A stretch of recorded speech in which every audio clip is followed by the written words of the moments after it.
The apocalypse has arrived. Endless monsters tear through the abyss, devouring the human world. As humanity faces imminent peril, a young man named Xuan charges into the tide of monsters at a dilapidated martial arts school. His figure flickers and twists, unexpectedly dancing in the sea of corpses and blood. The crowd scoffs. Isn't that just Tai Chi for seniors? Faced with disdain, Xuan silently presses the upgrade button. Ding. Tai Chi, level 1000 achieved. In an instant, the void collapses and the galaxy sways. The fitness routine that was once mocked erupts with a destructive power that sends tremors throughout the entire universe. Chapter 1. Monster Assault. System Activation. Parallel World. In the South Ridge-based city, on the streets of a dilapidated civilian area, you could see the entrance of a somewhat damaged martial arts school. An old man is repeatedly thanking a young man dressed in loose training clothes, accompanied by his 7-year-old granddaughter. Thank you, Master Liu, for your guidance over the past year. Xiaoya's health has improved so much, all thanks to you. The young man is the head of this martial arts school, named Xuan. Upon hearing the old man's gratitude, he merely waved his hand and said, although her body is still somewhat weak compared to normal children, the Tai Chi I taught her needs to be practiced continuously to strengthen her health. The old man nodded repeatedly. Then he turned and left with his granddaughter. Xuan watched them walk away, silently sighing to himself. With the last student gone, it seems my martial arts school really can't continue. Xuan is a transmigrator. More than a year ago, he crossed over to this world. In his previous life, he was a martial arts enthusiast with a particular fondness for Tai Chi. In this life, his identity happens to be that of a young deputy head of a martial arts school that first. He was quite happy that he wanted to use his Tai Chi to promote this school. But reality dealt him a heavy blow. Because this is not an ordinary urban world. In this world, there exist extraordinary powers. Decades ago, various fissures and abysses appeared around the globe. Countless monsters invaded, bringing immense disaster to this world. The original population of billions quickly dwindled. Almost 1 in 10 remained. Fortunately, the drastic changes in the world also led to changes within humanity itself. The emergence of superpowered warriors finally gave humanity the strength to fight back against the monsters. The birth of mecha warriors led to the establishment of new cities, providing a safe haven for the remaining humans. Because of this, superpowered warriors and mecha warriors hold an extremely high status in today's society. Now, all of humanity aspires to become superpowered or mecha warriors. Meanwhile, traditional martial arts schools have become neglected, especially Tai Chi, which many perceive as a soft, gentle exercise, has garnered little interest. In a year and a half since Xuan took over, he had only received 2 students. Those were the old man and his granddaughter, Grandpa Fong and Fong Xiaoya. He accepted them mainly because the little girl had been frail since childhood, and Grandpa Fong wanted her to learn Tai Chi to strengthen her body. Grandpa Fong also learned alongside her. It must be said that after a year, the little girl's health had noticeably improved, and she no longer fell ill easily. Unfortunately, now even his only 2 students were gone. Because the little girl needed to prepare for school, which was far away, Grandpa Fong decided they wouldn't come to the martial arts school anymore. Xuan had also considered becoming a superpowered warrior.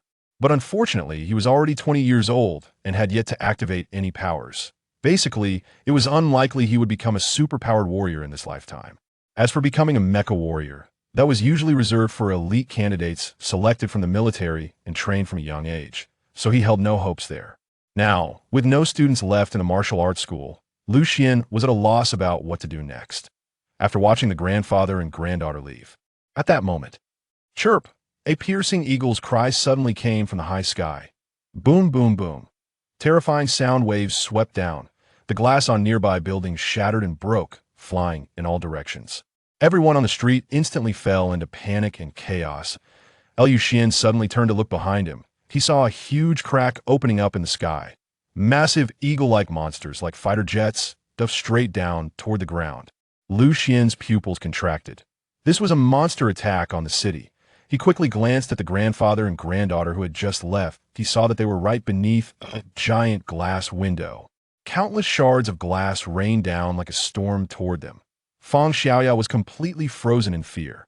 Grandpa Fong's face was filled with despair, but he instinctively hugged the little girl, protecting her in his arms.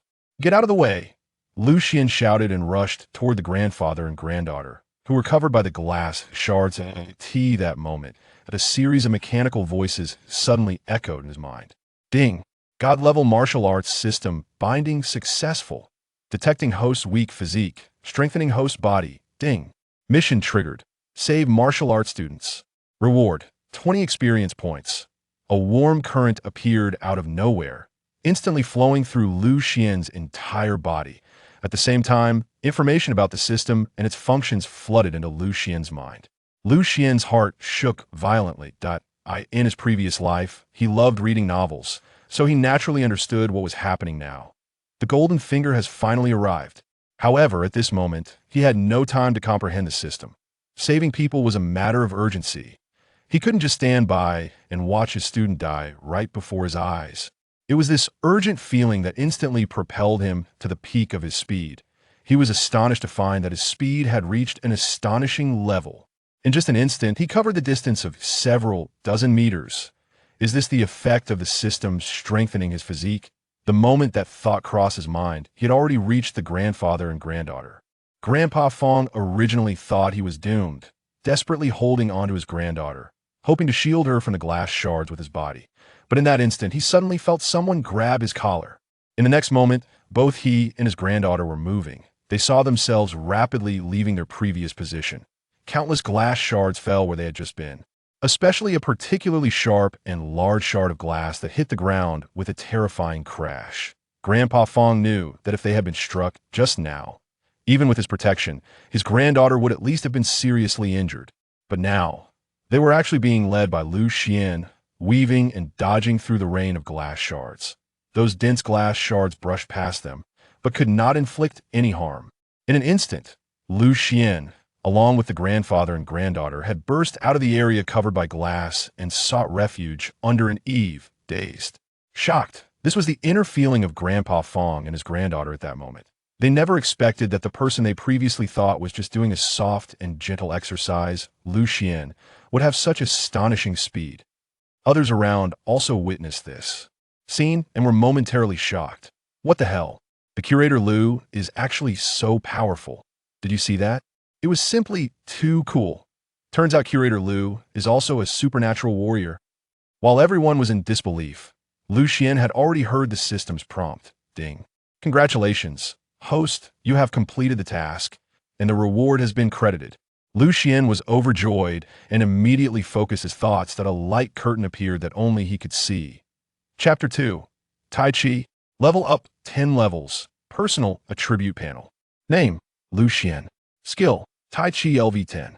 Cultivation: late stage acquired. Experience points: 20. After quickly glancing at it, Xian understood how to use this thing. It turned out that as long as he completed system tasks, he could earn experience points to level up his skills. He immediately began to try it out, mentally clicking the plus sign behind Tai Chi. In an instant, swish, a flash of white light passed. The attribute interface changed. Name: Xian. Skill: Tai Chi LV11. Cultivation: late stage acquired. Experience points: 18. At the moment Tai Chi leveled up, Xian clearly felt that his understanding of this set of martial arts had reached a new level. What he previously viewed as a soft exercise merely suitable for fitness, Tai Chi now revealed another realm to him. It could indeed be lethal. This discovery made Xian very happy. He decisively continued to click the plus sign. After all, this was a world fraught with danger. Moreover, it was precisely the time of the monster invasion.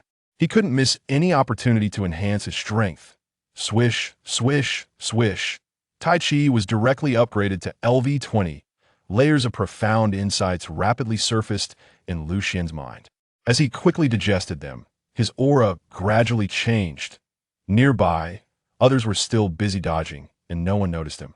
However, the grandfather and granddaughter he had just saved clearly sensed his change. Old Man Fong was quite astonished. Previously, he viewed Xian as just an ordinary youth from the civilian district. If he had to say what was special, it was probably that he was very handsome and had a sunny smile. Plus, after long-term practice of Tai Chi, his physique was quite good, making him more attractive than the average youth from the civilian district. But now, as he looked at Xian, who was meditating with his eyes closed, he unexpectedly exuded a strong aura. However, upon closer inspection, he noticed that the aura had vanished, as if it had just been his illusion. In fact, this was the result of Xuan having reigned in his aura after digesting the new understanding of Tai Chi. Tai Chi, after all, is not about showing off, but as he reigned in his aura, a certain elegance naturally emanated from Xuan. It was as if he were not a martial artist, but more like a scholar. After digesting the insights of the skill, Xuan was pleasantly surprised to find that his cultivation had also broken through. Originally at the mid-stage of the acquired realm, he had now advanced to the peak of the acquired realm. I wonder what level this latest stage acquired realm corresponds to among human warriors. As this thought arose in his mind, Xuan suddenly looked up at the sky. He then noticed several fighter jets appearing, engaging in battle with those monsters above. Missiles and beams of supernatural power shot at the monsters, producing a series of booming sounds. Upon closer inspection, he discovered that those giant flying creatures were pitch black, with purple feathers on their wings. That's a clever monster, the Papluing demon eagle. Old Man Fong said solemnly beside him. Xuan's heart tightened. Clever monsters, that corresponds to intermediate human warriors, and there was a whole swarm of them, which posed a significant threat to their level 2 base city. Then, he looked at Old Man Fong in surprise. You actually know this monster? Old Man Fong nodded and said, Actually, I was a soldier in my younger years and participated in battles when the great disaster began. Xuan understood now that it made sense. If he were just an ordinary frail old man, he would have perished during the great disaster long ago. Those who survived from that time until now, apart from a few lucky ones, were all not simple. Then Old Man Fong seriously said, Curator Liu, thank you for saving us earlier. The little girl, Xiaoya, also immediately said, Thank you, Curator. Xuan waved his hand and said, No need to thank me. Old Man Fong, you quickly take Xiaoya to a safe place. Old Man Fong noticed many human warriors in protective gear and combat suits rushing toward them. Some were directly charging onto rooftops to battle the monsters in the sky. Others were quickly evacuating the surrounding civilians. He naturally wanted to take his granddaughter away immediately. Before leaving, he asked, What about you, Curator Liu? Xuan replied, I'm also a warrior. In this situation, of course, I have to join the battle. He wasn't trying to show off. Rather, he felt that with his physique having risen to the peak of the acquired realm, along with a skill upgrade, he should at least possess the strength comparable to a junior warrior. Moreover, just moments ago, he had received another system task prompt. Ding. Task triggered. Complete your first monster hunt. Reward. 30 experience points. This task had no deadline and no failure penalties. However, Xuan was very eager for the task rewards. And wasn't this the best opportunity to hunt monsters? Old Man Fong naturally didn't know this, so he couldn't help but admire Xuan. Although he didn't understand why Xuan, clearly a warrior, would open a martial arts hall in the civilian district. But at least Xuan didn't back down in the face of danger now, and he deserved respect. Old Man Fong himself wanted to contribute, but alas, he was too old now and had to protect his granddaughter, making him unsuitable for battle. Please be careful, Old Man Fong solemnly reminded him before gritting his teeth and leading his granddaughter, Xiaoya, away. After they left, Xuan quickly scanned the surroundings, looking for opportunities to hunt monsters. The battle on the scene was becoming increasingly fierce. Those gigantic demon eagles were continuously diving from the sky, trying to break through the human defenses and capture the ordinary humans fleeing below. Human warriors were, of course, fighting desperately to block them in order to resist the monsters. Many human warriors were even severely injured. Seeing the scene deeply moved Xuan. These are human warriors. While the civilians sought safety and refuge, they charged forward, fighting to the death. It was precisely because of their selfless bravery that humanity could establish base cities today. Ordinary people could find a place to live. Although this information was already familiar to Xuan, seeing it firsthand still deeply touched him. At the same time, a sense of pride and anticipation surged within him. Because now he can also become someone like them.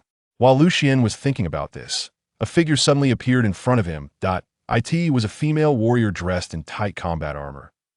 As soon as Xuan saw her, his eyes brightened slightly. Through the transparent shield on her face, he could see her exquisite and beautiful face. Chapter 3. Rescue the Pilot. Learn new skills in seconds. Lu Xian couldn't help but secretly admire. What a beautiful girl, with this look and figure. She could easily score at least 90 points. Because of this, she was not assigned to fight directly from a high position, but was helping to evacuate the crowd on the street. At this moment, the female warrior was somewhat anxious and shouted to him, "Why are you still here? It's too dangerous. I'll take you away." Clearly, she thought Lu Xian was just an ordinary civilian. After all, he wasn't even wearing a combat uniform. Lu Xian didn't know how to explain this. After all, she meant well. However, he really couldn't leave just yet. Just as he was struggling to find a way to explain, suddenly, boom, a loud rumble came from the sky, attracting the attention of both Lu Xian and the female warrior. Lu Xian looked up, and his pupils instantly contracted. He saw a fighter jet being violently knocked down by a purple-winged demon eagle in the sky, and it was now falling towards them. Danger! The female warrior reacted immediately. She directly hugged Lu Xian and leaped forward, quickly jumping several meters away from their original spot. Behind them, the fighter jet crashed into a large tree not far from Lu Xian, breaking the tree in half. Lu Xian and the others were shocked to see fuel pouring out of the fighter jet. Additionally, there were sparks dancing wildly on the body of the aircraft. This is bad. If this continues, the fighter jet will explode. The pilot inside the jet, the female warrior, suddenly became anxious. Then, she gritted her teeth and dashed towards the fighter jet at high speed. This scene was witnessed by another warrior in mecha nearby, who was rescuing people from the rubble. The other warrior immediately shouted, "Ling Shui, don't go, it's dangerous." However, Ling Shui ignored her. At this moment, there was only one thought in her mind. She must rescue the person. If the crash site of the fighter jet was far away, it would be one thing. But since it was right in front of her, she couldn't just watch a warrior who was protecting the public die before her eyes. As for the danger, she felt that as long as she moved fast enough, she could escape before the danger arrived. Lu Xian was once again touched by this scene. At the same time, the system's notification sound echoed in his mind once more. Ding! Mission triggered. Rescue the pilot of the crashed plane. Reward: skill skyward leap. Lu Xian suddenly gritted his teeth and also sprinted towards the fighter jet. After all, at this moment, he, Ling Shui, and the mecha warrior were the only three people nearby, and the most obvious weakness of the mecha warrior was speed. Moreover, the female mecha warrior was holding two injured people just rescued from the ruins, so she couldn't spare any hands. Now, only he and Ling Shui had the chance to save them. "Hey, don't, huh?" The mecha warrior who had just wanted to call out to Ling Shui also wanted to stop Lu Xian, but he immediately realized that something was off. Lu Xian's speed was astonishingly fast, even faster than Ling Shui, who was a warrior. Could it be that this guy has actually awakened a speed-related ability? When this thought crossed the mind of the mecha warrior, Lu Xian had already caught up with Ling Shui. Ling Shui was also taken aback by the sight. Clearly, she hadn't expected that the civilian she had just rescued was so formidable, but she immediately said, "What are you following me for? Don't you know it's very dangerous?" Lu Xian said, "You know the danger, so why did you come?" After finishing his words, he accelerated and surpassed Ling Shui, quickly reaching the front of the fighter jet in the blink of an eye. He crossed the distance of over 100 meters in just 2 seconds. This made the mecha warrior behind him even more certain that Lu Xian must be a speed-type ability user. Upon arriving at the front of the fighter jet, Lu Xian saw that a large hole had been broken open, and he was instantly overjoyed.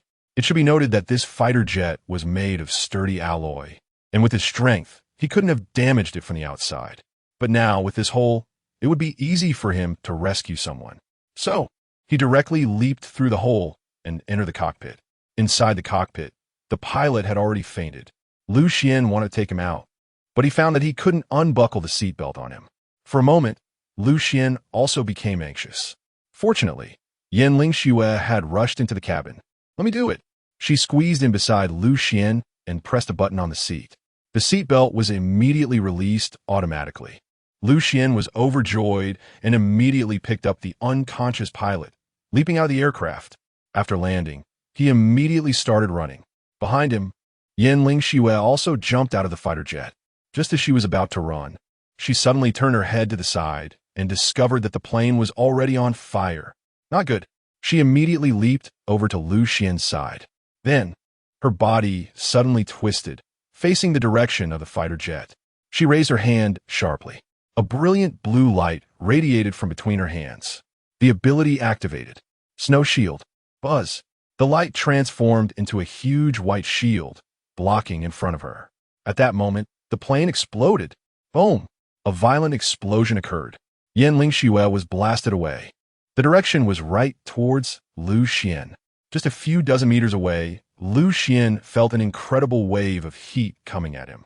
He turned his head back and saw Yan Lingxue flying toward him. He decisively dropped the pilot he was carrying on the ground and reached out to catch Yan Lingxue. Yan Lingxue initially thought Lu Xian would be blown away with her. However, when Lu Xian's hand made contact with her body, she felt as if she had collided with a mass of cotton. Lu Xian's legs were as steady as Mount Tai, one hand supporting her lower back, while the other hand used a pulling motion to relieve her strength. This was indeed the principle of using 4 ounces to deflect 1,000 pounds in Tai Chi. Yan Lingxue only felt herself being pulled in a circle by Lu Xian, and then she realized she was being held in his arms, her face instantly turning red. Lu Xian sighed in relief when he saw Yan Lingxue safe and sound. With a stern face, she scolded, "You reckless fool. How could you take such a risk without even wearing your combat suit? Do you know you almost died just now?" Clearly at that moment, she regarded Lu Xian as a warrior as well. But perhaps she didn't expect such a situation to occur suddenly, which is why she hadn't put on her combat suit. Lu Xian just smiled slightly and said, "If it weren't for me, are you sure you could have saved that pilot just now?" Yan Lingxue was momentarily speechless. At that moment, several medical personnel rushed over, took the pilot from his hands, and urgently transported him for treatment. The mecha warrior saw that Yan Lingxue and the others were fine, and also activated the mecha to turn around and send the injured person out. It was at this time that a notification sound from the system echoed in Lu Xian's mind. Chapter 4. This is not a superpower, but Tai Chi. Ding! Congratulations to the host for completing the task. The reward has been credited. On Lu Xian's system panel, a new skill cloud soaring suddenly appeared. At the same moment, relevant information about this skill naturally emerged in his mind, allowing him to master it quickly. He now had another means of self-preservation. Lu Xian felt very happy, but the next moment, his expression changed. "Be careful!" A low roar. Lu Xian directly pulled Yan Lingxue behind him. In a moment, she was pulled away. Yan Lingxue caught a glimpse out of the corner of her eye of a broad knife swiftly slashing from behind her original position. If Lu Xian hadn't pulled her away, she would likely have been killed. Looking at the person wielding the knife, she realized it was her companion, another human warrior. Why would he ambush her? This question arose simultaneously in the minds of both Yan Lingxue and Lu Xian. Soon, Lu Xian noticed something was off. The expression of the person who had attacked Yan Lingxue was extremely strange, fierce, and terrifying. Most notably, his eyes had turned completely red, emitting a fierce and violent glow. This was a demonic possession. When Lu Xian expressed his judgment, Yan Lingxue felt a shiver run down her spine. The most troublesome aspect of the extraterritorial demons is that even if they are killed, if the demon spirit is not eliminated, it can potentially possess a human. This was also a key reason why the warriors had urgently evacuated the surrounding civilians. If they did not reduce the number of potential hosts, their combat difficulty would increase significantly. Compared to the monster form of demons, these demon spirits that can possess humans are even more difficult to deal with. Ordinary civilians, once possessed, can quickly gain the power to threaten human warriors. If certain human warriors are also possessed and demonized, then the demon spirit can not only use its own magical power, but also utilize the abilities of the enhanced warriors and the mechs of the mech warriors. What is even more terrifying is that they are not afraid of injury or pain at all. To eliminate it means to kill a human warrior. Some human warriors often find themselves unable to go through with it and end up being killed by the demon spirit instead. Just as Lu Xian and the others understood the situation at that moment, the possessed warrior had already launched another attack against them. The two quickly dodged to the left and right. As a result, a stone pillar behind them was struck by the blade and split in half. Seeing this scene, Yan Lingxue shouted loudly, "Be careful. This guy is nicknamed Brute Butcher. He is a power-type enhanced warrior, and his greatest strength is his power." Lu Xian suddenly understood. It turned out to be a guy whose brain was just muscle. No wonder he could be possessed by the demon spirit so easily. Yan Lingxue? What time is it? And this guy still has the mood to joke around. At this moment, she had no time to complain and could only shout, "You hurry and leave. I'll deal with it." But as soon as her words fell, the possessed warrior man too had already lunged toward Lu Xian's direction. Lu Xian had to dodge again and helplessly said, "It seems this guy likes me even more." Yan Lingxue immediately rushed over to Lu Xian. She intended to come to his rescue, but unexpectedly, halfway there, another figure suddenly charged out from the side and attacked her. It turned out to be another human being possessed by a demon spirit. Although this was just an ordinary human, after being demonized, their strength was already comparable to that of a junior warrior. Yan Lingxue was instantly entangled by the opponent. Lu Xian could only face the demonized warrior who was targeting him alone. As he watched the opponent swing the blade towards him again, this time Lu Xian chose not to retreat. He first sidestepped to avoid the blade, then suddenly closed the distance, grabbing the opponent's wrist from behind and pulling. Crack! The opponent stumbled and lost balance. Lu Xian suddenly lifted his foot and kicked the battle knife in his hand away. Clang! The battle knife flew out more than 10 meters, with half of it embedded in a wall. Roar! The demonized warrior let out a furious roar, seemingly enraged, and suddenly brought his hands together, attempting to trap Lu Xian's body. This is a move he often used, locking his opponent in place and using brute force to strangle them to death. However, Lu Xian reacted extremely quickly, lowering his body just in time to avoid his thick arms. Immediately, Lu Xian pushed off the ground with force. His whole person leaped up like a spring, drawing a parabolic arc in the air, moving away from the barbarian butcher.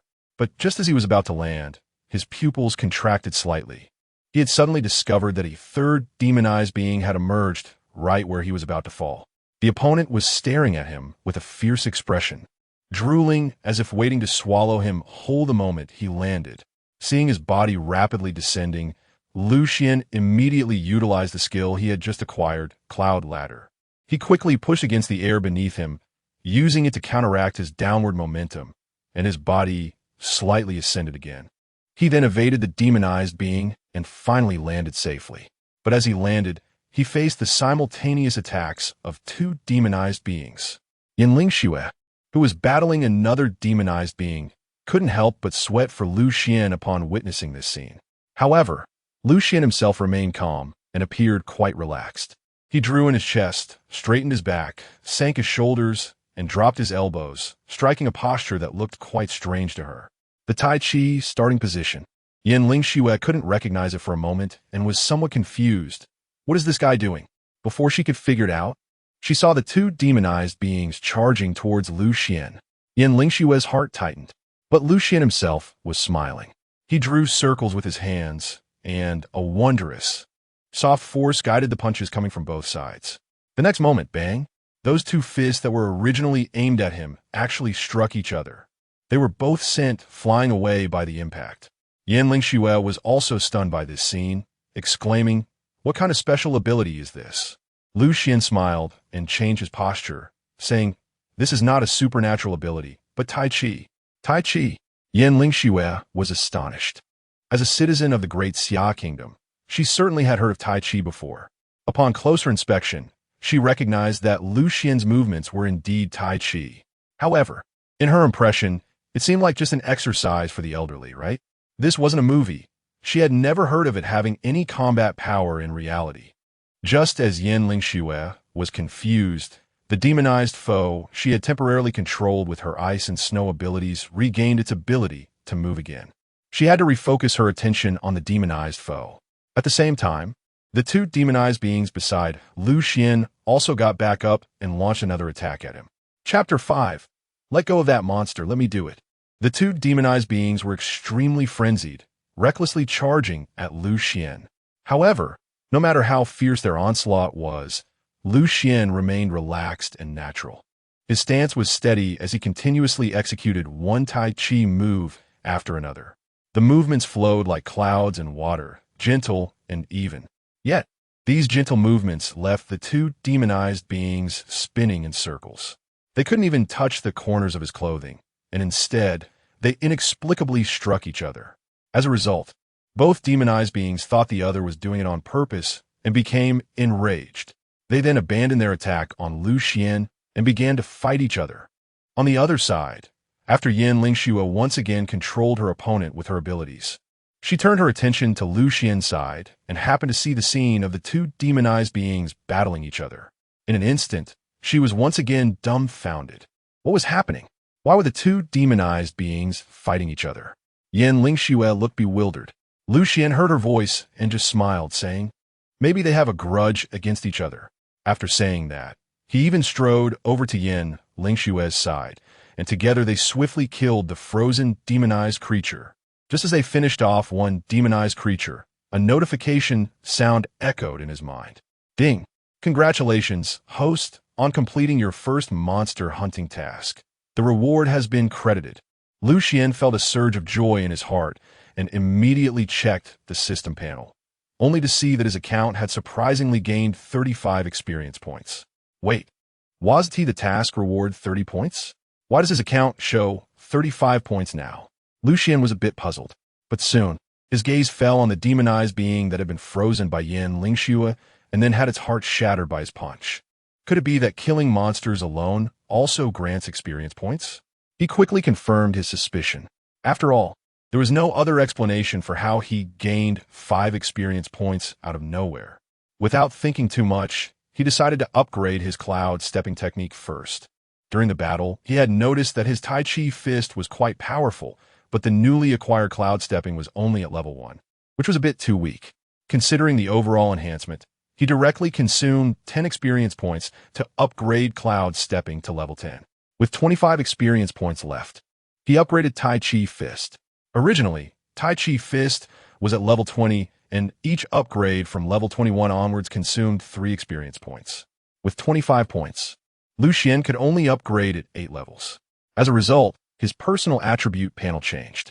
Name, Lu Xian. Skills, Tai Chi fist LV28.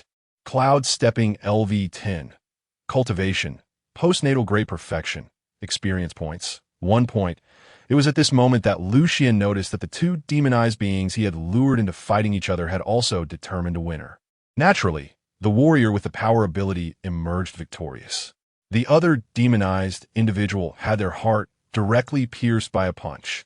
After all, he was just an ordinary civilian, while the other was an ability warrior. Their innate foundations were completely different. Seeing this scene, Lu Xian indeed felt a pang of regret. After all, that one monster was worth 5 experience points. If he had known earlier, he wouldn't have let the two demonized beings fight each other. He should have dealt with them himself. As he watched the last demonized being approaching him and Yan Lingxue, he whispered, "What should we do next?" He asked this because he knew that this remaining demonized being was originally a comrade of Yan Lingxue. In this situation, it was likely that Yan Lingxue wouldn't be able to strike.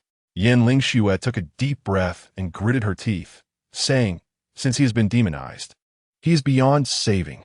We can only deal with him, otherwise, he will pose a huge threat to the base city." All right, Lu Xian saw that she had made up her mind, so he no longer hesitated. In an instant, he appeared in front of the demonized being. Killing this monster would allow him to upgrade his Tai Chi to level 30, and he couldn't let Yan Lingxue take that from him. Before Yan Lingxue could react, she saw that Lu Xian had already neutralized the demonized being's attack. Then Lu Xian flashed to the back of the demonized being, directly grabbing its waist and lifting it up. Whoosh, whoosh, whoosh. The demonized being seemed to turn into a giant windmill in Lu Xian's hands, spinning continuously in the air. No matter how much strength the demonized being had, it couldn't struggle while in the air and could only scream wildly. Finally, Lu Xian pushed with both hands. Bang! A tremendous force slammed into the demonized being, sending it flying and crashing through a wall. Seeing the scene, Yan Lingxue began to doubt who the real power user was, Lu Xian or the demonized being. Lu Xian, however, had no time to care about her feelings and quickly checked the attribute panel. Then, a smile appeared on his face. Experience points, 5. His earlier guess was indeed correct. At this moment, the experience points reached 6, and without hesitation, he upgraded Tai Chi again. Level 29, level 30, 2 levels instantly increased. Xuan discovered that his cultivation had broken through again. He had reached the early stage of the innate realm. His physique had strengthened once more. And at the same time, he gained many insights into martial arts in his mind. He quickly digested this knowledge and suddenly felt a surge of confidence in his survival. Meanwhile, his demeanor underwent a subtle change. The aura of a martial arts master became increasingly clear, making Yan Lingxue feel as if she needed to look up to Xuan. Xuan, however, had no time to pay attention to Yan Lingxue's thoughts.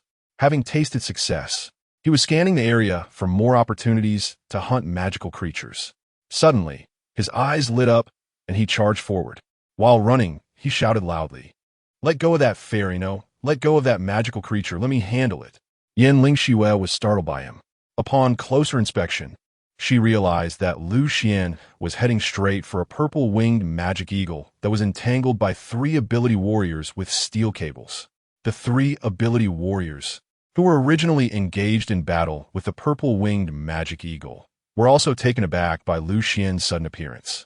Before they could react, Xuan had already dashed close to them, delivering one palm strike after another to the purple-winged magic eagle.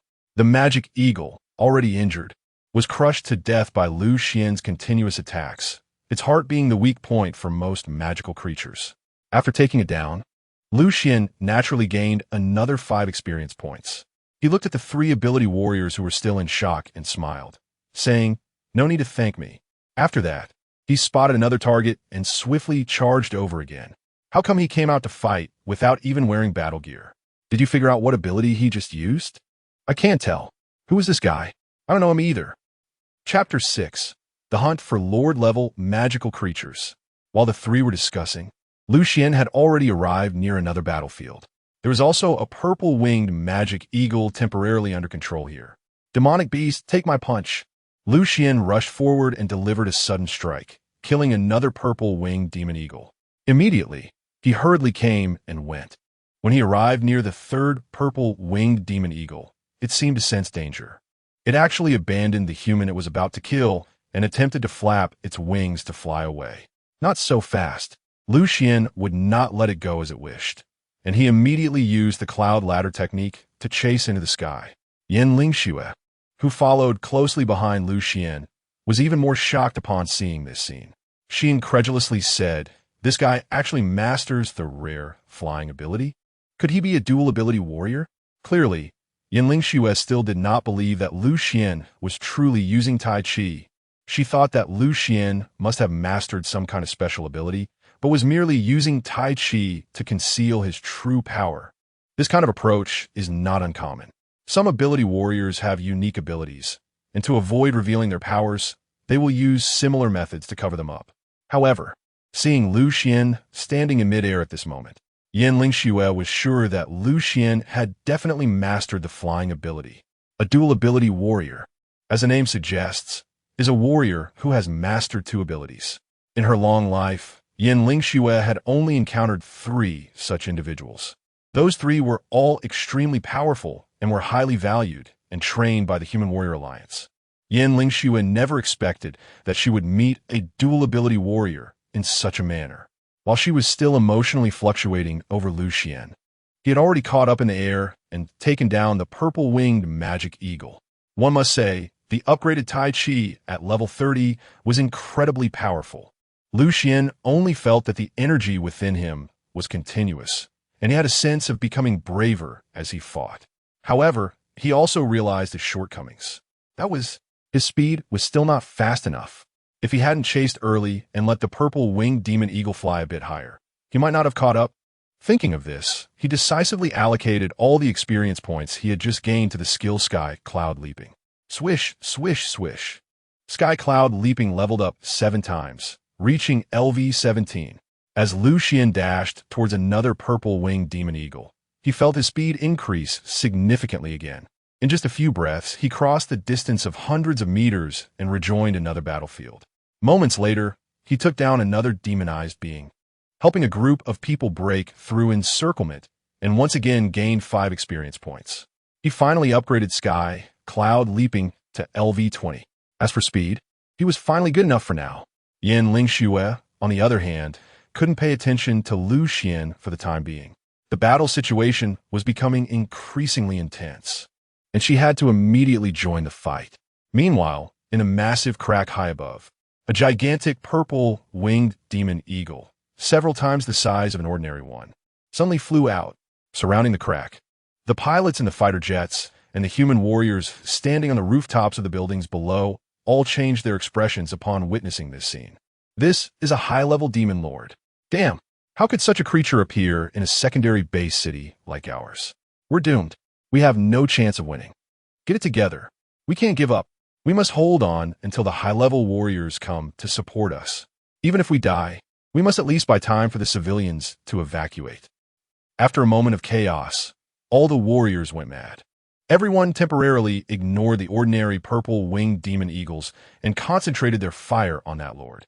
Unfortunately, no matter how powerful the guns or various abilities were, they had little effect on the lord.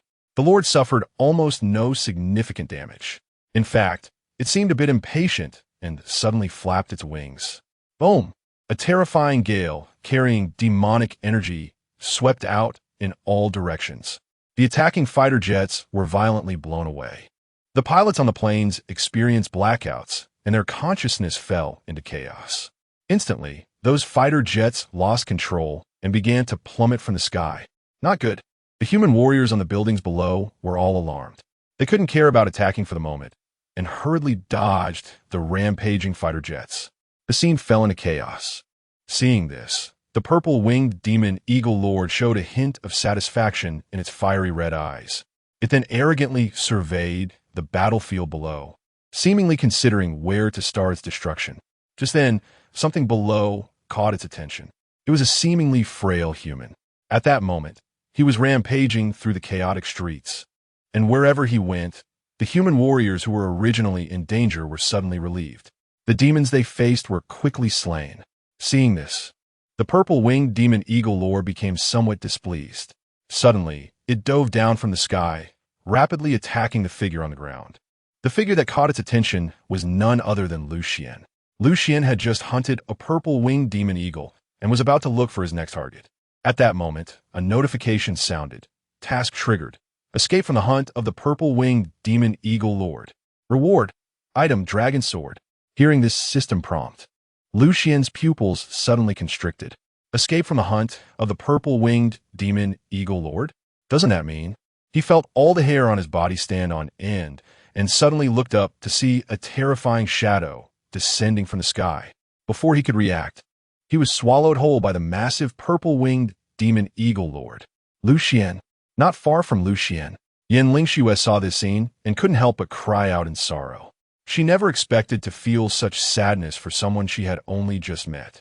Perhaps it was because Lu Xian had saved her moments ago, leaving a mark in her heart. However, she never imagined that before she could confront her emotional turmoil, Lu Xian would be eaten by a demon right in front of her. Thinking of this, tears began to flow uncontrollably from Yan Lingxue's eyes. The purple-winged demon eagle lord heard her voice and merely cast a mocking glance at her before arrogantly attempting to fly away. It seemed that, to it, watching this human grieve for the one it had just consumed was more entertaining than directly eating Yan Lingxue. However, just as it was about to take off, a loud bang suddenly startled it. Then, it saw a massive alloy net descending from the sky. The purple-winged demon eagle lord was taken aback and wanted to escape in another direction. But suddenly, a figure appeared right in front of it. Chapter 7. How is this possible? Writing a novel? The suddenly appearing person let out a low growl, and a battle knife in his hand burst forth with dazzling flames. A terrifying flame blade, over 100 meters long, slashed through the air and struck the purple-winged demon eagle lord. The eagle lord tried to dodge desperately, but was still hit by the flame blade, letting out a piercing scream. The ear-piercing sound wave shocked Yan Lingxue and the others, causing them to stagger back. They saw that the purple-winged demon eagle lord was entangled in the specially designed giant net, unable to escape for the time being. Yan Lingxue immediately looked at the person who had just acted, and her face broke into a look of surprise. This person was a high-ranking human warrior, Luo Tong. Human warriors are naturally divided into strengths and weaknesses.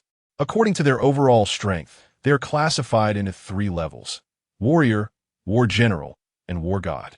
Each level is further divided into 3 grades: primary, intermediate, and advanced. Among them, the strength of a high-ranking war general is comparable to that of high-ranking lord-level demons. The arrival of this individual, combined with the fact that the purple-winged demon eagle lord was trapped, clearly indicated that this battle would end in victory for the humans. However, the situation was not as optimistic as she imagined. The other purple-winged demon eagles, seeing their lord trapped in a human's trap, went wild. They all swooped down towards this side, looking as if they were ready to fight to rescue their lord. This scene made the human warriors on site tense up. But just then, they heard the purple-winged demon eagle lord suddenly let out a mournful cry. The sudden terrifying sound wave emanated from the eagle lord's mouth, startling everyone. The first thought that crossed their minds was that the lord-level demon was about to attack wildly. Instantly, everyone became tense. Even Luo Tong, the war general, immediately took a defensive stance. However, they soon realized something was off. After the purple-winged demon eagle lord let out its screech, it did not go into the frenzy they had imagined. Instead, it showed signs of pain. The group of purple-winged demon eagles, which were about to attack fiercely, fell into chaos and temporarily did not launch an assault. What was going on? Many human warriors exchanged confused looks. Just then, everyone suddenly heard a low rumble. Following that, the purple-winged demon eagle lord let out another painful scream. An ability warrior suddenly exclaimed, "Look at the demon's belly. It seems to have swollen up." Everyone immediately observed closely. It was indeed the case. But why was this happening? The crowd was puzzled. Among them, only Yin Lingxue seemed to have thought of something suddenly, her eyes widening in shock. Could it be that Lu Xian, who had just been swallowed, was now attacking from inside its belly? What? Many around her couldn't help but exclaim. Someone had been swallowed by the purple-winged demon eagle lord, and not only were they not dead, but they were also attacking from inside. How could that be possible? Is this a novel? However, Luo Tong felt that what Yin Lingxue said was very likely, because when he arrived here earlier, he had just seen Lu Xian being eaten. Just as everyone was shocked and in disbelief, an ability-type warrior suddenly spoke up. "I can sense a human presence inside this lord body." At this point, everyone had to believe it. Meanwhile, bang! The abdomen of the purple-winged demon eagle lord emitted another muffled sound. At the same time, another large bulge formed. Moreover, this bulge was significantly larger than the previous one. The eagle lord's screech also became more mournful, mixed with pain and anger. It was struggling violently. The specially designed alloy net wrapped around it shook violently. The nearby buildings used for securing it creaked as if they were about to be uprooted. At the same time, its subordinates seemed to have heard its command and continued to dive down frantically, trying to rescue it. Seeing this, Luo Tong was the first to react. He shouted loudly, "Everyone, attack immediately. You are responsible for blocking and killing the smaller ones. Leave the big one to me." Yes. The human warriors immediately sprang into action. Mecha warriors swung massive machine guns and fired wildly into the sky. Ability warriors unleashed their lightning abilities, sending out countless bolts of electricity. Other ability warriors activated defensive barriers to block the approaching purple-winged demon eagles. Although Yin Lingxue was only a low-level warrior, she also exerted her full strength, using her ice and snow abilities to assist her companions in attacking. Various dazzling lights erupted continuously at this moment. While they fought fiercely, Luo Tong naturally took action as well. "Kill!" he shouted, and a battle knife in his hand erupted with brilliant flame energy, slashing towards the purple-winged demon eagle lord. The eagle lord wanted to dodge. Unfortunately, it was temporarily unable to break free from the restraints of the alloy net and could only endure the blow. Boom! With this strike, its hard feathers shattered significantly. At the same time, its internal organs suffered some damage, causing it to wail in agony.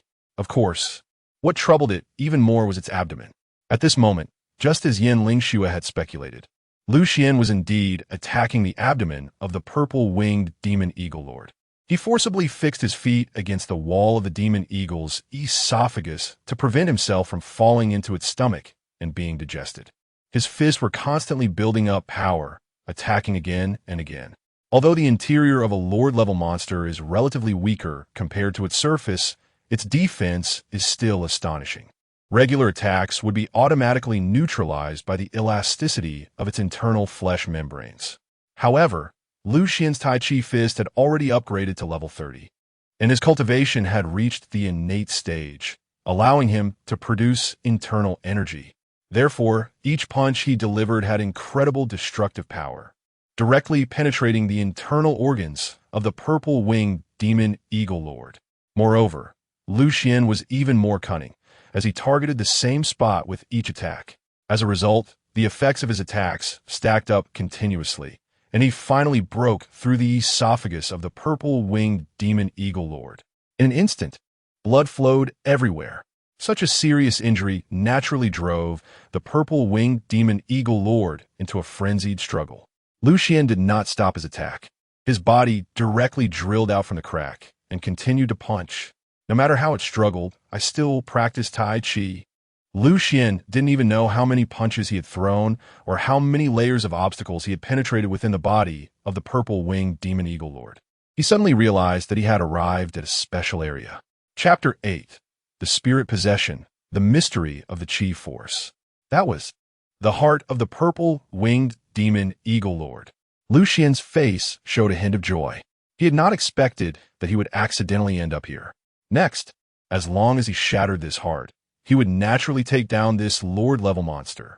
A normal purple-winged magic eagle lord gave 5 experience points. So what about this purple-winged magic eagle lord? A look of anticipation appeared on Lu Xian's face.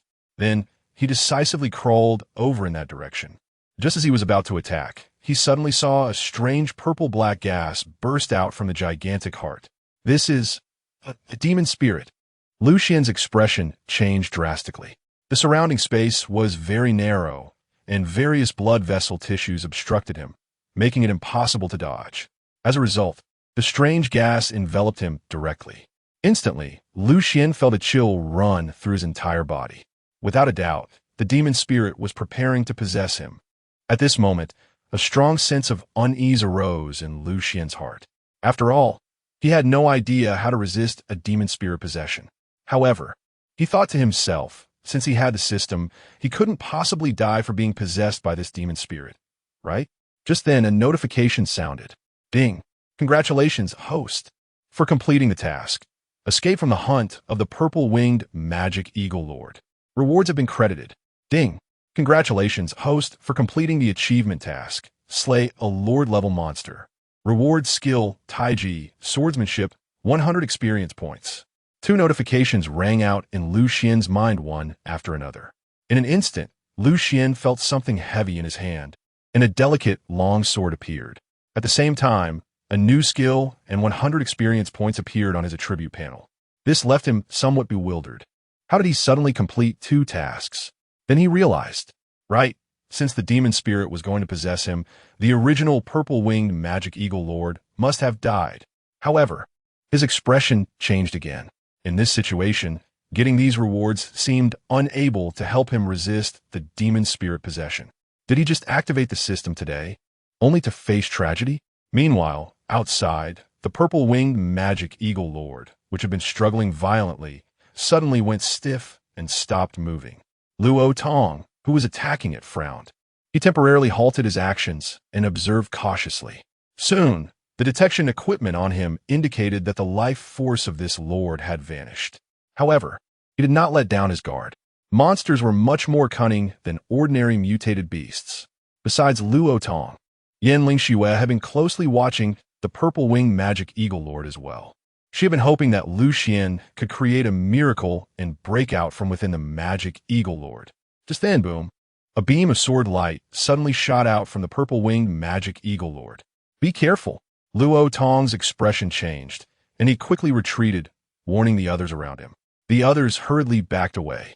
Then they saw the sword light flashing continuously from the purple-winged magic eagle lord, quickly creating a huge blood hole. Covered in blood, Lu Xian emerged from within, holding the dragon's sword. Lucian. Yin Lingshue's face lit up with surprise, and she instinctively wanted to rush towards him. Don't go over. Luo Tong immediately shouted sternly, his expression serious. Do not approach until it is confirmed whether he has been possessed by the demon's spirit. He had gained his current strength through extensive battlefield experience. It was far too common for some comrades to become demonized, leading to tragic outcomes because those around them were too careless. Especially since Lucian was not even wearing armor, just dressed in ordinary training clothes. In this situation, the chances of being demonized increased significantly. As everyone grew tense, Lucian slowly raised his head. Suddenly, he moved and charged at a nearby human warrior with his longsword. He really had been demonized. Yin Lingxue cried out in despair, her eyes filling with tears. Another ability warrior nearby immediately shouted, "Attack! Eliminate him!" Several warriors around acted immediately. Kill! The closest mech warrior to Lucian quickly controlled his mech, swinging a massive iron fist directly at Lucian. Under such a terrifying attack, if a mortal were hit, they would be reduced to mush. Yin Lingxue closed her eyes in pain, but did not speak to stop it. She knew that once someone was demonized, there was no hope, and they would pose a threat to others. Humanity had not yet discovered how to eliminate demon spirit possession. They could only quickly eliminate the demonized. Boom! A loud noise suddenly erupted. Yin Lingxue sighed inwardly and eventually opened her eyes again. She couldn't bear to look at Lucian and turned to walk away, only to be astonished to find that several nearby warriors had expressions of disbelief. Why do they all look like that? Yin Lingxue felt puzzled. Suddenly, a thought struck her, and she turned back to look at Lucian. In the next moment, her eyes widened in shock, because she was horrified to find that the mech warrior's iron fist did not crush Lucian as he had imagined. Lucian actually managed to catch it, redirecting the force towards the ground, directly creating a huge pit in the stone slab floor. Yin Lingxue was already very shocked just by watching this final scene. As for the others, they had just clearly witnessed the entire process of Lucian receiving this attack. The shock in their hearts was even more difficult to express. Of course, the most shocked was the mech warrior who was controlling the mech to attack Lucian. He simply couldn't imagine how Lucian's thin body could accomplish such an incredible feat just when everyone was in shock. They suddenly heard Lucian let out a strange shout. "What the hell? Are you also demonized? Why are you attacking me?" This statement stunned everyone, because they knew that, generally speaking, those who were demonized basically wouldn't speak. It seemed that they lost their ability to speak after being demonized. Looking at Lucian's face, which finally revealed itself at this moment, there was indeed no trace of the grotesqueness after demonization, and his pupils were exceptionally clear. Could it be that they all misunderstood just now? This thought naturally arose in everyone's minds. But if Lucian was not demonized, why did he attack others just now? Yin Lingxue suddenly thought of Lucian's words, and her expression changed. Could it be that he discovered that the warrior was demonized, something that others didn't notice? Which is why he was anxious to act. She immediately turned her head to look at the warrior Lucian was about to attack. To her surprise, the guy was actually about to ambush another middle-aged warrior. Chapter 9, everyone is shocked. How'd he do it? Danger. Yin Lingxue only had time to shout. She was too far from that side to do anything. However, there was another person in the arena who acted very quickly. Senior Battle General Luo Tong. Boom! He suddenly swung his battle knife, unleashing a fiery blade that tore through the air, directly knocking the demonized person away. Everyone was taken aback and turned to look in that direction. As a result, they saw the demonized person with a fierce expression, holding two short knives that gleamed coldly, exuding a murderous intent. Clearly, if Luo Tong hadn't acted in time, this guy would have already ambushed another warrior. Coincidentally, the demonized person landed near Lucian. After suffering Luo Tong's strike, his armor was shattered, and a terrifying wound appeared on his chest, blood gushing out. Yet he did not fall down. Instead, he suddenly leaped up again and charged towards Lucian. Clearly, Lucian had ruined his good deed, and he naturally wanted to take revenge on Lucian. Lucian watched as the demonized individual charged towards him, feeling more delighted than alarmed. This was experience points coming right to him, although it was only 5 points. Even mosquito is still meat, right? As for the danger, Xian did not feel any danger. While others might fear the transfer of the magic spirit from the demonized one to themselves, he was not afraid. Because just moments ago, at the critical point of being demonized in the abdomen of the purple-winged demon eagle lord, he had no other options and decided to quickly invest the experience points he had just gained in a Tai Chi. He thought of it as a last-ditch effort. To his surprise, when he upgraded Tai Chi to level 50, his cultivation level rose to the late innate stage, and a vigorous energy was born within him. This vigorous energy could easily kill the magic spirit that entered his body. Only then did he crawl out safely from the abdomen of the demon eagle lord. Xian felt that he was probably the least afraid of being possessed by a demon spirit among everyone present. So, at this moment, he shouted, "Good to come," and then, wielding the Yulong sword, he charged forward. It was just right to use this guy to test the power of the Tai Chi sword technique he had just acquired. Along the way, Xian thought for a moment and directly allocated the last 10 experience points he had to the Tai Chi sword technique, upgrading it to LV10. All of this was completed in an instant. Just as he finished the upgrade, the demonized warrior had already arrived in front of him, swinging dual daggers towards Xian. Some familiar with this warrior narrowed their pupils slightly, because they clearly saw that the warrior's attack had exceeded his usual level. Undoubtedly, this was due to the overlap of his own strength and the power of the demon spirit after being demonized, making him stronger. Yet under this fierce attack, Xian remained calm and unruffled. He simply flicked his Yulong sword, and the dual daggers in the demonized warrior's hands actually missed their target. This was undoubtedly the Tai Chi sword technique. Although his Tai Chi sword technique was at only LV10 at the moment, he had already generated internal energy, and with that boost, the sword technique's power was still extraordinary. The onlookers were stunned by this scene. What kind of ability is this? How did he just do that? That seemingly soft sword strike managed to deflect Lei Gang's swift daggers? As everyone was discussing, Luo Tong kept his eyes fixed on the ongoing battle between Xian and the demonized warrior. At this moment, the demonized warrior was still attacking frantically, with the two short daggers in his hands flying swiftly towards Xian. He himself was a high-level warrior in the state of demon possession. His strength was already comparable to that of a junior battle general. The dense attacks were like a torrential storm. However, under such attacks, Xian stood firm like a mountain, continuously wielding his sword to defend. Strangely, his seemingly soft sword technique successfully countered all the attacks of the demonized warrior. The more Luo Tong watched, the brighter his eyes became. He couldn't help but praise what exquisite sword technique. But this doesn't seem to be some kind of special ability. The people around him were all astonished upon hearing this. Not a special ability? Could it be that he could solely rely on sword technique to fend off the attacks of a demonized ability warrior? How could that be possible? Only Yin Lingxue seemed to have thought of something. She suddenly spoke up. "Senior Luo, doesn't this look like the Tai Chi sword technique from traditional martial arts?" After she said that, Luo Tong and the others took a closer look, and their eyes widened in surprise, because they discovered that what Xian was using seemed to indeed be the Tai Chi sword technique. But this joke was a bit too much.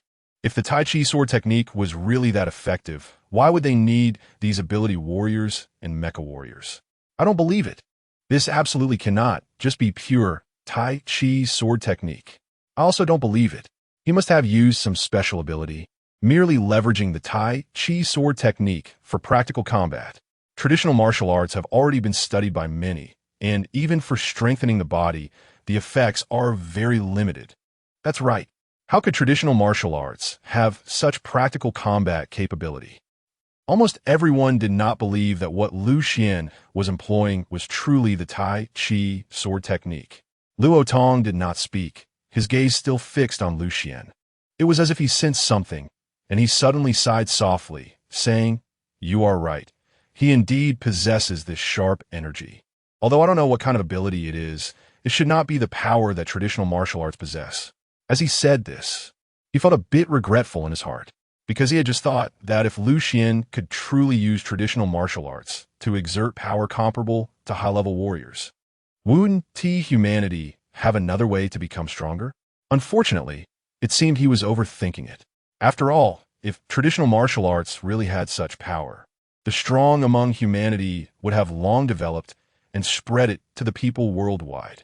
After all, having one more method to become stronger gives humanity a bit more confidence in survival. What he did not know was that the energy he sensed was not some special ability, but the internal energy generated within Xuan. According to Xuan's own upgrading experience, he had analyzed that the power exerted by the Tai Chi fist varies significantly at different levels. LV1, LV10 can only strengthen the body, reaching a maximum cultivation level of the mid-postnatal stage. Xuan had reached the latent-born stage ahead of time due to the system's special enhancement.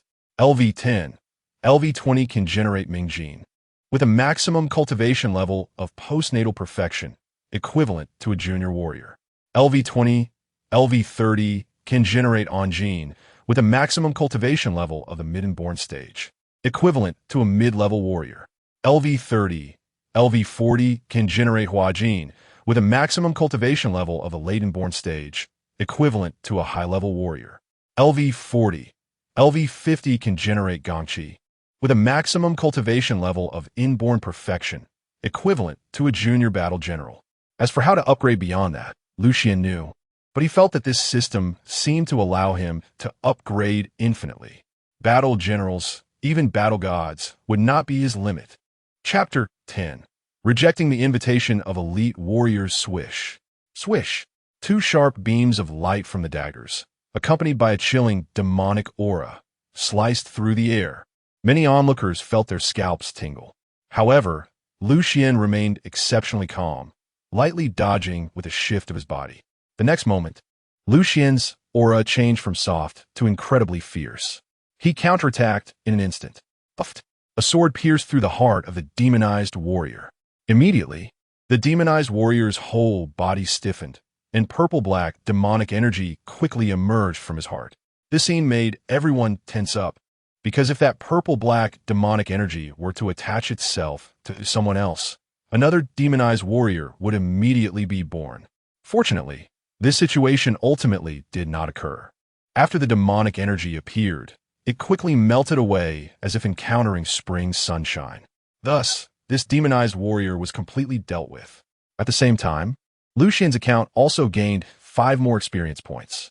The remaining purple-winged demon eagles around were also eliminated, and the huge crack in the sky disappeared. This made everyone breathe a sigh of relief. Surviving a disaster. They had finally made it through such a dangerous situation. Everyone was exhausted. Many even slumped to the ground, panting heavily. Even Luo Tong, the high-level battle general, showed some signs of fatigue on his face. However, Luo Tong still called out to those around him, "Everyone, check if there are any oversights nearby before resting." Yes, everyone knew how serious the consequences of any oversight could be. So even though they were tired, they all got up and began checking around. A middle-aged warrior approached Xuan. He was the warrior who had almost been ambushed by the demonized warrior earlier. His gaze fell on the corpse of the corrupted one on the ground, but there was no anger on his face. Instead, there was sadness, and tears were already welling up in the corners of his eyes. He then solemnly expressed his gratitude to Xuan. "Thank you for allowing my son to find peace." Upon hearing this, Xuan realized that he was actually the father of the corrupted one. Xuan hurriedly waved his hand, but secretly sighed in his heart. He understood why the other party would thank him, the one who killed his son. This is one of the tragedies of humanity today. Once someone is demonized, if they're not killed, they will continue to kill. Demonized individuals do not feed themselves or absorb energy. They only exhaust their own original energy. If not killed by someone, they will keep slaughtering until their blood is drained. Moreover, their priority targets for attack are their own blood relatives. Therefore, the longer the delay, the more suffering and torment it brings to both the demonized and those around them. Furthermore, most of the time, demonized individuals die in explosions or are dismembered, meeting a tragic end. Cases like Xuan's, where he pierced the heart with a single sword strike and the body remained intact, are rare. Then, the middle-aged warrior silently picked up his son's corpse and turned to leave. At this moment, Yin Lingxue also walked towards Xuan.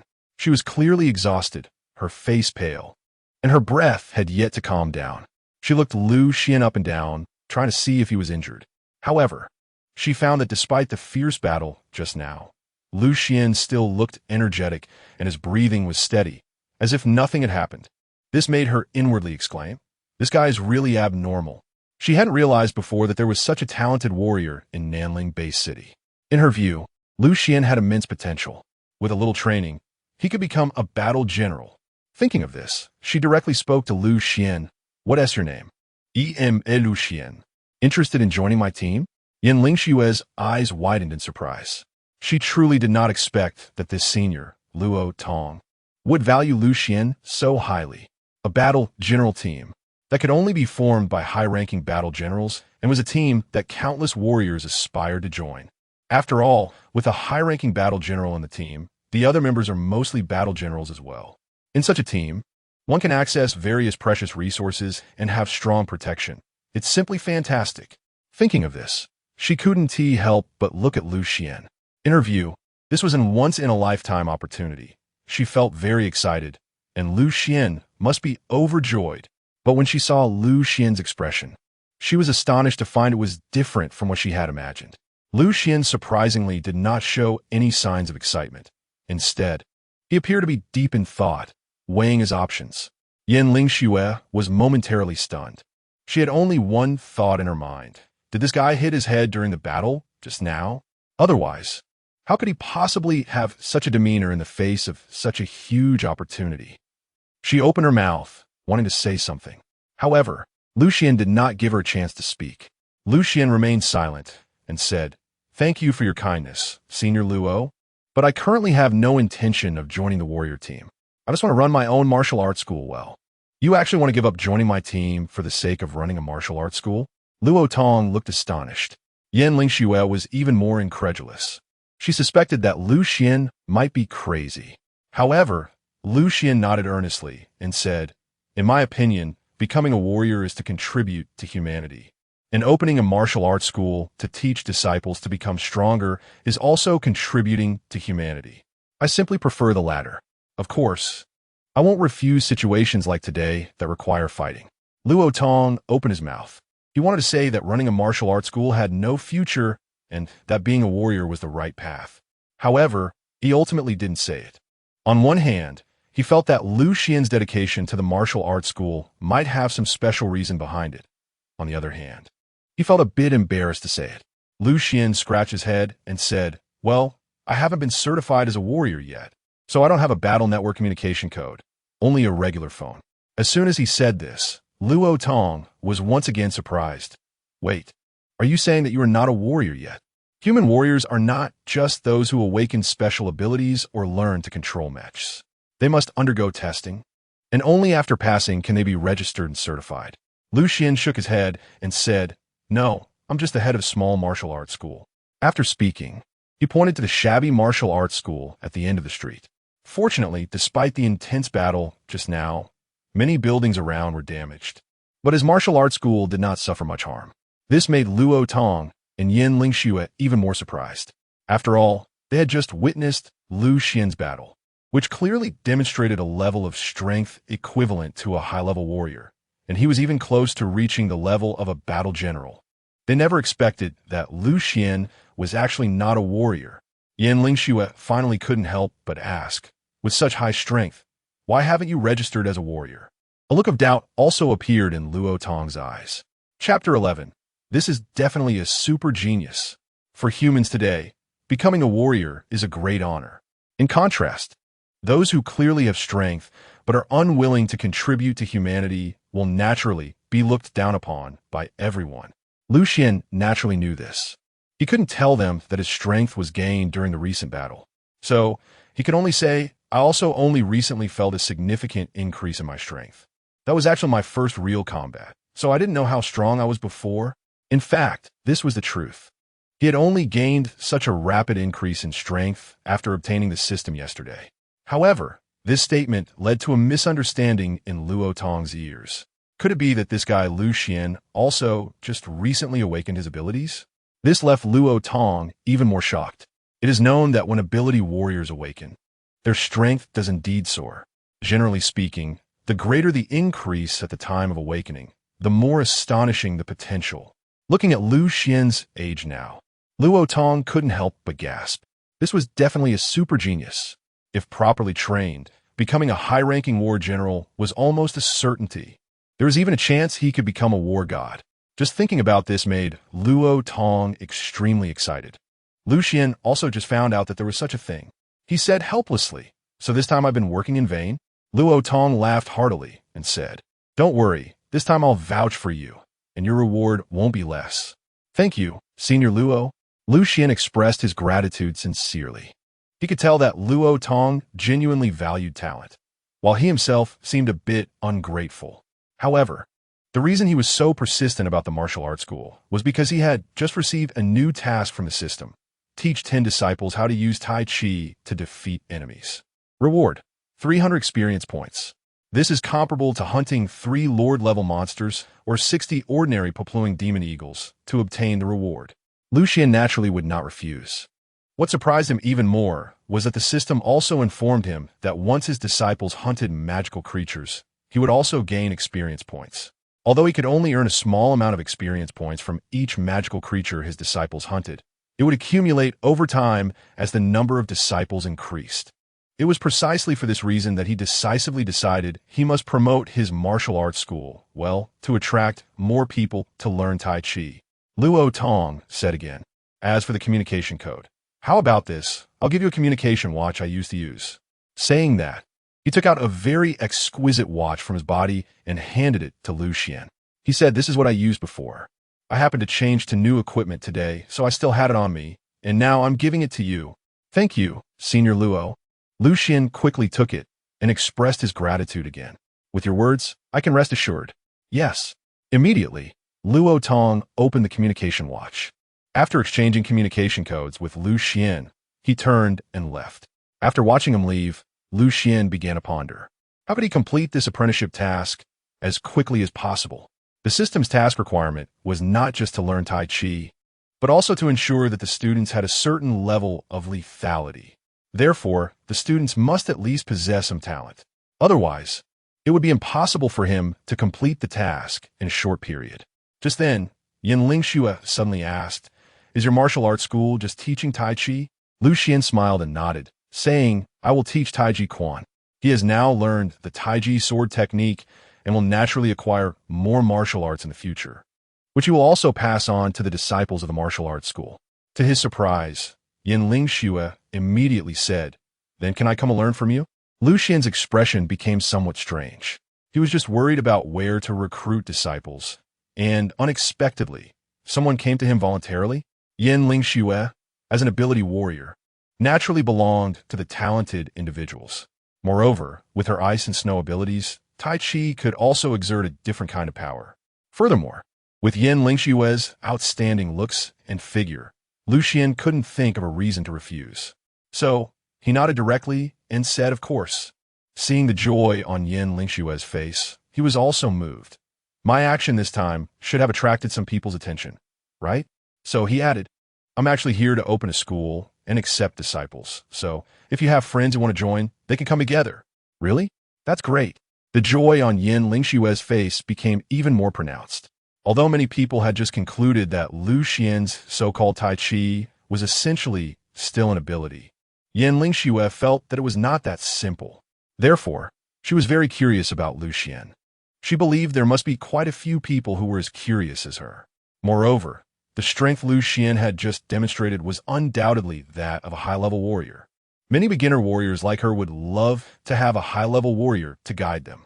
Thinking of this, Yin Lingxue immediately asked, "So how does your martial arts school charge?" Lu Xian couldn't help but admire Yin Lingxue with a glance. He didn't expect her to be so perceptive and to bring up this matter herself. He pondered for a moment.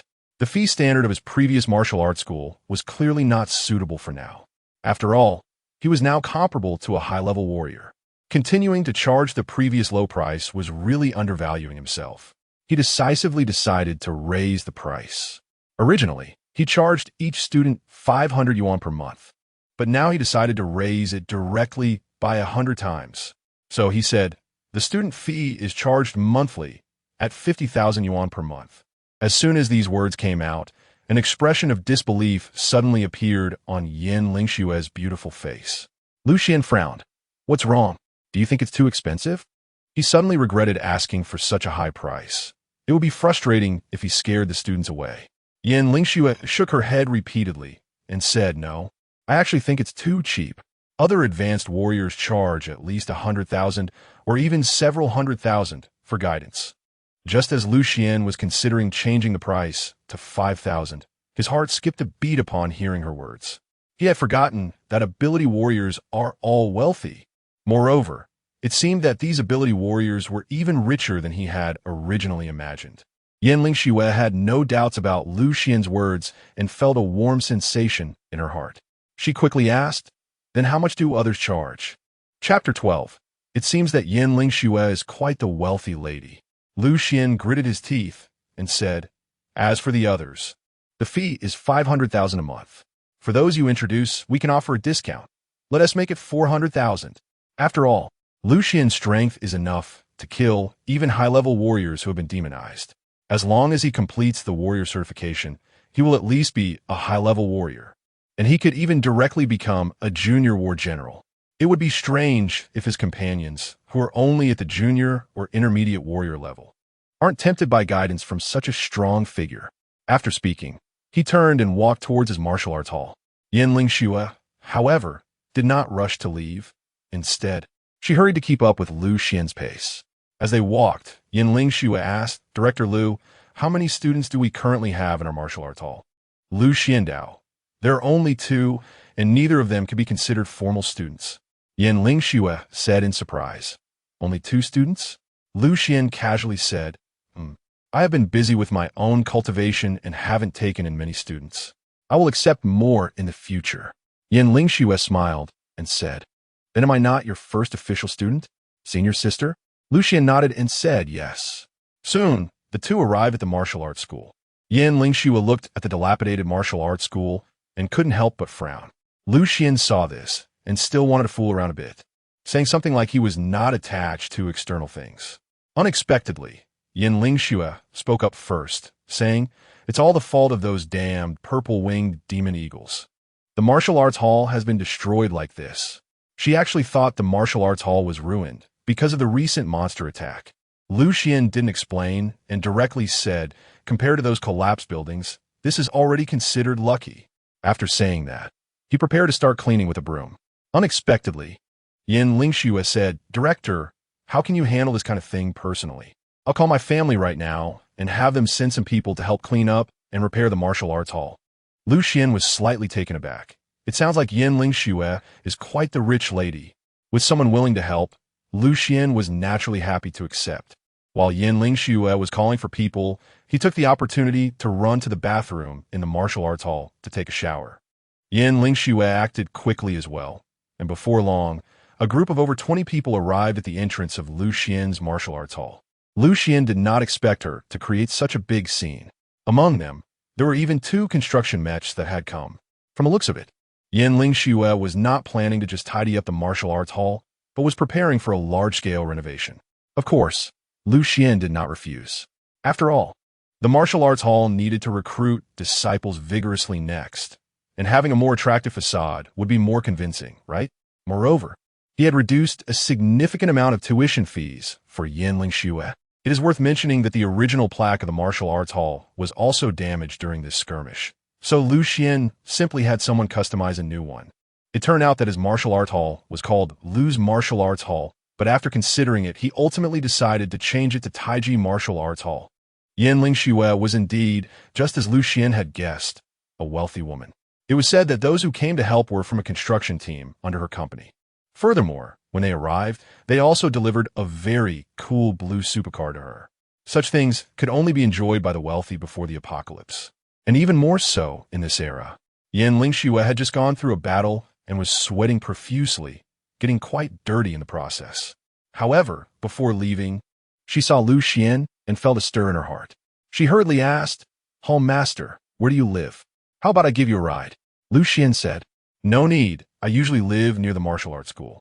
Yin Lingxue glanced around the martial arts school, which was undergoing renovations, and said, But the martial arts school is being repaired right now. it wouldn't be convenient for you to live here, right? Lu Xuan thought for a moment and then said, then take me to Luan District. Luan District? What kind of place is that? Yan Lingxue showed a clear look of confusion upon hearing this name. Lu Xian smiled slightly and said, it's just nearby, only a few streets away. Yan Lingxue was slightly taken aback. Nearby? That must naturally be a civilian area. Previously, Yan Lingxue thought that Lu Xian only had a martial arts school here, that his residence should not be here. She didn't expect that Lu Xian actually lived nearby as well. This left her a bit puzzled. After all, even a beginner warrior, after passing the certification, could obtain an apartment in a community, and intermediate warriors could even live in villa communities. Lu Xian, a senior warrior, actually lives in a civilian area, which is indeed very strange. Lu Xian noticed her inner confusion, but didn't explain anything. He directly got into Yan Lingxue's car. Naturally, Yan Lingxue hurriedly got in as well and then started the engine. Inside the car, after Lu Xian told her the route, he began to observe the condition of the vehicle. This supercar was even cooler than the various sports cars he had seen online in his previous life. In fact, it was not just cool, it also had a certain level of defensive capability, able to withstand low-level monster attacks to some extent. Lu Xian, having lived 2 lives, was sitting in such a luxury car for the first time and found it a bit novel. Of course, it was just novelty. After all, he was a transmigrator, so he wouldn't lose his composure just because of a luxury car. However, the comfortable feeling in the sports car did make him think that once he had money, he would need to buy one as well. At that moment, Yan Lingxue took the initiative to bring up a topic, saying, by the way, director, the repairs at the martial arts school are likely to continue tomorrow. Do you have any plans for tomorrow? Lu Xian thought for a moment and said, I plan to go to the Warrior Guild to complete my warrior certification. Yan Lingxue's eyes brightened, and she said, then I'll take you there tomorrow. Lu Xian nodded and said, then I'll trouble you. Yan Lingxue shook her head repeatedly and said, not a trouble at all. Anyway, I don't have much to do tomorrow. And besides, you are a student of your martial arts school now, so you should seize this opportunity to please the director. After chatting for a while, Lu Xian closed his eyes, pretending to meditate. In reality, he needed some time to digest the many changes that had occurred today. Before long, the car arrived at the Luan district that Lu Xian mentioned. Yan Lingxue drove very carefully and at a slow speed, afraid of accidentally hitting someone again. Once they got here, she felt a bit troubled because she had no idea where Lu Xian's home was. Fortunately, at this moment, Lu Xian had also finished his contemplation. Chapter 13. Rare warmth in the apocalypse. Lu Xian opened his eyes, looked around at the environment, and said, have we arrived? I'll get off here. Yan Lingxue replied, no need, just point out where you live, and I'll take you to your doorstep. Lu Xian smiled and said, no need, the road ahead is too narrow. It's all alleys, and it would be difficult for your car to get out. It's not far anyway, I'll just walk a few steps. Well, okay. Yan Lingxue nodded helplessly. All right, I'll come over to pick you up tomorrow morning. Sure. After bidding farewell to Yan Lingxue, Lu Xian got out of the car and walked in the direction of his home. Along the way, he encountered some familiar faces and greeted everyone with a smile. Seeing this, Yan Lingxue suddenly began to understand why Lu Xian chose to live here. Although it was messy and simple, the closeness of a neighborhood was something she never saw in her villa community. She always felt that someone as high-ranking as Lu Xian living here might be the kind of great person referred to in ancient texts. Someone who hides their greatness in the city. Moreover, part of the reason should also be to protect the people here. After all, this civilian area hardly had any strong warriors stationed, and if situations like today occurred, there could be significant casualties before the warriors arrived. Thinking of this, she found herself increasingly admiring Lu Xian. In her view, Lu Xian was sacrificing his personal comfort to guard the civilian area, which was truly admirable. Reflecting on how she had previously mistaken Lu Xian for a frightened civilian who failed to evacuate in time, she suddenly felt embarrassed, her cheeks flushing. However, upon further thought, if not for that misunderstanding, she might not have had the chance to meet Lu Xian, which made her lips curl into a slight smile. Soon after, she happily hummed a tune and drove away. Lu Xian naturally did not know that Yan Lingxue could be so imaginative. At this moment, he had already arrived at a small alley. in front of an old walk-up building. His home was located on the upper floor of this building. Reaching the staircase, Xuan swiftly dashed up a flight of stairs. After several jumps, he had already reached the 3rd floor. Along the way, he even greeted a neighbor, Aunt, who was about to go downstairs.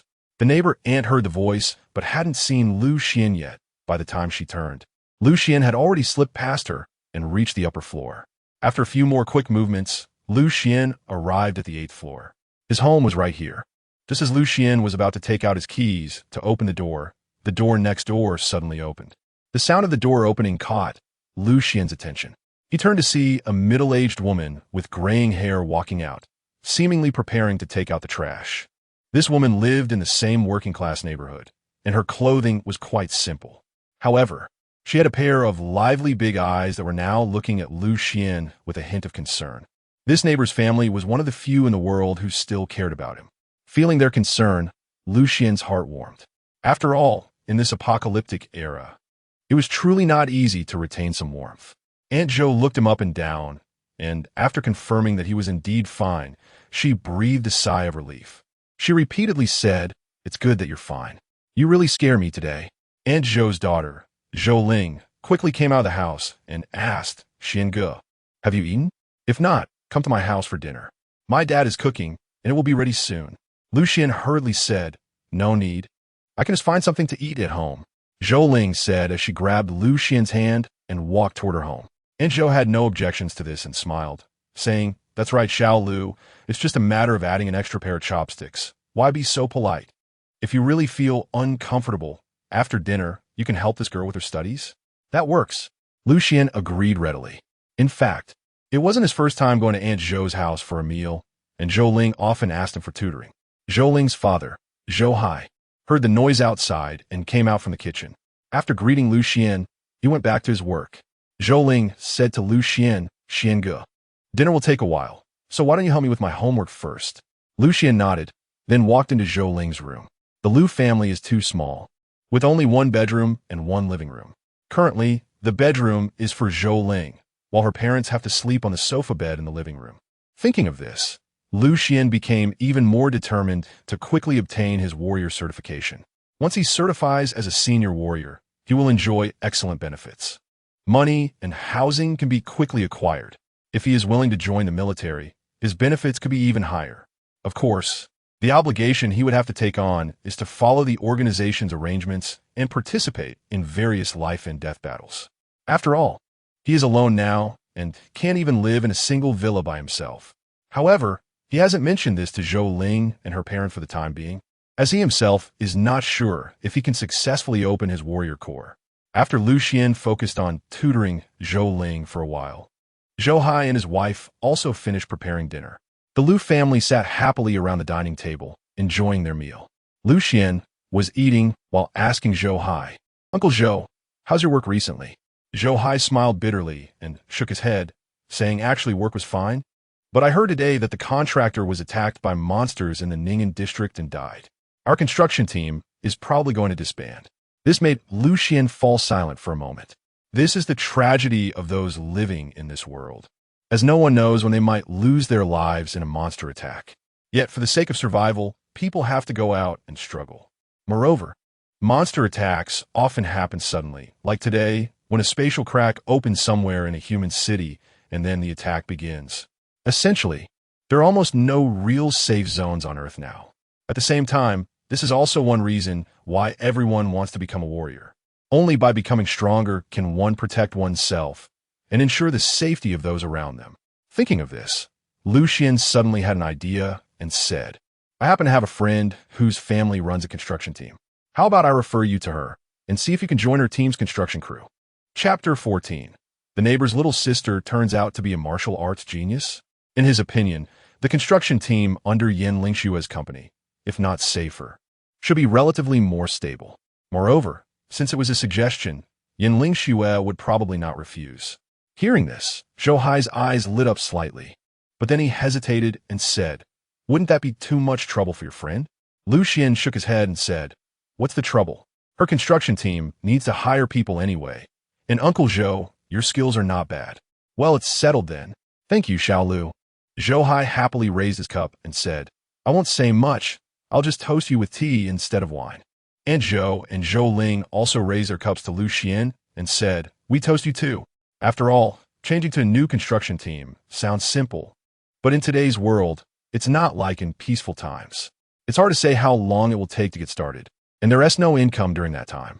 Lu Xian has solved their family's livelihood problems, which is a great kindness to them. Lu Xian also happily drank the tea in his cup with them. Soon, his gaze fell on Zhou Ling. He smiled and asked Xiao Ling, "How's the boxing technique I taught you going?" Zhou Ling confidently replied, "Brother Xian, the Tai Chi you taught me, I've been practicing every day. I definitely won't let you down." Lu Xian smiled and said, so confident, "After dinner, let me see." Previously, he taught Tai Chi to Zhou Ling just to help her strengthen her body. But now it's different. After upgrading his Tai Chi, he can also pass it on to others. Although others don't have his system and can upgrade quickly, as long as they have enough comprehension, practice diligently, and receive his guidance, they can also become stronger and apply it in actual combat. Lu Xian believed that instead of introducing Zhou Hai to a job, helping Zhou Ling develop into a capable warrior who could protect her family was the real assistance for this kind-hearted neighbor. Since he had already taken on the task of teaching 10 students, he decided to let Zhou Ling be one of them. No problem. Zhou Ling readily agreed. After dinner, Lu Xian took Zhou Ling directly to the rooftop terrace. In front of him, Zhou Ling demonstrated the Tai Chi he had taught her. After watching, Lu Xian couldn't help but nod secretly. It was clear that Zhou Ling was taking this set of movements seriously, and she had learned it quite well. Naturally, there were many mistakes, and Lu Xian began to point them out one by one. Then, he personally demonstrated the complete form for Zhou Ling. Although Zhou Ling had seen Lu Xian practice before, this time his demonstration felt completely different. Lu Xian's martial arts had improved tremendously, having advanced several levels, and naturally became more profound. Although Zhou Ling didn't fully understand, she could feel that Lu Xian's movements combined stillness and motion, as if there was a mysterious power attracting everything around him. She widened her eyes. Lu Xian was already very handsome, but at that moment, while practicing, he seemed even more charming. Immediately, she focused all her attention and watched every movement of Lu Xian with utmost seriousness. In an instant, she felt her understanding of this set of movements was rapidly increasing. Originally, she had thought Tai Chi was just like the calisthenics at school. If it weren't for Lu Xian teaching her, she wouldn't have bothered to practice. However, now she suddenly changed her mind. She felt that Tai Chi was far from simple. Soon, after Lu Xian completed the demonstration of Tai Chi, he continued to let Zhou Ling practice repeatedly. He was pleasantly surprised to find that Zhou Ling had quite a good talent. After several practice sessions, her progress was almost visible to the naked eye. It seemed that his previous idea of training Zhou Ling to become a warrior wasn't too difficult after all. With this pleasant discovery, Lu Xian's enthusiasm for teaching surged. As a result, they started practicing at around 7 and continued until 10 o'clock. Only when Aunt Zhou came to ask if they needed a late-night snack did they realize that nearly 3 hours had passed without them noticing. In those 3 hours, Zhou Ling had made remarkable progress. Although she hadn't even reached the level of Mingjin yet, she was not far off. However, too much of a good thing can be counterproductive. Lu Xian also knew that it was impossible to turn Zhou Ling into a master in just one day. So he directly ended today's practice. After all, he had basically pointed out everything he could, and from now on, it would depend on Zhou Ling's continuous practice and comprehension. The next morning, Lu Xian got up early in the morning and went to the rooftop to practice martial arts. To his surprise, he found that Zhou Ling was already up as well, practicing Tai Chi on the rooftop. Clearly, after the experiences of last night, Zhou Xian's motivation to practice was at an unprecedented high. Lu Xian was very pleased with this. After accompanying Zhou Ling to practice boxing twice, Lu Xian was ready to have breakfast before heading out, and Zhou Ling was also preparing to go to school. As for breakfast, Lu Xian naturally had it at the Zhou family's place. Just after they finished breakfast, when Zhou Ling went to pack her bag, Lu Xian received a communication call from Yanling Xue. "Director Lu, are you ready? I'm already waiting for you at the intersection." The voice of Yanling Xue came through the watch communicator, instantly surprising everyone in the Zhou family. "Okay, I'll be down right away," Lu Xian responded and then hung up the phone. Just as he was about to go out, he noticed that Aunt Zhou and her husband were looking at him with confusion. Aunt Zhou asked Xiao Lu, "Who was that just now?" Lu Xian smiled slightly and said, "That's a friend I just met yesterday. Today I'm going to participate in the soldier qualification assessment, and she came to take me there." Upon hearing this, Zhou Hai's eyes widened in surprise, exclaiming, "Soldier qualification assessment? Xiao Lu, have you awakened your superpowers?" In fact, the soldier qualification assessment includes not only superpowered soldiers, but also mecha soldiers. However, Zhou Hai knew that Lu Xian had never had any contact with mechas, so he directly ruled out that possibility. Lu Xian said, "I suppose so." Aunt Zhou asked excitedly, "When did it happen? Why didn't you tell us?" Lu Xiandao, "It was just something that happened yesterday. I haven't passed the certification yet, right? I originally planned to tell you all after I passed the certification." The reason I explained all this to Zhou Hai and the others is that Lu Xian intended to bring Zhou Hai and his family over to live together after he passed the certification. Now he has given them a psychological preparation in advance. Zhou Hai and his wife have always treated Lu Xian like their own child, so they're naturally happy for him at this moment. Zhou Hai hurriedly urged, "Then you should go quickly. Don't delay the assessment time."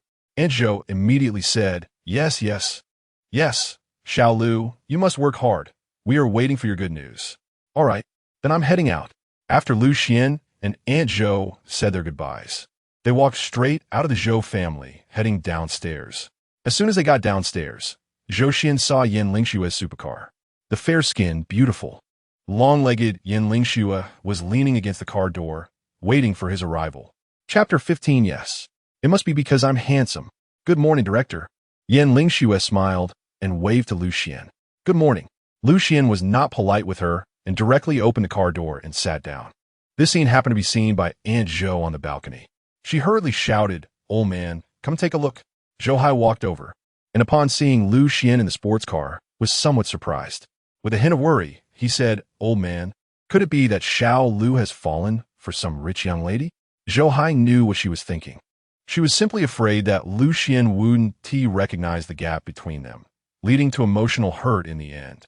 He, however, was unconcerned and said, "Didn't Xiao Lu say that she is just a friend he just met?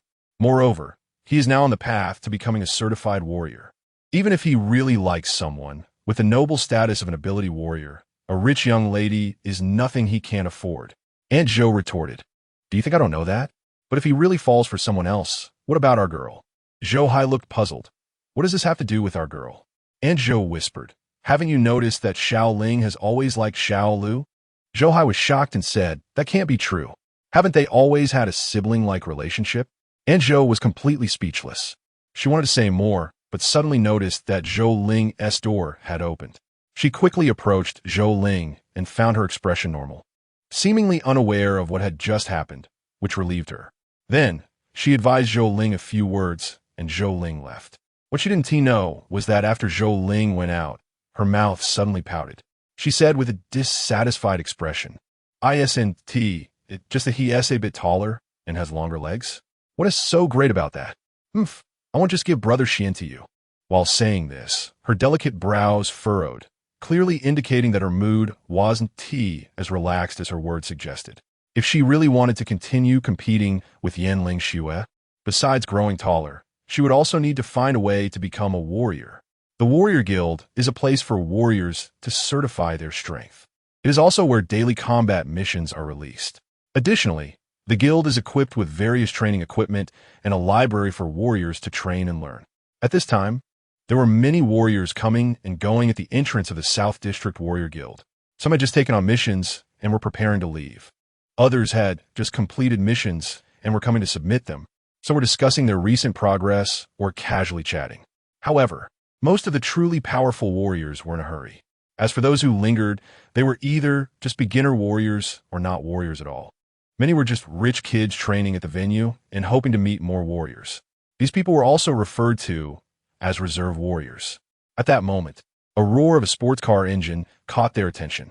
Everyone turned to look and saw a luxurious sports car performing a beautiful drift, stopping at the entrance of the guild.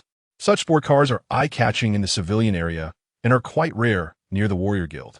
After all, They could tell at a glance that this car was not only for show, but also had certain defensive and offensive functions. Such cars are generally hard for beginner warriors to afford, not to mention that many among them are reserve warriors. At this moment, under everyone's gaze, the wing-light car door slowly opened. A beautiful woman in a light blue combat suit stepped out of the car, instantly captivating everyone's attention. Wow, who is this girl? She is so beautiful. When did our guild have such a beautiful female warrior? I've never seen her before. Does anyone know her? This girl was, of course, Yanling Xue. The number of female warriors is already less than that of male warriors, and beautiful female warriors like Yanling Xue are even rarer. That's why everyone was so astonished. Just as everyone was discussing, Lu Xian also stepped out from the other side of the car. Suddenly, the scene fell silent. Many people looked confused because Lu Xian's attire was entirely different from that of the others around him. Everyone, including Yanling Xue, was in combat suits, some even in exaggerated armor. But Lu Xian was wearing a loose white robe, looking nothing like a warrior, but more like a scholar. How could such a person come to the warrior guild? Moreover, he came with a beautiful female warrior. Everyone's minds were filled with such questions. Many people's gazes were focused on Lu Xian's incredibly handsome face. Then, everyone suddenly seemed to understand. It must be because he is handsome, especially that elegant temperament, which was a stark contrast to everyone else around him. A muscular reserve warrior couldn't help but snort coldly. What is so great about being handsome? In this era, strength is what matters most.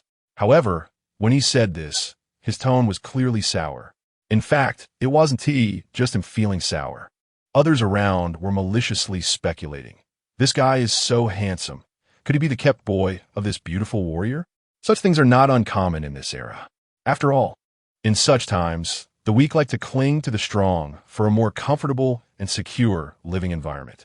Even if powerful warriors don't actively seek it out, there will be people who approach them.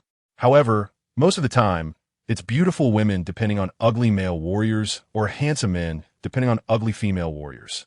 Cases like Lu Xian and Yanling Xue, where both are attractive, are quite rare. Female warriors have more options to choose from. They can even find strong and handsome partners among warriors, so there's no need to look for kept boys. While everyone was speculating in their hearts, Yanling Xue had already taken Lu Xian and walked toward the warrior guild. As they walked, Lu Xian inquired, "Why does it seem like no one here knows you?" Yanling Xue replied, "That's true. They don't know me because I actually belong to the warrior guild in the central district.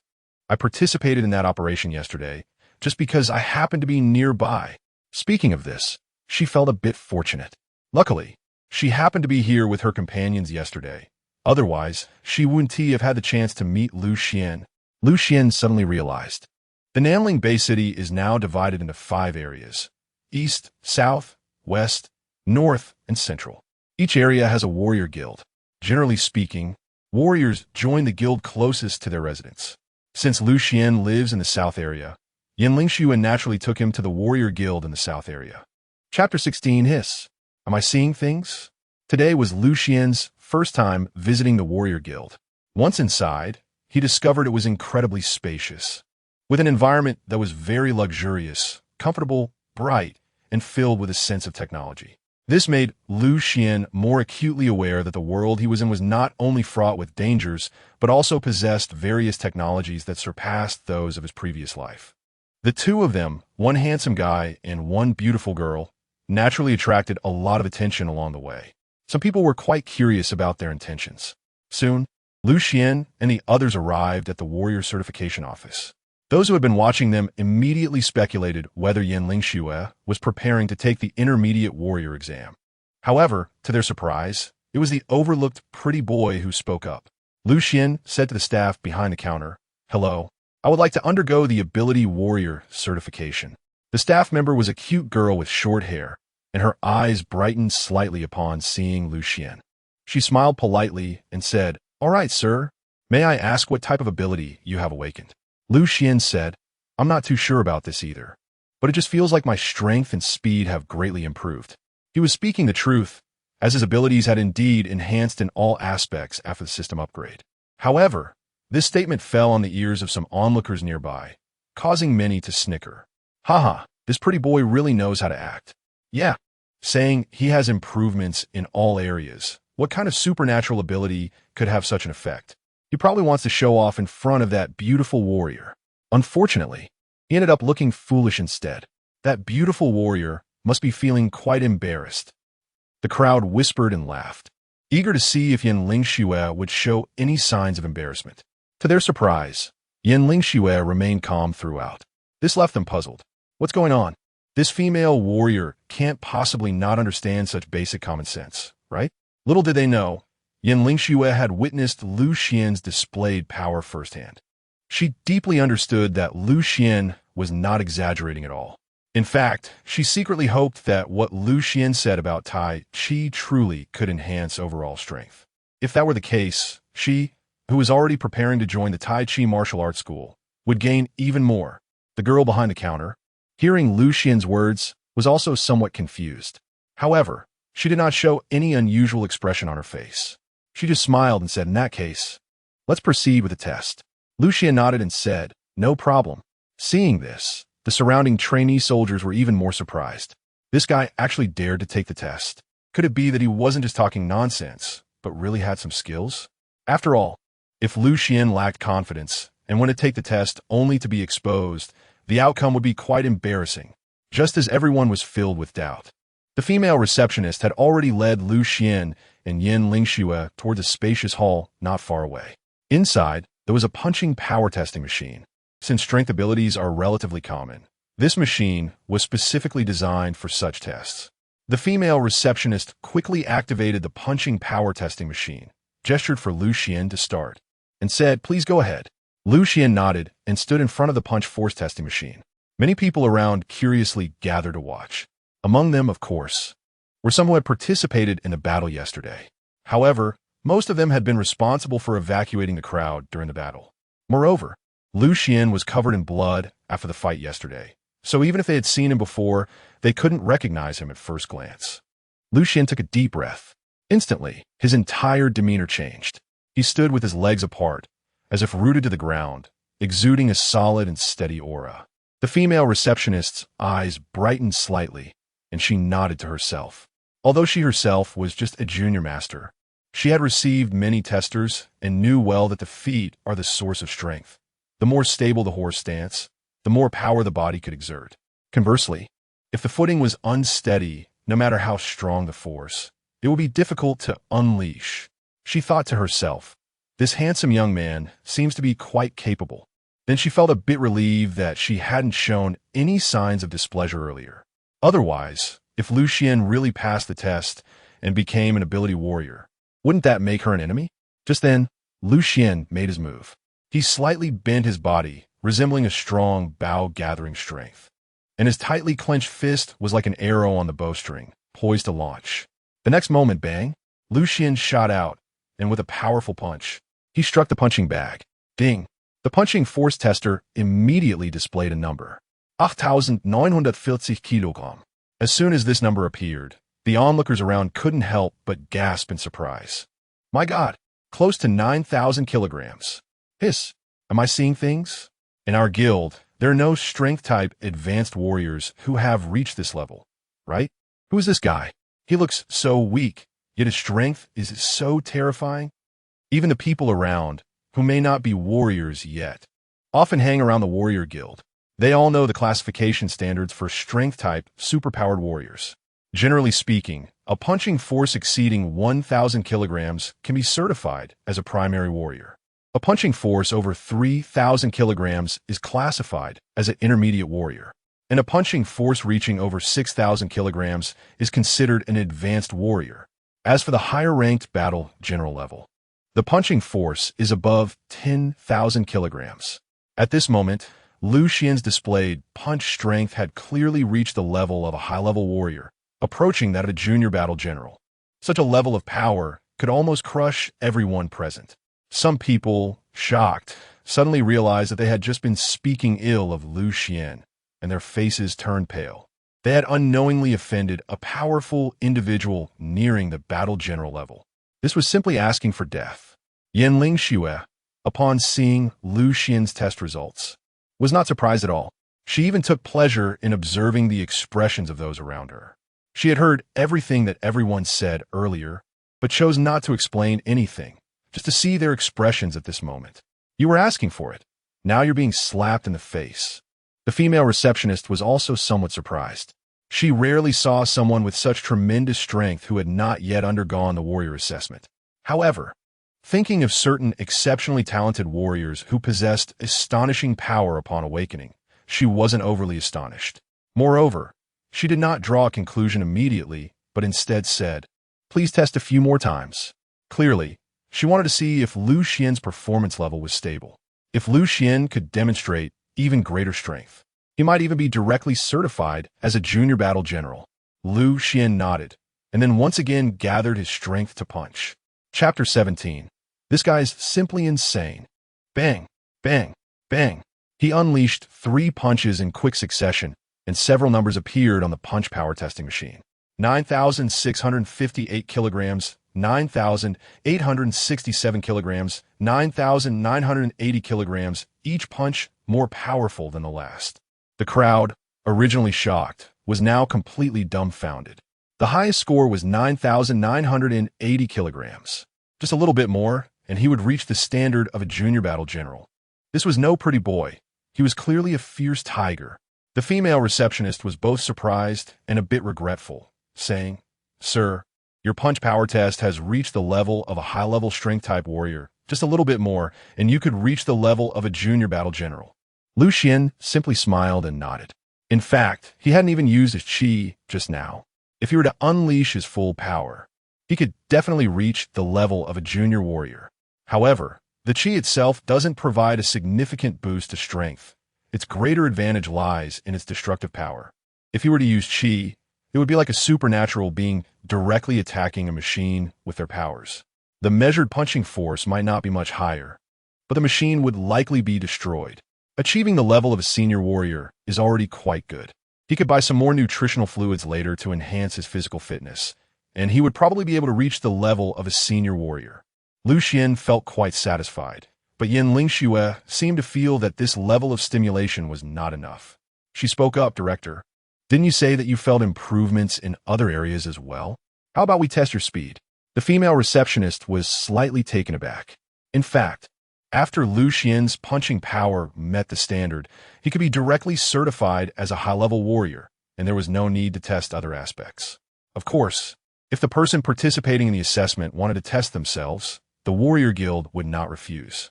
On the contrary, being able to understand a new warrior more comprehensively was of significant importance to the Warrior Guild. Therefore, the female receptionist looked at Lu Xian. Lu Xian naturally understood that Yin Lingxue wanted him to continue slapping the faces of those who had been talking behind his back. However, this was exactly what he wanted. He didn't care about the gossip around him, but he wanted to take this opportunity to promote himself more. If he could recruit some martial arts students from the Warrior Guild, that would be simply wonderful. So, he nodded and said, "All right, let's go test it out." The female receptionist immediately made a gesture inviting them to follow, saying, "The speed testing machine is in another area. Please come with me." Lu Xian and Yin Lingxue followed her closely. The onlookers around them hesitated for a moment, but ultimately decided to follow as well. After all, they'd already offended someone. Now, it was a good opportunity to see just how powerful the person they had offended was. The speed testing device was not far from the punch force testing machine. Lu Xian and the others walked a few steps and arrived. However, when they got here, there happened to be a high-level warrior conducting a test. This high-level warrior is well known among many, as he is a formidable fighter from their Southern District Warriors Guild, named Luo Tian. He is highly regarded among the many high-level warriors in the guild because he is a speed-type warrior and is already very close to the standard of a junior war general. When Lu Xian and the others arrived, they happened to see Luo Tian's figure sprinting down the runway, quickly reaching the finish line. His test results immediately appeared on the speed testing device, 95. 2 ms. Wow, just a few days and Luo Tian has improved again. If he continues to progress a bit more, he might be able to pass the Junior Warrior assessment. Incredible, truly worthy of being Luo Tian. Many people nearby couldn't help but start discussing. The strength of speed-type ability warriors is classified according to their speed. Among them, 20 ms is a junior warrior. 40 ms is a middle-level warrior, and 70 ms is a senior warrior. To become a junior battle general, one needs to reach 100 ms. A middle-level battle general needs to reach 200 ms. The standard for a speed-type senior battle general is 340. 3 ms, which is the speed of sound. Of course, there are very few abilities that are exceptionally powerful, allowing one to break the sound barrier right after awakening. However, such individuals can often only reach this level for a brief moment. After all, once speed reaches a certain level, the physical burden becomes immense. Without sufficiently strong physical qualities, it's impossible to maintain the maximum speed. If one exceeds their physical limits, their body could even collapse. This speed testing machine measures average speed, not instantaneous speed, making it more valuable for reference. After Luo Tian completed the test, a middle-aged man nearby saw his test results and couldn't help but smile. He spoke, "Not bad. Luo Tian, you're just 4.8 away from the standard of a qualified warrior. Keep it up and aim to pass the Junior Battle General Assessment in these 2 months." "Yes, President." Luo Tian smiled. It turned out that this middle-aged man was Jiang Feng, the vice president of the Warrior Guild. He was also a middle-level battle general. While they were talking, a female receptionist led Lu Xian and Yan Lingxue over. "President." The female receptionist first gave a slight bow to Jiang Feng, then introduced, "This is Mr. Lu Xian, who wants to do a speed test here. His strength test result just reached a maximum of 9,950 kilograms. Isn't that close to the level of a strength-type junior battle general?" Jiang Feng and Luo Tian both turned to look at Lu Xian. Luo Tian's eyes suddenly lit up as he said, "You're the one who was eaten by the purple-winged demon Eagle Lord yesterday, and then killed your way out of its belly?" It turned out he had also been at the battle scene yesterday. Upon hearing this, Jiang Feng also recalled the incident. Although he was on the battlefield yesterday, he was in another area and hadn't seen Lu Xian. However, he had heard about it. Jiang Feng looked at Lu Xian with interest and said, "So it's you? I heard you rejected the invitation from Senior Luo Tong's team yesterday?" Lu Xian said, "Mainly because I haven't thought about joining any warrior team for now." As soon as these words came out, everyone around was left dumbfounded. Many of them didn't actually have the qualifications to remain after yesterday's battle, but naturally, they couldn't be unaware of the relevant information. They just didn't expect that such thrilling things had happened on site. Being eaten by a lord-level monster and then killing their way out from its belly. What made them feel even more absurd was that Lu Xian actually rejected an invitation from Luo Tong's team. Everyone knew who Luo Tong was. He was the strongest in their base city. There were stronger beings at the war god level, but there were only a few war gods in the entire Great Xia Kingdom, all stationed in a few super-large base cities or military districts. For a small city like Nanling, having a high-level war general stationed was already quite impressive. Yet, Lu Xian actually refused to join the team of such a powerful individual. This guy must be crazy. How great would this opportunity be for them? Chapter 18. In the blink of an eye, he became Lu Xian's backdrop. At this moment, many people looked at Lu Xian and felt a bit frantic. At the same time, more people suddenly thought that since Lu Xian could catch the attention of a high-level war general, his strength might not be as simple as what they had just seen. Could it be that besides his punch power being close to that of a primary strength-type war general, he was actually strong in other aspects too? Realizing this, those who had just been talking nonsense couldn't help but gulp. Because the stronger Lu Xian's displayed strength was, the more dangerous their situation became. They had just been thinking that even if Lu Xian wanted to hold them accountable, they could find some familiar warriors to help mediate. After all, even if they weren't warriors themselves, they would at least know some, right? However, now it seemed that ordinary warriors might not be able to help them resolve this matter at all. With this thought in mind, many people quietly stepped back, preparing to run away quickly while no one was paying attention, and then find a place to hide.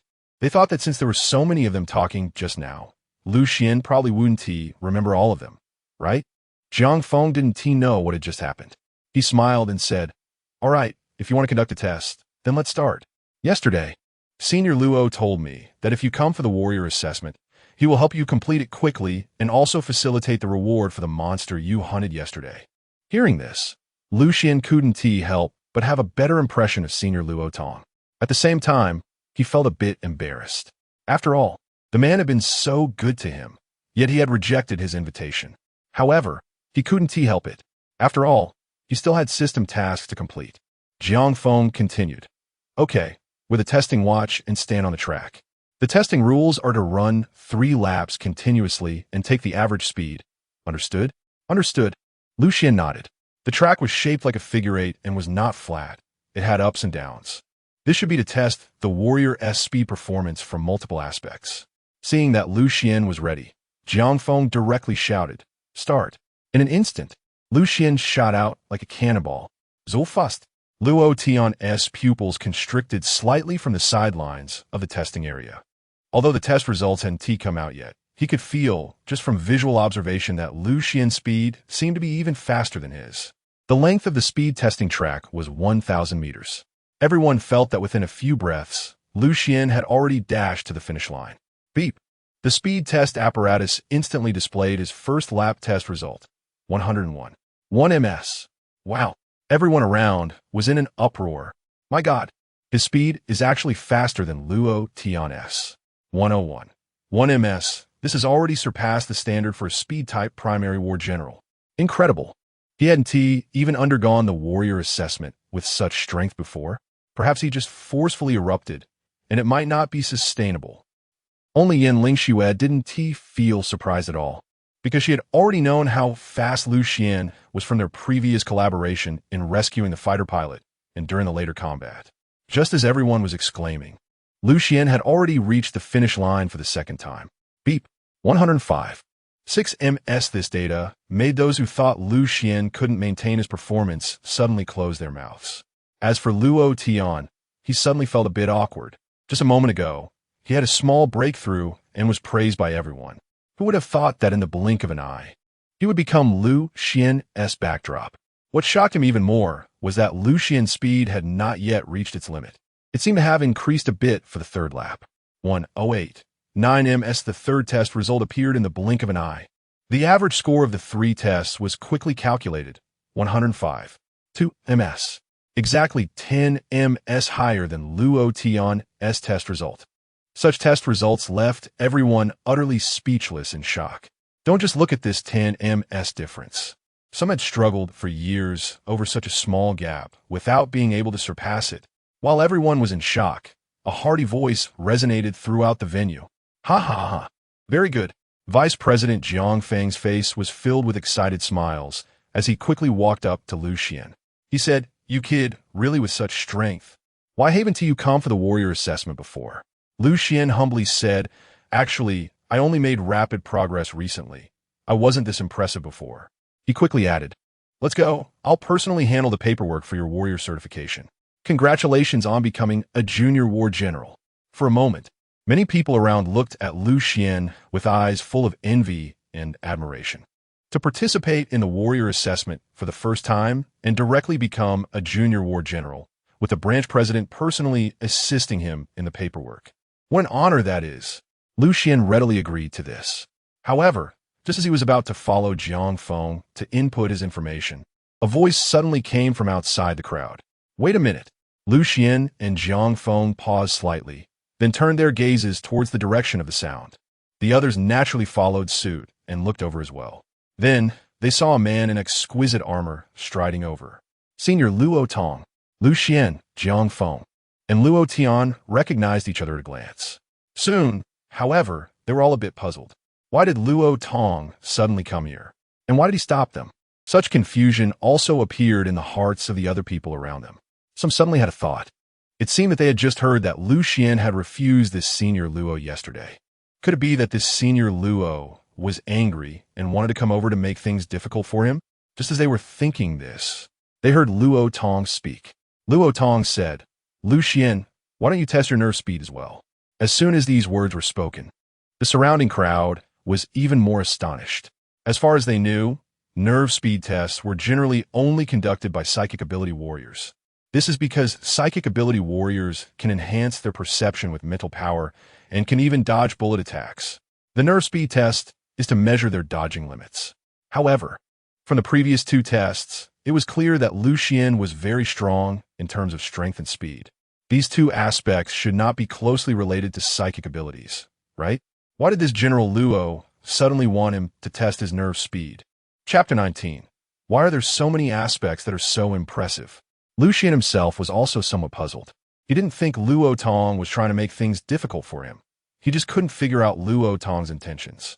Seeing that Luo Tong was only smiling and had no intention of explaining, Lu Xian decided not to ask. Moreover, he wanted to gain a more comprehensive understanding of his current strength. So he directly said, "All right, then I'll test it out." Jiang Feng naturally had no objections. If they could discover another aspect of Lu Xian's strength, it would only benefit him as the branch president. Before Lu Xian appeared, the strongest student in the martial arts school was Luo Tian. However, Luo Tian's overall strength was still a bit short of the standard for a junior battle general. Although it was just that little bit, many people had spent several years without being able to improve. Most importantly, Luo Tian was already 25 years old this year. Reaching the level of a junior battle general at such an age could only be considered decent talent. Lu Xian was different. Although Jiang Feng had not yet asked Lu Xian about his exact age, he estimated that Lu Xian looked no older than 20. Reaching the junior warrior level at the age of 20 is definitely a sign of a super genius. For such a genius, becoming a senior warrior would be almost effortless. There's even a certain chance of breaking into the war god level. Of course, leaving those distant goals aside, for those of them managing the warrior guild, having a genius among their ranks would also earn them national rewards. Not to mention, having an impressive junior warrior under their command would give them more confidence in carrying out various tasks or facing monster attacks. With these thoughts in mind, Jiang Feng could not wait to take Lu Xian to the area where the neural speed testing device was located.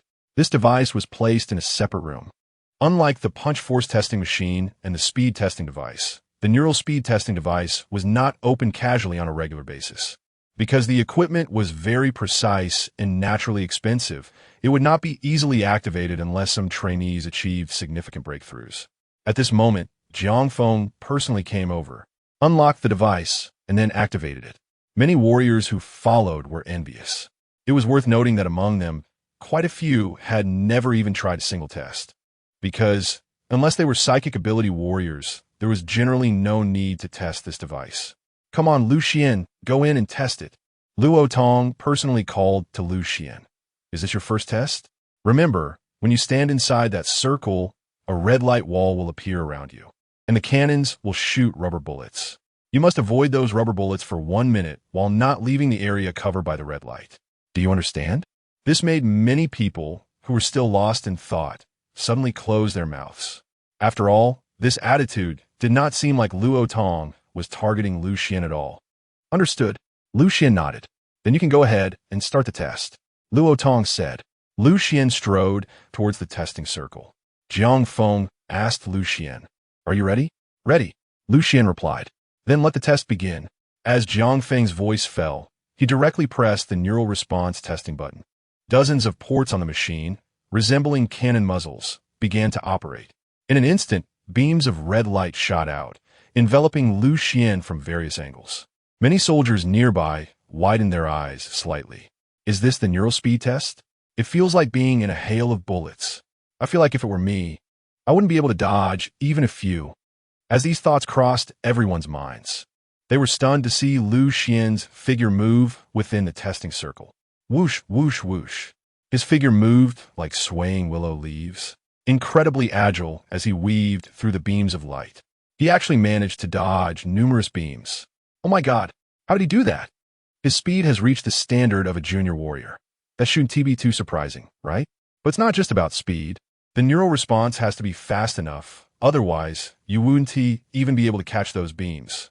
So, does that mean his mental strength is also very powerful? That's too abnormal. While everyone was discussing, a look of joy appeared on Jiang Feng's face. He couldn't help but glance at Luo Tong, only to find that Luo Tong didn't seem surprised at all. Instead, he wore an expression of "I knew it." Clearly, Luo Tong had predicted this outcome long ago. Meanwhile, Lu Xian's agility test was also coming to an end. Jiang Feng looked at the data on the instrument, and his joy deepened. He announced loudly, "In 60 seconds, hit 5 times, touched red light 0 times, reaching the standard of a senior mental warrior. Wow.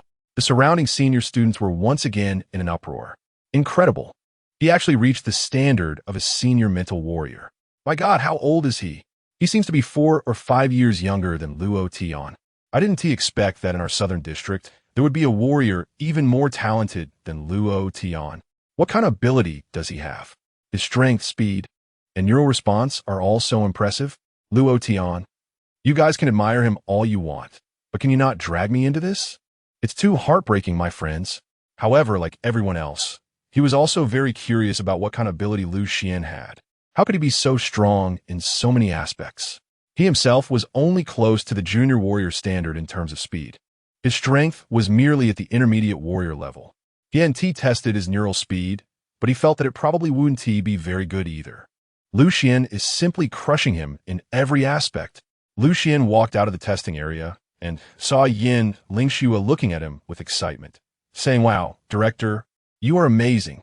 This neural speed test. I've only seen one psychic ability warrior in the Central District who is this powerful." Lu Xian smiled slightly upon hearing this and said, "It's nothing. With more practice, you could do it too." Yin Lingxue's eyes lit up. She understood what Lu Xian meant. That is, this was not a mental ability, but the effect brought about by martial arts training. No one else noticed their conversation, except for Luo Tian, who was not far away and heard it. He felt a bit puzzled. Could it be that this female warrior had also awakened a mental type ability? But he remembered that Yin Lingxue had clearly used an ice and snow ability yesterday. At this moment, Luo Tong and Jiang Feng strode towards Lu Xian. Luo Tong laughed heartily and said, "I was right, Lu Xian. Your ability must be telekinesis." Chapter 20. Inner strength equals rare telekinesis ability? Telekinesis? Many people around showed a look of confusion upon hearing these two words, as they had never heard of such an ability. Only Jiang Feng suddenly looked enlightened. He slapped his forehead and excitedly said, "That's right. Only such a rare ability could possibly enhance strength, speed, and mental power at the same time." Luo Tian couldn't help but ask, "President, what is telekinesis ability?" Others looked at Jiang Feng with curiosity, including Lu Xian and Yin Lingxue. Jiang Feng smiled and said, "No wonder you don't know. This telekinesis ability is extremely rare. It is a type of mental ability, but not just any ordinary mental ability. Out of 100 mental ability users, there might not even be one.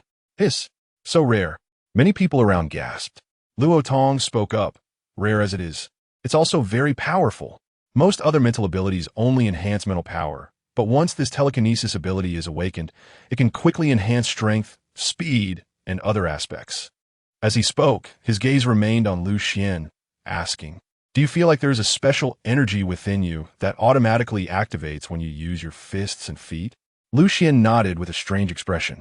However, he had some doubts in his heart. According to this description, isn't that internal energy? Could it be that internal energy is equal to mental power?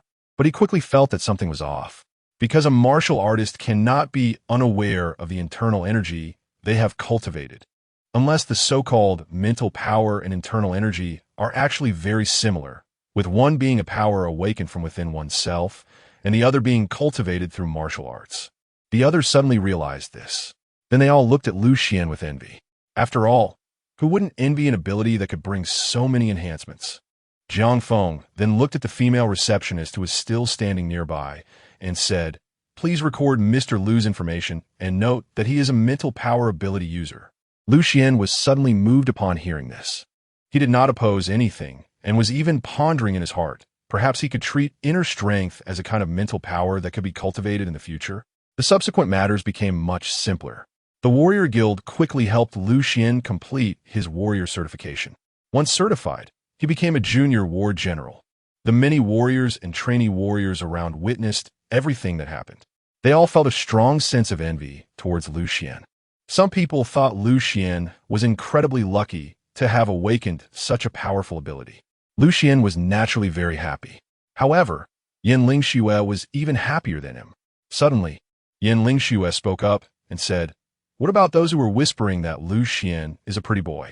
Why aren't they saying anything now?" As soon as she said this, the surrounding area fell into silence. Before Yin Lingxue could say anything else, the the female receptionist began to explain. After listening, Jiang Feng's expression darkened. He shouted angrily, "Nonsense!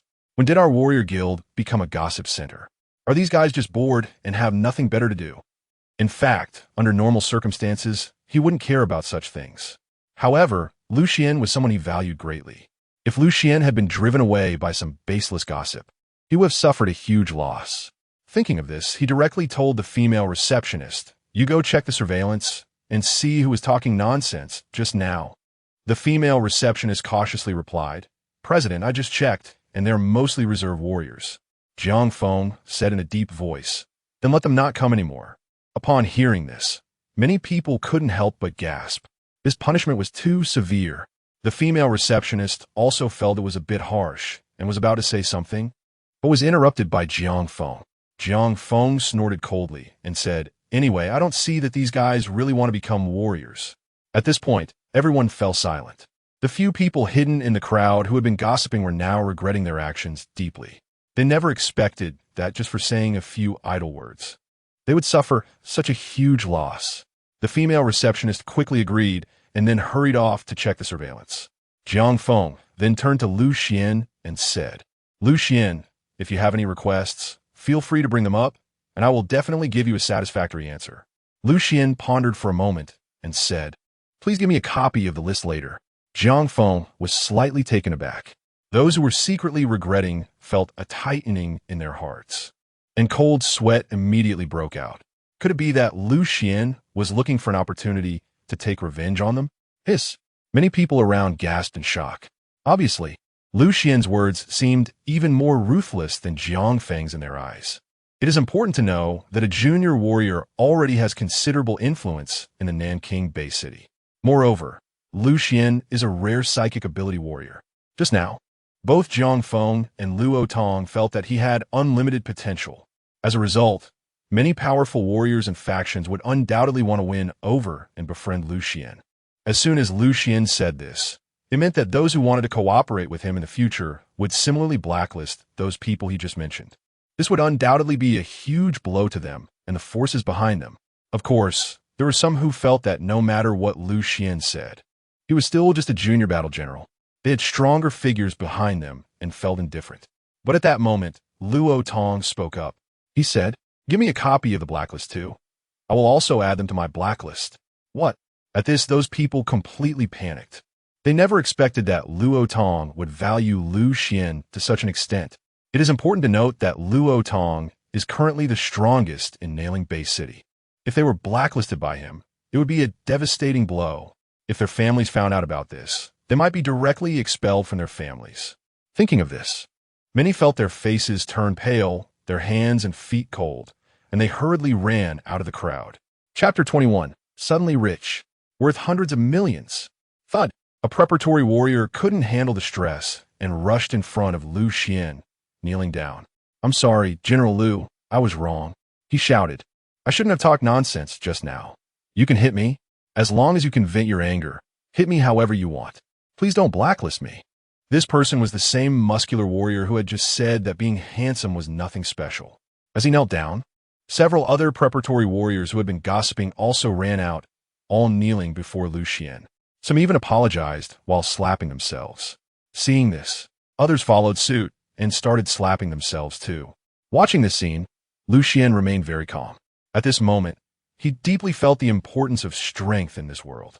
Just imagine, if he didn't have such strength and was just an ordinary person, the situation might have been reversed. Watching some people bruise their own faces, Luo Tian and the others who were observing all shook their heads. "Now you know to be afraid? Where were you earlier?" Yan Lingxue couldn't help but say, if an apology could solve problems, humanity would have long since eradicated all monsters. One person kneeling on the ground immediately said, I can compensate. As long as General Lu can be appeased, I'm willing to pay any price." Others hurriedly chimed in, me too. Seeing this, Lu Xian couldn't help but feel moved. To be honest, he was already feeling less angry. But if he could take this opportunity to make some money, that wouldn't be bad. After all, he was quite poor right now and had no reason to let a group of fat sheep walk away. However, he didn't speak up. Instead, he looked at Luo Tong. Luo Tong immediately understood and suggested, if you really have sincere apologies, each of you should offer 10 million to Lu Xian as compensation, and then this matter could be settled. What do you think, Lu Xian? Lu Xian's heart skipped a beat. 10 million. There were 7 people kneeling on the ground, which added up to 70 million in both his past and present lives. He had never seen so much money. So he decided to take the opportunity and said, okay. The people kneeling on the ground suddenly felt a bit miserable. Many of them came from wealthy families, but they usually only received tens of thousands or a little over 100,000 as pocket money each month. If their families found out that they had to compensate someone 10 million just for saying a few casual words, they feared they would be severely punished at home. However, they didn't dare to voice any objections and quickly agreed, fearing that Lu Xian might change his mind. After all, it was better than getting beaten to death by their families. Yin Lingxue reminded him, I just saw a few of them slip away. Lu Xian said, those who slip away don't need to apologize. I'll directly blacklist them. The female receptionist quickly responded, no problem. I'll organize the list right away. With that, the matter came to a close. Soon after, Lu Xian bid farewell to Luo Tong, Jiang Feng, and the others, leaving the Warrior Association. A notification popped up on his communication watch, indicating an income of 30 million in cash and 5,000 points. Lu Xian felt very surprised. He had only killed a few demonized individuals yesterday, and surprisingly received 30 million in cash. No wonder so many people wanted to become warriors. It was just too easy to earn money. If it weren't for Yin Lingxue being next to him, Lu Xian would have almost burst out laughing. Not long after he received the reward, his communication watch received a video call invitation from Luo Tong. After connecting, Luo Tong immediately asked Lu Xian, did you receive this time's reward? Lu Xian said, received it. Thank you, Senior Luo. He knew that the reward could be issued so quickly because Luo Tong was working behind the scenes, so he specially expressed his gratitude. 5,000 points. Yin Lingxue, who was driving, didn't have much reaction when she heard the cash reward of 30 million mentioned earlier. However, when Luo Tong mentioned 5,000 points, she couldn't help but exclaim. Then, she realized she had lost her composure and quickly apologized. Lu Xian looked at her in surprise. Why such a big reaction? Luo Tong, on the other hand, didn't say anything, just chuckled to show that he didn't care. Lu Xian then realized that Luo Tong valued him so much for such a reason. He was quite curious about the plan Luo Tong mentioned. However, seeing that Luo Tong had no intention of revealing anything, and with Yin Lingxue beside him, he chose not to ask. He simply agreed cheerfully, saying no problem. After hanging up the video call with Luo Tong, Lu Xian turned to Yin Lingxue and asked, why were you so out of sorts just now? Yin Lingxue replied, there's no helping it. That's 5,000 points. I can't help but be surprised. Lu Xian curiously asked, is 5,000 points a lot? Yin Lingxue helplessly replied, I forgot that you don't understand things about warriors. Points, simply put, are a special currency that only warriors can possess, which can be used to purchase items on the battle network that cannot be bought with money. The value of 5,000 points is at least equivalent to 500 million in cash. Lu Xian was also taken aback upon hearing this. No wonder Yin Lingxue was so out of control just now. He said with great interest, it seems that I too have become suddenly wealthy. At this moment, the rewards he had received were worth 530 million. Adding in the money from those who had to compensate him, it totaled 600 million. Yin Lingxue said with a serious expression, this is not as simple as becoming suddenly wealthy. The value of warrior points is such that even if you give people money, no one would sell them. Lu Xian asked, so, after being a warrior for so long, how many points have you earned in total? Yin Lingxue sighed and said, actually, I have only been a warrior for a little over half a year, participated in 3 battles, and only earned a few dozen points. Lu Xian then nodded in realization, understanding how great the benefits he had received truly were. He also knew that the truly precious things in this world were basically inaccessible to ordinary people. For example, various weapons, battle armor, and mechs. Not to mention some precious nutritional meals, genetic potions, and so on. Only warriors had the qualification to enter the battle network for purchasing. He was quite curious about how much he could buy with these 5,000 points in the Battle Network. Chapter 22. Students who actively requested to increase tuition fees. Xuan saw that many places on the damaged streets around him were busy with construction and rebuilding. Xuan found that the construction team from Yin Lingshue's family was the most efficient, and they had almost finished renovating the Tai Chi martial arts hall. In fact, the hall had been completely renovated inside and out, looking brand new. Many onlookers were astonished by this, and there were discussions among them. How did the martial arts hall become so beautiful overnight? It must have cost a lot of money. How did Director Liu suddenly become so wealthy? You guys might not know, but Director Liu actually has real strength. I saw him fighting monsters with my own eyes yesterday. It was incredible. Sitting in the car, Xuan listened to these discussions with a slight smile on his face. This should attract quite a few people to come and learn at the martial arts hall. Then he remembered that he had promised to help Zhou Hai find a job this morning and hadn't told Yin Lingxue about it yet. However, he suddenly felt that he might not need to let Zhou Hai join someone else's construction team after all. After all, the Zhou family was one of the few people he was close to in this world. With his current wealth in the hundreds of millions, helping them out wouldn't be a problem at all. At worst, he could have Zhou Hai manage the martial arts hall for him in the future, which would be better than working in the sun and rain at a construction site, right? Soon, the car stopped outside the martial arts hall, and Xuan and Yin Lingxue got out together. As soon as they got out, many nearby citizens spotted Xuan and their eyes lit up. Many people came over to greet Xuan from a distance. Now everyone knew that Xuan was a truly powerful warrior and that he ran a martial arts hall nearby. Xuan didn't mind this. After all, it was human nature. They then entered the martial arts hall. As soon as they stepped inside, Xuan saw Grandpa Fong and his granddaughter. They had come specifically to thank Xuan for saving them yesterday. However, Xuan had gone to the Warrior Guild in the morning, and they had been waiting until now. Director Liu, but just a few steps in, Grandpa Fong exclaimed, "Hey, Director Liu, you've already been certified as a warrior? Wow, and you're even a junior war general." His granddaughter Fong Xiaoya was equally shocked, her mouth agape in surprise. Seeing their expressions, Xuan felt a surge of satisfaction.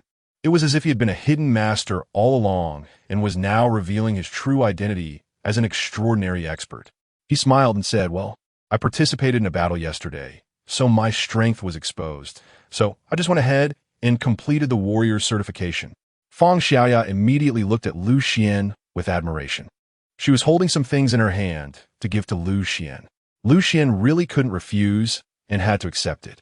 However, Grandpa Fong didn't seem to have any intention of leaving. He awkwardly said, "Well, Director Liu, besides wanting to thank you today, I also wanted to ask if Xiaoya could continue learning with you at the martial arts school. I don't know if you." He had just expressed yesterday that Fong Xiaoya would leave the martial arts school to focus on her studies. But now he was asking for her to rejoin the school, which was really embarrassing. However, he truly didn't want Fong Xiaoya to miss out on this great opportunity, so he could only muster up the courage to ask Xuan. Fortunately, Xuan didn't seem to have any intention of making things difficult for him. Xuan readily agreed, saying, "No problem. Xiaoya's talent is quite good.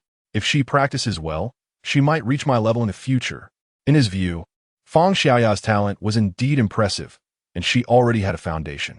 Xuan had previously thought that even if it was free guidance, he should make her stay at the martial arts school to continue her studies, so he could complete his task as soon as possible. As soon as he said this, Elder Fong was overjoyed and quickly pulled Fong Xiaoya to bow and thank Xuan repeatedly. Then, Elder Fong asked, "Director, how should we pay the tuition in the future?" Xuan waved his hand and said, "Just follow the previous arrangements." However, Grandpa Fong shook his head repeatedly and said, "That won't do. Now you're a junior battle general. How can the tuition be the same as before? It's already a great favor that you are willing to let Xiao Xue continue her studies at the martial arts school. Am I not someone who knows gratitude?" This remark caught the attention of Yin Lingxue beside them. Yin Lingxue agreed, saying, "Grandpa is right. The guidance fee for a junior battle general can't be the same as before. It should be increased a bit. Otherwise, others will think we don't know what's good for us." Xuan helplessly said, "Well, you can decide for yourselves. The payment code is over there at the counter. To be honest, I'm not opening this martial arts school for money. I want to cultivate warriors for humanity. In reality, his true thought was that he could easily get 6 billion now, so a small amount of tuition for the martial arts school was really not a big deal. Moreover, his main goal right now was to complete the system's tasks and make the martial arts school well known. As long as the school's reputation was established, wouldn't he be able to charge whatever tuition he wanted in the future? However, his words earned the respect of Grandpa Fong, his grandson, and Yen Lingxue. They all quietly thought that they should voluntarily pay a bit more tuition. Grandpa Fong knew that Lu Xian's previous charging standard was 500 per student per month, and he decided to pay 5,000 in the future. This was the maximum amount he could offer at the moment. He knew this amount was small for a junior warrior and felt that he should come over more often to help Lu Xian manage the martial arts school, as a way to compensate Lu Xian in other ways. Yen Lingxue also felt that her tuition should increase tenfold. Lu Xian had previously told her it was 50,000, so she decided to give 500,000 instead. As for her friends she would invite over in the future, the monthly tuition would have to start at 1 million. Otherwise, how could she live up to Lu Xian's title as a junior battle general? Therefore, they quickly arrived at the martial arts school's counter, scanned Lu Xian's payment code with their communication devices, and paid this month's tuition. Lu Xian received a notification on his communication watch, but he only glanced at it and didn't pay much attention. This was because he had just discovered that some of the people who had been gossiping in the morning had already started transferring funds to him. The tuition fees sent by Yen Lingxue were simply unable to capture his attention in light of these compensation payments. Chapter 23. Is it just because this guy is particularly handsome? After that, Lu Xian took another round around the martial arts school and found that everything was basically to his satisfaction. Yen Lingxue was a bit more critical than Lu Xian and pointed out some minor issues, which she had the construction team address on the spot. After resolving them, a smile finally appeared on her face, and she let the construction team leave. Lu Xian shook his head and said, "No, I think it's quite good here. Besides, good wine is not afraid of deep alleys. Didn't you just discover the advantages of my place?" Yen Lingxue nodded helplessly. She felt that Lu Xian's insistence on staying here must have its purpose. Perhaps it was to protect the nearby residents. If they could recruit more warriors as students, it would greatly reduce casualties in case something like what happened yesterday occurred again. Thinking of this, she suddenly felt even more admiration for Lu Xian. Little did she know that Lu Xian was simply too lazy to move. Moreover, this place was left by his relatives in this world, and he didn't want to abandon it lightly. Furthermore, for him, it didn't matter where he opened a school and accepted disciples. Why go through the trouble? Of course, if he became bigger and stronger in the future, he could consider opening branches in other areas. After all, the more disciples he had to help him gain points, the better. At that moment, it was just noon. Yen Lingxue drove Lu Xian out, planning to find a place to eat. In the afternoon, they would also go to collect a set of high-end villas for Lu Xian. That was a reward given to him directly by the state after he became a junior warrior. Once they got in the car, Lu Xian silently opened the system in his mind. Name: Lu Xian. Skills: Tai Chi Fist LV50, Tai Chi Sword LV10. Cloud Ladder LV20, Cultivation, Innate Great Perfection. Experience points: 5 points. The last 5 experience points were obtained from slaying that demonized person yesterday. After some thought, he decided to add them to the Tai Chi Sword. The Tai Chi Sword skill instantly upgraded to LV12. Lu Xian's understanding of this sword technique deepened a bit more. However, his experience points were down to just 1. Completing the task of accepting a disciple would likely be difficult in the short term. So is there any way to trigger other tasks to earn some more experience points?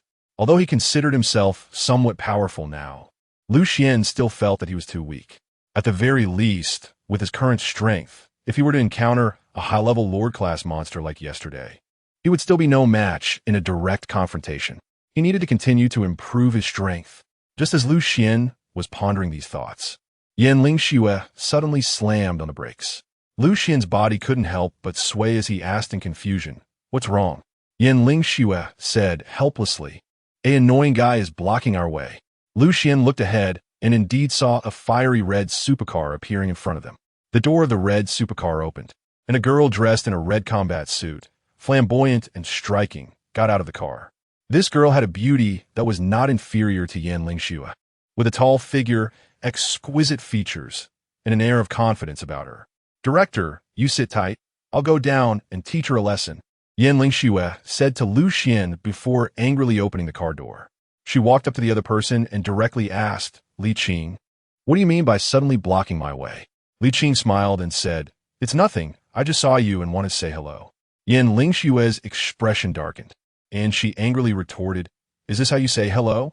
Li Qing arrogantly replied, "I like it. What can you do about it?" "You." Yan Lingxue was infuriated. This was not the first time she encountered such a situation. She just didn't expect that after running to the Southern District, this Chu Qingqing would still follow her. Yan Lingxue took a deep breath, suppressing the urge to strike, and said, "Now that the greeting is done, you better get out of my way." Yan Lingxue's face darkened further as she shouted, "Get out of the way." "I won't," Li Qing said, and suddenly her gaze landed on Lu Xian in Yan Lingxue's car.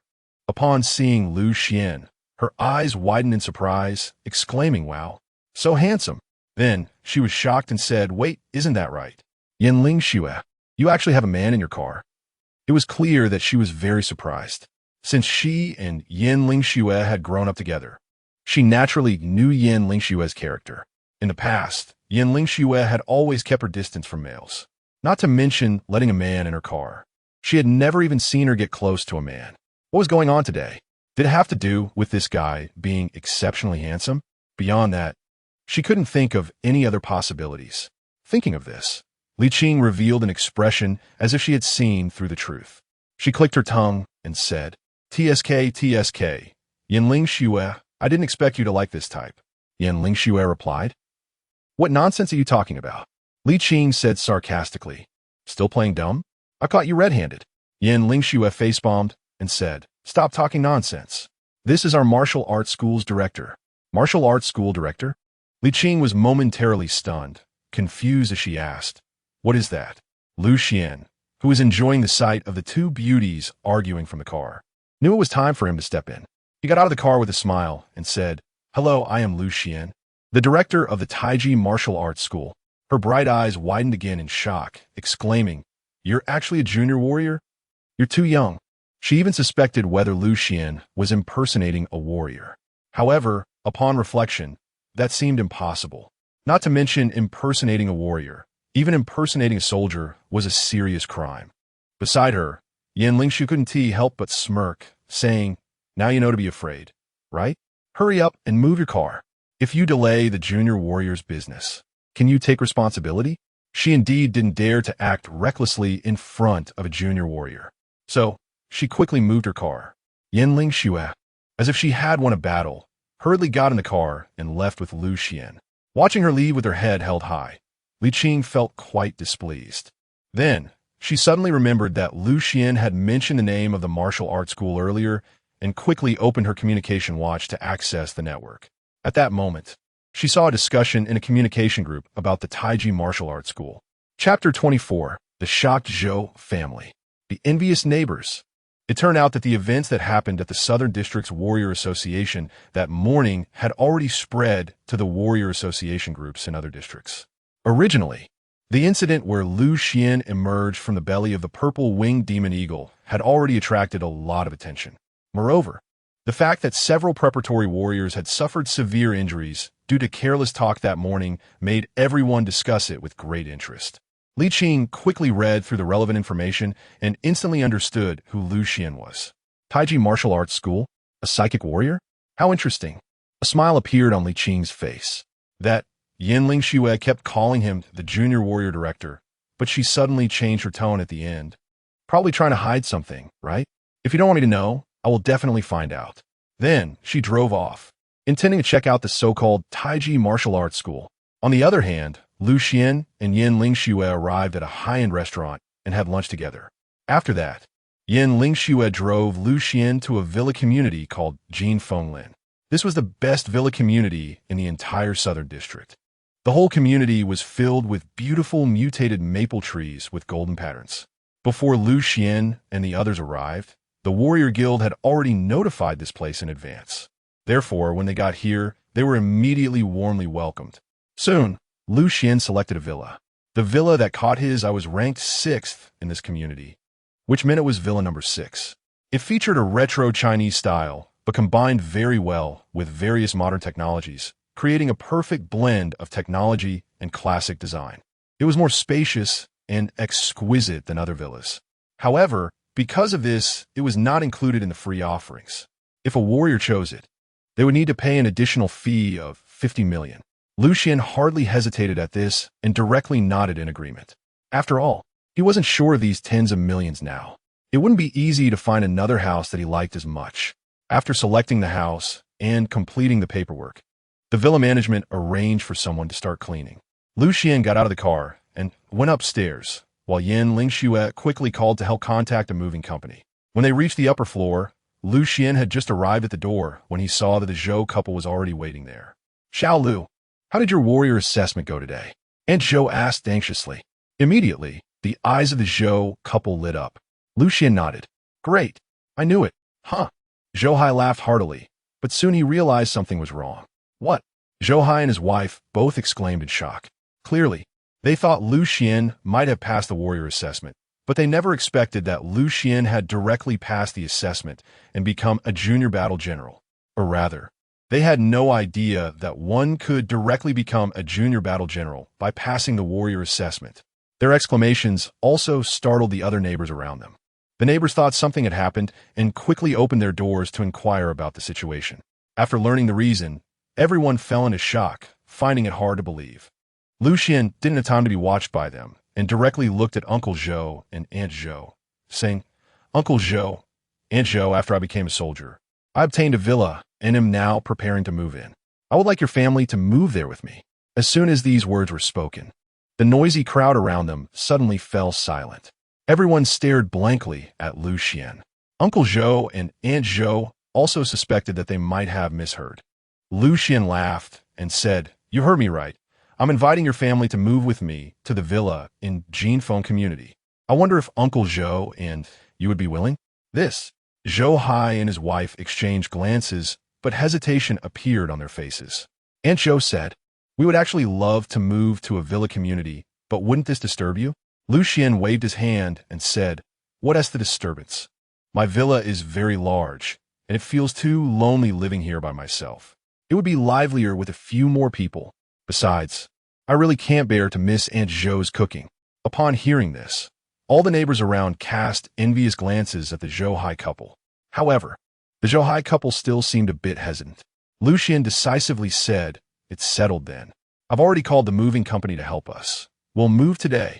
Upon hearing this, Aunt Zhou said, "Old man, let's agree to this. Little Lu is now a soldier. His family always needs someone to take care of it. It would be good for us to help little Lu manage his house." Zhou Hai nodded and said through gritted teeth, "All right, then we won't stand on ceremony with you. What's there to be polite about?" Xuan smiled. Just then, the moving company that Yin Lingxue had notified arrived. Subsequently, under the envious gazes of the surrounding neighbors, Xuan and Zhou Hai's belongings were loaded onto the moving company's trucks and quickly left Luan District, heading straight for Jinfenglan community. Countless people in Luan District learned about this matter and were shocked. Many envied Zhou Hai's family. Many others secretly regretted not having established a good relationship with Xuan in the past. Of course, more people were excited and proud, because from their humble neighborhood, a powerful warrior had emerged. This inspired many young boys and girls, motivating them to work hard to become soldiers. Xuan quickly arranged the moving process and finished packing up to move in on the same day. That night, a lavish banquet was laid out at Xuan's home. Xuan, along with the 3 members of the Zhou family and Yin Lingxue, who had been busy all day, enjoyed a nice meal together to celebrate. During the meal, Jiang Feng arrived at Xuan's home with several warriors joining the feast. It turned out they also lived in the same community and had come specifically to welcome Xuan and his companions. They also wanted to build a good relationship with Xuan. After dinner, Yin Lingxue left in her car. Before leaving, she mentioned that she would bring some friends to enroll in the Tai Chi martial arts school the next day. Xuan was naturally looking forward to this. Chapter 25, Rich Woman? Still driving me. The next day, Xuan woke up early and found that several of the reserve soldiers who owed him money had transferred funds to him again. His account had a few million more in cash. The feeling of lying down and receiving money is really nice. Lu Xian was in a good mood as he practiced Tai Chi several times in the spacious garden. After finishing his morning exercises and getting ready for a meal, he discovered that Yin Lingxue had already arrived at his home, and Zhou had welcomed her into the living room, where she was drinking tea. After Lu Xian greeted her, he went to the restaurant to have breakfast by himself. As for Zhou Hai, he happily agreed yesterday when Lu Xian mentioned that she would let him help manage the martial arts school in the future. Then, well before Lu Xian got up today, he had already set out early. He knew that Lu Xian would officially start teaching today, so he went to the Tai Chi martial arts school to tidy up. After Lu Xian had breakfast, he got into Yin Lingxue's car and headed straight for the Tai Chi martial arts hall. Along the way, he couldn't help but think that perhaps he should buy a car too. Otherwise, it would be quite inconvenient to have Yin Lingxue pick him up every day. With this in mind, he directly asked, "Lingxue, I want to buy a car. Do you have any suggestions?" In his previous life, he only had a superficial understanding of cars because he could never afford one. In this life, the world had undergone a great catastrophe, and many car brands were already different from those in his previous life after the reconstruction. So, he could only seek help from Yin Lingxue now. Yin Lingxue quickly replied, "If you need a car, I can just come over to pick you up." Lu Xian helplessly said, "I can't trouble you every day, and besides, you occasionally need to go on missions, right?" "Well, that's true," Lu Xian said. "I think this car is pretty good. How much did you buy it for?" Yin Lingxue shook her head and replied, "I don't know. This car was bought by my dad. I just picked one that looked nice from his garage and took it for a drive." Lu Xian, "Sorry, I forgot you were a rich woman." He suddenly became a bit curious and asked, "What business does your family do?" Yin Lingxue didn't hide it and directly said, "My dad mainly does nutritional meals and also some research in new materials, I guess. I'm not really sure. I'm not very interested in those." Lu Xian fell silent. Nutritional meals. That was a newly developed product. It could supplement the nutrition of soldiers and help them improve their training effectiveness. The lowest price for a portion was tens of thousands. The new materials were things obtained from hunting magical creatures, and after being researched, they were generally applied to various armor and weapons. Either of these two was a lucrative business. No wonder Yin Lingxue was so generous. If Yin Lingxue was willing, she would probably have a group of warrior-level experts around her providing protection, yet she preferred to be a soldier herself. Lu Xian used to think that earning a few hundred million made him somewhat valuable. However, compared to Yin Lingxue, he was still quite far off. It was likely that her daily pocket money was no less than that amount. Nevertheless, no matter how wealthy she was, she still had to help Lu Xian drive and learn from him. Just thinking about this made Lu Xian stand tall and proud. Ultimately, regarding the issue of the car, Yin Lingxue said she would consult her father later and then help Lu Xian strategize. Just at that moment, Lu Xian suddenly noticed a new notification appear on his communication watch. Lu Xian looked down in surprise. Why did I suddenly receive a transfer of 1 million in cash? Yin Lingxue was also taken aback, then thought of something and said, "Maybe the students I helped you recruit have already arrived at the martial arts school and just paid their tuition?" Lu Xian nodded. It seemed that this was the only explanation. Meanwhile, Lu Xian and the others arrived at the entrance of the Tai Chi martial arts hall. However, as soon as they got there, Lu Xian couldn't help but feel a bit astonished, because at this moment, there was a large number of luxury cars parked at the entrance of his martial arts hall. Looking around, the streets on both sides were filled with luxury cars, at least 100 of them, looking incredibly spectacular. As for the other vehicles around, they had long since moved to other places, afraid of bumping into these luxury cars. What is going on? Lu Xian was a bit confused, as there didn't seem to be any high-end places nearby for these people to come and spend money. However, Yin Lingxue smiled and said, "They're my friends. I told them to come to the martial arts school yesterday, so they should have all arrived by now." Lu Xian's eyes lit up. Although Yin Lingxue had mentioned before that she would help him introduce the academy, he didn't expect her to be so effective, calling in dozens or even hundreds of people at once. If they all became his students, he would probably complete this task in no time. Moreover, if all these dozens or hundreds of people paid 1 million in tuition, that would be tens of millions or even billions in revenue. However, after Yin Lingxue took a look around, she couldn't help but feel puzzled. Strange, it seems like I didn't call so many people, did I? Could it be that they called in others? Just then, she suddenly noticed a very familiar vehicle among the cars. Hey, isn't that Li Qing's car? Why is her car here too? Xuan followed her gaze and indeed spotted the red sports car that Li Qing drove yesterday. Lingshue's expression darkened as she said, "That guy wouldn't be coming to the martial arts school to cause trouble, would she? That shouldn't be the case, right?" Xuan frowned slightly. He always felt that although Li Qing had a bit of a headstrong demeanor, she shouldn't be a malicious person. Moreover, he had no grievances with her. Besides, Zhou had already arrived at the martial arts school early. If something were to happen, he should have contacted him by now. Lingxue, however, shook her head and said, "That guy can be a bit crazy sometimes.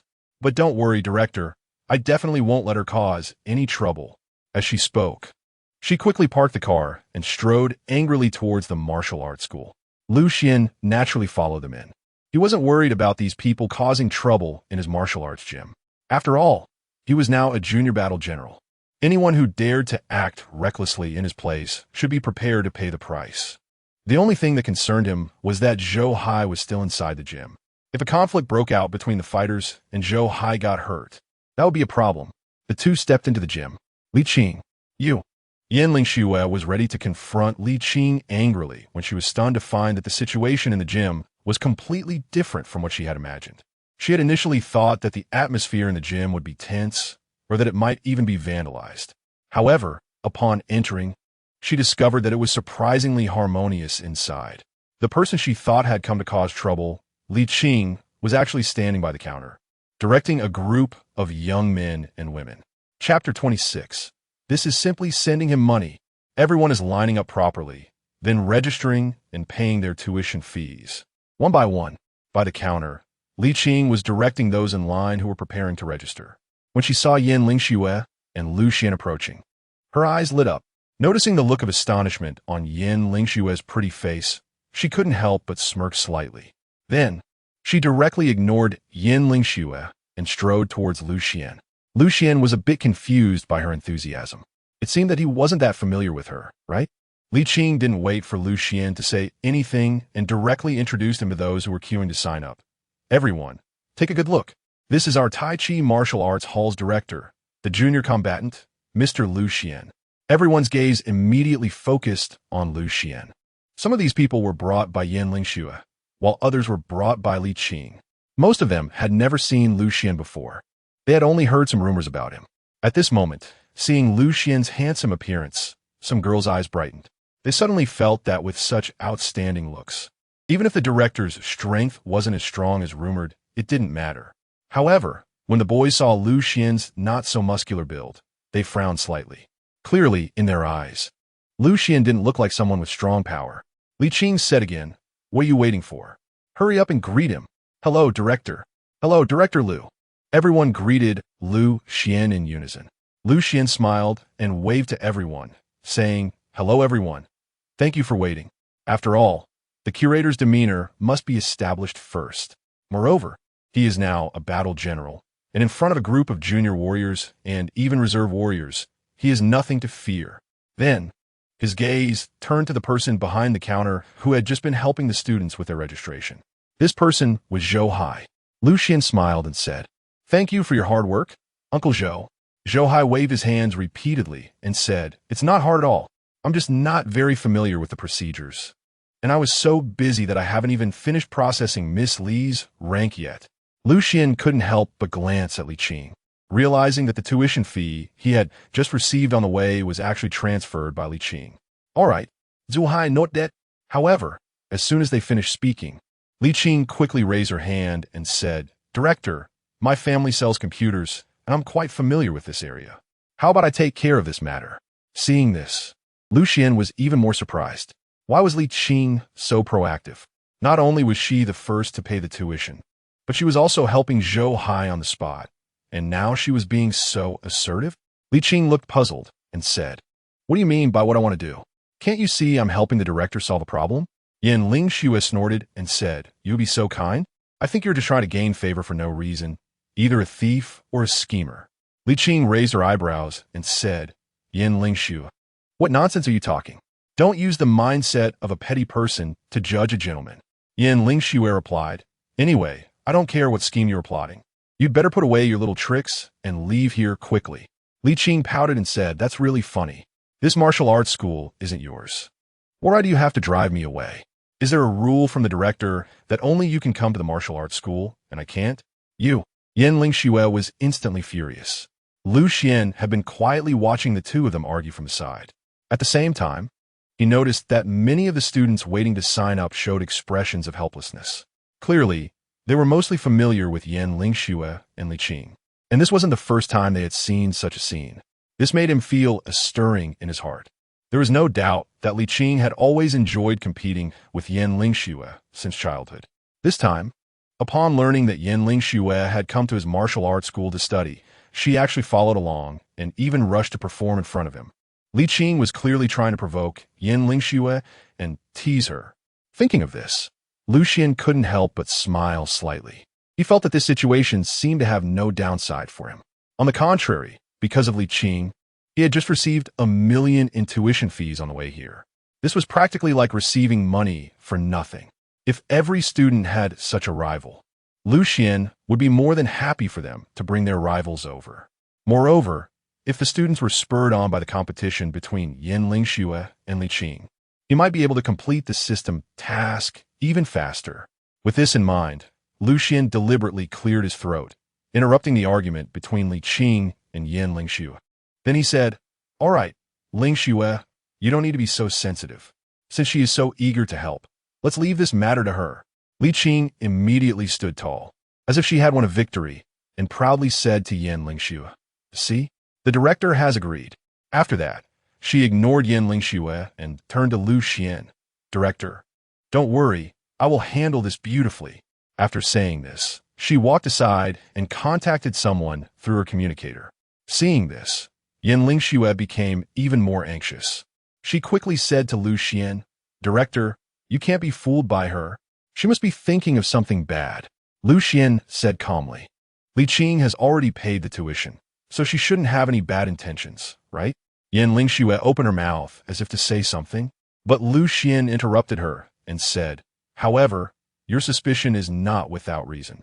How about this? You take responsibility for supervising her. If she tries to do anything inappropriate, report it to me immediately. As for now, let's arrange for the students to register first, and then I can start teaching earlier. Well, okay. Yan Lingxue could only agree helplessly. Chapter 27. Starting today, let the Tai Chi martial arts school shock the world. After organizing the relevant tasks, Lu Xian walked to the spacious training ground of the Tai Chi martial arts school. Fang Xiaoya and her grandfather Fang Hong had already arrived. Fang Xiaoya was practicing Tai Chi with intense focus, while Fang Hong was cleaning the area. Director Lu, upon seeing Lu Xian approach, both of them quickly stopped what they were doing and greeted him. Lu Xian nodded and then asked, Master Fang, why aren't you practicing your punches? Instead, you're here cleaning? Fang Hong wiped his dirty hands on his clothes and smiled. I just feel that the tuition I can contribute is too little, so I wanted to help the director with more tasks. Anyway, practicing punches is just for physical exercise. Helping with cleaning can achieve the same effect. Lu Xian gently shook his head and said, in the future, I will have someone specifically do this, or I will buy some cleaning robots. Fang Hong, you should continue practicing your martial arts like Xiaoya. After a slight pause, he continued, the Tai Chi I taught you is not only effective for young people. If the elderly practice diligently, they can not only strengthen their bodies, but may also possess combat power. As soon as these words were spoken, both Fang Hong and Fang Xiaoya widened their eyes in surprise. Even Yan Lingxue, who had come with Lu Xian, showed an incredibly shocked expression on her delicate face. She exclaimed, Director, what you said, is it true? Of course it's true. Lu Xian nodded, but he noticed that the three people around him all looked incredulous. He couldn't help but chuckle and said, you don't believe it? Then I'll prove it to you. Upon hearing this, everyone became curious again, wondering what method Lu Xian would use to prove it.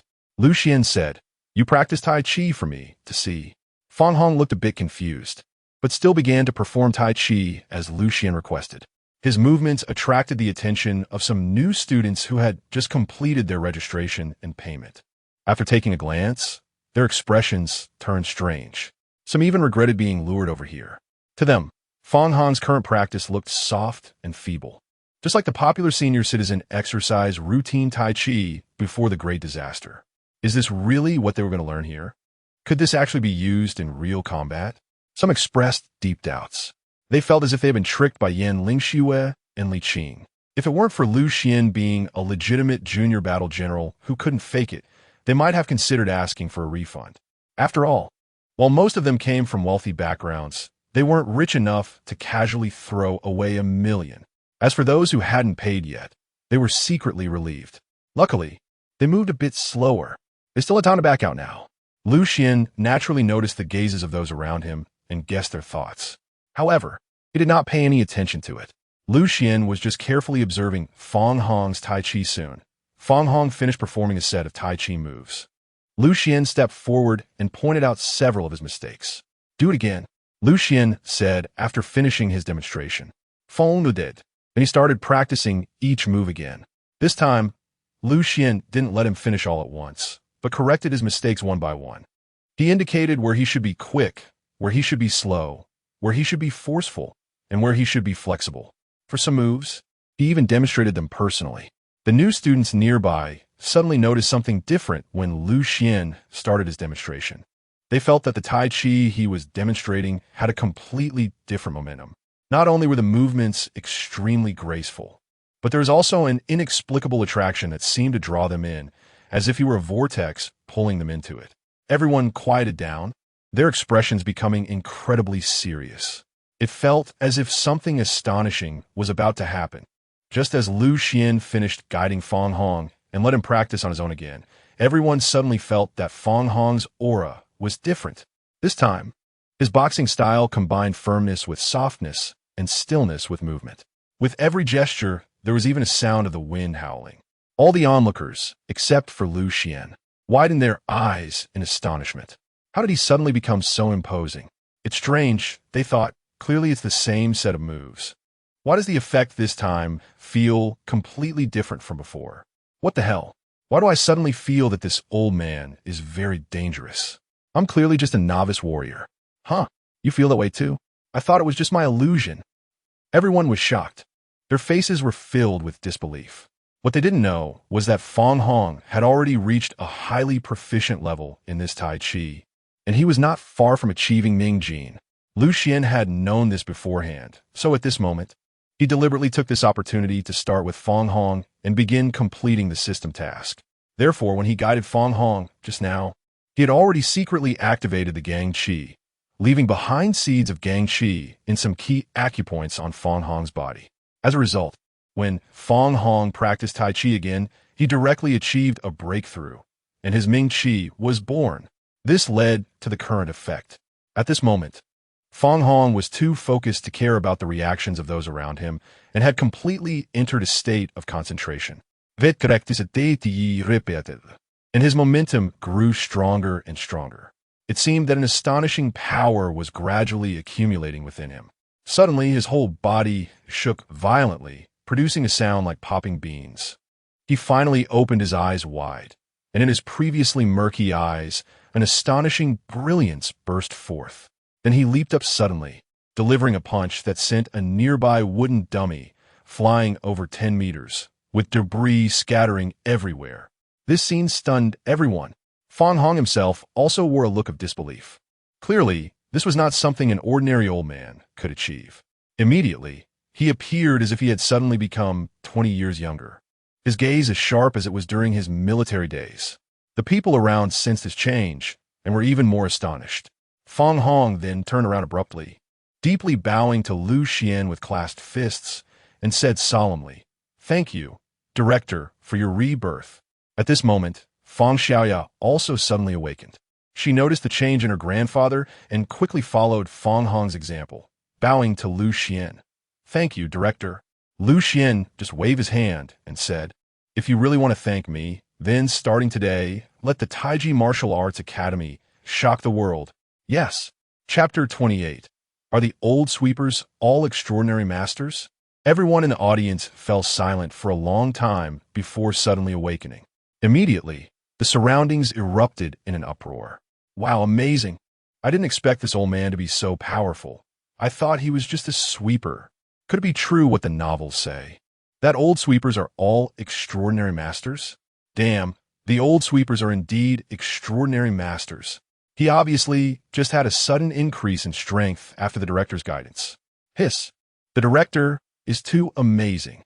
While everyone was discussing fervently, Xuan suddenly turned and walked towards his room. Seeing this, everyone quickly stopped their discussions and rushed after Xuan, including Lingxue. Director Liu, don't go. Director, we also want to learn Tai Chi. Yes, Director, please teach us.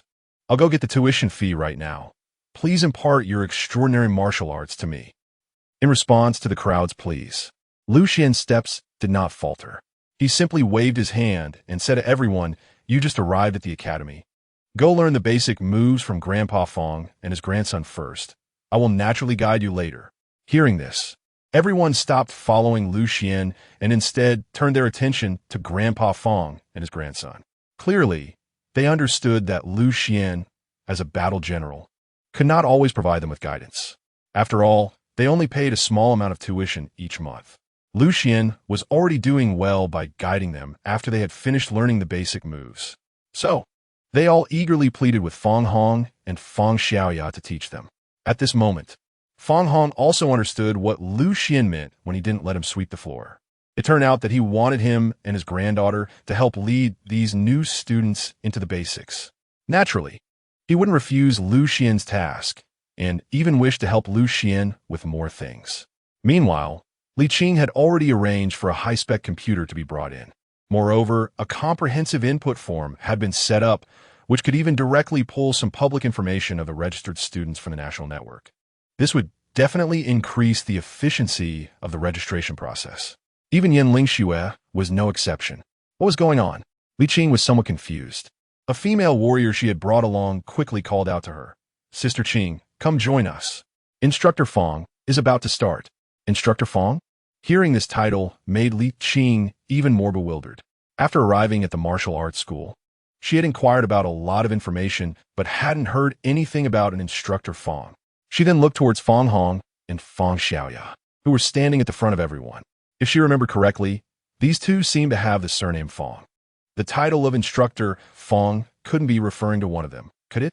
Just as she was puzzled, the serious-looking Fong Hong had already begun demonstrating the boxing techniques to everyone. Everyone, pay attention. This is the starting stance. The female warrior who had just reminded Li Qing quickly forgot about her and hurriedly started practicing along with Fong Hong's movements. After she learned the Tai Chi form, someone briefly explained the recent events to her. For a moment, Li Qing was once again shocked. To be honest, her main purpose for coming to the Tai Chi martial arts school this time was just to go against Lingxue and tease her. However, who would have thought that there was actually something to learn at this martial arts school? From the people she had brought over, they were now all exceptionally serious about studying with Fong Hong, and she could tell just how shocking things had been while she was away. It had to be said that Xuan's guidance to Fong Hong for his breakthrough had indeed brought a tremendous stimulus to the new students. They were so eager to learn Tai Chi with Fong Hong that some of them hadn't even registered their information and directly transferred the money first. Learning the moves was the most important thing now. They could find time later to complete the paperwork. Therefore, Xuan's speed in collecting money naturally increased as well. Sitting in his room, he had already received dozens of transfer notifications back and forth. His account suddenly increased by several million. Xuan's lips curled slightly.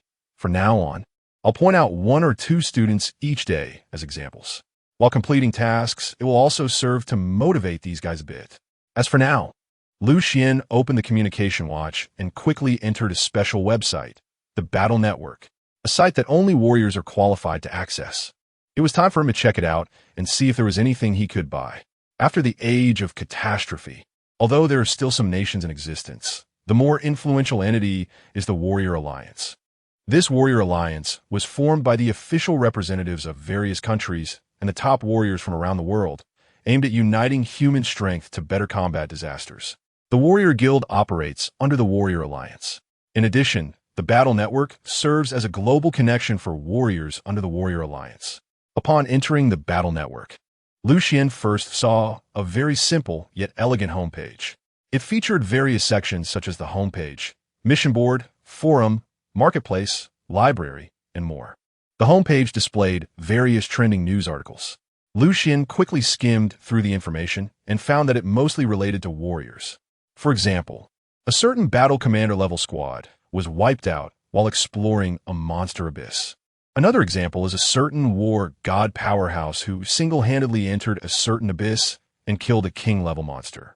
Additionally, a certain commercial alliance's research lab made breakthroughs in new materials research and plans to apply the technology in various fields.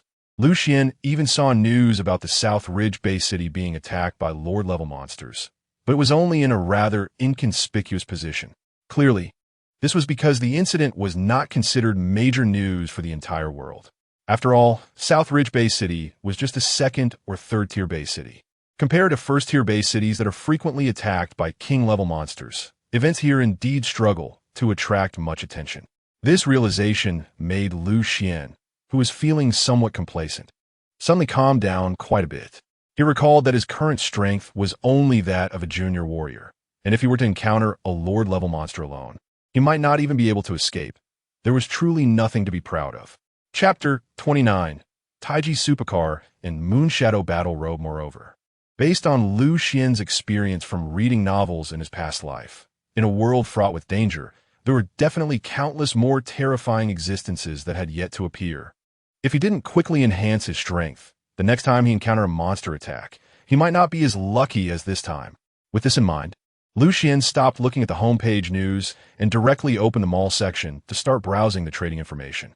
The trading information in the mall section is divided into various categories. Among them, there is the Alliance Mall set up by the World Warriors Alliance, as well as flagship stores established by certain corporate alliance forces. Lastly, there are various small shops opened by individual warriors.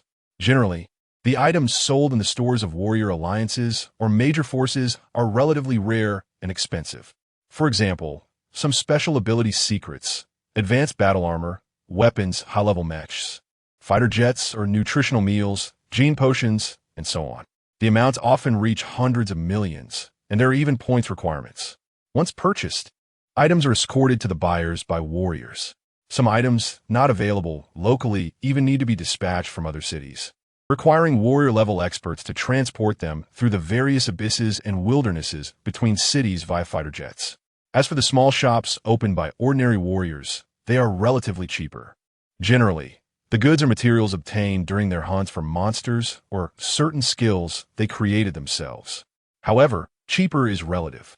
Most products still have prices in the hundreds of thousands, millions, or even tens of millions. Items priced in the thousands are very rare. Xuan browsed around and realized even more profoundly that his wealth was actually nothing much. He checked the supercars he had considered buying before and found that even slightly better ones cost several tens of millions. The two supercars driven by Yan Lingxue and Li Qing were also seen by him, and their prices exceeded 100 million. They were indeed two wealthy women. Xuan clicked his tongue in admiration. He made up his mind that if he were to buy a car, he couldn't be weaker than the two of them.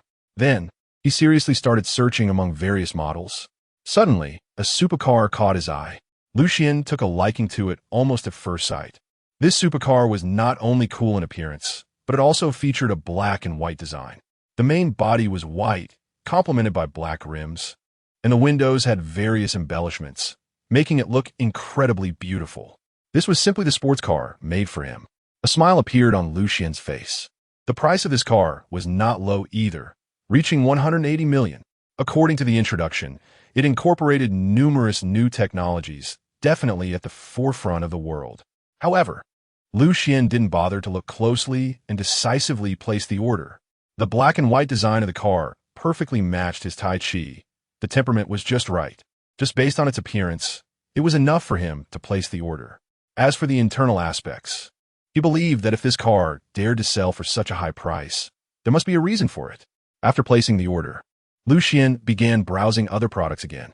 Soon, he selected a few other items. First, he bought a set of battle armor.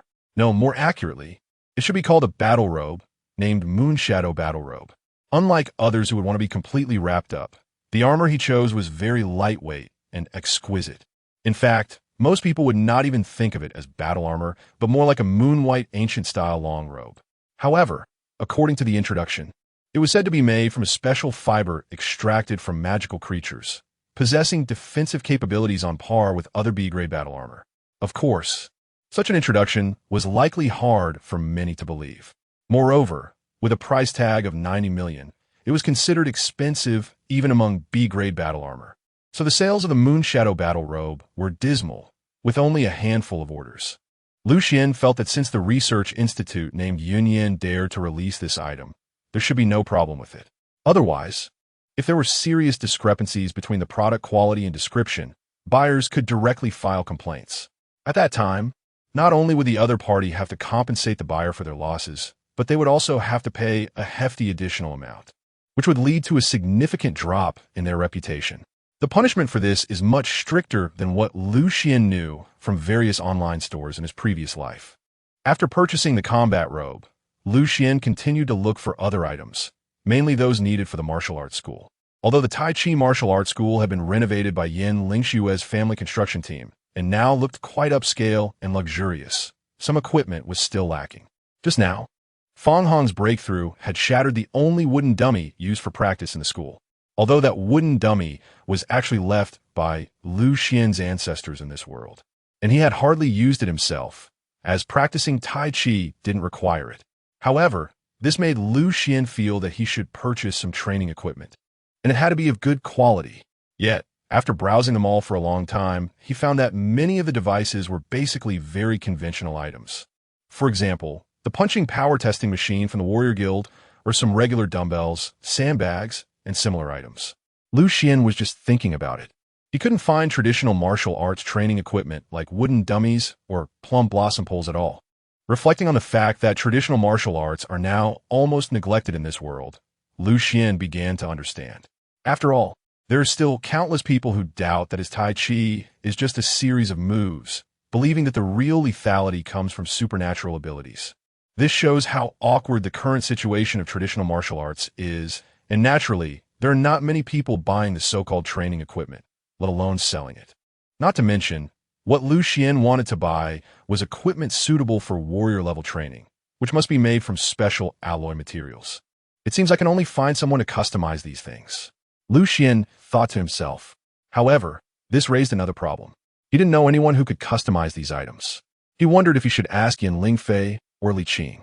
Otherwise, he could inquire with Jiang Feng, the vice president of the Warrior Association, or Luo Tong. Just as he was still considering whom to ask, he suddenly saw a message pop up on the battle network. "Thank you for your support." Xuan was taken aback when he saw the message, then clicked on it to take a look. He realized that the message was actually from the seller, Union Research Institute, from whom he had just purchased the battle robe. It was only upon this realization that he discovered the supercar he had just bought was also a product of the Union Research Institute. In other words, he had unknowingly spent nearly $300 million on their products. No wonder they came to thank him directly. Suddenly, Xuan had another idea. Hey, maybe I can directly ask them to customize the equipment I need. Chapter 30. This was a tremendous discovery. Logically, if this research institute could produce supercars and battle robes, it should have no problem making some training equipment. With this thought in mind, Xuan quickly started chatting with them. He said directly, "If you really want to thank me, could you help me with something?" Xuan immediately told the other party about his intention to create training equipment. Union Research Institute. Yes, Xuan, there's no need to send it because besides some conventional training equipment available on the market, I also need some that must be custom-made. Union Research Institute. Custom-made? What specific kind do you need? Do you have design drawings? Xuan naturally did not have a design drawing. However, he could find the images of the equipment he needed online. So, he sent the images of what he wanted directly to the other party. He said, "This is what I want, but the materials currently used on the market are very ordinary and not durable. I want to use some alloys to make it more durable. The dimensions can be the same as those in the pictures." After reading this, the other party immediately responded with several question marks. Then they asked, "A roly-poly toy? A large water tank? And an iron ball? What do you need these things for?" Xuan, I run a martial arts school, so these are obviously for the students to practice with. Union Research Institute. A martial arts school? Are there really still such places now? Xuan was too lazy to explain anything and directly asked, "Just say whether you can do it or not. If you can't do it, I'll have to ask someone else. Yanyan's Research Institute. No problem. These things are very simple. I can bring a few samples along when I deliver the items you ordered. Lu Xian. All right, you can make the arrangements. If there are no issues after reviewing the samples, I can place the order directly. Soon, the two finished their conversation. Lu Xian stood up and stretched after closing the chat window. Unknowingly, he had been in the room for 1 or 2 hours, and it was already noon. At this point, he was also ready to go out and see how the trainees were doing with their training. So, he pushed the door open. As soon as he stepped outside, he saw that the training ground was still filled with people. Although it was already lunchtime, they were all still practicing Tai Chi under Fong Hong's guidance, executing each move meticulously. Lu Xian nodded in satisfaction. But soon, his brows furrowed again because he noticed a problem. The training area of the martial arts school was too small. It was less than 100 square meters, yet there were about 100 students standing there. Even though some students were squeezed into the aisles, it still felt very crowded. It seemed that in addition to purchasing equipment, the venue needed to be expanded as well. Lu Xian couldn't help but mutter to himself. As a result, this remark was just heard by Yan Lingxue, who was walking towards him. Yan Lingxue's eyes lit up. She immediately said, "Director, let me handle this." Her tone carried a hint of urgency, as if she couldn't wait for Lu Xian to assign this task to her, to give her a chance to perform. Clearly, this was influenced by Li Qing. Li Qing's earlier flattery made him feel very uneasy, as if he might accidentally have something taken away by her. Lu Xian naturally had no objections. He said, "All right, then I'll leave this matter to you. Go find out if anyone upstairs or on either side is willing to rent." He was considering directly opening up a larger space to create a dedicated training area while setting up some equipment in another space. This way, the martial arts school would be much more complete. However, while he was thinking about this, he heard Yan Lingxue say, "Rent? Director, why don't we buy it instead?" When she asked this, Lu Xian was momentarily taken aback. Then, he suddenly felt that what Yan Lingxue said seemed quite reasonable. Because this area was a civilian district, and the housing prices were not high to begin with. With his current financial status, he could completely afford it. Moreover, if his martial arts school developed in the future, the property prices nearby might rise, and it would be a loss to buy later, right? Thinking of this, he made a decision. Let's buy it. First, buy the building where the martial arts school is located, as well as the 2 buildings on either side. Yan Lingxue nodded repeatedly, saying, "Then I'll have someone investigate the property ownership in this area right now." But before she could take action, suddenly, no need. Li Qing's voice entered the ears of both Lu Xian and Yan Lingxue. Lu Xian then realized that Li Qing had also come over and seemed to have heard the conversation he had with Yan Lingxue. Standing in front of Lu Xian, Li Qing smiled and said, "Director, the properties nearby just happen to belong to my family. If you need them, I could transfer them to your name right now." However, Yan Lingxue's expression suddenly turned very unpleasant. She looked at Li Qing angrily and questioned, "Li Qing, what exactly do you want to do?" This question came from her heart. Just a moment ago, while Lu Xian was in the room surfing the internet, she took advantage of a break in her practice to have someone investigate the information about Fong Hong and his grandson. The result of the investigation shocked her. She discovered that the old man Fong Hong was not even a soldier. Before this, he had been just an ordinary old man. However, now that he had learned Tai Chi from Lu Xian, he had gained the strength close to that of a beginner soldier. What did this mean? If Fong Hong were a young man, Li Qing might suspect that Lu Xian had awakened some supernatural ability in him, which made him stronger. But Fong Hong was already in his 70s or 80s. If he could awaken a supernatural ability, he probably would have done so long ago. So how could he have waited until now? Therefore, Li Qing ultimately concluded that the Tai Chi transmitted by Lu Xian must have some unknown mystery that could perhaps enable ordinary people to possess combat capabilities. She herself found this conclusion hard to believe. However, conversely, if this was true, it would be a groundbreaking discovery. For humanity today, there is nothing more important than arming oneself. If there were truly a method that could make even the elderly stronger, it would completely change the current survival situation of humanity. Of course, all of this still felt a bit distant for Li Qing. Right now, she was more concerned about whether Lu Xian could significantly enhance her strength. She believed that this was also the purpose of Yin Lingxue coming to this martial arts school. That's why, after noticing the crowd in the venue, she decisively acted and bought several surrounding buildings. Now she wanted to get ahead of Yin Lingxue and increase her strength. This had already become a habit formed over many years of competition with Yin Lingxue. At this moment, Yin Lingxue finally understood Li Qing's intentions but could only feel secretly furious, wishing she could rush up and compete with her. Seeing this, Lu Xian, although quite interested in watching the two beauties pull each other's hair, ultimately stopped them. Lu Xian said, "All right, Li Qing, since these properties around are yours, then sell them to me. How much?" Li Qing replied without hesitation, "The curator needs to use them. How dare I talk about money with you? It's free for the curator to use." Lu Xian firmly refused, saying, "No need, just quote a price. I don't want people to think I'm being supported by a female student." This made Li Qing a bit awkward. She thought for a moment and suddenly said, "I just asked, the value of these nearby buildings is around 5 million. If the curator wants, I can directly transfer the property rights to you, and the money can be considered as my tuition for the next 5 months. How about that?" This was indeed acceptable. Lu Xian nodded. In fact, he also knew that Li Qing had definitely discounted the price.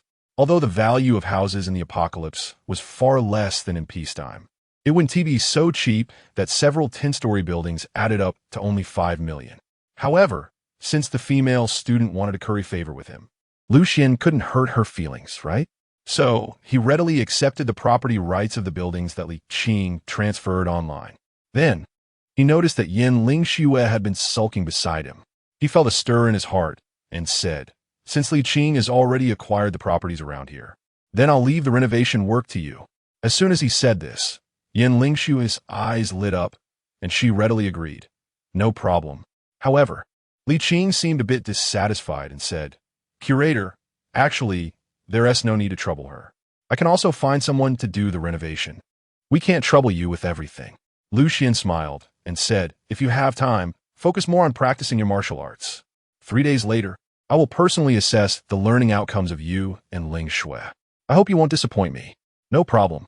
Upon hearing this, Lu Xian's heart stirred, and he added, "Well, whoever performs better at that time will be our martial arts school's senior sister."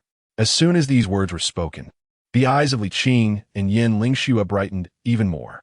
They exchanged glances filled with determination, and it seemed that sparks were about to fly between their gazes.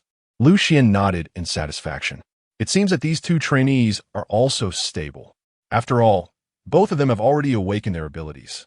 Integrating Tai Chi into their practice is much easier for them compared to ordinary people like Fang Hong, along with Zhou Ling, Fang Xiaoya, and Fang Hong.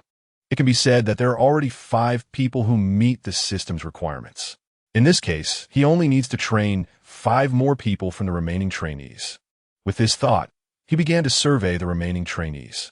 However, most of these trainees are beginners, and most of them have not fully mastered their boxing techniques. So it's difficult to tell who is more talented. After looking around, he happened to see everyone finish practicing Tai Chi, and Lu Xian directly announced, "All right, that's it for this morning's practice. You all can go eat now." Only then did everyone reluctantly disperse, walking out of the martial arts hall while discussing their insights from practicing the punches. After they left, Lu Xian naturally also left the martial arts hall with Zhou Hai, preparing to find a place to eat. However, Lu Xian's car had not yet arrived, and Yin Lingshue's car only had 1 passenger seat, so it could only take 1 person. Zhou Hai originally said he wouldn't go and would stay behind to watch the venue. Ordering takeout for lunch would be fine. This put Lu Xian in a bit of a dilemma. Fortunately, Li Qing noticed this and quickly drove over to help, solving the problem. This also led to Lu Xian having lunch with Zhou Hai, Yin Lingxue, and Li Qing. Li Qing jokingly said she never expected to one day be sitting at the same table as Yin Lingxue for lunch. Seeing this, Lu Xian walked over and said to him, "Uncle Zhou, don't just stand at the door watching. If you have nothing to do, you can practice Tai Chi with the trainees. It's good for strengthening your body." Zhou Hai hesitated a bit and said, "But there's no one watching at the door. What if something happens?" Lu Xian waved his hand and said, "No one here would dare to cause trouble. If something really happens, just call those students over to help." Zhou Hai thought this made sense as well. Lu Xian is now, after all, a junior warrior. In the Nanning base city, Such a level of strength is already considered impressive. Moreover, the disciples in his martial arts school each have significant backgrounds, and ordinary people probably wouldn't dare to provoke them. Additionally, Zhou Hai thought of another matter. As a manager of a martial arts school, if he had no strength himself, who would respect him in the future? With this in mind, he said, "All right then, I'll go over and practice boxing with everyone." Lu Xian smiled and nodded. After watching Zhou Hai walk towards the training ground, Lu Xian was pondering what to do when suddenly an unpleasant voice came from the entrance. "Is this the so-called Tai Chi gym? It looks pretty ordinary." Upon hearing this voice, Lu Xian's smile slightly stiffened. What's going on? He had just said that no one dared to cause trouble, and now someone was slapping him in the face. Lu Xian turned to look at the door and saw a group of 6 people striding confidently towards the martial arts hall. Junior battle warriors, the same warrior level as Lu Xian. However, what puzzled Lu Xian was that he did not recognize any of them. At that moment, among the group, the only young man not wearing battle armor spotted Lu Xian and suddenly stopped in his tracks. Then, he pointed at Lu Xian and said to the leading junior battle warrior, "Uncle, he is Lu Xian." Oh, all eyes instantly focused on Lu Xian. The burly middle-aged man looked down at Lu Xian, who was a head shorter than him, and a smile suddenly appeared on his face. He strode towards Lu Xian, extending his hand, and said, "So you are the battle warrior, Lu? Hello, I am Kai Hu, a lightning ability user, and everyone calls me Thunder Tiger." Lu Xian glanced at the hand reaching out from the other side and also extended his hand. However, at the moment their hands clasped, he felt an incredible force coming through. Chapter 32. Challenging the arena? Lost before it even started. As expected, these guys are definitely not here for good intentions. Lu Xian sighed inwardly. Fortunately, I was well prepared. Even before he reached out, his hand was already covered with vital energy. However, to Lu Xian's surprise, at that very moment, the system actually issued him a task. Ding! Triggered side quest. Defend the honor of the martial arts school. Repel the challenger. Reward. Skill Wudong Cotton Palm. Upon hearing this prompt, Lu Xian couldn't help but feel a stir in his heart. It seemed the system wanted him to teach this Kai Hu a good lesson. In that case, he wouldn't hold back. Lu Xian decisively increased the output of his qi. Just as Kai Hu was smiling, thinking he could give Lu Xian a show of force, his expression suddenly changed. He felt that the hand he was holding was not like a human hand at all, but rather like an incredibly hard metal clamp. Before he could react, he suddenly saw Lu Xian turn around. Not good. Behind Kai Hu, his companions had smiles on their faces while Kai Hu and Lu Xian were shaking hands. This was because Kai Hu had agreed with them before coming that they would give Lu Xian a show of force upon meeting, to gain the upper hand in the negotiations. However, in just a moment, all their smiles froze, because at that instant, Lu Xian turned around and executed a shoulder throw, slamming Kai Hu's massive body heavily onto the ground. Bang! Kai Hu was slammed down in front of them, emitting a deep thud. How could this be? The few of them fell into confusion. This was not what they had discussed on the way here. They even rubbed their eyes, trying to see if they were seeing things. Unfortunately, after rubbing for a long time, they still saw Kai Hu lying on the ground. At this moment, Kai Hu's face was also filled with bewilderment. Good heavens! He was still thinking of giving Lu Xian a show of force. Who would have thought Lu Xian was even fiercer, directly throwing him with a shoulder throw upon meeting? It wasn't that he couldn't take the fall, but this throw made him feel utterly humiliated. Thinking of this, his face darkened. But before he could explode in anger, Lu Xian actually revealed his true form and spoke. Lu Xian said apologetically, Sorry, your grip is too strong. My body reacted automatically. Are you all right?" As he spoke, he reached out his hand, looking as if he wanted to pull Kai Hu up from the ground. Kai would almost curse it out loud just now. It wasn't that he was magnanimous and wanted to forgive Lu Xian. Instead, he wanted revenge. At this moment, wasn't Lu Xian giving him the opportunity for revenge? So, he suddenly grabbed Lu Xian's hand with great force and decisively activated his special ability. Crackle! A flash of lightning suddenly erupted from his palm, and arcs of electricity quickly danced around his hand. The power of the lightning ability gave Kai Hu immense confidence. A sinister smile appeared at the corner of his mouth as he prepared to show Lu Xian a thing or two. But the next moment, he was once again stunned. Because under his lightning ability, Lu Xian had a calm expression, as if he felt nothing at all. In fact, a smile even appeared on Lu Xian's face as he blandly asked, "What does this mean?" Kai Hu's face darkened again. He gritted his teeth, unwilling to admit defeat, and frantically urged his ability, wanting to continue attacking Lu Xian. However, no matter how wildly the lightning power surged around him, it could not shake Lu Xian in the slightest. Kai Hu felt as if his power had encountered an incredibly hard wall, unable to advance even an inch. Not retaliating when attacked was not Lu Xian's style. Therefore, after fending off several of Kai Hu's attacks, he decisively counterattacked. Boom! A surge of energy suddenly erupted from Lu Xian's hand, directly flooding into Kai Hu's body. Kai Hu felt as if an explosion had suddenly occurred inside him, and his vision went dark. He let out a muffled groan, stumbled backward, and fell to the ground with a thud. This scene completely stunned the few people who had come with Kai Hu. When had they ever seen Kai Hu in such a pathetic state? This situation even made them doubt whether they were dreaming. After a while, someone suddenly snapped out of it and rushed towards Kai Hu. The others quickly reacted as well and followed suit. "Boss Kai, are you okay? Boss, how are you?" Lu Xian calmly watched them. As Kai Hu was helped up by them, he slowly spoke, "Gentlemen, can you now tell me what brings you to my martial arts school?" In fact, he had already recognized the only person among Kai Hu and the others who was not wearing battle armor. That was one of the preparatory warriors who had apologized to him yesterday after gossiping at the warrior guild. However, it was a pity that after coming to Lu Xian, the situation developed in a completely opposite direction from what they had imagined. Not only did they fail to embarrass Lu Xian, but their biggest support, Kai Hu, was also in a very awkward position in front of Lu Xian. Faced with Lu Xian's inquiry, Kai Hu's expression changed from black to white. At that moment, he wished he could rush forward and tear Lu Xian apart. However, after the previous confrontation, he had already sustained hidden injuries and knew that charging at Lu Xian would be futile.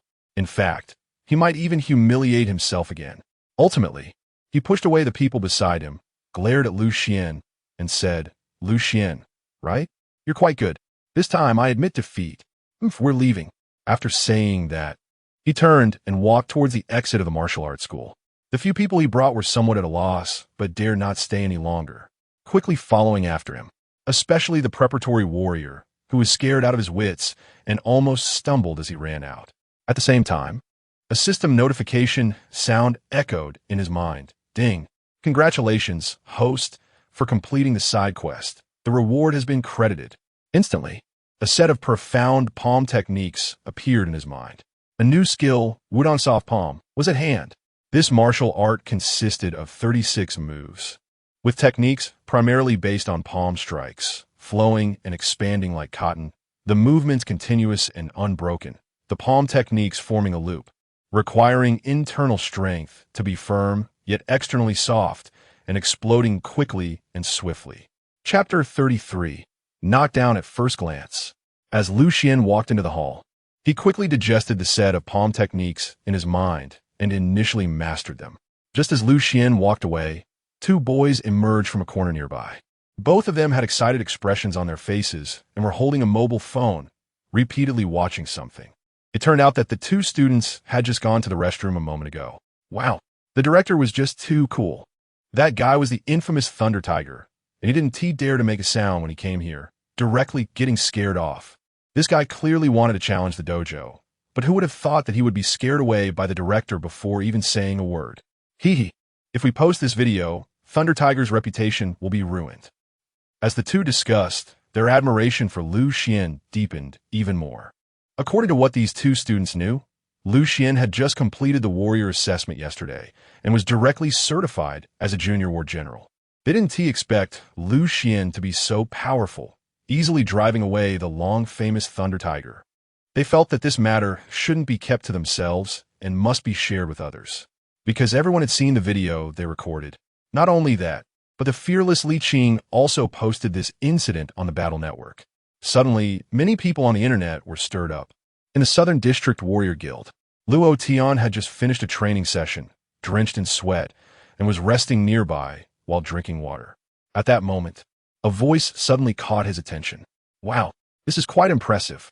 He turned his head to see two senior warriors excitedly staring at the virtual screen on their communication watch, seemingly watching something. Curiously, he approached and asked, "What are you watching?" One senior warrior smiled and said, "Hey, Luo Tian, come take a look." Thunder Tiger actually went to challenge the dojo of War General Lu, probably trying to help his nephew. Luo Tian naturally knew Kai Hu.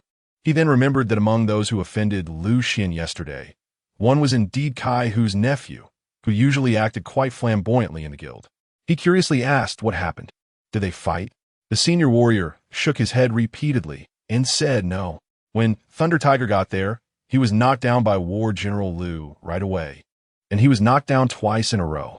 Ha ha! Another senior warrior next to him couldn't help but laugh and said, "What a shame." Seeing their reaction, Luo Tian didn't find it strange, because as far as he knew, Kai was indeed not well liked in the guild. Even the guild president, Jiang Feng, wasn't fond of him. However, he was curious about what exactly happened to Kai Hu that made these two laugh so happily. He said, "How do you know about this? Did someone post it on the battle network? Let me see." The senior warrior quickly shared the webpage he was browsing with Luo Tian. Such a scene was happening simultaneously in many places across the Southern District and even throughout the entire Southern Ridge Bay City. Meanwhile, on a wide road in the Southern District, not long after leaving the Tai Chi dojo, Kai Hu and others were sitting in an off-road vehicle, looking very grim. Kai Hu kept a serious face, not saying a word. The others didn't dare to speak, fearing they would provoke his anger. At that moment, a startled voice suddenly broke the silence. Wow! Everyone in the car was startled. Kai Hu turned his head and instantly felt a surge of anger. It turned out that the person shouting was his nephew, who had offended Lu Xian and caused him to lose face this time. If it weren't for wanting to help him, Kai Hu wouldn't have been so embarrassed. His nephew Kai Wu was nearly scared to death by his glare. Kai Wu hurriedly explained, "Uncle, let me explain. I just saw on the battle network that what happened earlier was actually recorded and posted on the Warrior Forum." "What?" everyone in the car exclaimed. Soon, some took out their phones, and others opened their communication watches, logging onto the battle network to check. They quickly saw the posts on the Warrior Forum. After clicking to look, they found that everything that happened at the entrance of the Tai Chi dojo was clearly recorded. From their pompous entrance to Kai Hu being repeatedly slapped in the face by Lu Xian. This post had already become a hot topic in the Southern Ridge Bay City section. Below, there were already hundreds of comments, all from people enjoying the spectacle. Among them were many familiar faces. Seeing this, everyone's expressions turned grim. Damn it! Kai Hu angrily punched the car door, creating a fist-sized dent. Arcs of electricity danced around him, as if his powers were about to go berserk. The others were startled. A mid-level warrior from Kai Hu's team said solemnly, "Captain, what should we do? He can't possibly take us all on alone. You want to team up to attack him? Let's not even talk about the impossibility of that in the city. Even if we could, that guy isn't an idiot. Don't forget, he has a good relationship with War General Luo Tong and President Jiang of the guild. So, are we just going to let this go?" A few team members were chattering away, which made Kai Hu feel increasingly irritated.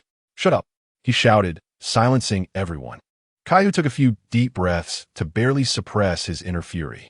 He said angrily, "That bastard better not let me encounter him in the Abyss District."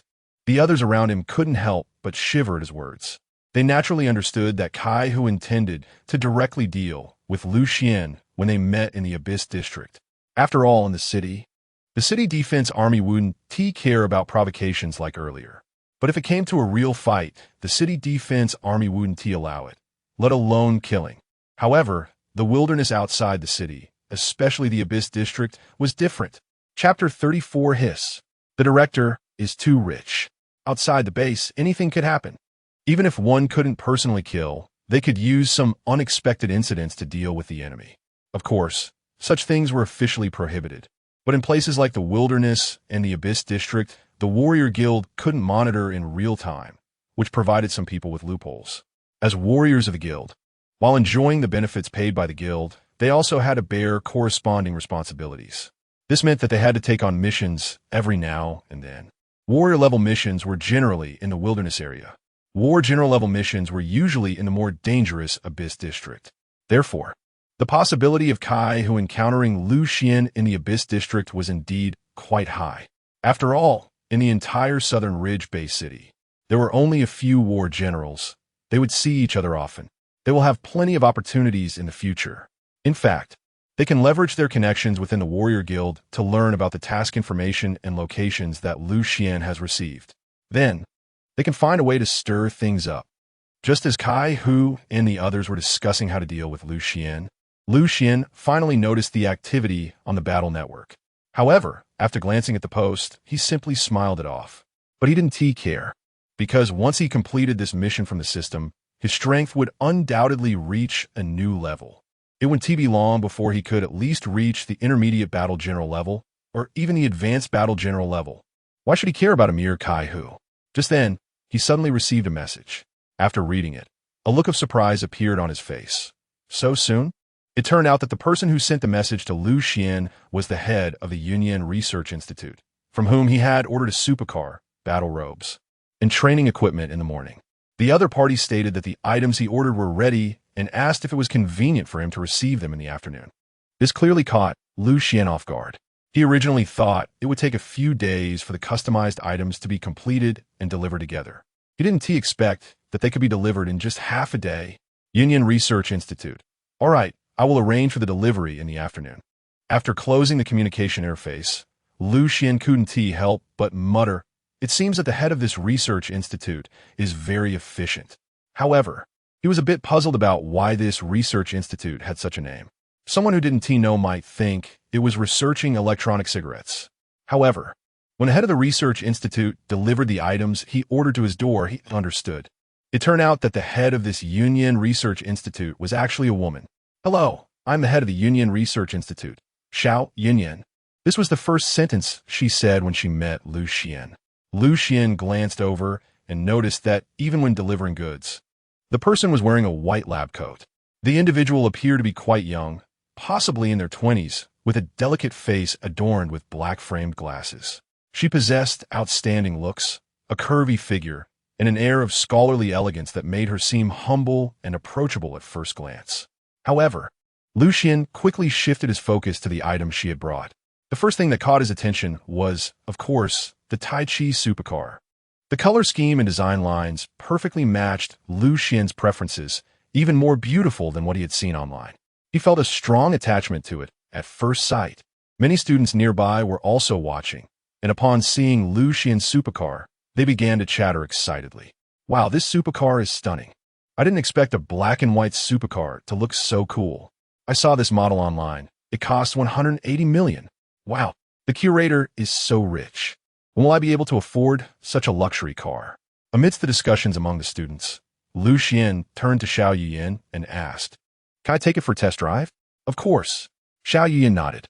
She then used her communication watch to operate and temporarily authorized Xuan to drive the supercar.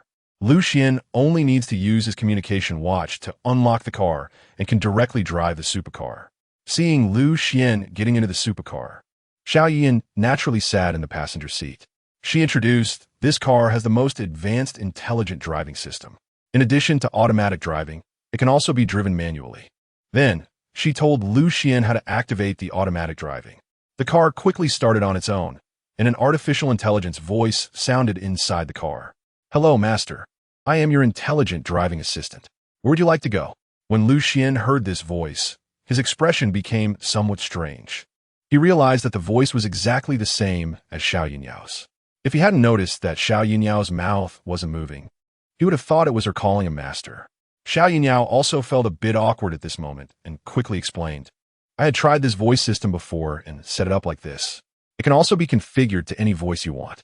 After saying that, she directly issued a command. "Smart Assistant, switch voice style." "Okay, please choose the voice style you need." As soon as she finished speaking, a virtual light screen appeared in the center control area between the two, displaying various character options. There were choices like young female, lowly girl, steady middle-aged male voice, and so on. All right, Xiao Yunyao could only nod helplessly. Then, Xuan gave the driving command. "Smart Assistant, head to the Jinfeng Yi Villa community." "Okay, master." Detecting that all passengers in the car are buckled up, "We will set off immediately." The voice prompt appeared again, and the car started moving, driving itself onto the street and onto the main road, heading towards the Jinfeng Yi Villa community. Along the way, Xuan watched the car drive automatically. Since a battle had occurred in this area just 2 days ago, many roads were fragmented and not yet repaired, with a lot of debris piled up. However, the car quickly planned out a very perfect route. When encountering traffic lights, pedestrians, or any other obstacles, it swiftly avoided them. Moreover, this avoidance was all preemptively predicted and planned, with the speed controlled very well, so that the passengers in the car felt no discomfort at all. Just then, a sudden event occurred. A child suddenly ran onto the road, appearing right in front of Xuan and the others. Chapter 35, Water Tank? Weeble? They turn out to be training equipment. Not good. Xuan's expression changed. He knew that although they were not driving fast at the moment, hitting someone would definitely cause injury. Not to mention that the person was a 5 or 6-year-old child. If they were testing the car and ended up injuring the child, he would feel guilty for a lifetime. He instinctively wanted to hit the brakes, but he was not familiar with the car and couldn't react in time. However, Xiao Yinyan beside him remained calm and said, "Don't worry, we won't hit him." It turned out that the car had already predicted the situation in advance, slowing down and changing direction in time, causing no harm to the child at all. Xuan couldn't help but breathe a sigh of relief. Xiao Yinyan was somewhat puzzled and said, "Now the intelligent braking system is a basic function that all sports cars must have. In this situation, it is basically impossible for any danger to occur. Why were you so worried just now?" Xuan's mouth twitched slightly. He couldn't say that he had never come into contact with such high-end cars before, right? That would be too embarrassing. So, he changed his wording and said, "That being said, machines do have a probability of malfunctioning. If something goes wrong due to negligence, we can't shirk responsibility." Upon hearing this, Xiao Yinyan was somewhat moved.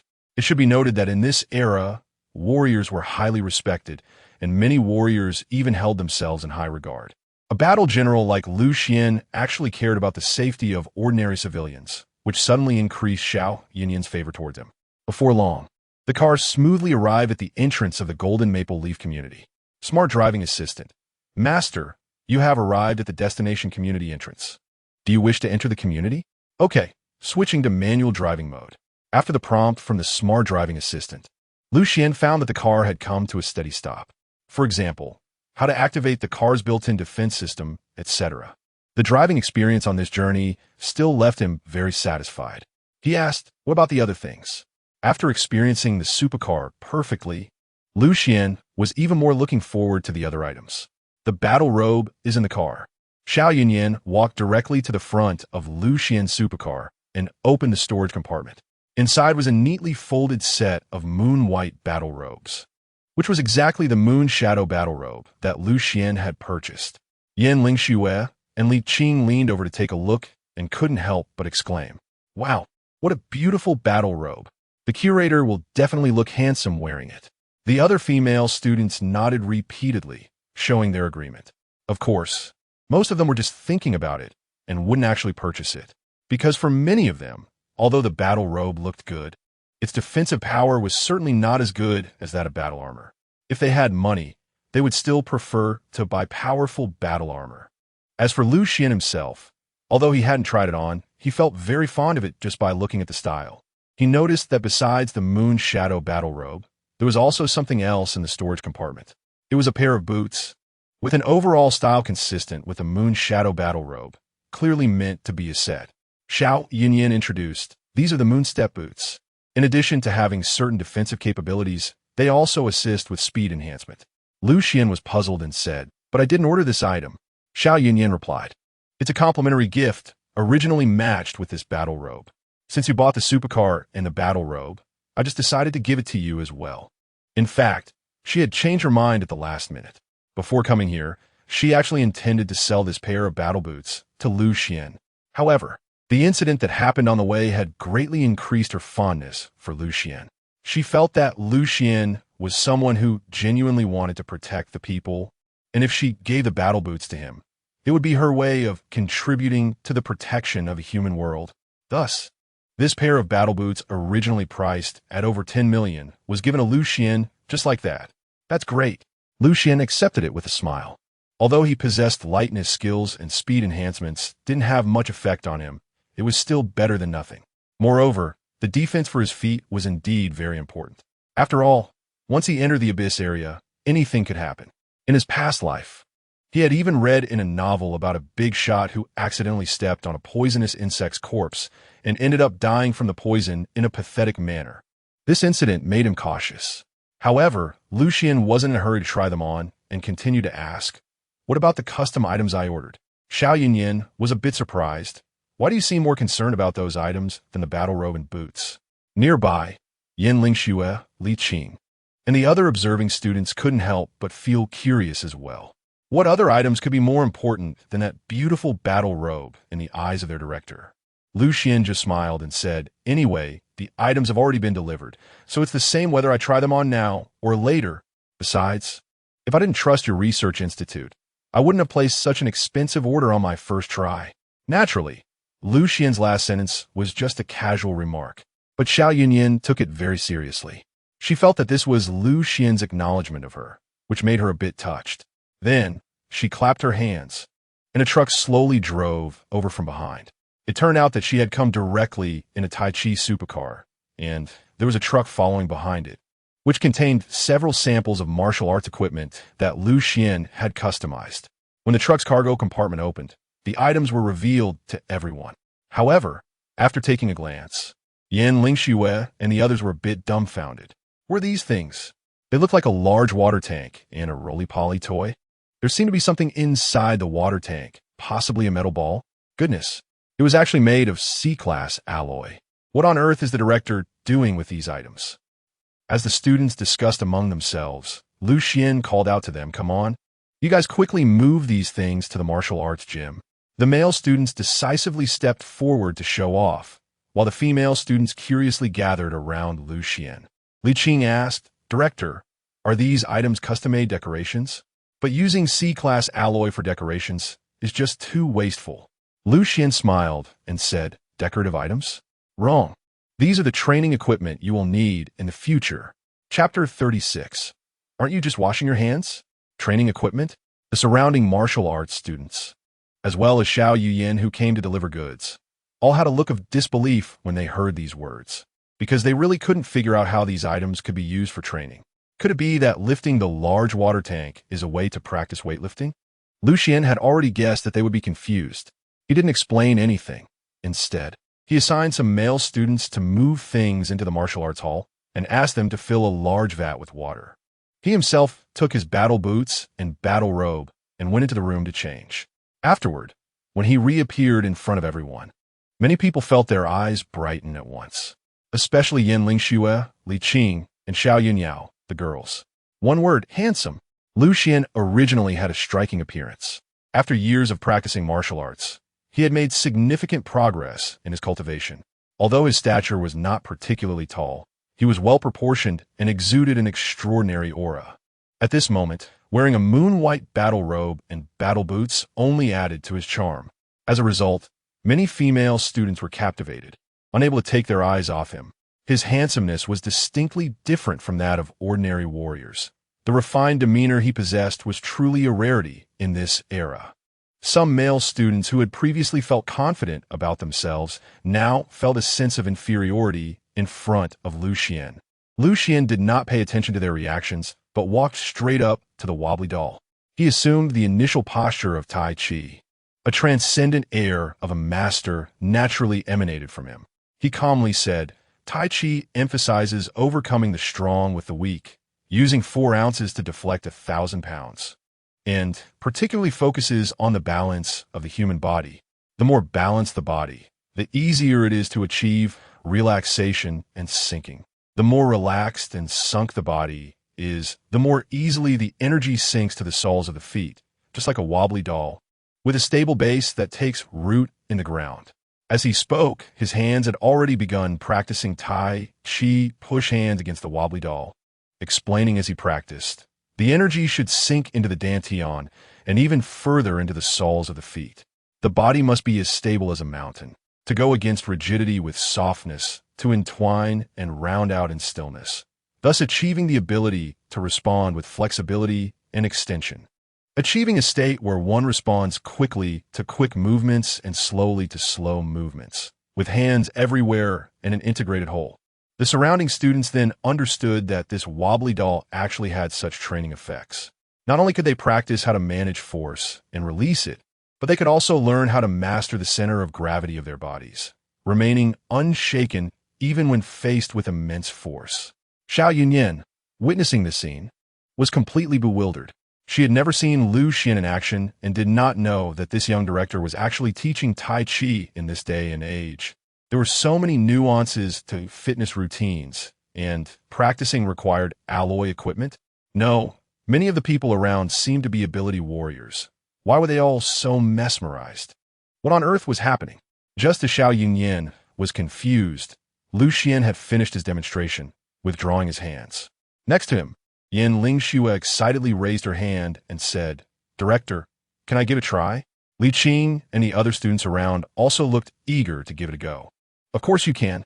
Lu Xian smiled and made a gesture inviting her to try. So, Yin Lingxue stepped forward, mimicking Lu Xian's actions, and began to push the roly-poly toy. She had just seen Lu Xian playing with it effortlessly and thought it wouldn't be difficult. However, as soon as she started, she realized how challenging it was. After just a few attempts, she was actually pushed back by the toy's rebound force. Seeing this, Li Qing couldn't help but mock. "Yin Lingxue, can you do it or not? If you can't, let me try." Yin Lingxue replied. "Then go ahead and give it a try." She stepped aside, and Li Qing naturally walked up. To avoid embarrassment, Li Qing deliberately slowed down her movements, but she couldn't keep it up for long before starting to fumble. Lu Xian spoke up beside her, "Don't rush, don't panic, maintain your balance, and use strength wisely." Li Qing calmed down a bit, but after a short while, she started to feel breathless again. She helplessly walked away and saw Yin Lingxue looking at her with a half-smiling expression. Pretending not to see, she muttered, "I didn't expect a simple wobble toy to be so hard to play with."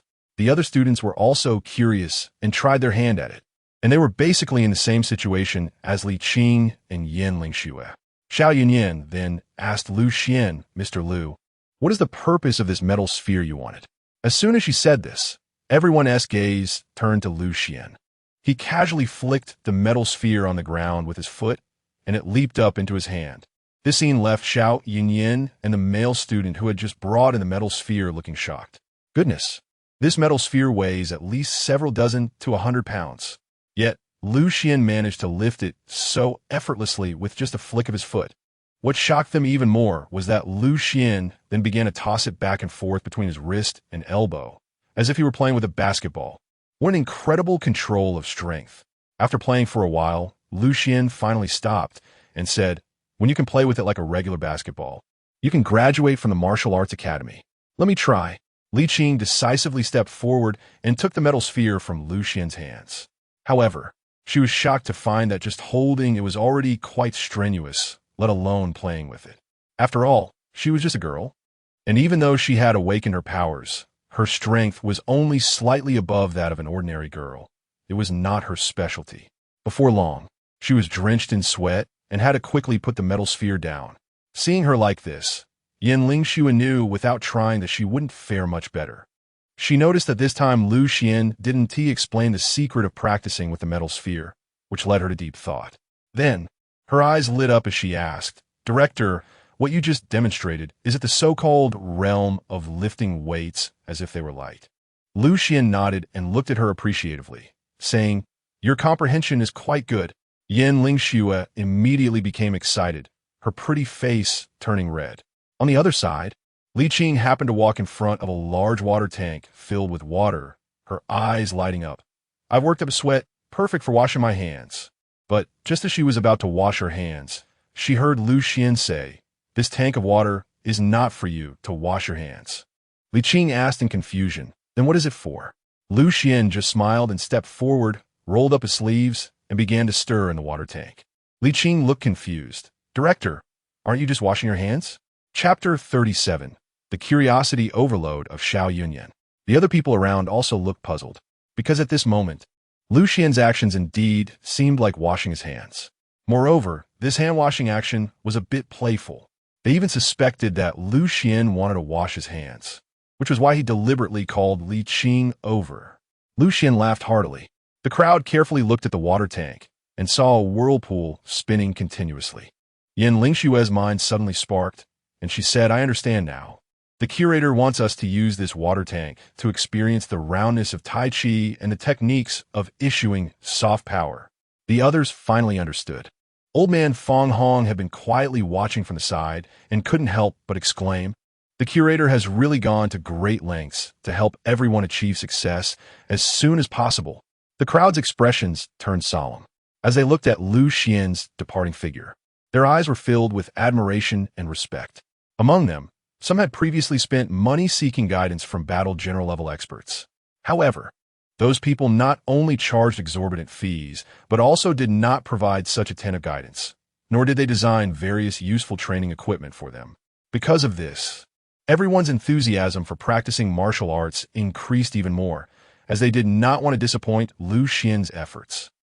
Lu Xian brought Xiao Yuyin to the entrance of the martial arts school. Xiao Yuyin nodded and said, no problem. Lu Xian said again, then calculate it for me. I have customized a total of 10 sets, plus these 3 samples. How much do I need to pay you? Xiao Yuyin thought for a moment and quoted a price. 5 million. Lu Xian was surprised and said, so cheap? As far as I know, C-grade alloy can be used to make warrior armor, and generally a set of C-grade armor costs this much. Moreover, the amount of alloy needed for these items I want is much more than that of set of C-grade armor. Xiao Yunyan smiled and replied, since you are helping my business so much, I definitely have to give you a discount. Besides, the craftsmanship of these items you want to make is very simple, so the price is naturally cheaper. Lu Xian nodded in understanding. He then quickly placed an order through the battle network and made the payment to Yunyan Research Institute. After receiving the payment, Xiao Yunyan took her leave and prepared to depart. As she got into the company's truck, she couldn't help but glance back at the Tai Chi martial arts hall. A faint smile crept onto her lips as she murmured to herself, I didn't expect there to be such an interesting person in this civilian district. Then, she swiftly accessed the battle network through her communication watch to gather information about Lu Xian. On the battle network forum, there were several discussion threads regarding Lu Xian from the Nanling Bay City. The topics of discussion varied widely.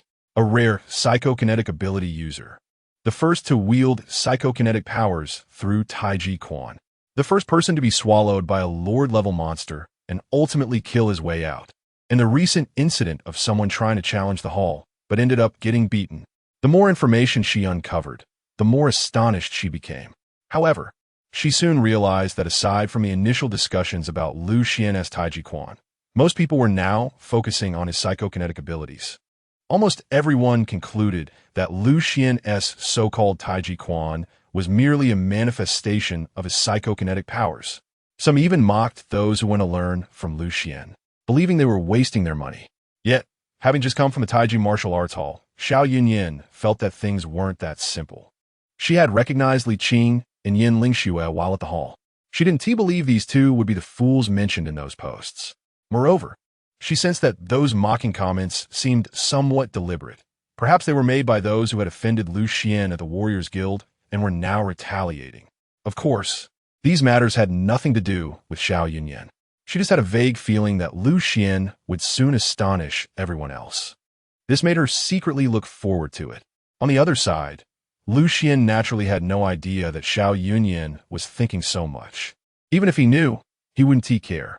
Just as he had noticed some people on the battle network maliciously defaming him in his martial arts hall, he was completely unconcerned. This also gave him more time to develop. He saw that it was already close to 6 in the afternoon, yet the students were still enthusiastically training.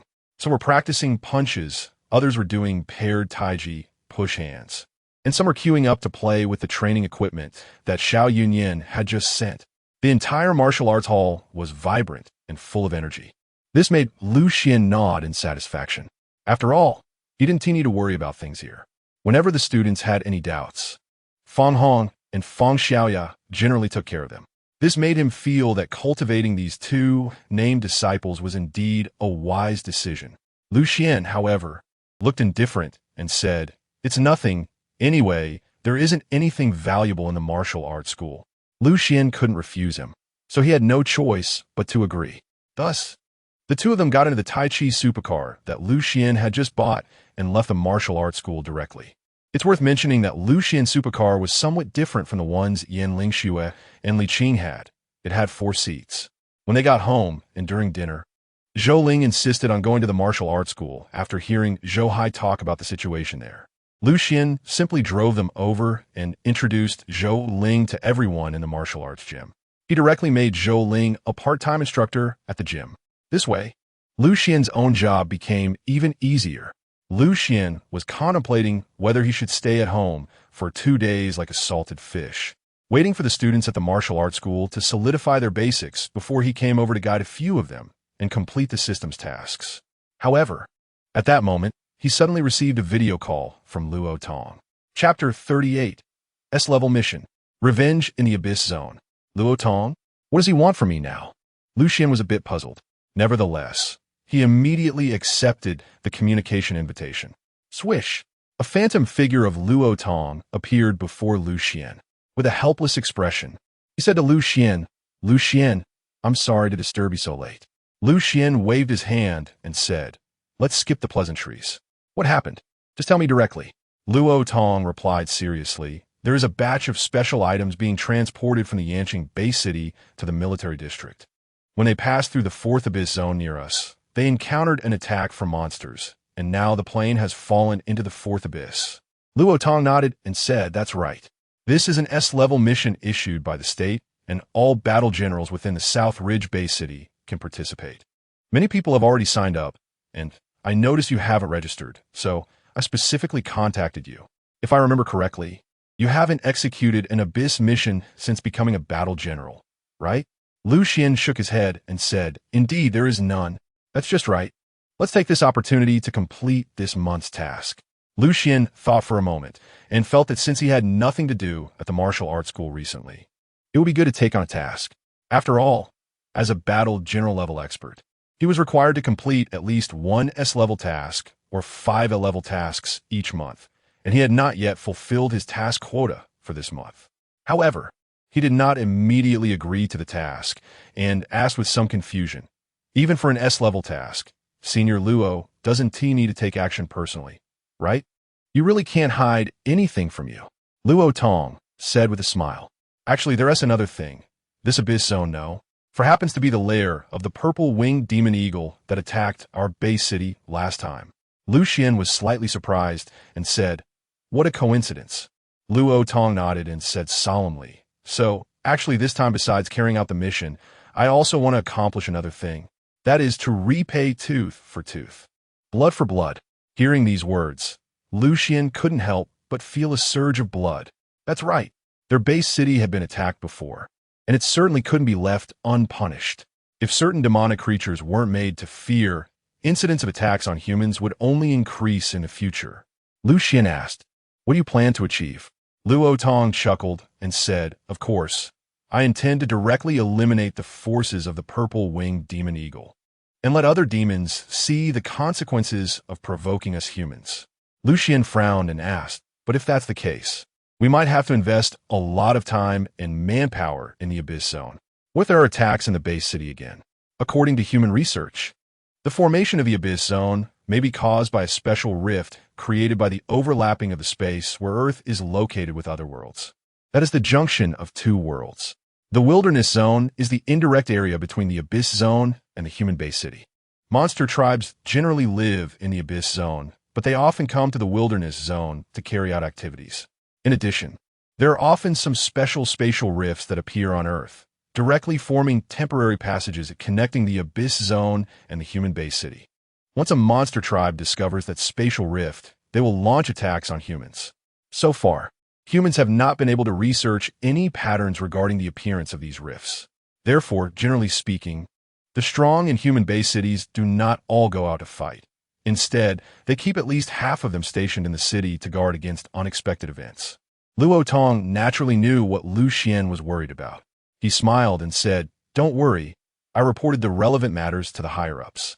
They specifically dispatched 2 more senior battle generals, one to stay in the base city and the other to join forces with us. In addition, we will organize 2/3 of the battle generals in the base city to charge into the wilderness together, which will definitely greatly shorten the time for revenge. Lucian nodded and said seriously, all right, I must participate in this operation. It's no joke. This is not only a chance for revenge, but also a great opportunity to gain experience points. With such a large team, the danger level of entering the abyss area is greatly reduced, and the difficulty of grinding monsters is much lower. How could I possibly miss this?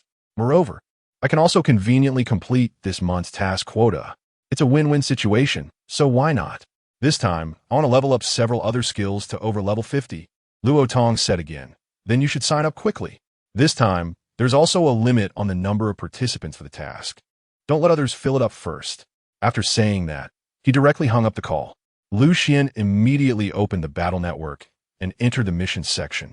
Soon, he found the corresponding task and successfully signed up. Afterwards, he received a mission prompt. He was informed that a special vehicle would come to pick him up for assembly. Without hesitation, Lucian took his Yulong sword and strode out of the martial arts hall. Yin Lingxue saw his appearance and couldn't help but feel a bit puzzled, asking, Hall Master, are you going to participate in a battle? The others around also looked at Lucian with curiosity. Lucian nodded and said, that's right. General Luo Tong has issued a mission and invited another senior general to join, preparing to lead most of the generals in the city to charge into the fourth abyss area to seek revenge on the purple-winged demon eagle tribe. Hiss! The surrounding students all gasped. With two senior generals leading the charge, most of the city's generals would mobilize to the wilderness for revenge. Just imagining that scene made their blood boil. They could hardly contain their desire to participate. Li Qing shouted repeatedly, Director, I want to go too, I want to go. The others looked at Lu Xian with eager eyes. Lu Xian shook his head helplessly and said, the mission is limited to war general-level strongholds. Everyone was immediately very disappointed. At that moment, Lu Xian's communication watch rang with a beep. It turned out that the vehicle to take him to the mission assembly point had arrived at the martial arts school entrance. All right, I'm off. You all practice hard and become war generals as soon as possible, so I could take you all with me to soar. Lu Xian waved his hand at them and then strode out of the martial arts school.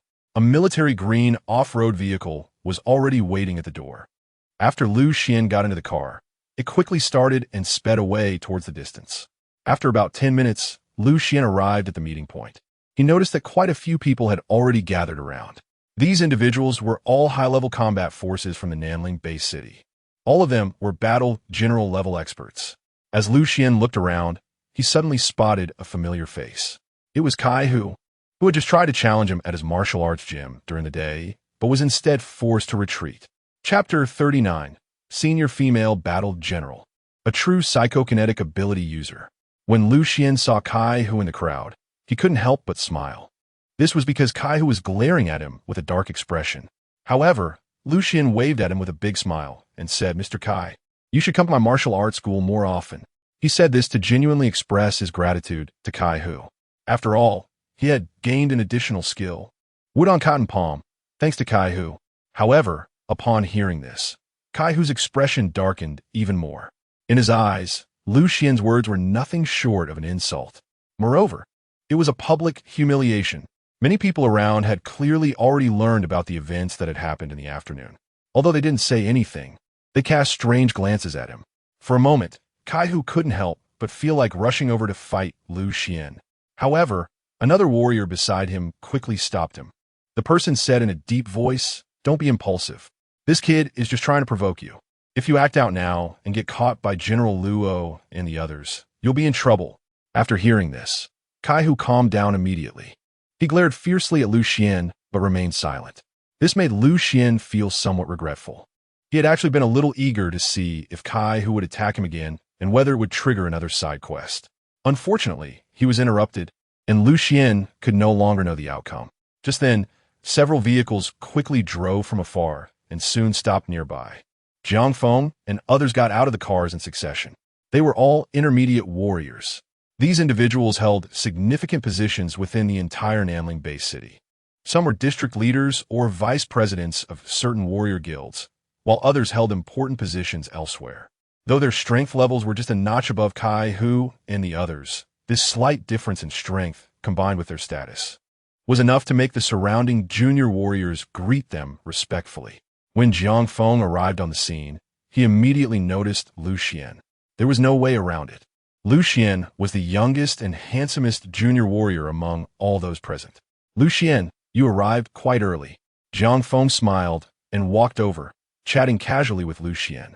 Kaihu's expression darkened slightly at this sight, but he secretly felt relieved. He had known that Jiang Feng valued Xuan, but he hadn't expected it to be to this extent. Following that, he couldn't help but feel thankful that he had been stopped earlier and hadn't attacked Xuan. Otherwise, he would have surely given Jiang Feng a reason to hold it against him. At that moment, senior warrior Luo Tong also arrived on the scene. He was accompanied by another person. To everyone's surprise, this person turned out to be a female warrior. She was actually a senior female warrior. Xuan couldn't help but be a bit astonished. It was well known that the number of female warriors was already fewer than that of male warriors, and the number of senior female warriors was even rarer. This could be seen from the fact that among so many junior and intermediate warriors present, there were barely a third who were female. Xuan really didn't expect that this time the cooperation with their Nanling Bay City would actually be a rare high-ranking female warrior. Moreover, this female warrior looked quite young, probably only in her 20s. Due to long-term training, her figure was naturally impeccable, and even wearing battle armor couldn't hide her graceful curves. As for her appearance, Xuan couldn't see it for the time being since she was wearing a protective mask. Jiang Feng smiled and introduced her beside him. This is Ling Bing, a high-ranking warrior from Yinjing Bay City.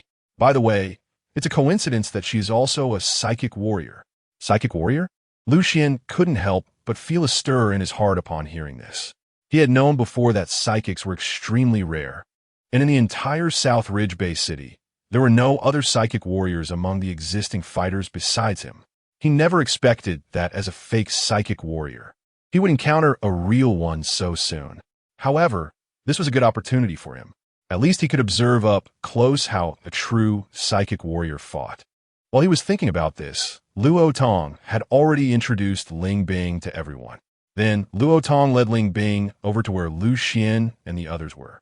He smiled and introduced, Ling Bing, let me introduce you. This is a newly promoted junior warrior from our South Ridge Bay City, named Xuan. Like you, he's also a psychic. Ling Bing glanced at Xuan, and a melodious voice came from behind her mask, saying, I know you, Xuan. Just completed the warrior certification and became a junior warrior. That's impressive. Xuan just smiled humbly and said, You're overpraising me.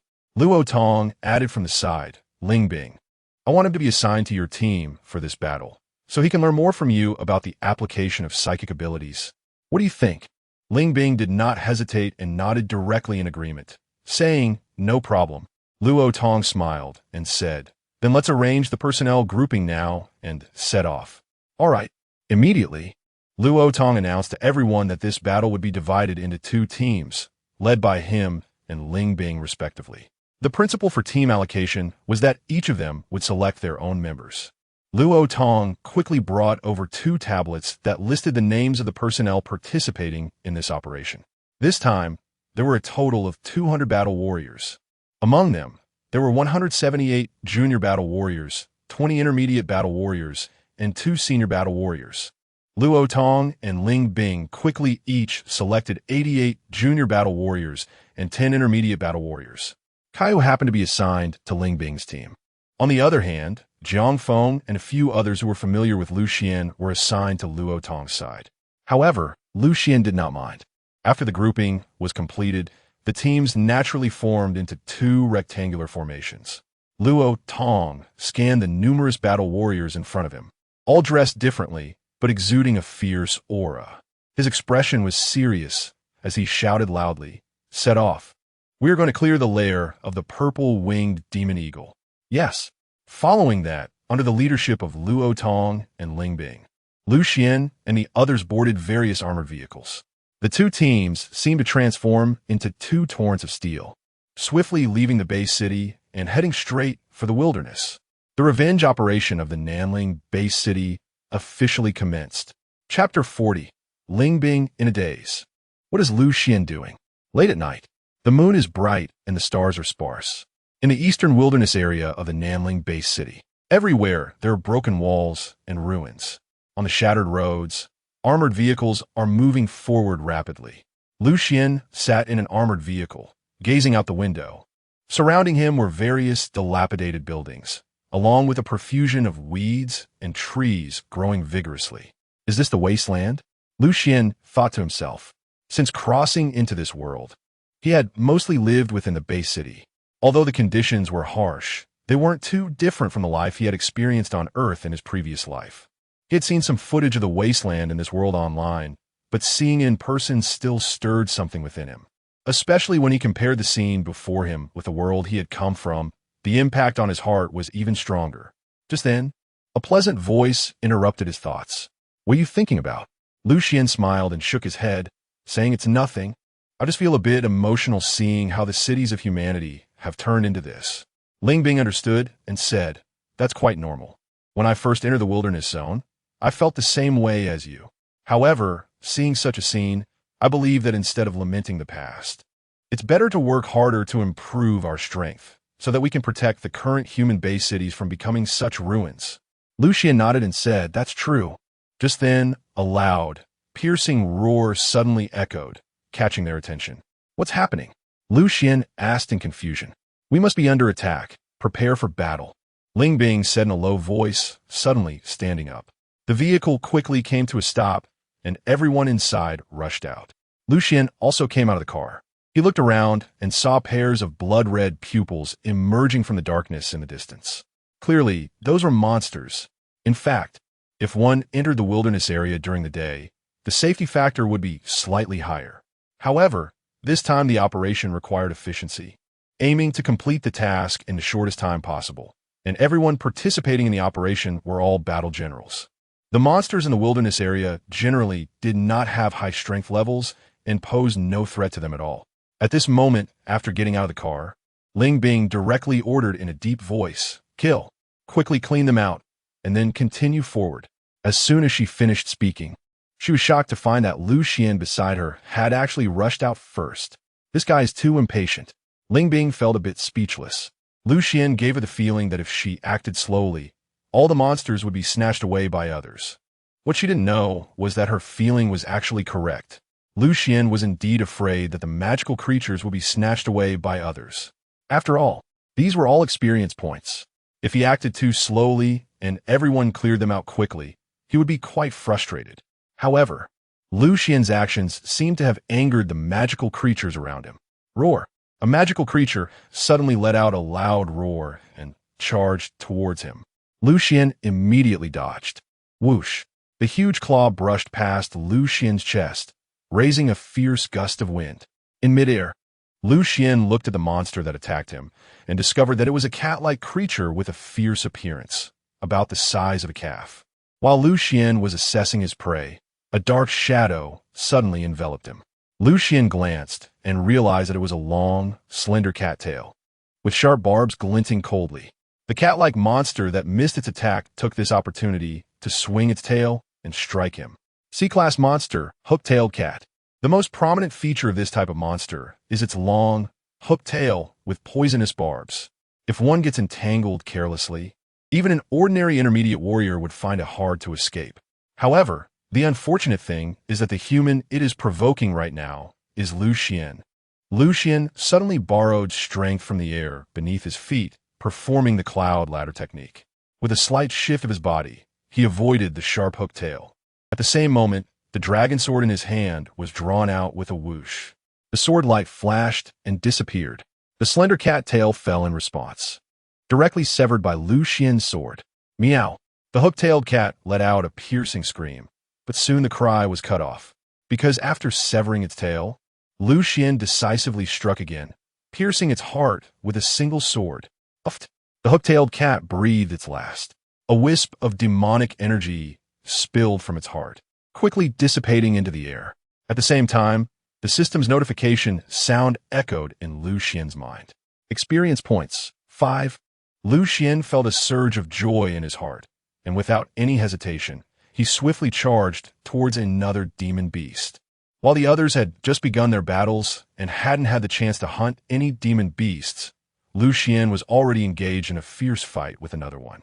This was a dog-like demon beast known as the Black Demon Hound. Its strength was slightly weaker than that of the hook-tailed cat, being only a D-level demon beast.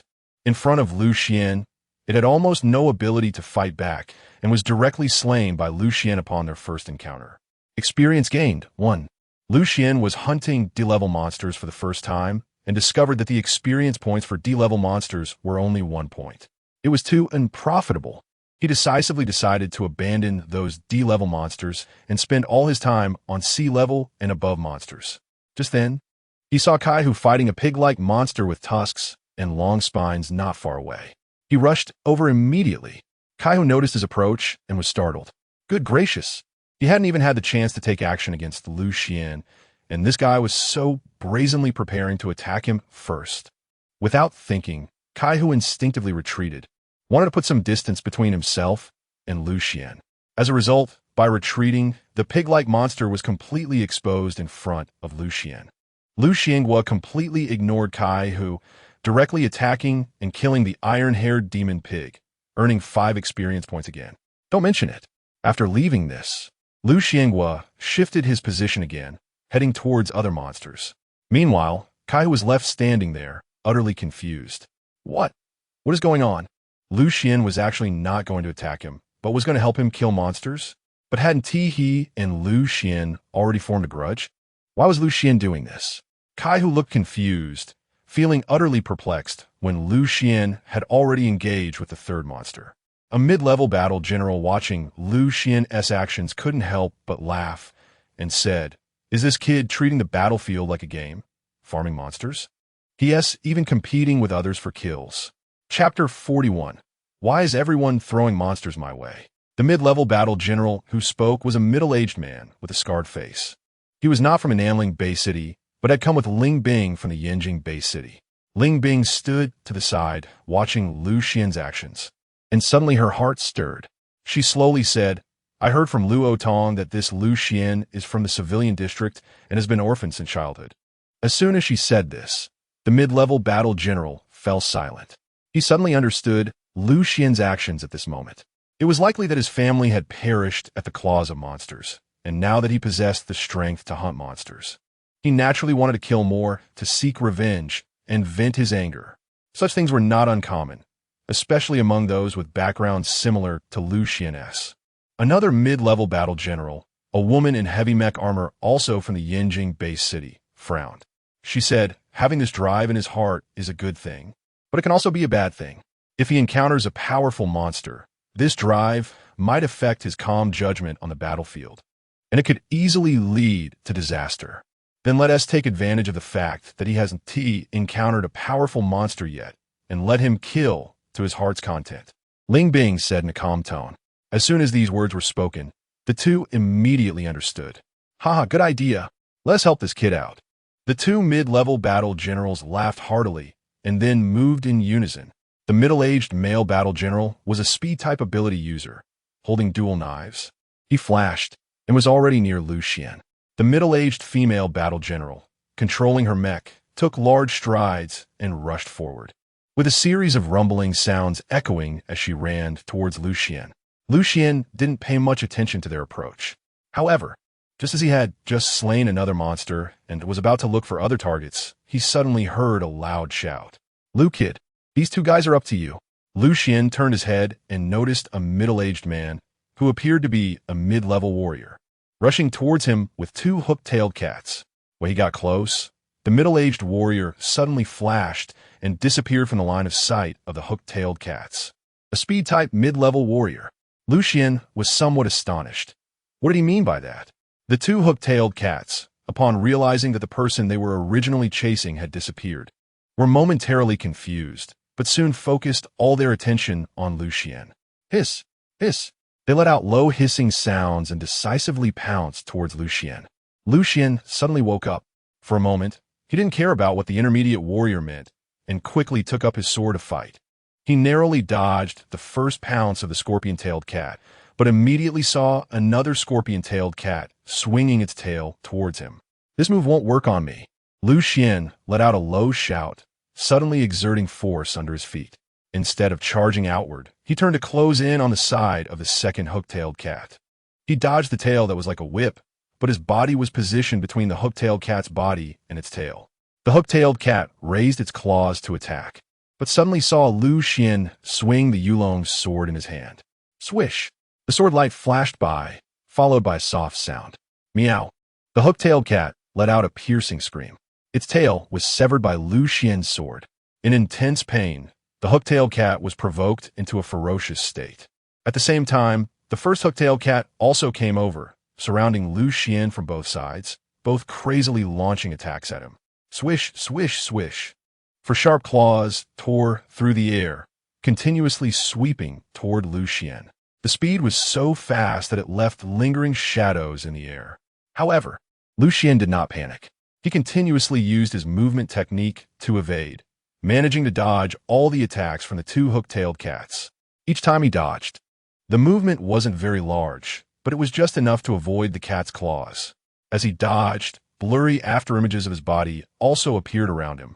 At this moment, the streets around were filled with battles. Ling Bing had not participated at all, because monsters of this level didn't require her to take action. She simply stood in place, scanning the battles of those around her. At this moment, the fight between Lu Xian and the two hook-tailed cats naturally caught Ling Bing's eye, causing her eyes to light up slightly. This nerve reaction speed certainly did not disgrace the title of a psychokinetic warrior. Ling Bing secretly praised. Just as she was admiring, she suddenly noticed that one of the hook-tailed cats had slightly paused in its movements. Clearly, under such high-speed attacks, it could not avoid fatigue. And the moment this fatigue revealed a flaw was the best opportunity for a counterattack. Lu Xian naturally did not miss this opportunity. Suddenly, his figure flashed, and with one sword, he pierced through the heart of the hook-tailed cat. One down. The other one seemed to instinctively panic upon seeing this. But before it could do anything, Lu Xian had already turned and charged at it. Poof! Another sword. He effortlessly eliminated the second hook-tailed cat. At the moment the second hook-tailed cat's heart was pierced, the first one that had been killed hadn't even had time to fall. After Lu Xian killed them with two swords, he unhesitatingly retreated. Experience points 5. Experience points 5. Since arriving on this battlefield, Lu Xian had gained a total of 21 experience points. Adding the remaining 1 experience point from before, he used all of it to upgrade his Tai Chi sword technique. As a result, his personal attribute panel also underwent some changes. Nim, Lu Xuan Kin, Tai Chi Fit Leve Namui, Tai Chi Swat Dentik Leve Hai Mui Hai, Cloud Leaping Leve Hai Mui. Wudong Soft Palm LV1, Cultivation, Innate Great Perfection, Experience Points, 0. However, Lu Xian also realized that during the recent battle, he had been hit twice. The attack speed of the hook-tailed cat was already among the top in C-grade monsters, and with two working together, even Lu Xian had failed to dodge 2 attacks. Of course, the defense of his Moon Shadow Battle Robe was good, so he did not suffer any damage. However, this also made him aware of his current shortcomings. It seemed that Cloud Leaping needed to be prioritized for upgrades. Such a thought arose in Lu Xian's mind. Just at that moment, he heard someone shouting at him again. Hey, Lu Xian, catch! He immediately looked up and discovered that a mech warrior was throwing an iron-haired magic pig directly at him. Lu Xian was momentarily confused. Why is everyone throwing monsters at me? Chapter 42. Are telekinetic abilities really so highly valued? The ranking of mecha warriors can generally be determined by the mecha they pilot. The level of the mecha is naturally classified accordingly. Lu Xian determined that the person controlling the mecha was an intermediate battle general. Therefore, the sea-level monster that was somewhat challenging for other junior battle generals was like a toy in his hands. He grabbed the iron-haired demon pig and threw it over, which quickly landed in front of Lu Xian. Naturally, he wouldn't let such an opportunity slip by. He swiftly dodged the giant iron-haired demon pig as it fell from the sky, causing it to crash into a nearby abandoned truck. Without waiting for the pig to get back up, he stepped forward and pierced its heart with his sword. Another 5 experience points gained. Just as he finished off the iron-haired demon pig, the intermediate battle general with speed abilities brought him 3 black demon hounds. Now Lu Xian felt a bit uneasy. He speculated. Could these two be companions of Kai who tried to exhaust him with monsters to take revenge? But then he thought it didn't make sense. After all, Ling Bing was right there watching. Even if they had some scheme, it shouldn't be so blatant. Moreover, he remembered that the speed-type intermediate battle general seemed to be brought by Ling Bing, so it shouldn't be that Kai-Hu bribed him. Could it be that Ling Bing wanted them to test his true strength? This thought quickly became a conviction in Lu Xian's mind. Otherwise, he couldn't think of any other explanation. However, since Ling Bing wanted to see his true strength, he would let her watch. After all, taking advantage of such an opportunity to grind monsters was beneficial for him. Furthermore, once Ling Bing and the others realized his strength, he would have accumulated even more experience points and could further enhance his power. What they saw would never be his true strength. With this in mind, Lu Xian felt unburdened. Just then, the 3 black demon hounds that had been attracted to him were all taken down. Among them, 2 were ordinary D-level monsters, and 1 was an elite among black demon hounds, reaching C level. They contributed a total of 7 experience points. However, Lu Xian still felt it was a bit lacking. He even shouted, "Don't bring over D-level monsters anymore. It's pointless. Only C level and above have some challenge." The intermediate battle general with speed abilities, who was about to go out again to attract monsters, stumbled at his words, almost falling to the ground. Goodness, this kid really treats it like a game of monster grinding. The middle-aged battle general was somewhat speechless, but then he thought about it. As a speed ability user, he had basically been doing the same kind of work with Ling Bing, so he had nothing to say. He continued his work. Whoosh! His gaze locked onto 3 C-level monsters, and his figure transformed into a gust of wind as he dashed forward. This time, he planned to bring all 3 over. Let us see if Lu Xian can handle it. On the other side, the female mecha battle general also heard Lu Xian's voice. She was equally determined. Although she could only throw 2 monsters at most at a time, she could still speed things up to put some pressure on Lu Xian. Thus, just as Lu Xian had just slain 2 C-level monsters, he immediately saw another 3 C-level monsters charging towards him. He decisively allocated all the experience points he had just gained to the skill cloud ladder. The cloud ladder leveled up 7 times. His speed became even faster, and his movements became more agile. The 3 C-level monsters that should have caused him trouble were instead swiftly taken down by him, one after another.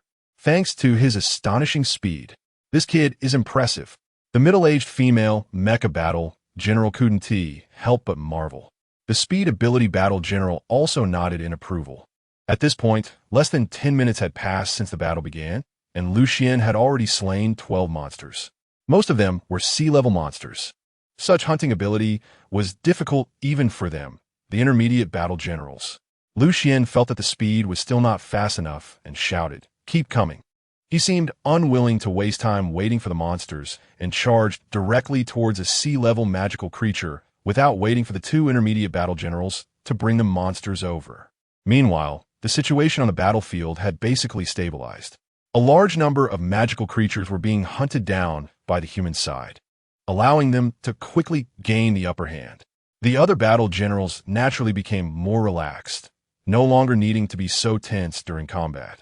As they continued to fight, they also noticed Lu Xian's situation, and their expressions became somewhat puzzled, especially when they saw the 2 intermediate battle generals brought by Ling Bing, who were making a great effort to help Lu Xian attract monsters. They were even more confused.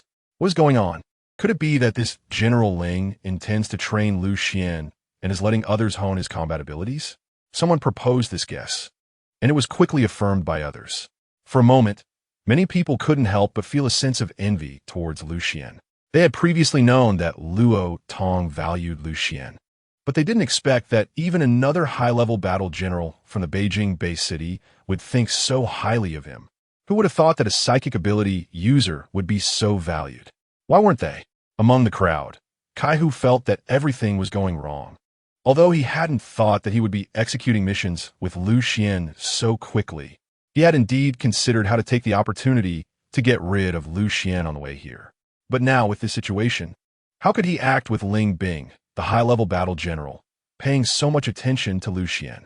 He couldn't help but curse in his heart. This Lu Xian really has some luck. Helpless, he could only think of delaying his plan to ambush Lu Xian and look for another opportunity later. Soon, half an hour passed. The fighting on the entire battlefield gradually subsided. All the magical creatures had been killed by the human warriors on site. Xuan was naturally the one who killed the most monsters in the entire area.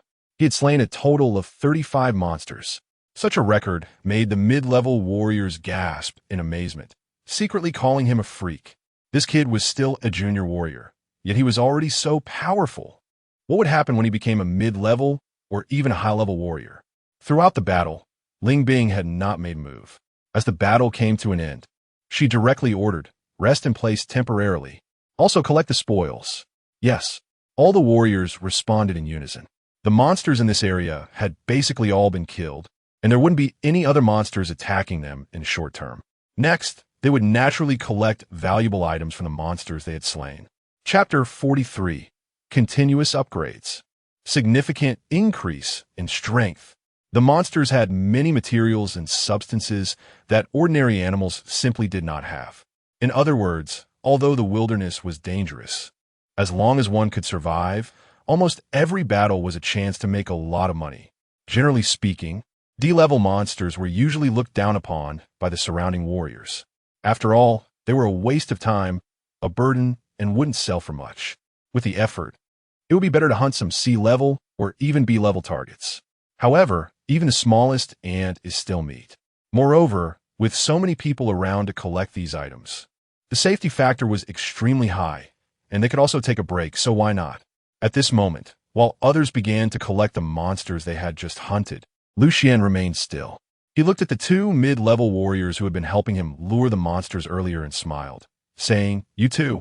These monsters were brought over with your help, so I won't take the materials.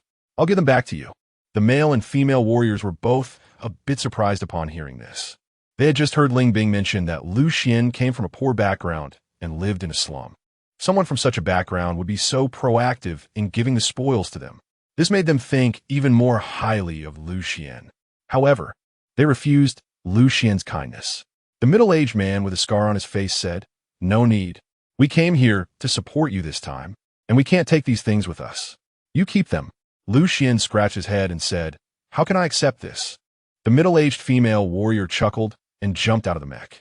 Xuan discovered that she actually had this unusual silver hair. She said to Xuan, "All right, we don't care about such trivial things. You keep it safe yourself." Xuan was feeling a bit troubled and said, "I've been fighting for so long, and my strength is almost exhausted.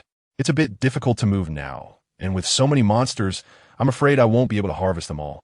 Upon hearing this, the people around him suddenly fell silent. Goodness, there's actually someone worried about not being able to harvest too many hunted monsters. At that moment, Xuan seemed to think of something and shouted to the other warriors around him, "Everyone, how about this? Whoever finishes their tasks first can come help me harvest the materials, and I'll share half of what we get with you. What do you think?" As soon as he said this, many people's eyes lit up. They didn't expect such a good deal.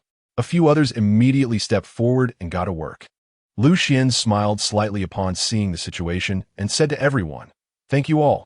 In fact, his current condition was not as exaggerated as he described. The Tai Chi he practiced consumed energy differently than the abilities used by others.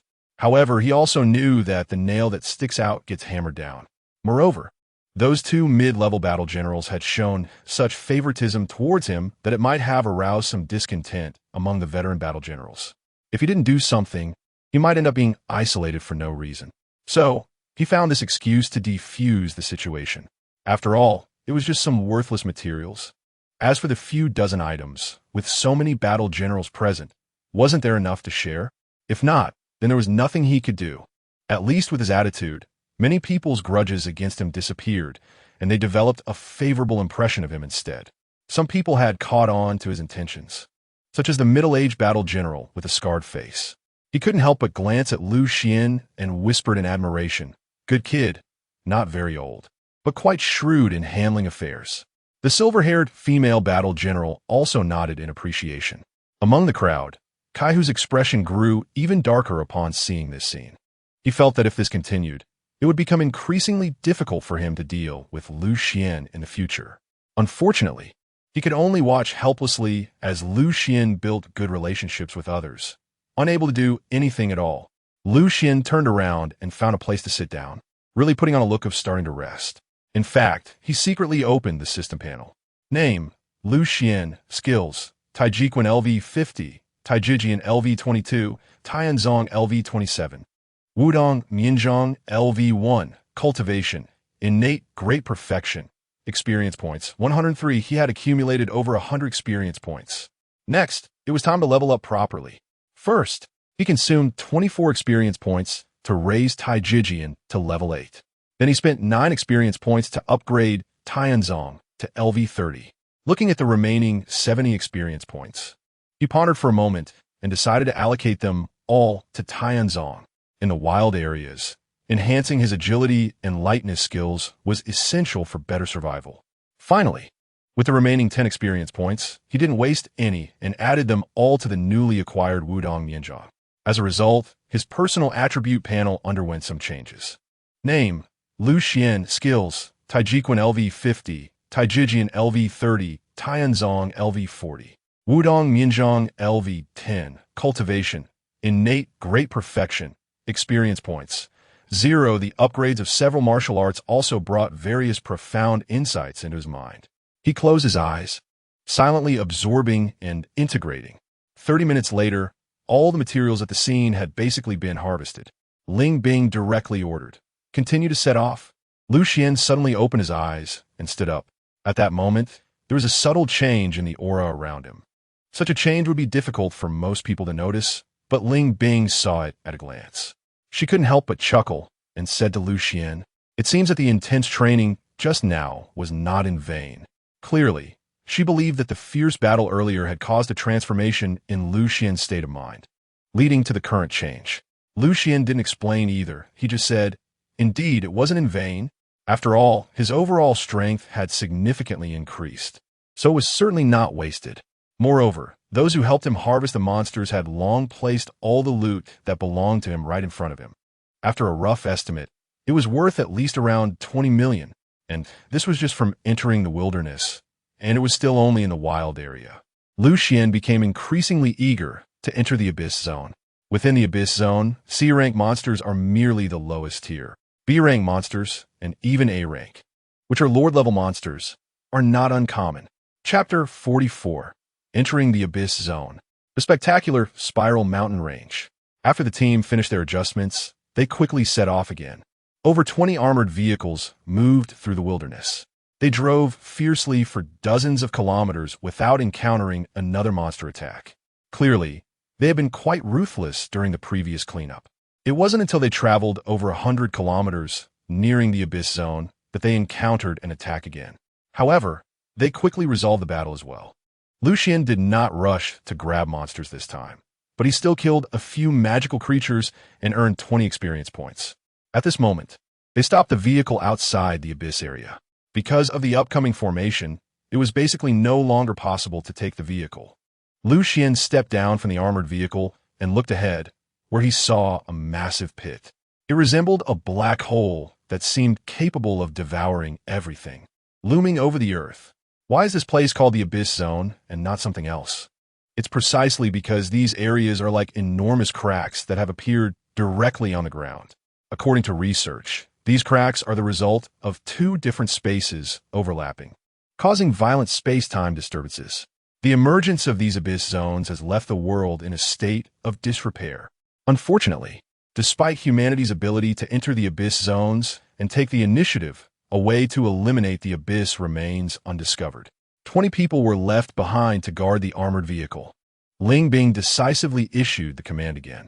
She didn't specify who should stay, but allowed everyone to choose for themselves. After all, some people prefer adventure to gain greater rewards, while others prioritize safety and survival. It depends on personal choice, and no one can be forced. Soon, someone quietly stepped forward from the crowd, indicating their intention to stay behind. Lu Xian discovered that Kai, who was actually one of them. However, he did not mock the other party. After all, staying in place was not necessarily particularly safe. There really is no absolutely safe place in the wild. Soon, after leaving 20 people behind, Lu Xian and the others, under Ling Bing's leadership, strode towards the direction of the Abyss. Lu Xian noticed that as they approached the Abyss, an inexplicable pressure began to envelop him. What is this feeling? Lu Xian asked in confusion. Just bear with it, and you'll get used to it. The scar-faced, middle-aged man explained not far from him. This is a unique aura of the abyss area, which we refer to as killing intent. It can cause discomfort. It doesn't have much effect on battle generals, but warriors who come in will fall into an inexplicable state of panic or even go mad, making it extremely difficult to fight. Lu Xian couldn't help but feel enlightened. No wonder only generals and above can take on missions in the Abyss Zone. The scar-faced, middle-aged man nodded and said, "Actually, there are people proposing that if we harness the malevolent energy of the Abyss Zone for stimulation, it might allow certain high-level warriors to advance to the rank of general ahead of time. But it has yet to be verified." Lu Xian understood. The cost of testing such a conjecture could be significant. After all, no one knew if those high-level warriors would suffer any aftereffects if they couldn't withstand the stimulation of this malevolent energy. Suddenly, Lu Xian felt that among human warriors, reaching the level of a battle general was truly the mainstream combat power. Aside from the special nature of the Abyss Zone, where only those above the battle general level could adapt, there was also the fact that the probability of being demonized at the battle general level would greatly decrease. This was evident from their earlier battles, where not a single person had been demonized. Then Lu Xian had a thought and silently mobilized the energy within his body, forming a thin layer of protective energy on his surface. In an instant, the uncomfortable feeling disappeared. He discovered another mysterious use of this energy. This made Lu Xian secretly happy. He pondered, "I wonder if the true energy at the dark energy level can withstand this malevolent energy? Perhaps his students could successfully enhance their strength by utilizing the malevolent energy in the Abyss Zone. If that were the case, it would greatly benefit the development of his martial arts school." Soon, Lu Xian had no time to think about these matters. He suddenly felt the temperature around him begin to drop sharply. It should be noted that the Nanning Bay City is located in a subtropical region, and generally, even in winter, the temperature wouldn't be very low. Moreover, it was currently summer. Just a moment ago on the road, Lu Xian and his companions even felt a bit hot. However, after entering the Abyss Zone, the temperature started to drop steeply, and he now felt a bit chilly. The scar-faced, middle-aged battle general seemed to have guessed that Lu Xian would have doubts, so he spoke directly. "Don't be surprised. While it is summer outside, it could be winter in here, and it's also normal for some climatic phenomena not found on Earth to occur. After all, in a sense, the Abyss Zone and the outside world are actually two different layers of worlds." Lu Xian nodded. His battle robe naturally had such a function, allowing him to feel no heat under the summer sun and preventing him from freezing to death in this extremely cold environment. Of course, he would still experience normal sensations of hot and cold, but they wouldn't be as uncomfortable. After passing through a large dark area, they finally entered the true Abyss region. Looking around, this area appeared several times larger than it did from the outside. Roughly estimated, it covered at least a radius of 500 miles. On the way here, Lu Xian had checked some information. According to his understanding, this area used to be a super city of the Great Xia Kingdom.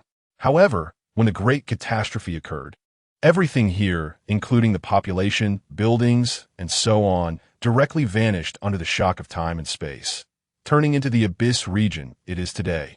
Lu Xian scanned the area and was astonished to find that the Abyss Zone looked like a gigantic whirlpool. Within the whirlpool, there were clearly visible spiral patterns.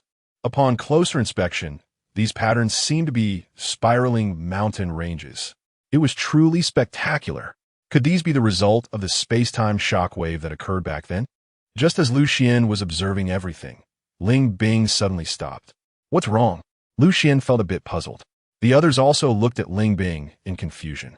Ling Bing opened her communication watch and quickly checked some information. Then she spoke. "We need to speed up. Luotong has discovered the location of the supplies, but they are being besieged by a group of Crimson Scale demon pythons. We must hurry to support them." Chapter 45. Shocking everyone. It's simply overwhelming. As soon as she learned about the supplies, she immediately wanted to rush over to Luotong. However, even if she wanted to do that now, she couldn't. As the leader of so many people, her first task was to ensure everyone's safety. After hearing her command, everyone immediately sprang into action. They needed to accelerate to meet up with Luo Tong, but first, they had to descend from the cliff to reach the abyss below. Originally, they planned to use ropes to slowly slide down to the bottom of the cliff and enter the abyss, but that method was too slow. Therefore, they had to rely on mech warriors to carry some of the ability users down. Generally, battle-class mechs equipped with small jet engines could not achieve long-distance flight with current technology, but they could be used for accelerated movement and brief flights. It was just right to use them to fly people down to the bottom of the cliff. However, unfortunately, the number of mech warriors available to assist others in moving was insufficient, so they could only send people down in batches. The scar-faced middle-aged man beside Lucian sighed and muttered, "There are really too few battle-class mechs in the South Ridge-based city." Among the more than 100 people present, there were fewer than 40 mech warriors, most of whom were only at the junior battle-class level. This is actually a pain point for small base cities. There's a saying in this era: if you want to be a warrior but cannot awaken your abilities, then earn money to buy a mech. Because both mech warriors' mechs and ability warriors' equipment need to be purchased by themselves. Moreover, the cost of a mech far exceeds that of equipment for ability warriors of the same level. High-level mechs are even more expensive, and the daily maintenance costs are also substantial. There are hardly any people in the South Ridge-based city who can afford it. This has led to the rarity of high-level mech warriors in small base cities like South Ridge. In contrast, super-large bases like Yanjing, Tianhai, and Jinpeng have plenty of wealthy individuals. There, the number of mech warriors even surpasses that of ability warriors. The difference between the two regions made it difficult for Ling Bing and the others to adapt to the combat style after arriving in South Ridge. At this moment, the mech warriors began to look for targets they needed to take down with them. "Kid, hurry up and get on my mech. I'll take you down first," a silver-haired, middle-aged female warrior shouted at Lucian. Lucian shook his head and refused, saying, "No need, senior. You help others."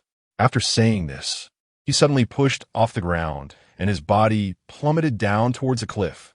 "Whoa, be careful." Several people around couldn't help but exclaim. Their first thought was, this guy Lucian must have been stimulated by the killing intent and gone crazy, seeking to end his own life. Ling Bing immediately rushed out, ready to save Lucian. After all, Luo Tong had previously introduced Lucian to her with great seriousness, clearly wanting her to take care of him during this process. The middle-aged warrior with a scarred face and the silver-haired middle-aged female warrior had also wanted to save Lucian at the first opportunity. However, seeing Ling Bing rush out, they stopped in their tracks. They knew that Ling Bing was more reliable when it came to taking action. In an instant, Ling Bing had already reached the edge of the cliff. Suddenly, a pair of silver alloy wings sprouted from her battle armor. With a flap of the alloy wings, she soared into the air. "Oh my god, she's flying. What kind of battle armor is this? It even has flying capabilities?" The warriors from Nanling Base City exclaimed in shock. Clearly, they had never seen battle armor with such winged flight capabilities. However, most of them had fantasized about owning such armor. In reality, though, this feature seemed simple, yet no one had produced a finished product. The most critical difficulty was how to control these wings so they could operate freely. Otherwise, it would be completely useless, not only failing to aid in combat, but also adding extra burden to the warriors. Could it be that this battle armor worn by Ling Bing was the latest achievement developed by the Yanjing Bay City, solving the wing control problem but not yet released to the market? This was the shared thought among everyone from Nanling Bay City at that moment. Just as they were astonished, Ling Bing quickly dove down from the cliff to save Lucian. But the next moment, she was left speechless. To her astonishment, Lucian, who she thought would surely fall to his death, had not plunged into the abyss. Instead, his body seemed to transform into a feather, floating in mid-air. His battle robe danced in the wind as he lightly tapped his feet, as if stepping on an invisible staircase in the air, slowly drifting downwards. This posture, combined with his already handsome face and transcendent aura, made him appear like a sword immortal descending into the mortal realm, extraordinary and out of this world. Ling Bing was momentarily stunned, flapping her wings and hovering at the edge of the cliff. The others were also puzzled. What was going on? Why wasn't Ling Bing rushing down to save him? Was it possible that Lucian had already fallen to his death? As they thought this, everyone quickly reached the edge of the cliff. Only then did they see Lu Xian's situation. In an instant, everyone was left dumbfounded. This guy is a flying ability user? No, wait. He is a telekinesis ability user. That's right. He is using his telekinesis to reduce gravity, which allows his body to float. He had used this move before when they were attacked in the Southern District. So that's how it is. I didn't participate in that battle, so it's my first time seeing this. The warriors from Nanling Bay City began to discuss among themselves. The silver-haired, middle-aged female warrior exclaimed in surprise. What a kid! I didn't know he had such a trick. The scar-faced, middle-aged warrior couldn't help but click his tongue in admiration. Telekinesis ability users are amazing. They can do whatever they want. That's right. She had almost forgotten that Lu Xian was also a telekinesis ability user.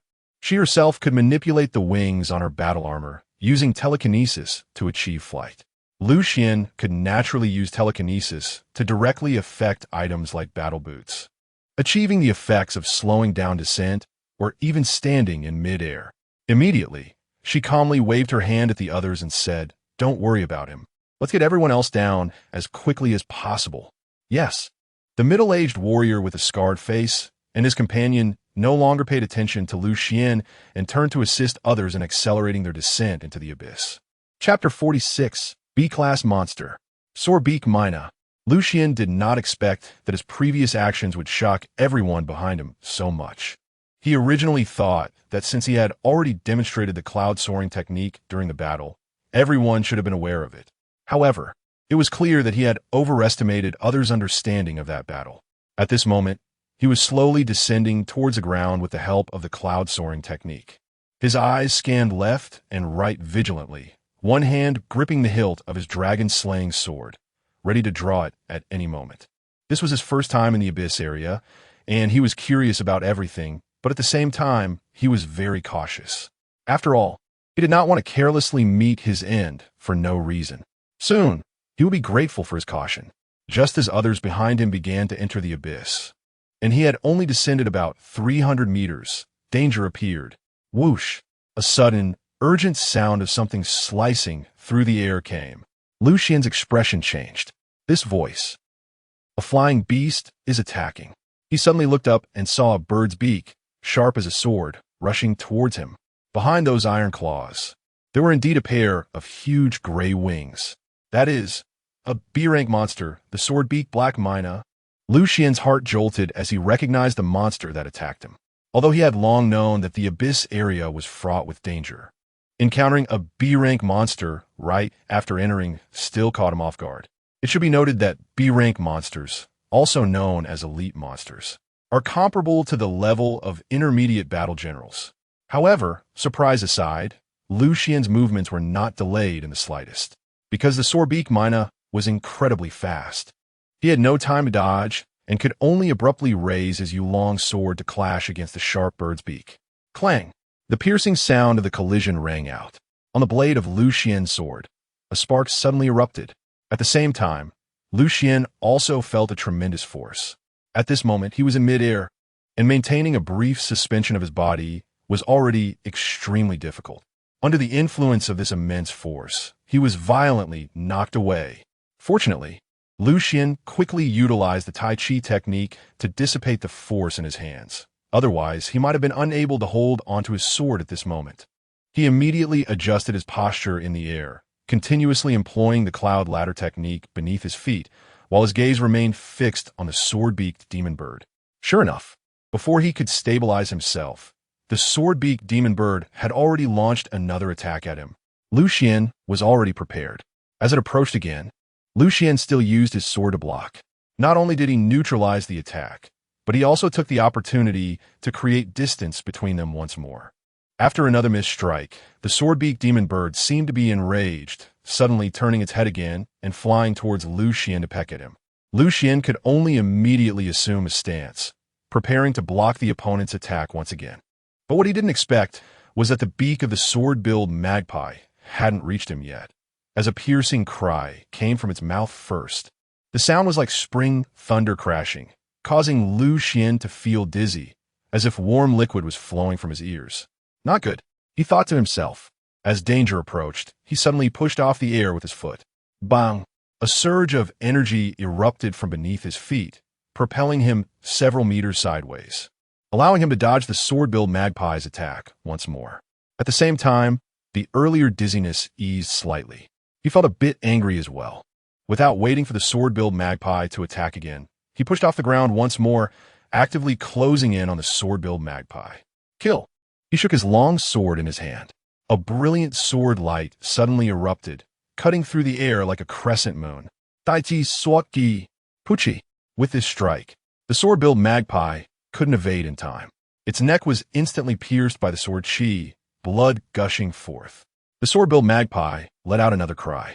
But this time, besides being piercing, it also carried a hint of despair. Lu Xian struck successfully and immediately retreated again, just avoiding the attack of the ferocious sword-billed demon. With my current cloud ladder, I simply cannot maintain my position in the air for long. Air combat is too disadvantageous for me. I must try to lead it close to the ground.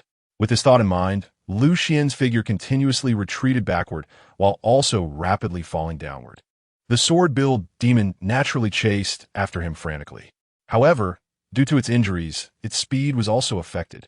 Meanwhile, under the influence of gravity, Lu Xian's falling speed increased, making it impossible for the demon to catch up to him. In the blink of an eye, Lu Xian had descended several hundred meters and was nearing the ground when he began to apply Cloud Ladder to slow himself down.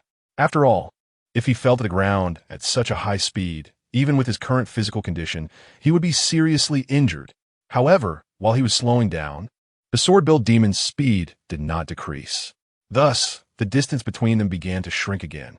Just as the demon was about to catch up to Lu Xian, a hint of excitement appeared in its eyes, as if it was about to enjoy a delicious meal. But at that moment, Lu Xian's feet touched the ground. Upon contact, he forcefully pushed off. Boom! The ground cracked under his foot. Yet, he propelled himself towards the descending sword-billed demon at a terrifying speed. This scene looked as if he was charging directly at a sharp sword falling from the sky. The demon's pupils suddenly contracted. It realized that Lu Xian's eyes were filled with madness and murderous intent, which made it feel a chill in its heart. It instinctively wanted to retreat and abandon this attack. However, due to its speed in chasing Lu Xian, it could not stop in time. In the next moment, Lu Xian had already dodged its long beak and kicked forcefully against it, using the momentum to rise up in front of the demon. With a thrust of his dragon's sword from below, it pierced like lightning into the demon's eye. The blade twisted violently, directly shattering its brain. The sword-billed demon let out a heart-wrenching wail. But Lu Xian knew that even after such an attack, it was still not dead. Because the critical weakness of demons is their heart. Even if their brains are shattered, they do not die. When a massive beak struck the ground hard and was buried deep, Lu Xian swiftly moved to its back. He thrust his sword in. Ding! Experience points, 30. When this notification sound appeared, Lu Xian confirmed that he had killed this B-level demon. He then quickly turned his head to look behind him, only to find Ling Bing hovering in midair, her eyes behind the mask filled with astonishment. Chapter 47. This speed of improvement is absolutely astonishing. Ling Bing appeared here because she had discovered that Lu Xian was under attack and came to rescue him.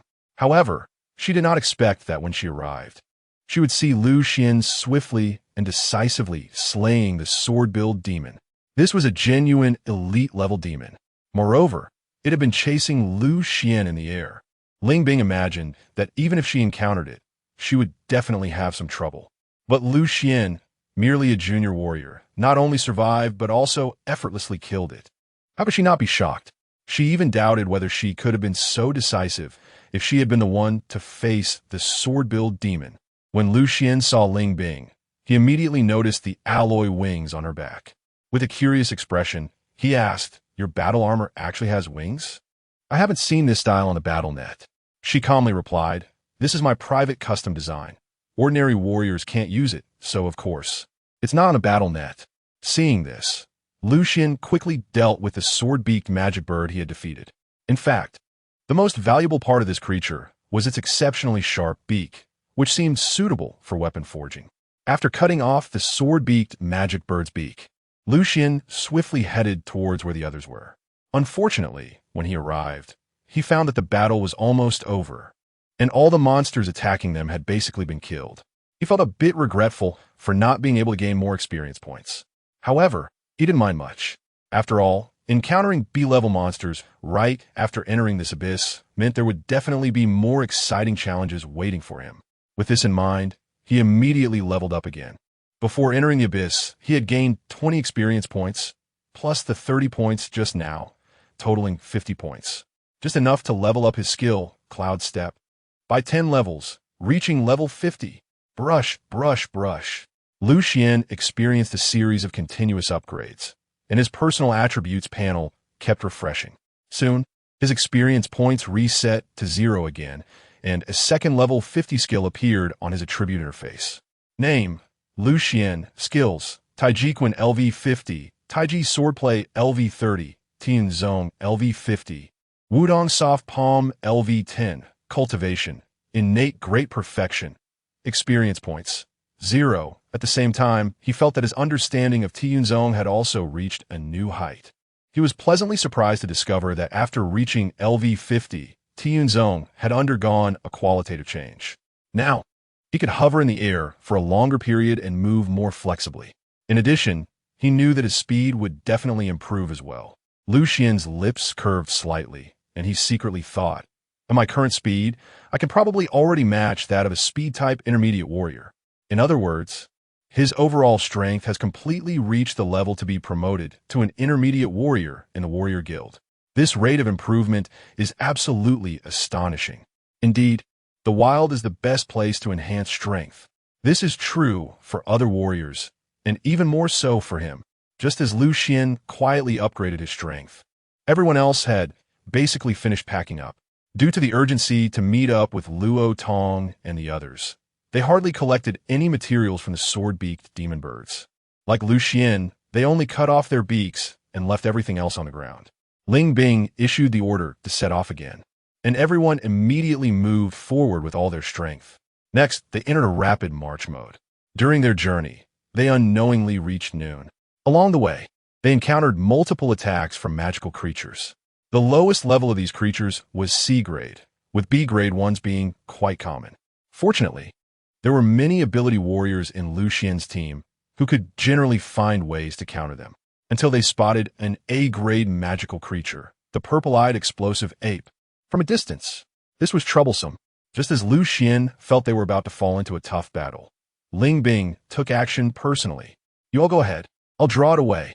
After leaving this sentence, Ling Bing transformed like a holy angel, turning into a stream of sacred light and striking the purple-eyed explosive ape. Roar! The purple-eyed explosive ape roared in fury, frantically grabbing various objects to throw at her. Ling Bing directly waved her wings and flew off into the distance, drawing it away. Seeing this, the others finally breathed a sigh of relief. Although there were some intermediate warriors among them, the gap between them and a Lord-level magical creature was only 1 level. However, the higher the existence, the greater the difference between levels, at least among the fewer than 10 intermediate warriors present. Even if they joined forces, they were not a match for the purple-eyed explosive ape.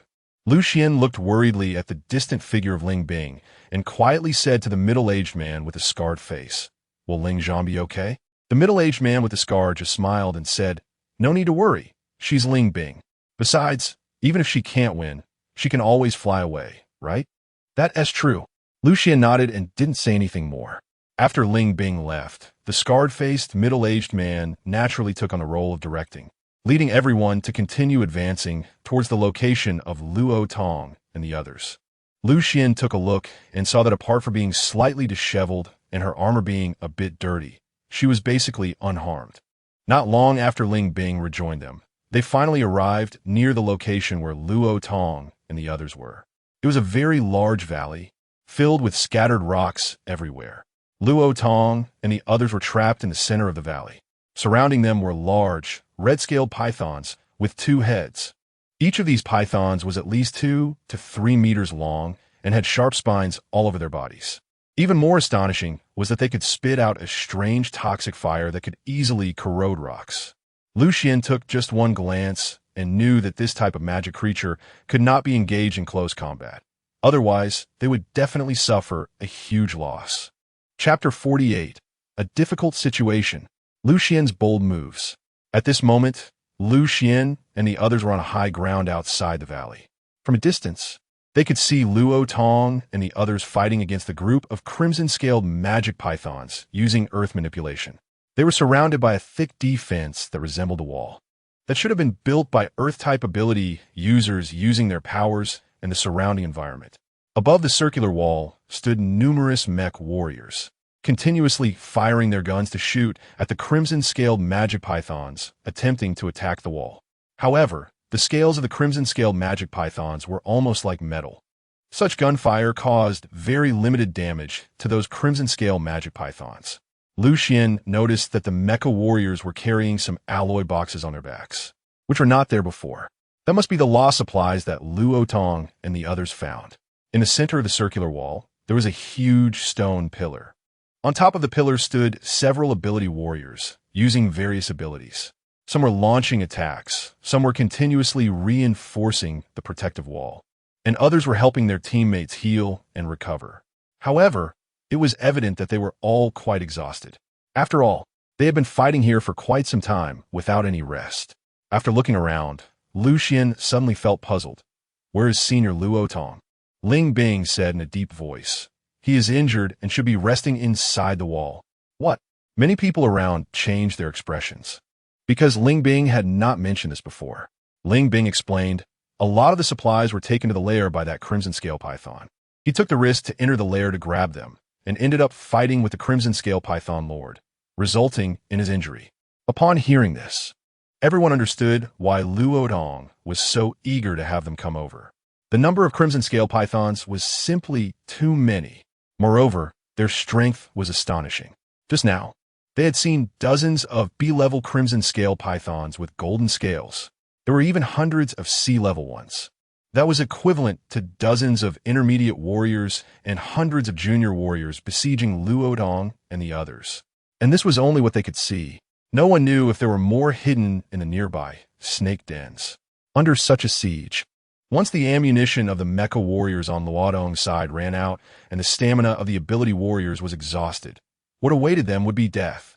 Seeing the situation was critical, a mid-level warrior from the Nanling Bay City asked in a deep voice, Warrior Ling, what should we do?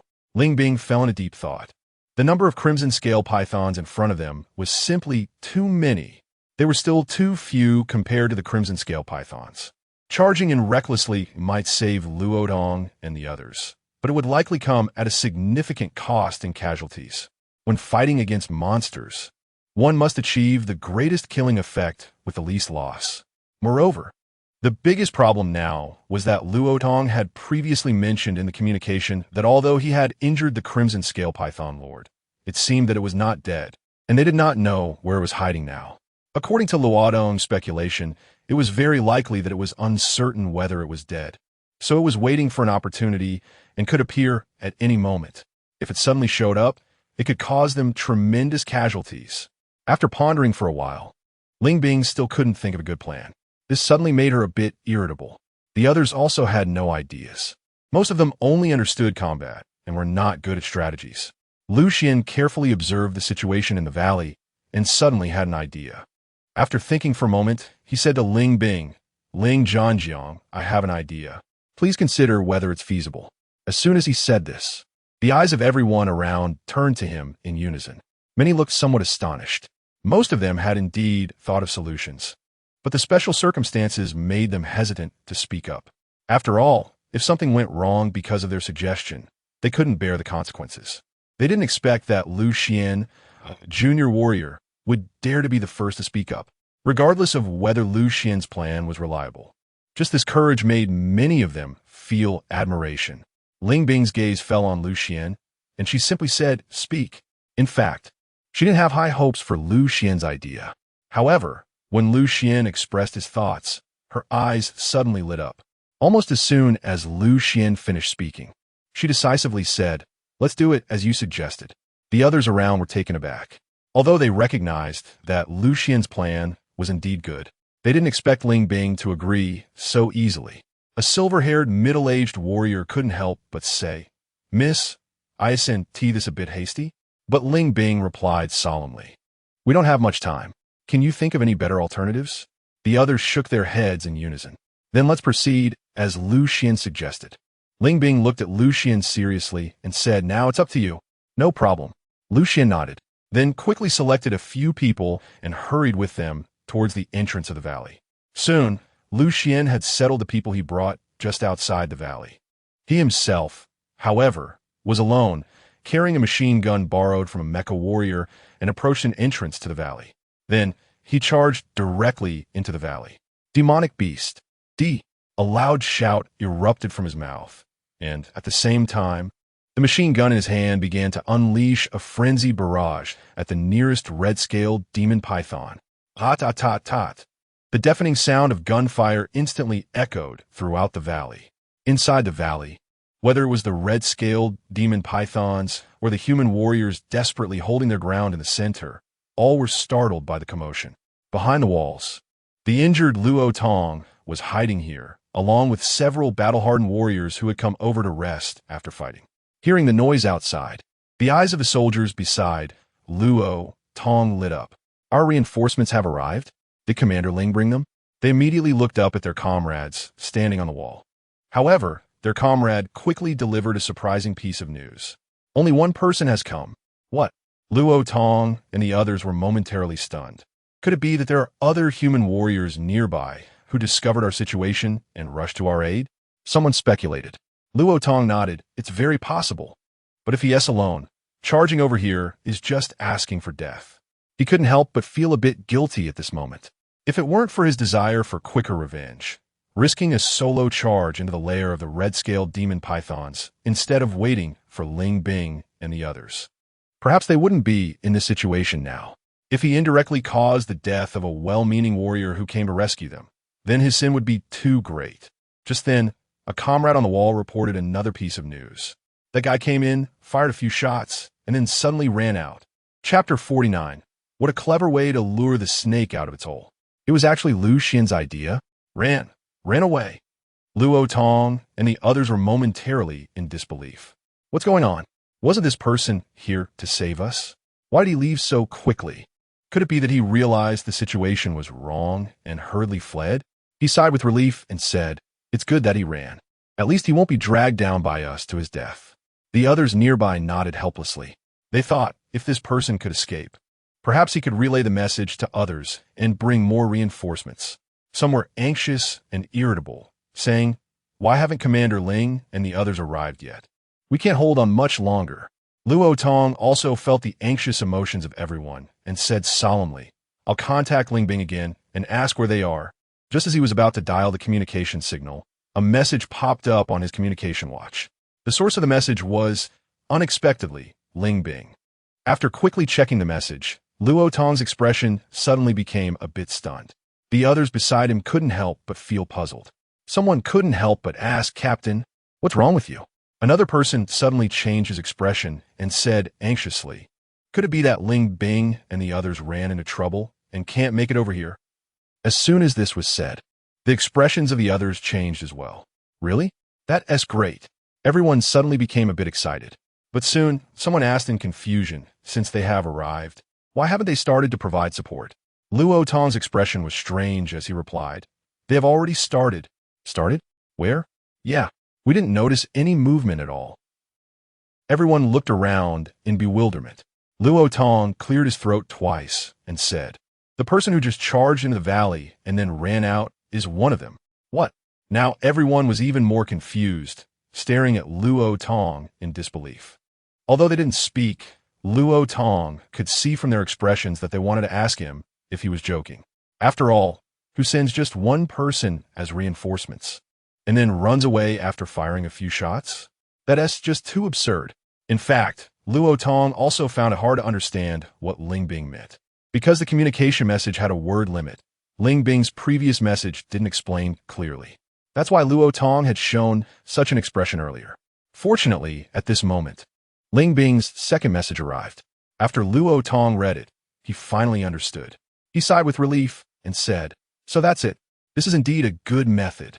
The others around him suddenly became curious. Captain, what exactly does Commander Ling plan to do? Luo Tong smiled and said, They plan to lure the snake out of its hole. Lure the snake out of its hole? How do we do that? The people around exchanged glances. Luo Tong chuckled. The person who came over to shoot earlier was Lu Xian. The reason he came alone is that he wants to give the red-scaled demon pythons in this valley the illusion that he is the only one. And then? What is the use of doing this? The others were still confused. Luo Tong said, Imagine if you were the lord of the red-scaled demon pythons and saw someone coming to provoke you. What would you do? If we were the lord of the red-scaled demon pythons, of course we would be angry. That's right. Then they would send their subordinates to chase him down. Several people began to discuss animatedly. Luo Tong nodded. You guessed it correctly. I bet that when Lu Xian left just now, a portion of the red-scaled demon pythons must have gone after him. As he spoke, his gaze turned to the comrade on the wall. That person nodded repeatedly, saying exactly. Luo Tong smiled again and said, However, I believe the number won't be large. After all, the main target of the red-scaled demon pythons is us right now. And Lu Xian is only one person. Yes, I just checked. There are only 10 of them, and they are all sea level. Hearing this, everyone suddenly understood. A mid-level warrior said, excitedly, Captain, you mean Commander Ling and the others are lying in ambush outside, and then let Lu Xian lure the red-scaled demon pythons out little by little to eliminate them? Exactly. Luo Tong nodded with a smile. Now everyone was filled with excitement. What a clever way to lure the snake out of its hole. Incredible. Commander Ling truly deserves to be from the Yanjing Bay City. She can come up with such a brilliant plan. Just as everyone was cheering, Luo Tong revealed an even more surprising piece of news. Luo Tong said, Commander Ling said this method wasn't thought of by her, but by Lu Xian. That's why he was sent to carry out the plan. What? It's actually Lu Xian who came up with this idea? As soon as these words were spoken, the people around were immediately stunned. Luo Tong nodded and said, That's right. Moreover, the so-called plan to lure the snake out of its hole actually has another layer of meaning. That is to take this opportunity to continuously provoke the hidden scarlet scale python lord, forcing it to reveal its location. At that time, we will join forces with Ling Bing to completely deal with it. Upon hearing this, everyone was even more shocked. Clearly, they hadn't anticipated that Lu Xian's tactic to lure the snake out of its hole had this additional effect. After a while, they began to express their admiration. It seems I really underestimated him before. To be honest, I was a bit skeptical about Captain valuing Lu Xian so much. Cough, me too, but it seems we were too naive. That's right. Luo Sr.'s vision is indeed unique. Listening to their discussions, Luo Tong's smile grew even wider. He hadn't expected Lu Xian to bring him such recognition so quickly. Originally, he just wanted to bring Lu Xian along to broaden his horizons and strengthen their relationship. Who would have thought that instead of lifting Lu Xian up, he would now have to rely on Lu Xian to find a way to rescue him? Thinking of this, he couldn't help but feel his face flush with embarrassment. However, he quickly cast these thoughts aside. He said solemnly, Next, let's hold on a little longer. I want to see how long that scarlet scale python lord can endure. The others also showed expressions of anticipation. After being put in such a difficult position by the group of scarlet scale pythons, they were all holding back their frustration. Naturally, they wanted to see how the scarlet scale python would ultimately suffer. Chapter 50. Handsome like an unmodern warrior, more like an extraordinary swordsman. Luo Tong and the others did not know that Lu Xian's tactic to lure the snake out of its hole actually had a third layer of intention. Why was he so proactive in becoming bait to attract the scarlet scale python? Apart from his own telekinetic ability, allowing him to briefly fly and evade danger. The biggest reason was, of course, to gain experience. To him, the entire valley full of scarlet scale pythons was just a source of experience points. If he charged in with others to engage in a melee, not to mention the possibility of danger and casualties, he probably wouldn't be able to claim many kills. Instead of that, it was better to take it slow. He could lure out wave after wave of monsters and then farm them for experience. This way, not only could he ensure everyone's safety, but he could also farm more experience for himself. Why not? If things go smoothly, this time I might just break through to become a high-ranking battle general. With such thoughts in mind, Lu Xian quickly arrived near the location where he had previously set up several battle generals. Move! A low shout came from his mouth. The battle generals who had been hiding behind some scattered rocks immediately charged out. They were mostly ability warriors, and most of those Lu Xian had chosen were more inclined toward control abilities. So as soon as they made their move, various freezing, swamp, and cage abilities directly controlled the scarlet scale pythons. This made it even easier for Lu Xian to kill. Of course, when he discussed this with these people, he claimed that it was to accelerate the hunting rate and quickly rescue the trapped Luo Tong and the others. At this moment, Lu Xian, wielding the dragon sword, swiftly weaved between the scarlet scale pythons. Wherever he went, sword light flashed and blood splattered. He continuously struck at the vital points of the scarlet scale pythons. In just a few breaths, he had already killed 5 out of 10 scarlet scale pythons. By the time the others arrived, he had taken down another one, and the remaining 3 were dealt with by their joint efforts. He instantly gained 30 experience points. Lu Xian was in a good mood. He didn't procrastinate and directly told the battle generals assisting him, "You handle the corpses, then immediately rush to the next ambush point and wait for me." Yes. In fact, when they were called by Lu Xian to cooperate earlier, some of them were initially dissatisfied. After all, there were even 2 mid-level battle generals among them. Yet they were being commanded by Lu Xian, a newly certified junior battle general. How could they not feel some resentment? However, after witnessing Lu Xian's killing speed just now, they all put away their contempt and willingly cooperated with him. On the way, he also upgraded the Tai Chi sword technique. Although 30 experience points were only enough to upgrade the Tai Chi sword technique from LV30 to LV37, it was still an improvement. Next, he mainly needed to rely on this sword technique to kill monsters, and any upgrade was beneficial. On the other side, Ling Bing and the others also noticed Lu Xian coming and going and immediately knew that he had successfully killed monsters for the first time. Several mid-level battle generals beside Ling Bing couldn't help but discuss. Lu Xian is amazing. This efficiency is too fast. At this rate, it won't be long before we can kill a bunch of scarlet scale demon pythons. Just as they were amazed, Lu Xian had already returned to the valley. Just like the first time, he charged straight in. Then, he swung his machine gun and began a frantic spray of bullets. Rat-a-tat-tat. The piercing sound of the machine gun echoed throughout the valley, startling the scarlet-scaled demon pythons within. At the same time, Luo Tong and the others in the center of the valley were all taken aback. So fast. It seems we could get out soon. At this moment, Luo Tong had quietly climbed onto the wall, vigilantly observing the situation in the valley. He saw Lu Xian injure 2 scarlet-scaled demon pythons with a burst of gunfire, then turn and leave again. The scarlet-scaled demon pythons in the valley were enraged, and this time there were dozens that chased after him. In the end, only about 20 managed to chase out.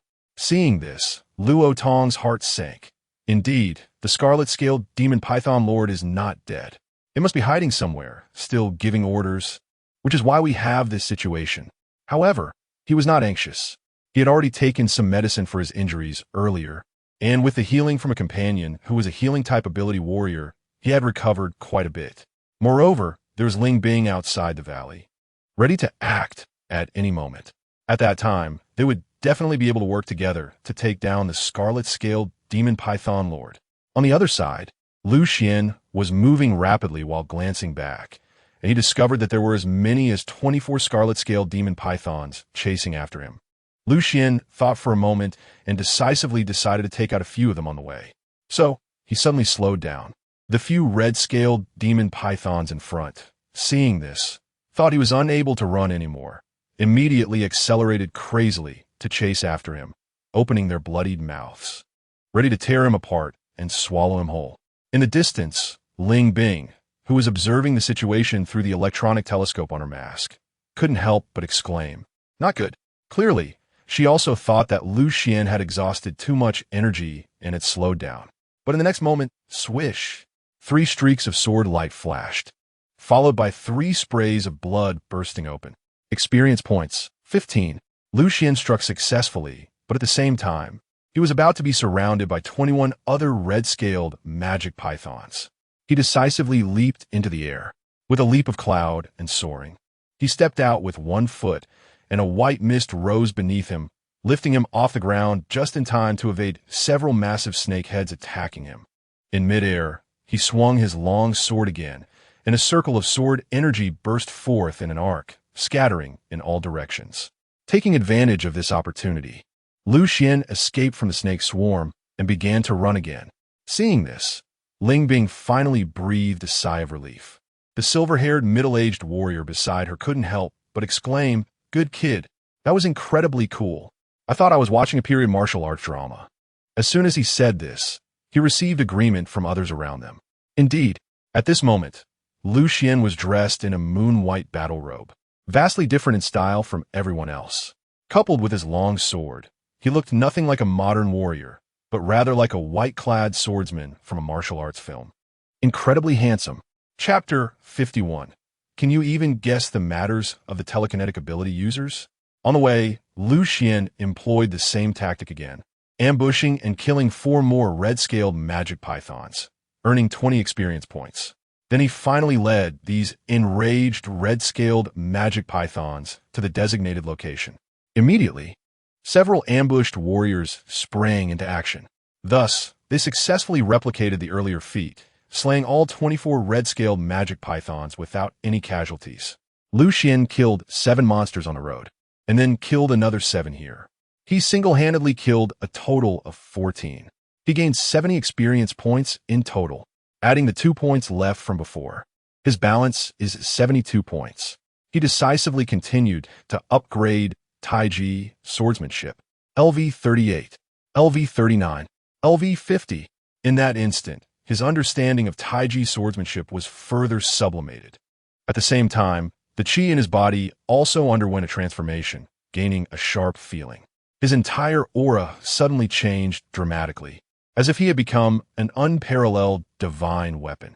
Such a change naturally did not escape the notice of the several warriors accompanying him. They all showed expressions of surprise on their faces. What happened to him? Why does it feel like his aura suddenly changed? Did he suddenly comprehend something during the previous battle, and his strength increased? No way. Didn't he just become a junior warrior? While they were talking, Xuan had already digested his recent understanding of the sword technique. He opened his eyes again, looked at the few people beside him, and said, "I'll go pull a group of monsters over. Get ready." After speaking, he didn't wait for their reaction and swiftly left.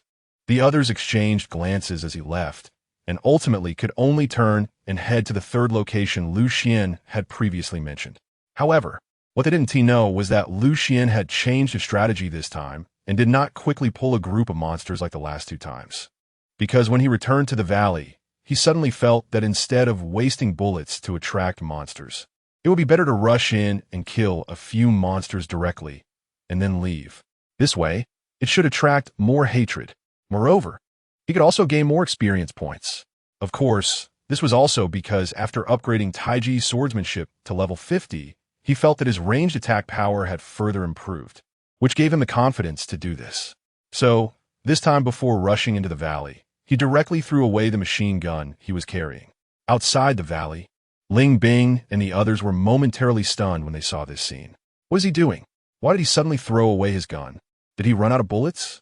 But that doesn't make sense. I just gave him quite a bit of ammo. There's no way he ran out so quickly. Just as everyone was puzzled, Xuan had already rushed into the valley and began to sweep wildly with his sword. He suddenly flashed and arrived near a red-scaled demon python. Before the red-scaled demon python could react, he pierced its heart with a sword energy and killed it. This was like poking a hornet's nest. The surrounding red-scaled demon pythons went completely mad, all rushing towards Xuan to surround and kill him.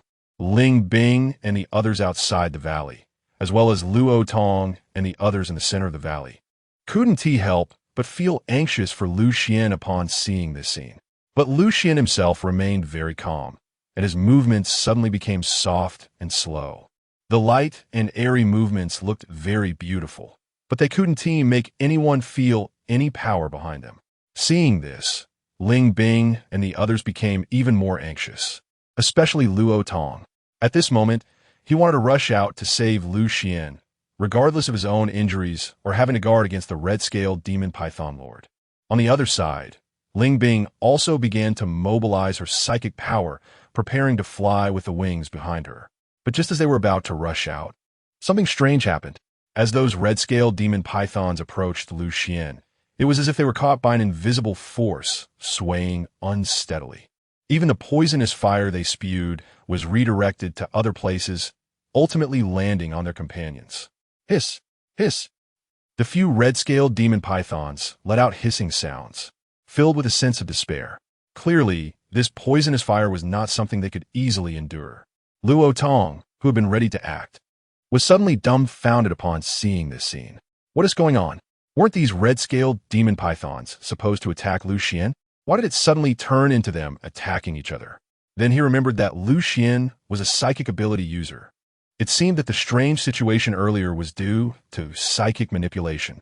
It is rumored that once a psychic ability user's control reaches a certain level, they can even make monsters willingly deliver themselves to their blades. What was happening with Lu Xian was very similar to this. In fact, not only Luo Tong thought so, but even Ling Bing, a real psychic ability user, thought the same. Ling Bing couldn't help but exclaim, "I didn't expect this kid's psychic control level to have reached that of a mid-level warrior." As soon as these words came out, everyone around was shocked. So fast. Didn't he just become a junior warrior? The scar-faced, middle-aged warrior said in shock. The silver-haired, middle-aged warrior chuckled lightly and said, "Do you think you can speculate on the matters of psychic ability users?"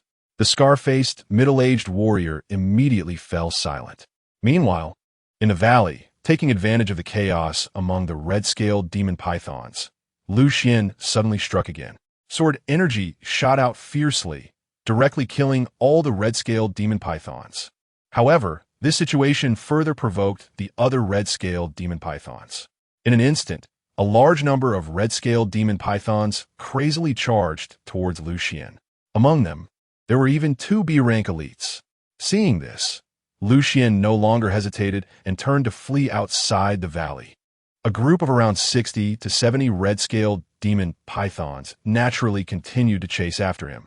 Ling Bing nervously watched Lu Xian, and after confirming that he was handling it well and wasn't in danger, she said in a deep voice to the scar-faced, middle-aged warrior, "You take 20 people and go help Lu Xian deal with those red-scaled demon pythons." This was also something Lu Xian had previously discussed with Ling Bing. He anticipated that, by the 3rd time, the number of red-scaled demon pythons chasing him would be quite large, and he would need Ling Bing to send support. As for how many to send, it would be up to Ling Bing to decide based on the situation. "Yes," the scar-faced, middle-aged warrior replied and immediately acted swiftly. Ling Bing then turned her gaze to the valley and said to the others in a deep voice, "Now, we should also take action." "Yes." After all the remaining people responded, they immediately began to act. Chapter 52. The Cunning Python Lord. Has it actually run away? After 3 times, the red-scaled demon python group would definitely go berserk. If the red-scaled demon python lord still didn't appear at this time, they would have to change strategies. The new strategy was to have them also take action, attacking the red-scaled demon python group from different directions to disperse them and create an opportunity for Luo Tong and the others to break through. Therefore, while Lu Xian was busy earlier, they hadn't been idle either, and had already split into 4 small teams, hiding in the 4 directions of the valley. At this moment, with Ling Bing's command given, several mid-level battle generals quickly rushed to the ambush location.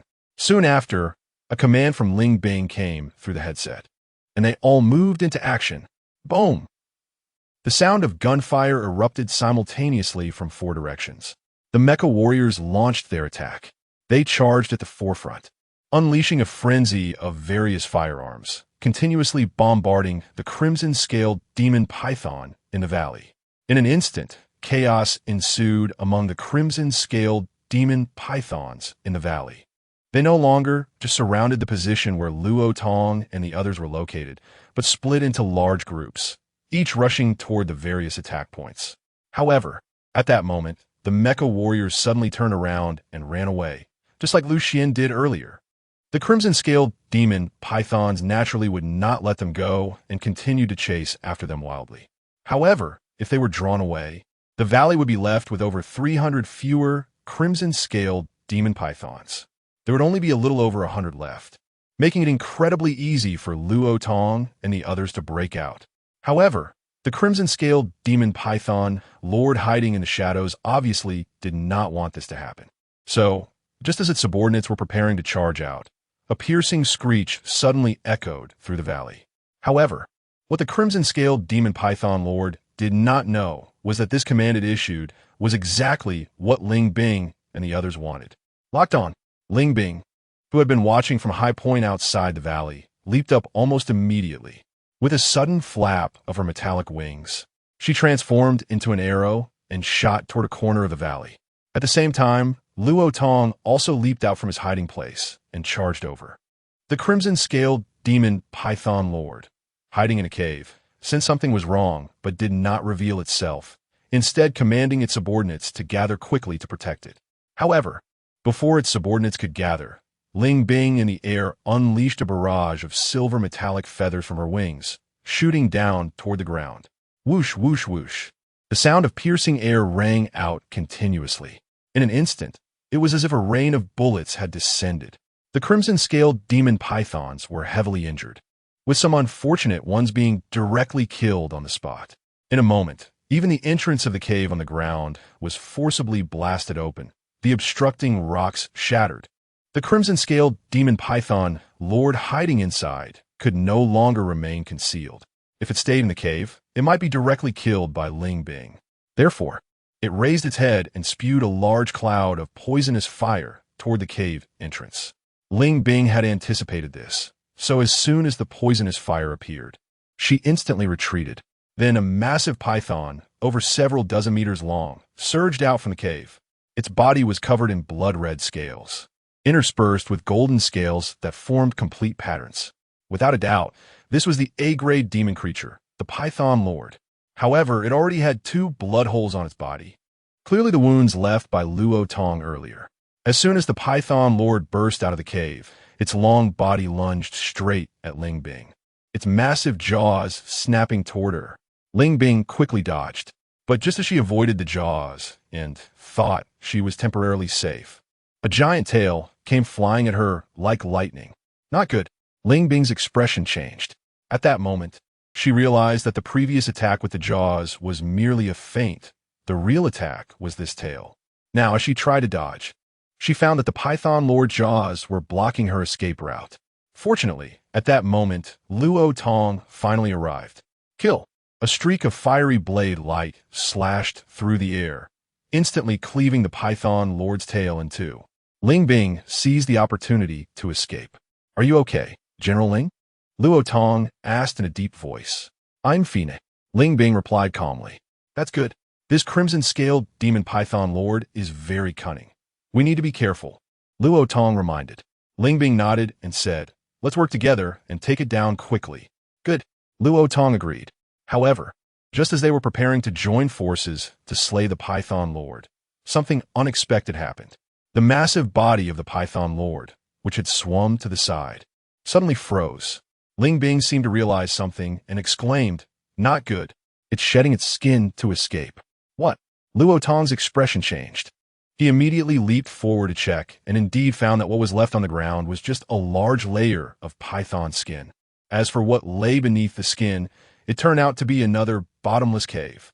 Damn it, I underestimated the cunning of this crimson-scaled demon python too much. Luo Tong cursed in frustration. It seemed that the Python Lord was also afraid. After all, one Luo Tong had already injured it, and now with Ling Bing added, it didn't dare to fight back and fled. Ling Bing looked at Luo Tong and asked, should we continue the pursuit? Luo Tong shook his head and said no. The situation underground is very complicated. Rushing in would be too dangerous. Ling Bing said, then let's clean up these crimson-scaled demon pythons first and see if it will come out again. Luo Tong nodded seriously. Because they didn't know when the Python Lord would rush out, they had been very cautious while hunting the ordinary crimson-scaled demon pythons, preventing the Python Lord from suddenly appearing and attacking them. However, what puzzled them was that the Python Lord had not appeared at all. In fact, it hadn't even secretly commanded its subordinates. Those ordinary crimson-scaled demon pythons had scattered as soon as they sensed something was wrong. What is going on? Did the Python Lord run away? Chapter 53. Why do I feel like your speed just now was faster than mine? Outside the rocky valley, after Xuan lured out a large group of crimson-scaled demon pythons, he proceeded towards the designated location. Along the way, he intentionally slowed down several times and took risks to slay a few more crimson-scaled demon pythons. However, this time the situation was quite different from before. An elite crimson-scaled demon python was leading the attack, and his plan was exposed. If it weren't for his timely escape using the cloud stepping technique, he would have almost been unable to get away. After that, he didn't dare to take any more risks and directly led the monsters to the designated location. Just in time, the scarred-faced, middle-aged warrior and his team arrived, working together to relieve some of the pressure on him. This elite one is mine. Xuan decisively chose an elite-level red-scaled demon python and began to fight it with his sword. The scar-faced, middle-aged warrior was entangled with another elite-level red-scaled demon python. Naturally, the others had no objections and rushed to attack other red-scaled demon pythons. With Xuan's current strength, leveraging the mysteries of the Tai Chi sword technique, fighting against a B-level elite monster was almost effortless for him. He could even fight while opening the personal attribute panel of the system. Then, he discovered that his experience points had accumulated to nearly 80. Time to level up and then continue the fight. Xuan decisively pulled the monsters while upgrading his skill points. Currently, he had 3 skills at level 50. After a moment of contemplation and considering the current situation, he decided to upgrade the Tai Chi sword technique first. Thus, with a swish, swish, swish, beams of upgrade light flashed across his attribute panel. Xuan suddenly felt a moment of clarity. However, at that moment of enlightenment, the elite crimson-scaled python, which had been battling him, suddenly noticed that he had exposed a flaw, a great opportunity. It decisively launched a fierce attack, spewing forth a terrifying stream of poisonous fire directly at Xuan. Just then, Xuan completed his breakthrough, and a sword light seemed to flash by. In the next moment, he thrust his sword forward, drawing an arc in the air. Whoosh! A ray of sword light suddenly burst forth from the tip of the sword. Hiss! The elite python let out a piercing cry. This poisonous fire was actually a mixture of flames and toxins sprayed from its 2 fangs. For the python itself, especially for its fragile mouth, it was also damaging. Therefore, Xuan's move directly inflicted severe injuries to its mouth. However, this also drove it completely mad. It swung its long tail fiercely, tried to entangle Xuan and then swallow him whole. However, when its body wrapped around Xuan, it was astonished to find that it seemed to be entangling not a human, but rather a spherical object. The most uncomfortable part was that this sphere had countless sharp spikes protruding from it. The protective sword chi. This was the result of Xuan elevating the Tai Chi sword technique to level 60, where the sword chi had undergone a transformation. Not only had the defensive capability increased, but it also possessed offensive properties. The elite crimson-scaled python, which had actively wrapped around him, not only failed to harm Xuan, but instead allowed him to locate its vital point. Kill! Xuan let out a low shout, and with a single sword strike, pierced through its thick scales, shattering its heart. The snake eyes of the elite red-scaled demon python widened in shock. It seemed unable to comprehend the situation. After all, it was an elite red-scaled demon python. Why were its hard scales so vulnerable under this human sword? Before it could understand, its consciousness faded away completely. Experience points, 30. However, it seemed unwilling to accept its fate before dying, as a surge of demonic spirit energy suddenly erupted from its heart, rushing towards Xuan and enveloping him. Demonic possession. Xuan encountered this situation once again. However, this time he was not the least bit flustered. What a joke. The thing he feared the least was being possessed by a demon spirit. Sure enough, the demonic aura that approached within a 1-meter radius of his body was directly shredded by his protective sword chi, vanishing into thin air. Xuan was not surprised at all upon seeing this. After all, even the spirit of the purple-winged demon eagle lord couldn't do anything to him. So how could a mere elite-level red-scaled demon python pose a threat? After taking care of this elite monster, he immediately set his sights on the nearby other red-scaled demon pythons. Time was short, and he needed to kill a few more monsters quickly. If he acted slowly, it was possible that all the monsters would be killed by others. Coincidentally, at that moment, a junior battle general was being attacked by two red-scaled demon pythons and was in a very dangerous situation. Xuan rushed over and swiftly dealt with one of them with two sword strikes. The junior battle general let out a sigh of relief and quickly thanked Xuan, saying, "Thank you. You're welcome." Xuan casually responded, and simultaneously another red-scaled magic python. Immediately, he leaped in another direction to support others. On the spot, the junior battle general couldn't help scratching his head upon seeing this. Clearly, we are all junior battle generals. I struggle to deal with two sea-level magical creatures. Yet you handle them like it's nothing? Sure enough, comparing people is infuriating. In the blink of an eye, Xuan killed two more red-scaled magic pythons and found that his experience points had accumulated over 60 again. His cloud-stepping technique could also be upgraded. He decisively proceeded with the operation. In an instant, cloud-stepping was upgraded to level 60. For a moment, his speed skyrocketed again. Awesome. Xuan was in a very good mood. At that moment, he discovered that the elite-level Scarlet Scale Python had not yet been killed. Clearly, although the scar-faced middle-aged warrior was fast, his attack power posed too little of a threat to the python, which had tough and slippery scales. A thought stirred in his mind. Killing this creature could be equivalent to killing 6 ordinary Scarlet Scale Pythons. With this in mind, he acted decisively. Whoosh! Xuan's figure transformed into a blur as he rushed towards the elite Scarlet Scale Python. It was engaged in a struggle with the scar-faced warrior and had no idea that Xuan would suddenly attack. Thus, it met a tragic end. It was pierced through the heart by Xuan's sword, dying with its eyes wide open. Another 30 experience points gained. Xuan's lips curled slightly. Before entering the abyss, he set a small goal for himself, to raise all his skills to above level 60. With a bit more effort, he was about to achieve this small goal.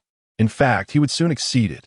While Xuan was lost in these thoughts, the scar-faced, middle-aged warrior next to him, whose monster he had just snatched, appeared somewhat dazed. Chapter 54. Why did he jump into the snake's mouth on his own? Has he been discovered? Seeing his expression, the scar-faced, middle-aged warrior suddenly began to doubt whether he had seen it wrong just now. Xuan did not give him a chance to continue probing, turning around and heading towards the others to assist them in clearing out the remaining red-scaled demon pythons. Soon, the dozens of red-scaled demon pythons that Xuan had dragged over from the valley were all eliminated. However, everyone was exhausted, including Xuan. Although the energy of Tai Chi was long-lasting and his endurance far exceeded that of ordinary warriors, he was still just a person, not a machine. So he also felt tired. After all, if you counted carefully, he had been fighting for just over an hour, and he had killed dozens of red-scaled demon pythons. Most of that time was spent on aggroing enemies. Such achievements were difficult even for high-ranking battle generals. Fortunately, he managed to accumulate exactly 60 experience points, which was just enough to upgrade his Tai Chi as a result. His Tai Chi was upgraded to level 50. He had thoroughly achieved his small goal for coming to the Abyss area this time. Any additional experience points he could earn would be considered extra gains. Soon, the scene was cleaned up. There were large numbers of red-scaled demon python corpses, but Xuan could see that many had still managed to escape. For a moment, he couldn't help but let out a sigh of regret. What a pity. The regret he spoke of was, of course, about not being able to farm more experience points. However, when it fell on the ears of others, it took on a different meaning. The scarred-faced, middle-aged battle general looked at him speechlessly and said, "All right, this time we've managed to exterminate a significant portion of this nest of red-scaled demon pythons, which is already a miracle. Do you expect to wipe them all out at once?" Xuan did not explain, just said, "Of course. Destroying their entire race will increase the safety factor for our base city and even for human society as a whole, right?" The scar-faced, middle-aged warrior was left speechless. At that moment, Xuan noticed something strange. "Hey, why haven't I seen the corpse of the crimson-scaled demon python lord?" The scar-faced, middle-aged warrior also began to feel puzzled upon hearing this. After looking around and confirming that he did not see the lord's corpse, he couldn't help but glance at Ling Bing. Ling Bing said, "The moment it sensed something was wrong, it hid again. It hasn't appeared since. It probably ran away." Xuan and the others finally understood. Luo Tong, who was beside them, also felt helpless and said, "Let's spare it this time. Sooner or later, I will come to kill it and avenge today's arrow." He had just counted the casualties and found that more than a dozen people had died, and dozens were seriously injured, which made him very upset. He always felt that if it weren't for the command issues on his side, perhaps there wouldn't have been such heavy casualties. Lu Xian glanced at the sky and realized that it was already close to evening. He couldn't help but ask, "What should we do next?" Luo Tong hesitated. Who would have thought that being surrounded by the Crimson Scale Demon Python would lead to this delay? It was already 5 in the afternoon. If they were to head to the lair of the purple-winged demon eagle, they might arrive after dark without even engaging in battle. Once night fell, the danger level in the abyss would increase several times, which would be extremely disadvantageous for them. At that point, it wouldn't be them hunting monsters, but rather them being hunted by countless monsters. However, he was unwilling to just give up. "Forget it, Luo Tong. Let's get out of here first. After we retreat to the wilderness area, Ling Bing's words were only halfway through when suddenly Lu Xian exclaimed, "Watch out." "What?" Ling Bing became alert, but didn't know what to be wary of. As a result, she saw Lu Xian suddenly rush towards her and push her aside. In the moment she was pushed away, Ling Bing saw a huge snake head suddenly lunge out from behind her. The Crimson Scale Demon Python Lord. Ling Bing immediately recognized this creature. She hadn't expected it to be hiding underground, waiting to ambush them instead of fleeing as they had guessed. If Lu Xian hadn't pushed her away just now, she would have probably been swallowed by the Crimson Scale Demon Python Lord. But when Lu Xian pushed her away, he himself was directly exposed in front of the Crimson Scale Demon Python Lord. The Python Lord recognized him at a glance as the same human who had repeatedly provoked them and led its subordinates away. In an instant, it was filled with rage. It felt that the reason they suffered so many casualties this time was all thanks to Lu Xian. Oh no! Ling Bing's expression changed drastically, and she wanted to save Lu Xian immediately. But to her surprise, Lu Xian did not dodge the cavernous mouth of the Crimson Scale Demon Python Lord. Instead, he leaped right into it. What the hell? Many people around were shocked by this scene. What was Lu Xian doing? Why did he jump into the snake's mouth? Just as everyone was confused and panicking, an even more shocking situation occurred. Ling Bing actually followed Lu Xian and jumped into the Python Lord's mouth as well. Bang! The Python Lord's mouth closed instantly. "You damn creature! Where do you think you're going?" Luo Tong suddenly woke up and roared angrily. He slashed out a flame blade, shattering the entrance in front of the Python Lord. Seeing that the Python Lord wanted to escape, he shouted, "Everyone, attack together and tear it apart. We must rescue Ling Bing and the others." In an instant, over 200 people around sprang into action. Chapter 55. It's not that the martial arts are insufficient, but that you are not. Inside the Python Lord's belly. At this moment, Lu Xian showed no signs of panic. Instead, there was a hint of excitement on his face. Why? It was because just as he saved Ling Bing, a system notification sound echoed in his mind. Ding! Side quest triggered. Obtain the plant spirit core from within the body of the Crimson Scale Demon Python. Reward: Skill Cloud Piercing Shuttle. Lu Xian didn't expect that he would accidentally discover the red-scaled Demon Python Lord's ambush and save Ling Bing, which would trigger such a task. Perhaps this is what they call good deeds being rewarded. It was also because of this task that he chose to leap into the belly of the red-scaled Demon Python Lord. After all, he had already had one experience, so he wasn't afraid at all, since he was fine even with such low strength before. Now that he had the sword chi protecting him, there would be no problem at all. Fortunately, with the sword chi protecting him, after entering the belly of the red-scaled Demon Python, he found that it was filled with venom everywhere. If it weren't for the sword chi, he really couldn't guarantee his safety.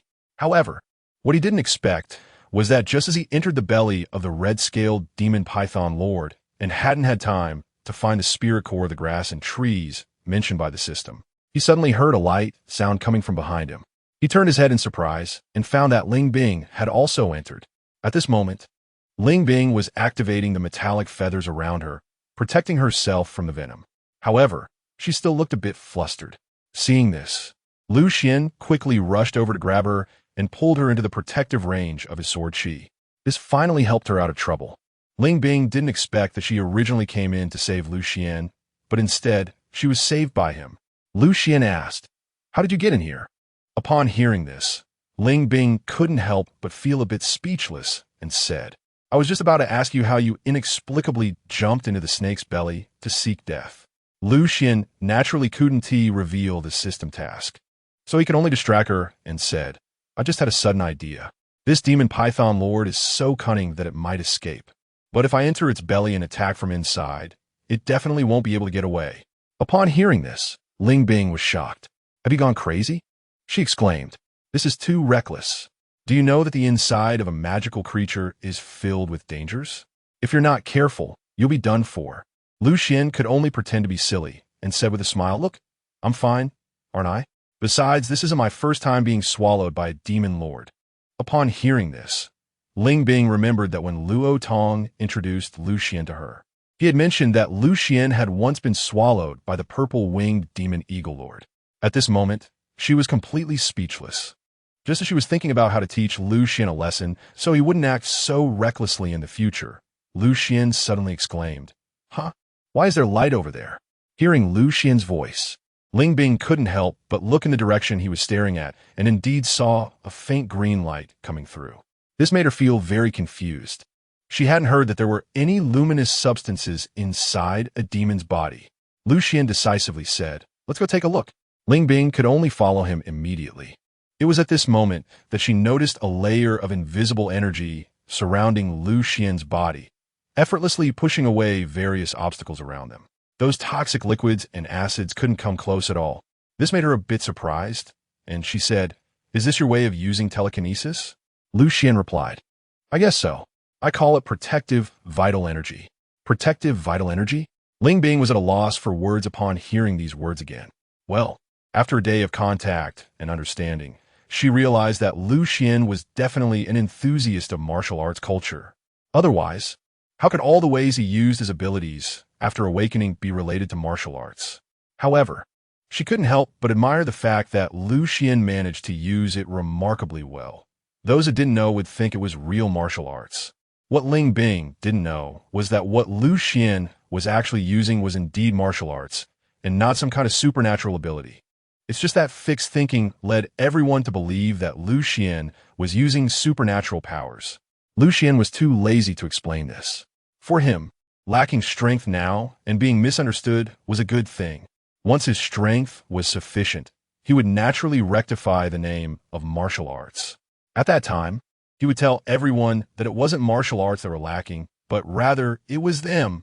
At this moment, Ling Bing was following Lu Xian as they moved forward. Along the way, they felt several violent tremors, even experiencing dizziness that made them sway, forcing them to support each other and lean on one another.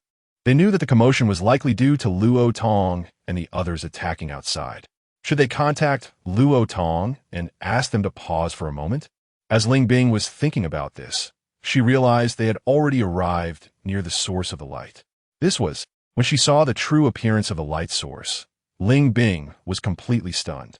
It was an emerald green crystal embedded in the wall of the esophagus, emitting a soft radiance. Lu Xian noticed Ling Bing's reaction and asked nonchalantly, "Do you recognize this thing?" Then, as if suddenly realizing something, she said, "No wonder this red-scaled demon python lord is so strange. It actually has such cunning. The spirit core of plants and trees? What is its purpose?" Lu Xian asked curiously. This time he wasn't pretending to be clueless. He genuinely didn't know. After all, he had only received a system task and had no understanding of this so-called spirit core of plants and trees. According to Ling Bing, the cunning displayed by this demon python lord was actually because of this spirit core. Just as Ling Bing was about to explain, she suddenly felt a violent tremor again, causing her to stumble and nearly fall over. Fortunately, Lu Xian caught her in time. She quickly got back on her feet and said, "There's no time to explain. In short, this thing is very precious. Let's explain outside." "Okay." Lu Xian decisively stepped forward. He swung the dragon sword in his hand, and with a sweep of sword energy, he cut out the spirit core of plants and trees. In an instant, the demon python lord felt pain and struggled violently. Lu Xian quickly reached out to grab the spirit core of the plants and trees. Ling Bing immediately caught Lu Xian to help stabilize his position.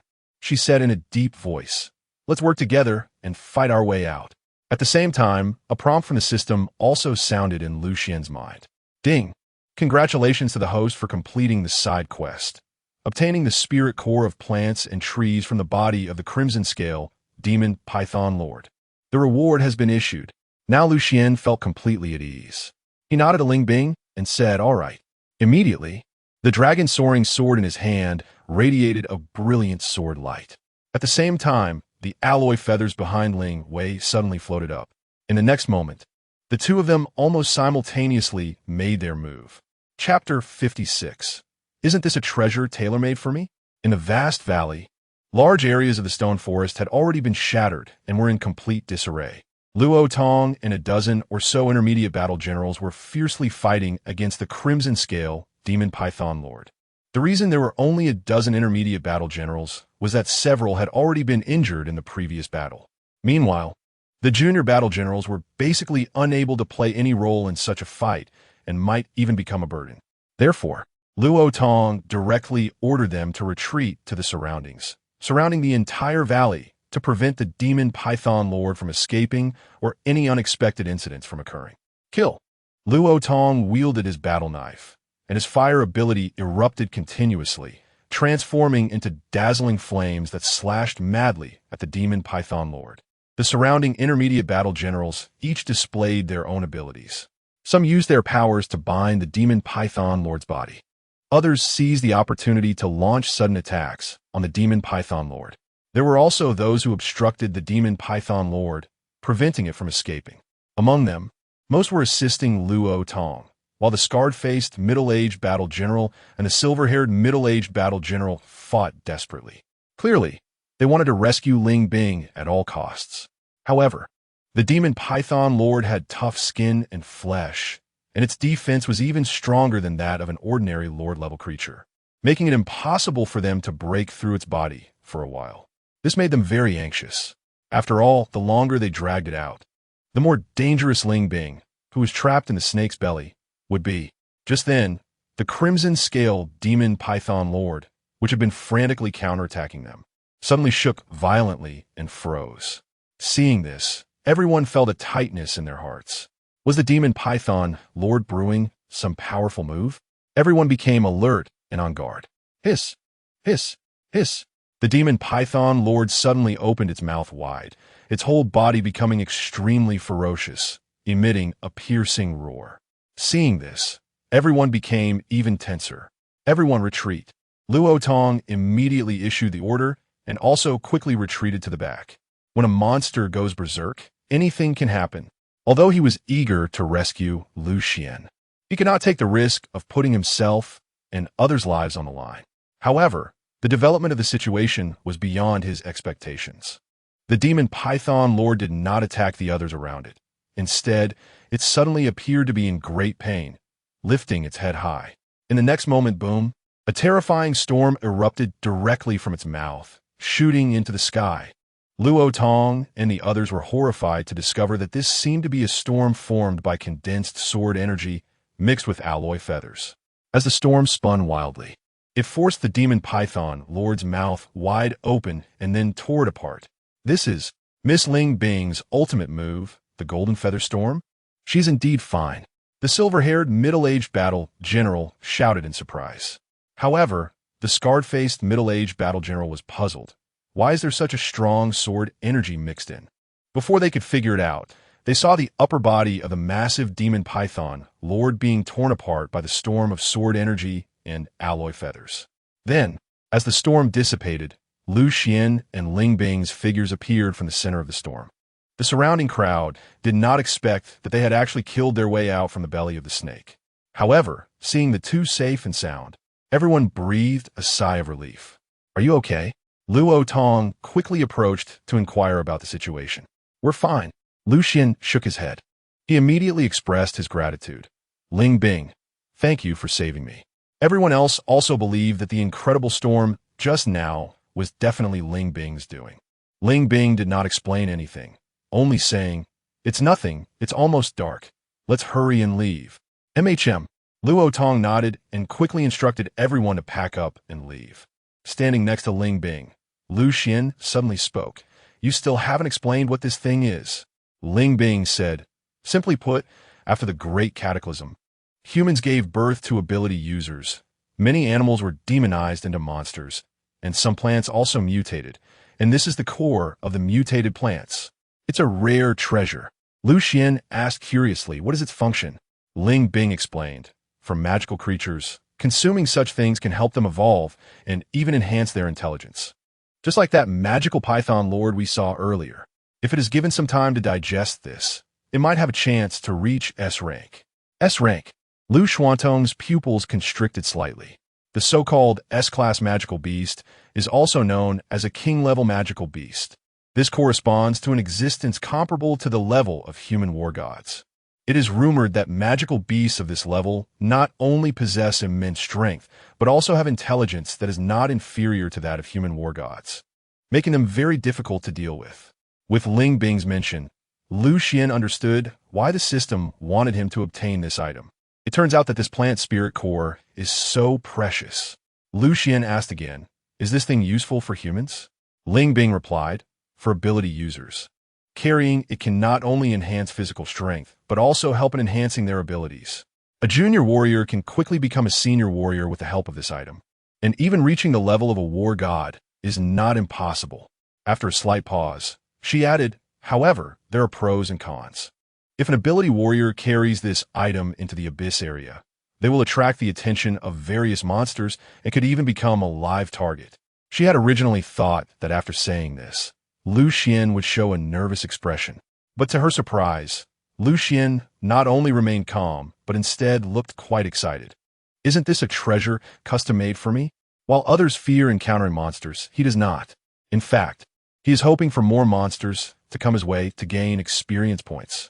Just thinking about the scene of various monsters actively coming to him for farming experience made him feel a bit thrilled.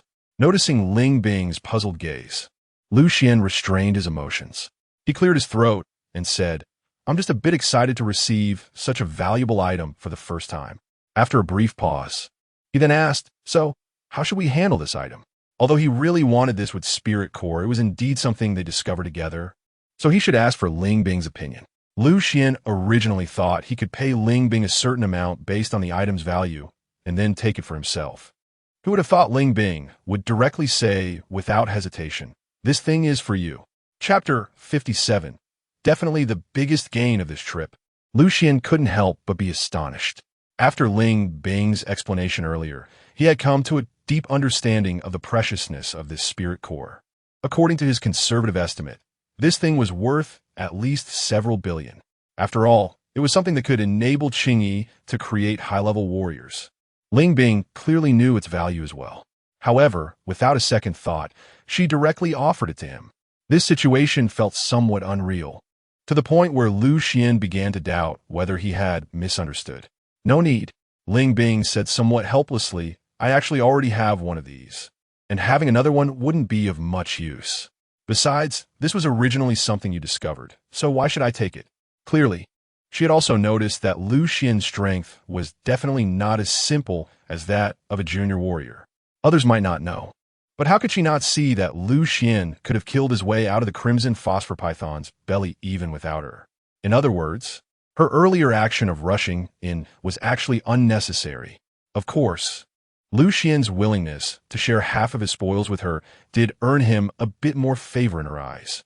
Lu Xian saw that she truly didn't want it, and also thought that this young lady was from the Yanjing Bay City and was a rare telekinetic ability user. It seemed that a few billion didn't mean much to her. With this in mind, Lu Xian decided not to be polite anymore and said, "All right, I won't hold back then." While Lu Xian was speaking with her, the others had basically finished packing up. Soon, a group of over 100 people quickly retreated with their spoils towards the edge of the abyss. Due to the hurried move, they even discarded some scraps without taking the time to collect them. Next, Lu Xian and the others sped towards the outer area of the abyss. Along the way, they encountered multiple monster attacks. Although they had enough people and managed to deal with all the attacking monsters, everyone still felt a bit on edge. Additionally, some people were puzzled. Strange, why are these monsters so enthusiastic? Normally, with so many of us, smaller groups of monsters should actively avoid us. It was probably because it was getting late and affected by something special. While everyone was discussing, only Xuan knew that part of the reason was likely due to the influence of the plant spirit core on him. This made him even happier. For him, this plant spirit core was definitely the biggest gain from this trip. It was even more valuable than the experience points he had gained. With this thing, as long as he went to the wild, he wouldn't have to worry about not having a place to gain experience anymore. Of course, he also understood the principle of not showing off wealth, so he kept a straight face. Ling Bing also had no intention of mentioning this matter. Naturally, Xuan knew that the monster attacks they encountered on the way were attracted because of him, so he was very proactive during battles. Well, he might as well take this opportunity to gain more experience points. When they came out, they saw the convoy waiting outside, which had already received the notice in advance and gathered together. Seeing this, everyone, including Luo Tong and Ling Bing, couldn't help but breathe a sigh of relief. However, they did not stop there. The edge of the abyss area was also not safe, as monsters from within the abyss could attack them at any time. Luo Tong ordered, "Let's take a break here." Xuan got off the armored vehicle and scanned the surroundings, thinking to himself, this place should be the fixed resting point for the Nanling base city in this area. According to his understanding, base cities in the wilderness usually clear a certain area to serve as a stronghold. As a stronghold, the nearby monsters typically wouldn't be too powerful, and they would have been cleared multiple times. Therefore, this place is relatively safer compared to other areas in the wilderness. After arriving here, everyone quickly took action, clearing away some monsters and occupying a building to rest. Of course, even while resting here, everyone still preferred to stay inside the armored vehicle. The armored vehicle is very important for the soldiers venturing outside. It serves as a mobile fortress. In some sense, it provides a greater sense of security than fighter jets in the air, even in places where the armored vehicle cannot reach. Mech warriors generally clear a path as much as possible.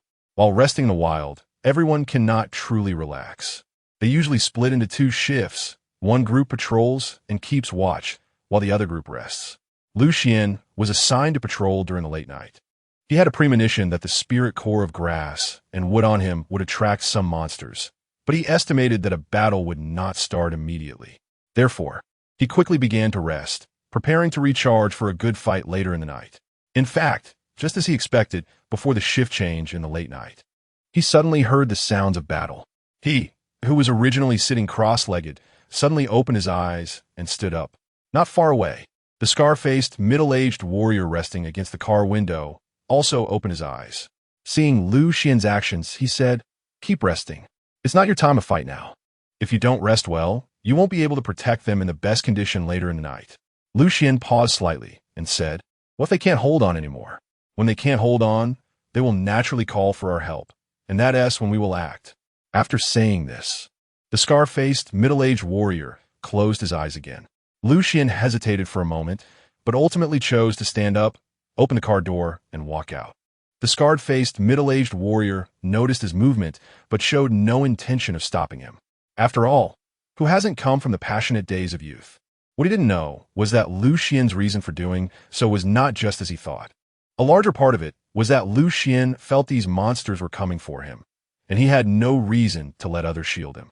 Moreover, he had no reason to give up the experience points that were being offered to him. Chapter 58.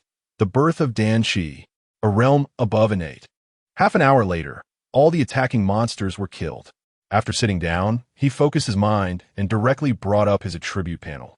Nim, Lu Xuan Kin, Tai Chi Fit Leve Xiaomui, Tai Chi Suatman Leve Xiaomui, Cloud Climbing Leve Xiaomui, Wudan Kotong Pan Leve Haimui. Cloud Shuttle Mist LV1 Cultivation. Initial stage of Dan formation. Experience points. 150 points. He first looked at the cultivation option, somewhat surprised. Because just now, when he upgraded his skills, he clearly did not break through. So why had he broken through now? Then, he suddenly thought, could it be that my previous understanding was somewhat wrong? Thinking carefully, this is after all reality, not a game. According to reality, a breakthrough in cultivation should result from a transformation of the body or the emergence of new powers, rather than simply reaching a certain level of martial arts comprehension. It's like a peerless powerhouse being reincarnated. Even if their understanding of techniques is top-notch, they still must cultivate their power from scratch. As for why his cultivation naturally improved every time his skills reached a certain level before, it was probably because the threshold for cultivation improvement was relatively low at that time. Once his skills advanced and his power transformed into other levels, he naturally completed the breakthrough. The further he progressed in cultivation, the more he would need to accumulate power or undergo longer physical transformations. So the question arises, if he truly needed to accumulate enough power to break through, how could he have broken through so quickly? Xuan thought for a moment and quickly focused his attention on one thing, the spirit core of the grass and trees. This was the only thing. Xuan was extremely delighted. He didn't expect the effects of this thing to be so obvious. This effect was much stronger than what Ling Bing had described. Perhaps it was because of the special nature of Tai Chi, allowing him to absorb the energy of the spiritual core from the plants and trees more quickly. Xuan speculated in his heart. However, he couldn't prove this, so he could only set it aside for the time being. Then, he turned his attention to the experience points. 150 experience points. This was the reward from just defeating the Demon Python Lord and the battles along the way. It was enough for him to upgrade 2 skills to level 70. With 10 points to spare, Xuan did not hesitate and immediately upgraded both Tai Chi Fist and Tai Chi Swordsmanship. Both skills were raised to LV 70. And the profound insights of martial arts naturally emerged in his mind, allowing him to immerse himself in it. After a moment, he reopened his eyes, having digested everything. He gained a clearer understanding of his upcoming cultivation. After the Gang Force, it was the Dan Force. The so-called Dan Condensation Realm is the state of refining Dan Force. Once the cultivation is perfected, he can condense the martial Dao Golden Dan and achieve the status of an earthly immortal. He glanced at his attribute panel and found that his cultivation level had indeed not changed. It seemed that his previous speculation was correct. Afterwards, Xuan pondered for a moment and allocated all 10 remaining experience points to the newly acquired skill cloud Piercing Shuttle Mist. He actually just wanted to casually learn it for future teaching to the Martial Academy students, similar to the Wudong Cotton Palm. However, when he upgraded this skill to LV10 and the relevant insights naturally surfaced in his mind, a look of surprise appeared on his face. It turned out that this skill had a far greater effect on him than he had imagined. Although Skyward Leap was also helpful for movement, it actually belonged to the category of lightness skills. Meanwhile, Cloud Piercing Shuttle Mist was true movement technique. The combination of the two should be more beneficial for his combat. It seemed that the experience points he would gain next should be focused on upgrading this skill, Xuan thought to himself. Coincidentally, at that moment, another wave of monsters attacked.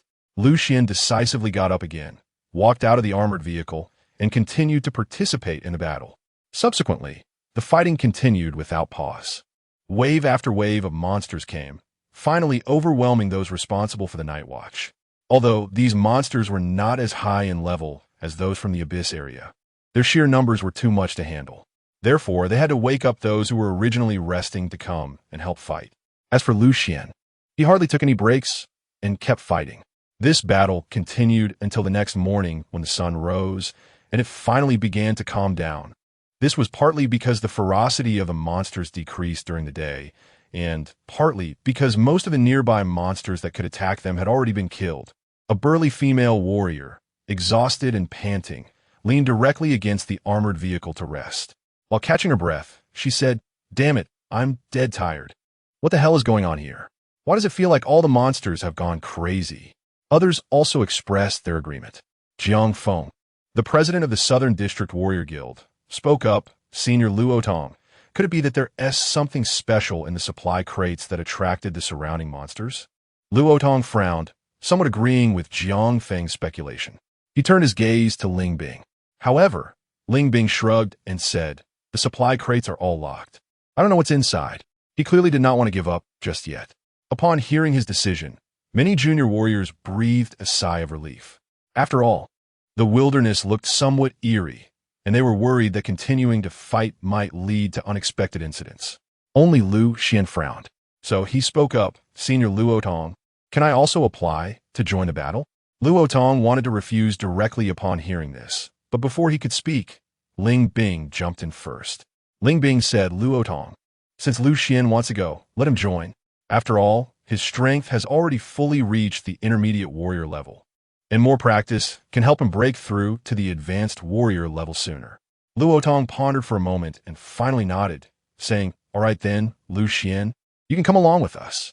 Lu Xian revealed a smile and said, thank you, Senior Luo Tong, and thank you, General Ling Zhan. Chapter 59. Take this opportunity to promote the cloud ladder. Among the crowd, the junior warrior Kai, who felt relieved when he heard that Lu Xian was going to stay and fight. He had just witnessed Lu Xian's battle and clearly noticed that Lu Xian's strength had become even more terrifying after coming out of the abyss. Under such circumstances, he couldn't wait to get as far away from Lu Xian as possible. How could he have the courage to be enemies with Lu Xian? He was even worried that Lu Xian might suddenly come to trouble him. Fortunately, it was clear that Lu Xian had no time to bother with him. Now that he could finally leave Lu Xian without any excuse, he was naturally very happy. The silver-haired, middle-aged female warrior beside Ling Bing also set off with them. Before they departed, Luo Tong mentioned that he had invited a senior warrior stationed in the Bay City to personally come out to welcome them. In addition, fighter jets from the Bay City were quickly heading towards Luo Tong and the others. Half a day later, Luo Tong saw the fighter jets coming from the Nanling Bay City. At the same time, they received the news that the silver-haired, middle-aged female warrior and her team had successfully met with the senior warrior. Luo Tong took a deep breath and said solemnly, then, let's set off. Everyone nodded in agreement and then boarded the fighter jets. Lu Xian was also flying in a fighter jet for the first time, so he was curious about everything and started looking around. Then he understood why these machines were generally not deployed for battles in the Abyss Zone. Firstly, the internal space of such a fighter jet was not spacious. It could only accommodate some ability warriors. The size of the mechs used by mech warriors was quite large, especially high-level mechs, which could hardly fit a few of them. Secondly, once they flew into the air and encountered an attack, the warriors inside the jet would find it difficult to participate in the combat unless they had flying abilities, making them a burden instead. If the jet encountered an accident in the air, the people inside would basically be doomed. In contrast, if they encountered danger on the ground, the warriors above could still fight, which would be relatively safer. Of course, there were times when quick action was needed, and if the armored vehicles were not fast enough, they had no choice but to take the risk of using a fighter jet. After analyzing these reasons, Lu Xian suddenly thought of something. If human warriors could learn his Sky Cloud Ascend, their air combat capabilities could be greatly enhanced. Although he had heard rumors that the new generation of fighter jets was being developed within the Alliance, no one knew when it would succeed. Moreover, even if the new generation of fighter jets was developed, it might not significantly improve air combat capabilities. This made him realize the value of Sky Cloud Ascend. At the same time, he felt he had found a way to make money. After all, secret manuals and similar items could be sold, and for a good price. The difference was that others sold techniques for using abilities which could generally only be learned and referenced by those with the same abilities. However, in his view, Sky Cloud Ascend had no such restrictions. If he confirmed there were no issues, then he wouldn't have to worry about money anymore. Just as he was thinking about these things, the plane had already entered the airspace above the Abyss Zone. The originally smooth-flying plane suddenly began to become a bit bumpy. Lu Xian felt a tightness in his heart and said, "Have we already encountered an attack?" However, Jiang Feng, who was sitting next to him, appeared very calm. He smiled and said, "Don't be nervous, it's not an attack. It's just that the airflow in the Abyss Zone is complex, so it's a bit bumpy." Lu Xian nodded in understanding, but still tightened his grip on the Yulong sword. He was prepared, and if an attack really occurred, he would strike immediately. Coincidentally, just after Lu Xian and Jiang Feng finished speaking, the pilot's voice came through the cabin. "Everyone, please pay attention. A group of demon birds is approaching us." This announcement immediately made everyone tense up. At the same time, several screens lit up quickly, displaying the outside scene. Upon closer inspection, everyone felt a surge of anger, because the demon birds appearing in front of them were clearly the purple-winged demon eagles that had previously attacked their base city. Jiang Feng snorted coldly and said solemnly, "I didn't expect that before we could take revenge on them, They would come looking for us instead. As he spoke, his gaze remained fixed on the screen. Soon, some data appeared on the display. Species: purple-winged demon eagle number, 50 strength, 2 B rank, 30 C rank, 18 D rank. This radar detection data made everyone breathe a sigh of relief. A monster group of this scale didn't pose a significant threat. 3 fighter jets quickly formed a triangular formation and began bombing the group of monsters. In an instant, the purple-winged demon eagles couldn't get close to the fighter jets at all. Seeing the situation on the monitoring screen, everyone felt even more at ease. At this rate, if they waited a moment longer, the majority of the purple-winged demon eagles would be wiped out, and the rest would scatter. However, Luo Tong was still somewhat dissatisfied with this outcome. After all, his initial plan was to annihilate the entire purple-winged demon eagle population. So, he looked at Ling Bing and said, "I want to completely exterminate them. Do you have any ideas?" Ling Bing pondered for a moment and replied, "Do you have a few flying ability users on your side?" Luo Tong said one. As he spoke, his gaze turned to a middle-aged warrior inside the plane. Lu Xian remembered that this person seemed to be the vice president of the North District Warrior Guild in the Nanling Bay City, named Pang Qing. Ling Bing shook her head and said, "That's too few. If you had 3 intermediate-level flying ability users, or 1 advanced-level flying ability user along with me, perhaps we could surround this group of purple-winged demon eagles from the other side and then eliminate them." Luo Tong felt a bit helpless at that moment. Lu Xian couldn't help but be moved and suddenly asked, "What if I join in?" Ling Bing and Luo Tong both looked at him. Luo Tong's eyes lit up and said, "That's right. Lu Xian is also a psychic ability user. But can you float for a long time now?" Lu Xian was full of confidence and said, "No problem." Ling Bing thought for a moment and said, "Since that's the case, let's go out together first and see if you can adapt to aerial combat." "Sure." Lu Xian nodded. Immediately, he got up and, together with Ling Bing, arrived at the position of the airplane door. Chapter 60. This situation is indeed a bit outrageous. Boom! The airplane door opened. The change in air pressure inside and outside the cabin caused a rush of airflow within. However, everything quickly settled down. Lu Xian looked at Ling Bing and asked, "What is the target?" Ling Bing thought for a moment and said, "1 person for 1. Let us take down those 2 elite-level purple-winged magic eagles." "No problem." Lu Xian readily agreed, and then took the lead to step outside the cabin door. The people inside the cabin saw him step into the air as if walking on solid ground, and they couldn't help but feel envious. Even a mid-level battle General Pang Qing, who had flying abilities, couldn't help but exclaim, "So cool. Much cooler than my flying ability." His flying ability only allowed him to hover, but how could he achieve what Lu Xian was doing, as if walking in the air? At that moment, Lu Xian made an even more astonishing move. He walked briskly in the air and soon started running directly in the sky. "Wow, this is possible. Incredible. It's simply amazing." Many people gasped in surprise. Luo Tong couldn't help but exclaim, "Is this the power of telekinesis? Truly capable of doing whatever one wants." Ling Bing was also somewhat taken aback when she saw Lu Xian running in midair. Upon reflection, although she could fly using metallic wings, it seemed she couldn't perform actions like Lu Xian. Seeing Lu Xian charging towards an elite-level purple-winged demon eagle, she no longer hesitated. "Luo Tong, it seems there's no need for testing. You guys surround these purple-winged demon eagles and concentrate on exterminating them." After saying this, she leaped out of the cabin. Then her metallic wings spread out, and she charged towards another elite purple-winged demon eagle like an angel. Naturally, Luo Tong and the others inside the cabin quickly took action, rapidly changing the formation of the fighter jets. 2 fighter jets suddenly flew to the left and right sides. The group of purple-winged demon eagles immediately concentrated their fire to attack the one that remained in place. However, they soon realized that the other 2 fighter jets had arced around and were now on their flanks. Additionally, Pang Qing also flew out of the cabin. In the blink of an eye, they were completely surrounded, with no escape routes above, below, or on any side. The 2 elite purple-winged demon eagles sensed something was wrong, but instead of fleeing, they let out cries urging their subordinates to launch a frenzied attack. Even they charged towards Lu Xian, who had rushed out first, looking as if they were ready for a feast. Lu Xian naturally knew that these two magical creatures were definitely attracted by the spirit core of plants and trees on him. He just chuckled and said, "Beasts are still beasts, so eager to come and seek death."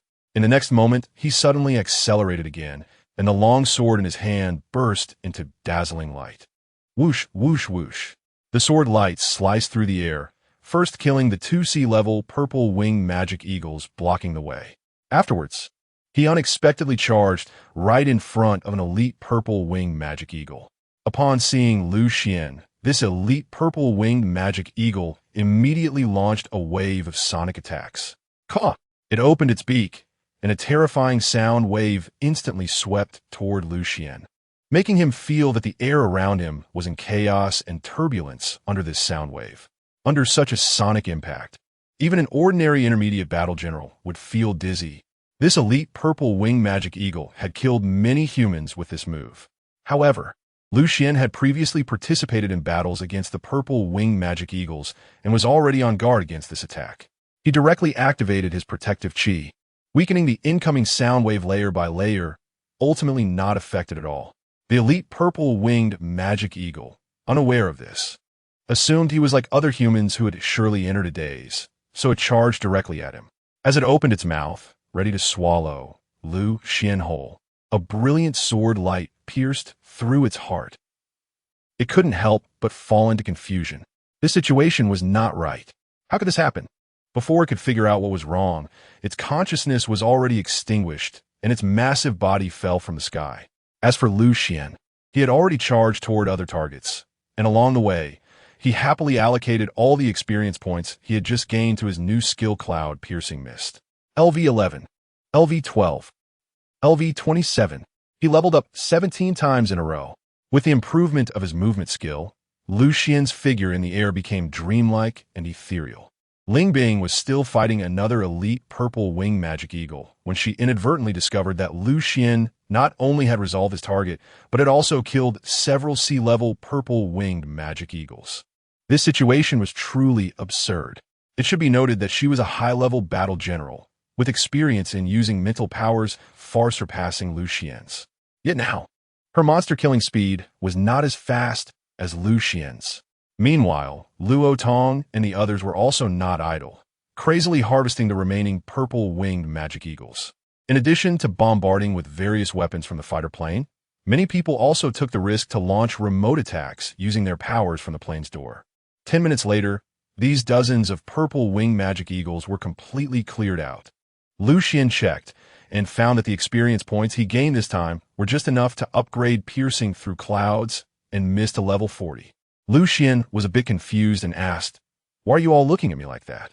Jiang Feng smiled and said, "It's nothing. It's just that everyone thinks your progress is a bit too fast. You kid are simply a born warrior." Luo Tong nodded in agreement and said, "I originally thought that after this training, it would be good enough for you to upgrade to an intermediate warrior, but at this speed, it won't be long before you reach the advanced warrior level." Lu Xian scratched his head and said, "I just want to kill a few more monsters. It's not as exaggerated as you all say." A middle-aged warrior with a scarred face stepped forward, patted his shoulder, and said, "Excessive humility becomes hypocrisy. Your combat talent is something I've never seen even in the Yanjing base city." As soon as he said this, everyone was taken aback. Was Ling Bing actually starting to undermine him? Chapter 61. It won't be long before he can become a war god. Luo Tong also didn't expect Ling Bing to suddenly start undermining him. He immediately said, "Ling Bing, it's not easy for us to have a psychic ability user in the Nanling base city, isn't this? Not good?" Ling Bing merely replied indifferently, "What's wrong with it? You should know that with Lu Xian's talent, if he goes to the Yanjing base city, he can get better development."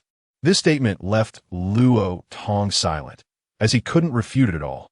Indeed, as the capital of the Great Xia Kingdom, Yanjing Bay City is still the center of the entire country, and even in the world, it is one of the strongest among the 3 major base cities. The various resources and training conditions are incomparable, not only to a 3rd-tier base city like Nanling, but even to other 1st-tier base cities in the country. If Lu Xian goes over there, he will naturally have better development. Who knows, it might not be long before he becomes a war god. Thinking of this, Luo Tong sighed, looked at Lu Xian, and said, Lucian, what Ling Bing said is not wrong. If you want to go to Yinjing Bay City, I support you. With him saying this, Jiang Feng and the others dared not speak up any longer. After all, they could not let their own selfish interests hinder Lu Xian's development. Moreover, if they were in his position, they certainly would not give up such an opportunity. However, Lu Xian did not agree directly. Instead, he said to Ling Bing, "Thank you for the kind offer, General Ling, but I need to think about this matter further before I can give you a response." Hearing this, everyone was somewhat surprised. The scar-faced, middle-aged warrior immediately said, "Lu Xian, why are you still considering such a good opportunity? A small pond like Nanling Bay City is not suitable for you.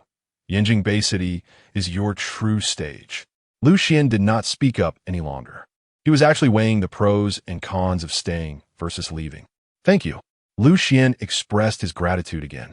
Soon, everyone stopped discussing the matter. The 3 fighter jets continued to fly. They were not hindered any further and quickly arrived near the lair of the purple-winged demon eagle. Then, Luo Tong shared his plan with everyone. "According to my idea, we will split into 2 teams. The main force will first disembark from the fighter jets and launch an attack from the ground. A portion of the team will continue to take helicopters and directly airdrop into the lair of the purple-winged demon eagle." Jiang Feng's heart stirred upon hearing this, and he said, "Senior Luo Tong means that the aerial team will attract the elite forces of the purple-winged demon eagle, while the others take the opportunity to raid and wipe out their lair." "Exactly." Luo Tong nodded and then looked at Ling Bing.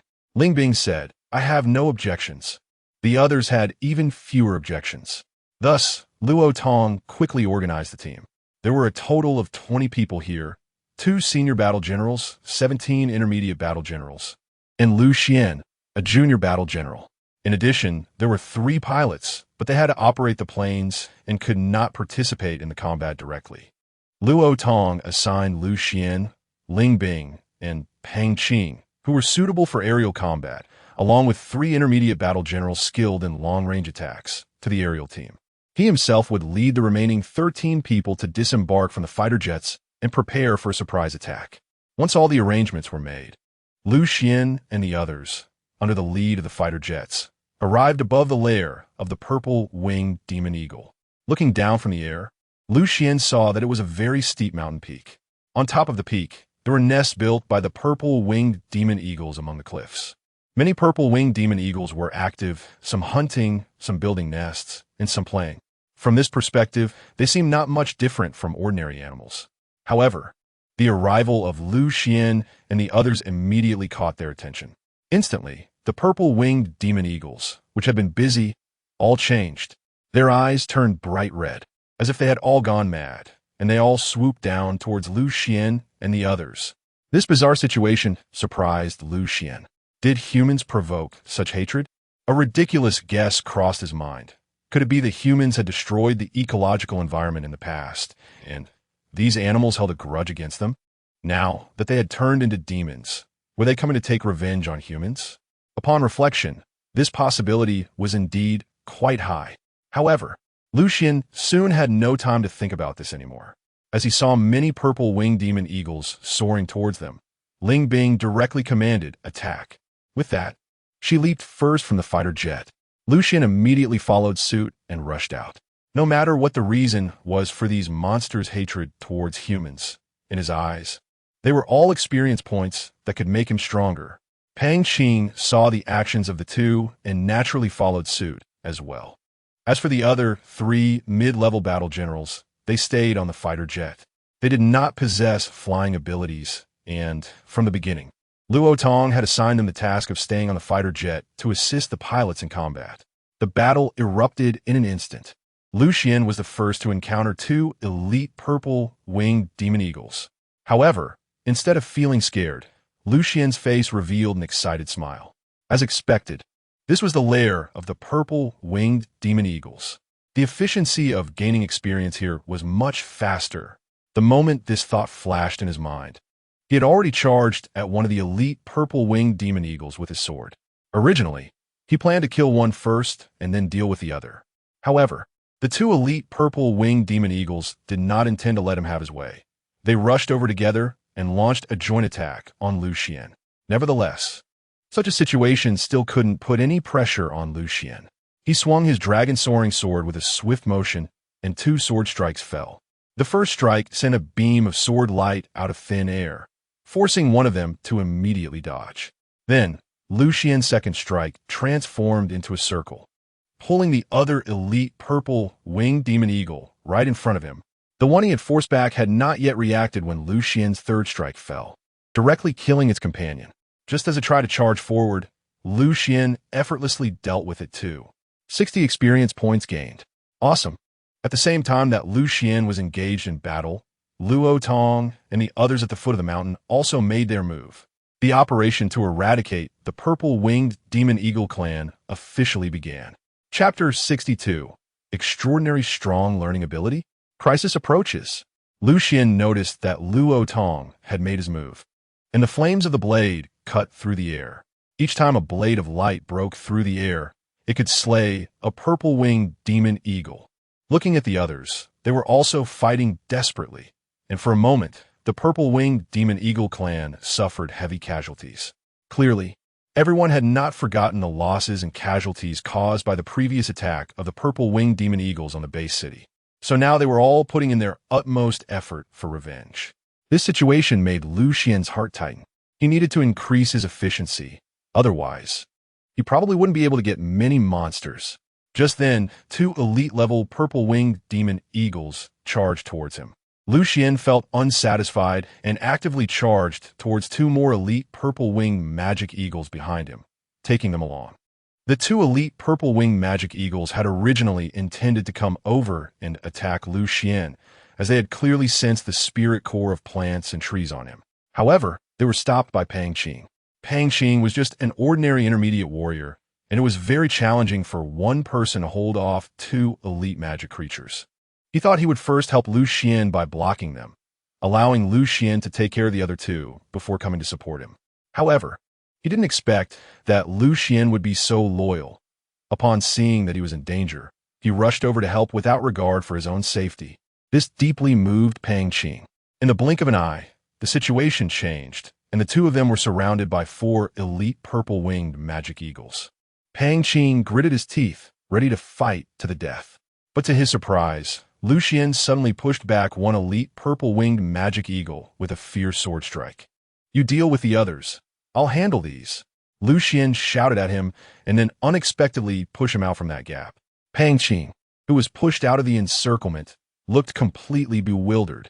Soon after, he was shocked to discover that Xuan was single-handedly fighting against 4 elite-level purple-winged demon eagles. And he was not at a disadvantage at all. Xuan held a long sword, executing a series of beautiful and seemingly profound sword techniques. Waves of sword light appeared in the air, dreamlike and ethereal.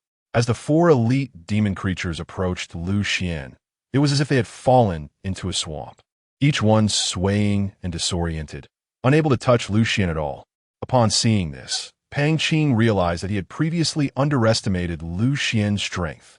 No wonder the battle General Ling Bing actively wanted to invite him to develop in the Yanjing base city. After expressing this sentiment, he decisively turned to deal with the other purple-winged demon eagles. What he didn't know was that Ling Bing was also somewhat surprised by Xuan's performance. She had previously felt that she had already overestimated Xuan, yet time and again, Xuan's battles made her see him in a new light. It was as if Xuan's strength had no limits. However, upon careful thought, she felt that this was impossible. She considered another explanation. Xuan possessed an extraordinarily strong learning ability. Just as Jiang Feng had said, he was a natural warrior. That was why he could adapt so quickly and improve so rapidly. Subsequently, Ling Bing no longer focused on Xuan and similarly immersed herself in battle. She also had a bit of a competitive spirit. No matter what, she couldn't let herself be outdone by a junior battle general like Xuan. Could she? Xuan was unaware that his performance had caused such turmoil in Ling Bing's heart. At this moment, he was focused on using the 4 elite-level purple-winged demon eagles as his training tools, practicing various martial arts with them. After all, for him, dealing with 4 elite-level monsters at the same time was somewhat challenging, but not too difficult. It was just right for him to gain a deeper understanding of the combined use of martial arts. After playing for a while, he noticed more purple-winged demon eagle lords approaching, and then realized that it was not the right time for training. So he quickly killed all 4 elite monsters. Experience points, 120. However, just as he was happily preparing to attack other purple-winged demon eagles, he suddenly noticed that the purple-winged demon eagles that were originally gathering around him had suddenly started to. The next moment, he felt a terrifying sense of crisis surge into his heart. His whole body jolted, and he quickly scanned his surroundings. The next moment, he abruptly looked up at the sky, and his pupils immediately contracted. That was another Lord-level purple-winged demon eagle. More astonishingly, this lord was even larger than the one that had attacked their Nanling base city before. At that moment, it appeared above Lu Xian, diving straight down towards him. 2 sharp claws, like a pair of glimmering hooks, were flying towards Lu Xian to grab him. Escape! Lu Xian didn't think twice and immediately flew backward. Fortunately, his quick reaction allowed him to narrowly avoid the claws of the purple-winged demon eagle. This scene naturally caught the attention of Ling Bing and the others, making their hearts race with fear. Danger! Lu Xian, run! Several exclamations echoed in Lu Xian's ears. Lu Xian didn't need their reminders and had already started flying away quickly into the distance again. The purple-winged demon eagle lord, having missed its strike, immediately pursued Lu Xian once more. Its massive body moved, causing the surrounding air currents to become chaotic. Lu Xian anxiously discovered that as he performed the cloud ladder technique, he was actually interfered by the turbulent airflow it created, significantly reducing his speed. In contrast, the speed of the purple-winged demon eagle lord was incredibly fast, making Lu Xian's speed appear slightly inferior by comparison. The distance between them was already small, which led to Lu Xian being once again within its attack range in an instant. Get lost! Seeing that he was about to be caught, Lu Xian shouted angrily and decisively slashed out with his sword. Clang! The sword energy pierced through the air and struck the demon eagle lord's claw. Immediately, Lu Xian was shocked to discover that his attack could not break through the demon eagle lord's defense. His sword energy merely caused the demon eagle lord's claw to pause for a moment. Fortunately, this brief pause gave him slight opportunity to evade. However, just as he dodged once, the demon eagle lord launched another attack. This is bad. In the distance, Ling Bing saw Lu Xian dodging desperately from the chase, looking perilously close to being caught, and her heart sank. She immediately wanted to rush over to rescue Lu Xian. However, large groups of purple-winged demon eagles around her began to crazily block her, not allowing her to leave at all. On the other side, Lu Xian's situation was becoming increasingly dangerous. He knew that with his current movement technique and lightness skill level, it was only a matter of time before he was caught by the demon eagle lord. Therefore, in this critical moment, he decisively made a decision to upgrade his movement technique to piercing clouds and missed once again. Chapter 63. This bastard human is simply bullying the eagles too much. On the ground, Luo Tong also observed the situation in the sky, and his expression suddenly changed dramatically. Damn it! He couldn't help but curse, his face filled with anxiety. This was an oversight in intelligence.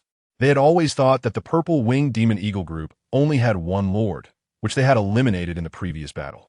And when they arrived here just now, they had not detected the presence of a lord-level monster. Otherwise, they wouldn't have encountered such a result. Now it seemed that this was the true leader of the purple-winged demon eagle group. Seeing Lu Xian in a precarious situation, Luo Tong felt an immense urgency in his heart, directly slicing away an elite-level purple-winged demon eagle in front of him. And then another blade of light slashed towards the purple-winged demon eagle lord in the air. Naturally, this strike was avoided by the demon eagle lord. However, he had not expected to hit it at the start. He only wanted to attract the demon eagle lord's attention and draw it towards him.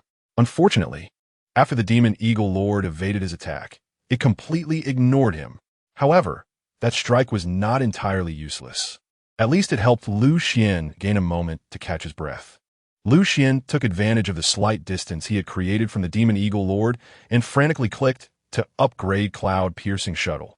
LV-40, LV-41, LV-70. Consuming 180 experience points, his agility skill surged up 30 levels in an instant.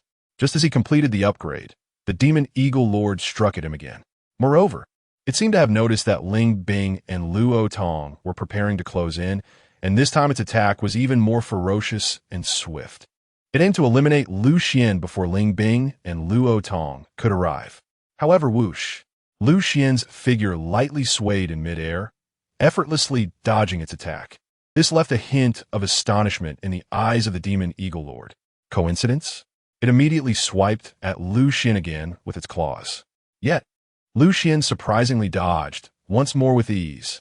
This time, the Demon Eagle Lord felt something was wrong.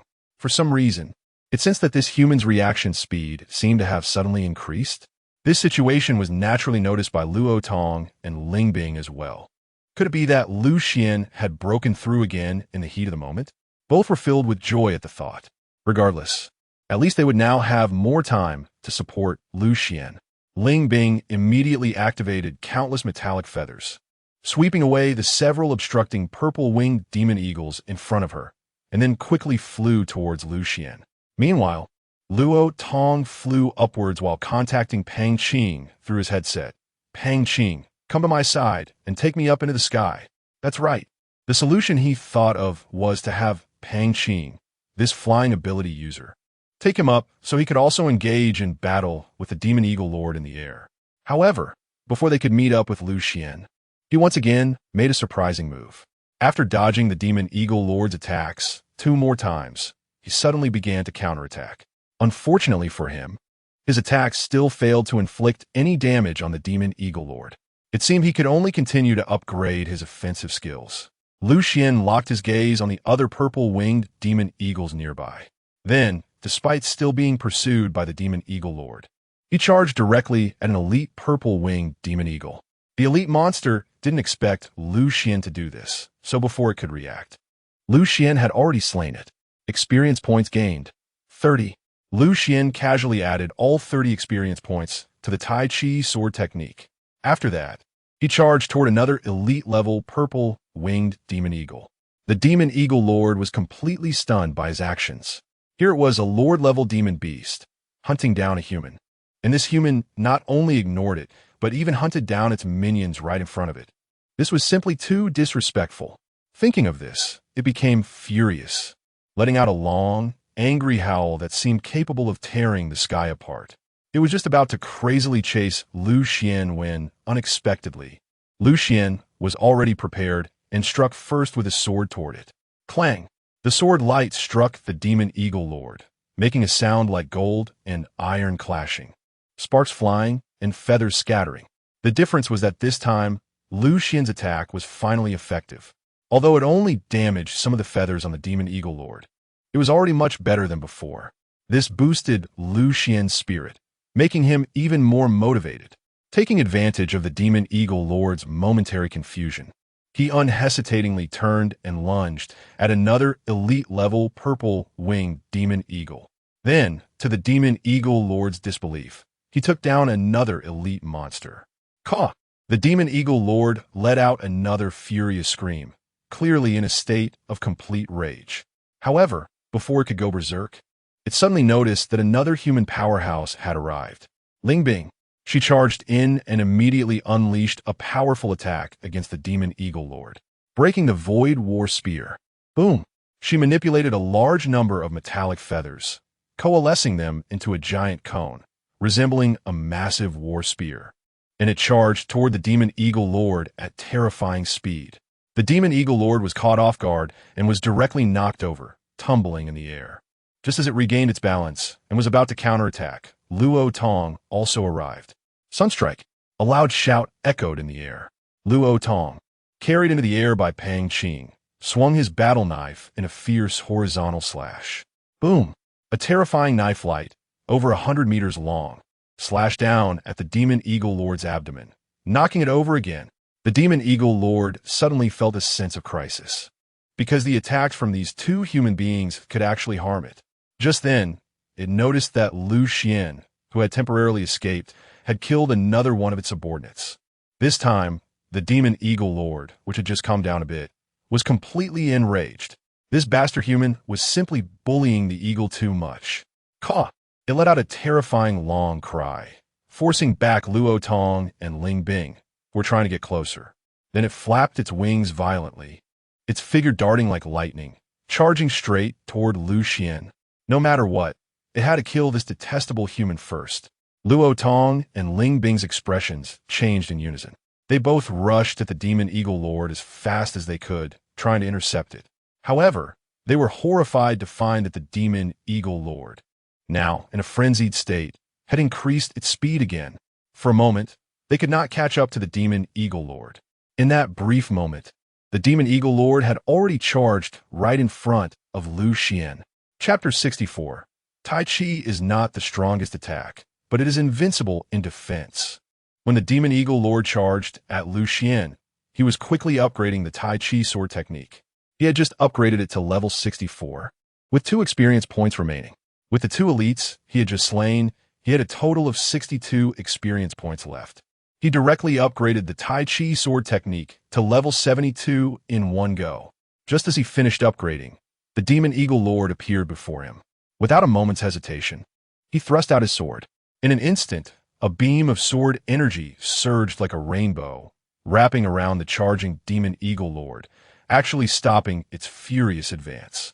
Luo Tong, who had previously looked anxious and worried, was momentarily stunned by this scene. What happened? Why did the demon eagle lord suddenly stop? From his perspective, it looked as if the demon eagle lord had flown right in front of Lu Xian and then halted abruptly. However, the next moment he realized he was mistaken. Because Lu Xian struck again, his second sword slashed out fiercely. Clang! This sword was completely different from the first, incredibly fierce. The moment the sword was swung, a sword light over 100 meters long shot out, directly knocking the demon eagle lord away. A terrifying wound instantly appeared on the chest of the demon eagle lord, deep enough to see the bone.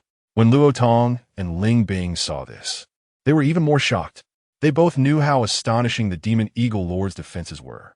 They understood that without a high-level warrior, it would be impossible to break through the demon eagle lord's defenses. Moreover, they had just witnessed Lu Xian's multiple attempts to attack, which had all been ineffective. But why was Lu Xian's attack effective now? Did he not use his full strength before? Or was this some kind of plan to feign weakness, making the demon eagle lord think it could bully him, only to present itself for him to strike?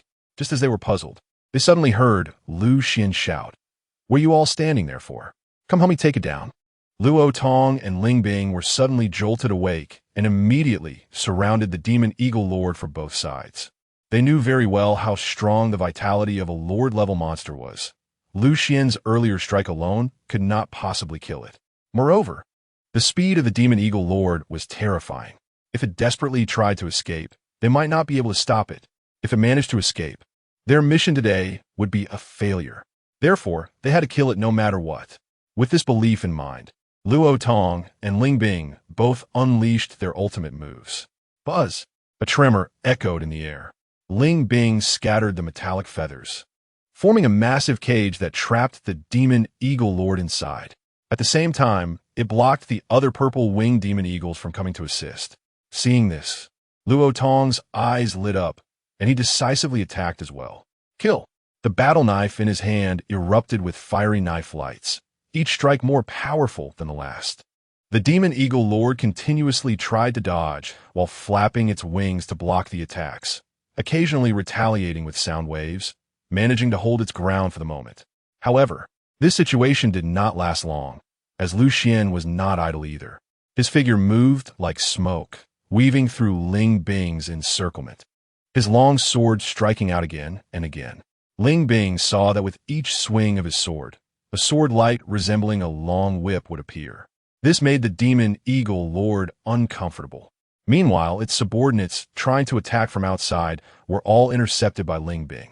In the blink of an eye, the demon eagle lord was already covered in wounds. It knew it couldn't continue like this, or it would truly be killed by these humans. Therefore, it decided to endure the attacks of another person first, preparing to eliminate one of them. The target it chose to eliminate first was none other than Lu Xian, because Lu Xian carried the aura of its child. It knew that Xuan was the one who killed its child. That's right. The last time, the leading demon eagle lord that attacked the Namling Bay City was indeed its child. Another reason was that there was a particularly attractive energy fluctuation emanating from Xuan. It felt that as long as it could swallow Xuan, it would become stronger. With this belief, it turned around and lunged at Xuan. No matter how crazily Luo Tong attacked from behind, it resolutely fixed its gaze on Xuan. Closer, closer. It finally arrived in front of Xuan.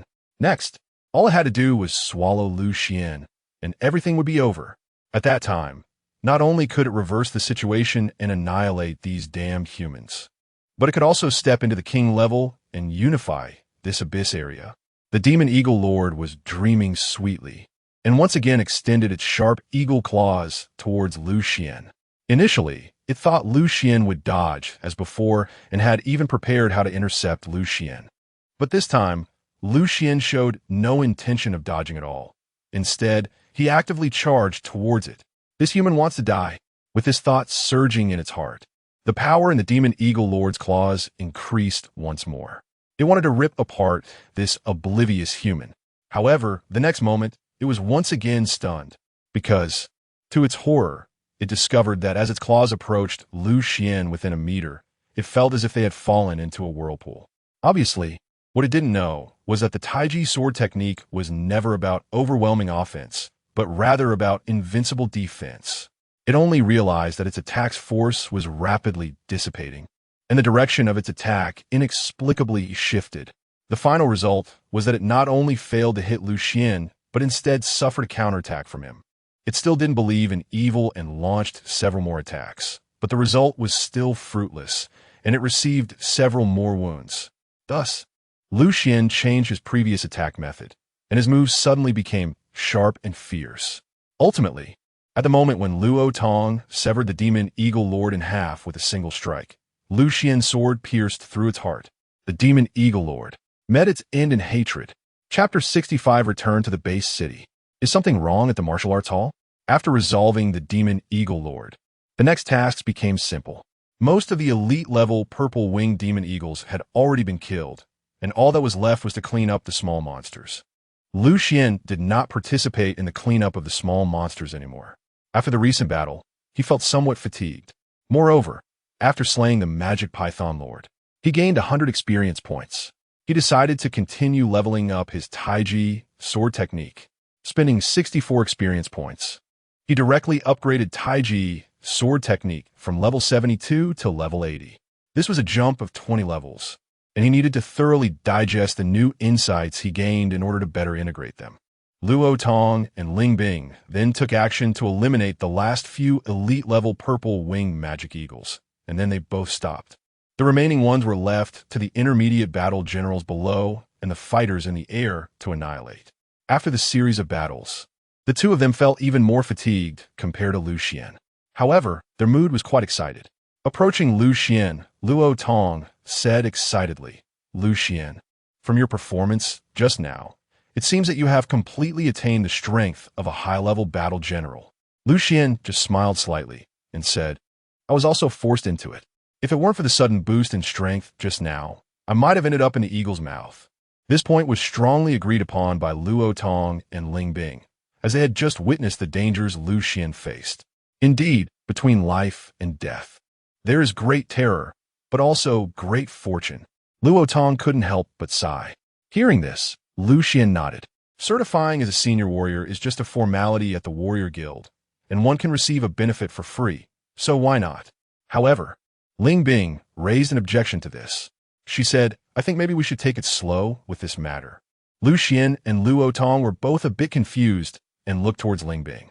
Ling Bing slowly said, "As far as I know, the Battle Alliance is currently discussing plans to create a special training base, which will gather super geniuses from around the world to cultivate god-level powerhouses." Upon hearing this, Luo Tong's eyes lit up. Ling Bing nodded and said, "That's right, although the specific recruitment standards haven't been finalized internally. It's certain that someone with Xuan's qualifications can definitely get in. Moreover, it said that there are additional rewards for the improvement of the student strength, perhaps." At this point, she suddenly paused. Lu Xian and Luo Tong both understood her meaning. It was simply to let Lu Xian temporarily hide his strength and wait to unleash it once they entered the special training base, in order to gain more benefits.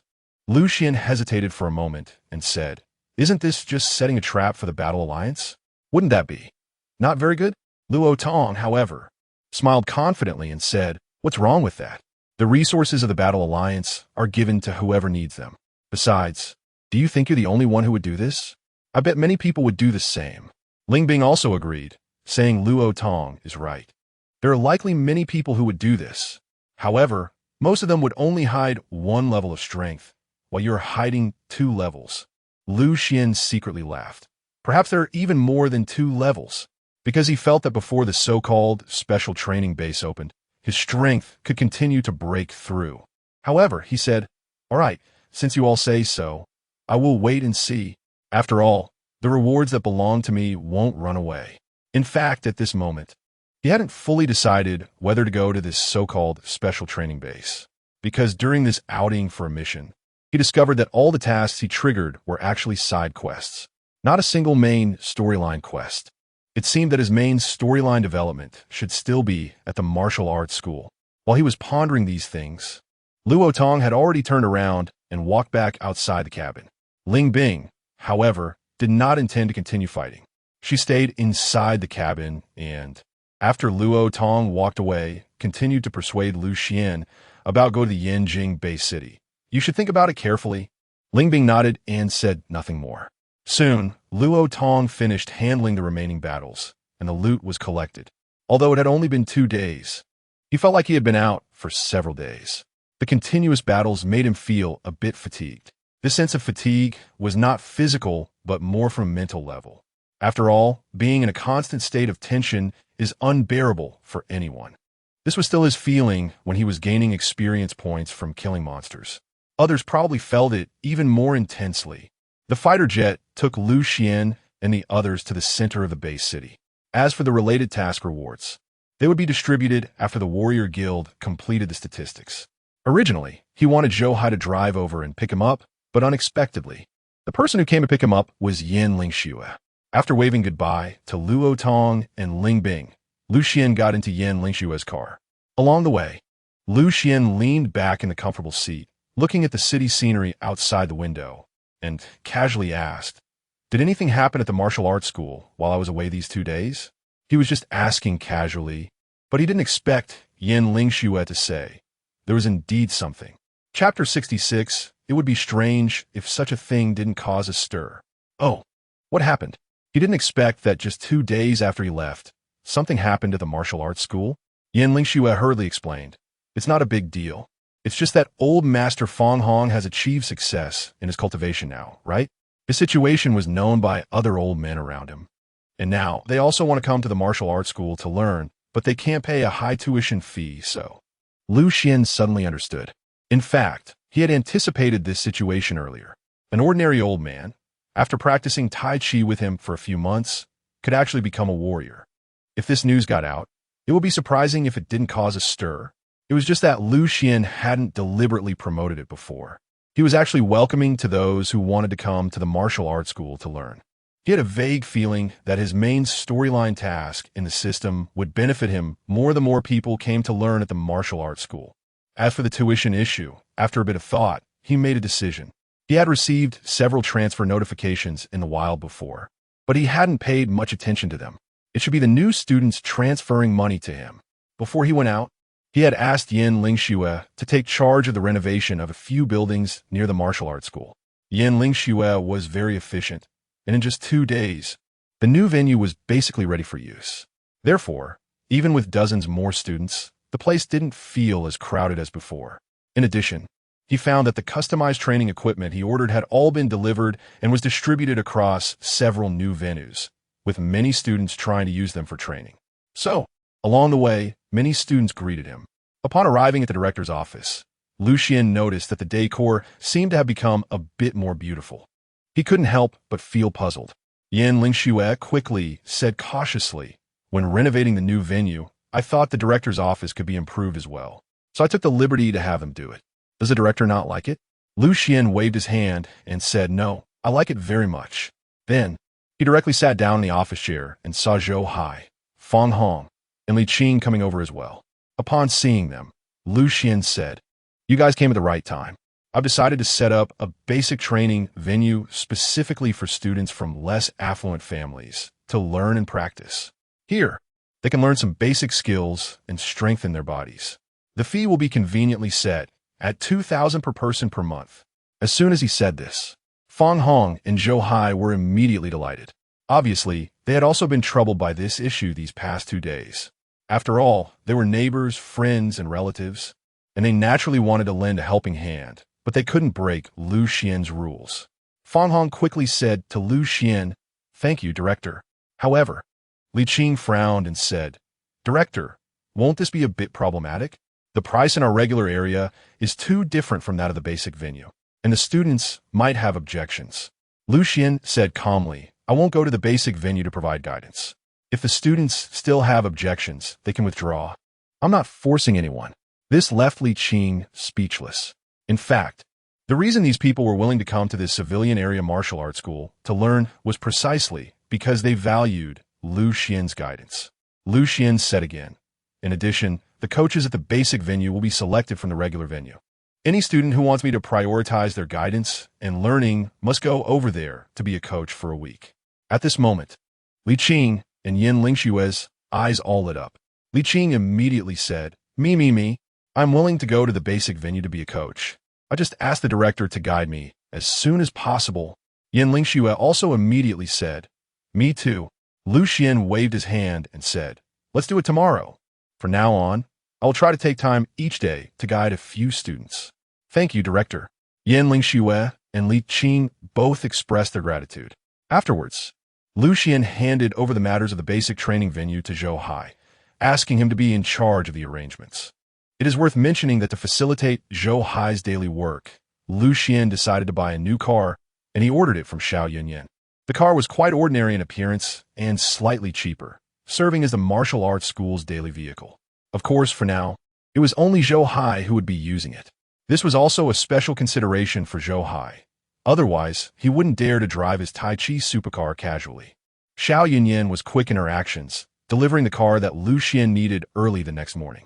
Lu Xian handed his battle robe to her for mending. Indeed, even though Lu Xian was powerful and had exquisite movement skills, his battle robe inevitably suffered some damage during the intense skirmishes. To be cautious, it was essential to repair it quickly. Xiao Yunyan, seeing the damaged areas of the battle robe, curiously asked Lu Xian about the battles he had encountered. Lu Xian briefly explained and expressed his satisfaction with the overall defense of the battle robe. However, Xiao Yunyan furrowed her brows slightly, looking thoughtful, and said, "If possible, I hope you can wait for 2 more days." Lu Xian asked in confusion, "Why is that? Don't you have time lately?" Xiao Yunyan shook her head and said, "No, it's not that. I've had some new ideas recently that might be applied to your battle robe, directly enhancing its overall defensive capability." Lu Xian's eyes lit up upon hearing this, and said, "So, does that mean if I encounter this kind of battle again in the future, my battle robe might not get damaged?" "Yes." Xiao Yuyan nodded. "All right then, help me upgrade it. How much will it cost?" Lu Xian decisively made his decision. He knew that the battles he would face in the future would definitely be more brutal than the past 2 days. If he could improve the defense of his battle robe, it would naturally provide him with more security. "No problem." Lu Xian nodded, and then, as if thinking of something, said, "By the way, do you have any other battle robes there? Can you send me another one?" Xiao Yunyan couldn't help but be taken aback and said, "Do you mean you want to buy another battle robe?" Lu Xian smiled and said, "Yes. I'm used to wearing this battle robe, and situations like repairs may occur in the future, so I think it's better to buy another set as a backup." This made Xiao Yunyan a bit excited. Lu Xian's remark was simply the best recognition for her, as he had become accustomed to wearing it. Chapter 67. Lu Xian's deal is a guaranteed profit. Xiao Yunyan developed this battle robe with the intention of ensuring high defense and comfort. She wanted the warrior's armor to also serve as everyday clothing and to be as aesthetically pleasing as possible. She believed that only in this way could warriors respond to crises that could arise at any moment without sacrificing personal comfort. Otherwise, if every time monsters attacked the city, Many warriors had to change their armor. It would be a tremendous waste of time. That time could be used to rescue civilians, potentially saving countless lives from disaster. Therefore, at this moment, Xuan, as her first user, had just expressed his recognition of her design philosophy with his earlier words. It made her feel as if she had found a kindred spirit. In fact, she even decided not to charge Xuan for fixing the battle robe this time. Xuan called her to stop again and said, "Wait, I want to place another order." "What order?" Xiao Yunyans asked. "I want to customize a batch of student uniforms from you." Xuan expressed his thoughts. It turned out that just now, he suddenly had a brilliant idea to further improve the related systems of the martial arts school. He decided to categorize the students into 3 levels: basic students, ordinary students, and elite students. Among them, basic students were those who had just enrolled in the basic venue he opened yesterday, which meant they were low-income students. Ordinary students were in the same state as Yin Lingxue and the others now. As for elite students, they had to reach the dark energy level in Tai Chi naturally. The treatment for these students would also be different. Basic students could only seek guidance from ordinary students or study independently through videos and materials. Ordinary students could enjoy most of the training equipment of a martial arts school and could discuss with elite students, while he, as the director, would occasionally select some for targeted guidance. As for elite students, they were like direct disciples. Not only could they consult him at any time, but he would also provide them with a set of exclusive battle robes as a unified symbol. At this moment, Xuan wanted to ask Xiao Yunyans to customize these elite student battle robes. His requirement was that the cost should be around 5 million, equivalent to the armor of intermediate warriors, and it should also comply with the design style of the Tai Chi martial arts school. As for the quantity, he decided to start with 10 sets. After listening, Xiao Yunyans nodded, but then looked a bit doubtful and said, "As far as I know, the student fee here is 1 million a month, but you are issuing battle robes worth 5 million? Isn't that a loss?" Xiao Yunyans immediately understood. Indeed, if the Tai Chi martial arts school produced a large number of talented students who reached the intermediate warrior level in just 1 month, it would definitely cause a sensation. How many students could that attract to Xuan? How much money could these students contribute to him? After a quick estimate, Xiao Yunyans felt that Xuan was making a guaranteed profit. Moreover, there was one more point. The elite students would be assessed by Xuan, and he had the final say on whether the standards were set high or low. This cost was entirely within his control. For Xiao Yunyans, such an order also had enormous benefits. At the very least, if the Tai Chi martial arts school became famous, it would definitely seek her to customize more battle robes in the future. Furthermore, once the martial arts students became advanced warriors, many people would likely come to her for higher-level battle robes. By then, she would naturally make a fortune. Xuan nodded and asked, "Then how much deposit do I need to pay?" Xiao Yunyan replied, "No need. We've collaborated so many times. Why talk about a deposit?" Xuan nodded, stood up, and said, "I'll see you out. No need to be so polite. I can go out by myself." Xiao Yunyan waved her hand, rejecting his kindness, and then left in a hurry. After she left, Xuan turned and headed to the training ground. Having been away for so many days, it was time for him to check on the students' progress. The martial arts training ground was now divided into 2, each accommodating more than 60 people. Yin Lingxue and Li Qing happened to be in different training grounds, and the students they had previously recruited naturally followed them. This arrangement was made by Xuan before he left the base city, aimed at fostering competition among them. When Xuan arrived at the first training ground where Yin Lingxue and the others were, he saw the students practicing Tai Chi moves one by one. After taking a glance, Xuan couldn't help but nod. It was evident that everyone was studying diligently, and Feng Hong and Feng Xiaoyao were also teaching earnestly. Therefore, in just a short span of 2 days, most of the students had already begun to perform the Tai Chi fist quite well. Although the essence of Tai Chi lies in its philosophical understanding rather than just the moves at a high level, if beginners can't even master the basic moves, how can they comprehend the essence of Tai Chi? Soon, the students finished a round of Tai Chi and temporarily stopped. Xuan then stepped forward. In charge of leading everyone in practicing martial arts here was Feng Xiaoya. Upon seeing Xuan arrive, she first bowed to him and exclaimed, "Greetings, Director! Greetings, Director!" The others, under Yin Lingxue's leadership, also bowed in unison to Lucian. No need for excessive formalities. Lucian gently waved his hand. Then, he turned his gaze to Feng Xiaoya and said, Xiaoya, Yin Lingxue, you two practice Tai Chi for me again. Upon hearing this, Feng Xiaoya and Yin Lingxue couldn't help but feel delighted. Many people around them looked enviously at Feng Xiaoya and Yin Lingxue, knowing that they were about to rise in strength. A few new students, however, were somewhat confused about why everyone was reacting this way. Some whispered to their companions, "Why are you all so envious?" The person explained, "Do you know old Master Feng Hong? Last time he was also called by the director to practice alone, and then his strength broke through, going from an ordinary person to a junior warrior." Hiss. The others couldn't help but gasp. They understood now. So, does this mean Feng Xiaoya and Yin Lingxue would also experience a significant increase in strength? Chapter 68. Thinking about this made them even more envious.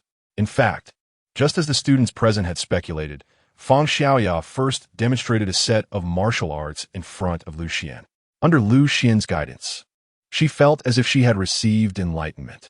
Soon enough, she indeed completed her breakthrough, just like Feng Hong. In an instant, her boxing technique changed, and it had already begun to show its destructive power.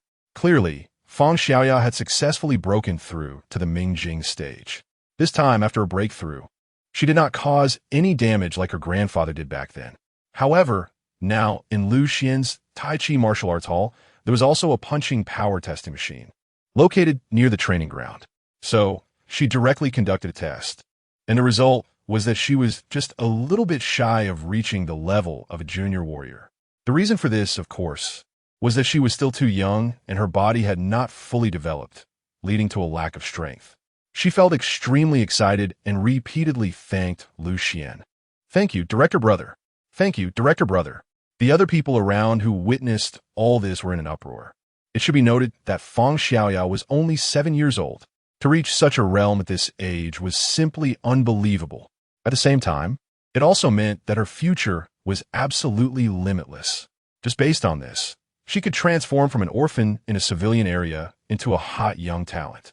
If various forces knew about this, they would definitely go crazy trying to recruit and cultivate her. At this moment, while many students present were shocked, quite a few had already started to think about how to recruit Feng Xiaoya in their hearts. Even if they couldn't get her to join their family, they at least wanted to establish a good relationship with her. Yin Lingxue was also very shocked by this, but amidst her astonishment, her bright eyes were filled with anticipation. She had joined the Tai Chi martial art hall and done so much. Wasn't it just to wait for this day? Because next it would be her turn. "It's your turn." Lucian's gaze finally fell on Yin Lingxue. Yin Lingxue immediately stepped forward, just like Feng Xiaoya did earlier, practicing Tai Chi and preparing to receive Lucian's guidance. Compared to Feng Xiaoya, Yin Lingxue's Tai Chi appeared somewhat stiff. After all, she had only been learning for 2 or 3 days. However, this also represented the level of most students in the martial arts school at present, making it very valuable for reference. Lucian patiently corrected her mistakes one by one, while secretly opening some of her acupoints. During the process, some physical contact made Yin Lingxue feel a bit shy. However, seeing Lucian so focused, she didn't dare to lose her concentration and listened attentively. In addition, Lucian also explained the relevant points to the students below. Many students showed expressions of enlightenment as they listened to Lucian's explanations. Finally, Lucian pointed out all of Yin Lingxue's errors and secretly opened all her key acupoints. He stepped back a few paces and said, "Show me again." "Okay." Yin Lingxue nodded seriously. She then began to practice again. This time, the effect she produced was noticeably different from before. As she executed the moves of the Tai Chi fist, she felt a warm current surging within her, gradually immersing her in the practice. Others saw her state and realized she was about to break through. For a moment, many felt envious. They all wanted to improve their strength. But why was Lucian focusing on her? Was it just because Yin Lingxue was beautiful, had a good figure, and came from a better family than them? Thinking this way made them even more envious. Originally, Yin Lingxue was already better than them in every aspect. Now, even her strength surpassed theirs, making it hard for them to bear. After a moment, Yin Lingxue finally finished her insights. Excitement appeared on her face because she had cultivated the Ming gene. She already possessed special abilities and was a junior ability warrior. At this moment, the emergence of Tai Chi's Ming gene, combined with her original abilities, allowed her to effectively step into the dark gene phase ahead of time. Her strength had directly reached the level of a mid-level warrior. Although she hadn't gone to the warrior guild for a specific test, she could feel the improvement in her strength. She originally thought it would take her at least a month or two to break through. She never expected that in just a few days, Lu Xian helped her achieve this improvement. Therefore, she excitedly thanked Lu Xian repeatedly. "Thank you, Director. Thank you, Director." Lu Xian just smiled and waved his hand, saying, "Congratulations, you have become the first elite student of our Tai Chi martial arts school." As soon as these words were spoken, Yin Lingxue was momentarily stunned. The others around were also astonished. Fang Xiaoya then curiously asked, "Brother Director, what is an elite student?" Lu Xian explained loudly. "In simple terms, I will divide the martial arts school into 3 levels: basic students, ordinary students, and elite students. The training area over there is for basic students, while you all are ordinary students. If you can reach the dark energy stage, which is the level of intermediate warriors, you can become elite students." Everyone was even more surprised now. Yin Lingxue asked, "What is the difference between elite students and ordinary students?" Lu Xian smiled and said, "Elite students enjoy higher benefits than regular students. For example, if you have any questions, you can ask me anytime, and as long as I'm available, I will provide answers. Additionally, you will receive a set of elite student battle robes for free, equivalent to the armor of an intermediate warrior." What? At this point, the surrounding students became restless, not to mention the benefit of being able to seek guidance from the director at any time. Just the fact that they would receive battle robes equivalent to intermediate warrior armor made them aware of its value. That could easily be worth hundreds of thousands or even millions. Yin Lingxue was naturally even more aware of this. Therefore, her mouth slightly opened in shock as she said, "But I've only been at the martial arts school for a few days, and I've only paid tuition once, and yet I end up receiving a set of intermediate battle robes?" She almost doubted whether she had heard it wrong. Lu Xian nodded and said, "That's right." Then he looked at the others and said loudly, "You too. As long as anyone can become an elite student, they can receive the same benefits." As soon as these words were spoken, the students became excited one by one. "Really? Haha, that's great. The director is amazing. Long live the director." Excited shouts rang out in the training hall, echoing throughout the martial arts school. For a moment, even in the adjacent second training hall, Li Qing and others could hear the commotion. They were momentarily confused. What's going on? Why is it suddenly so lively over there? Chapter 69. The martial arts students asking Lu Xian to extend the class soon. Li Qing and the others arrived at the first training hall and learned about the whole story. They were all shocked. No way. There is such a good thing? This isn't a martial arts school at all. It's clearly a charity organization. At first, everyone was naturally skeptical. However, after confirming that this was a benefit stated by Lu Xian himself, they all became excited. Only Li Qing suddenly noticed another thing. Yin Lingxue's strength had improved. This made her feel anxious. She had always regarded Yin Lingxue as a competitor and didn't want to lose to her at all. She had come here this time to not lose to Yin Lingxue.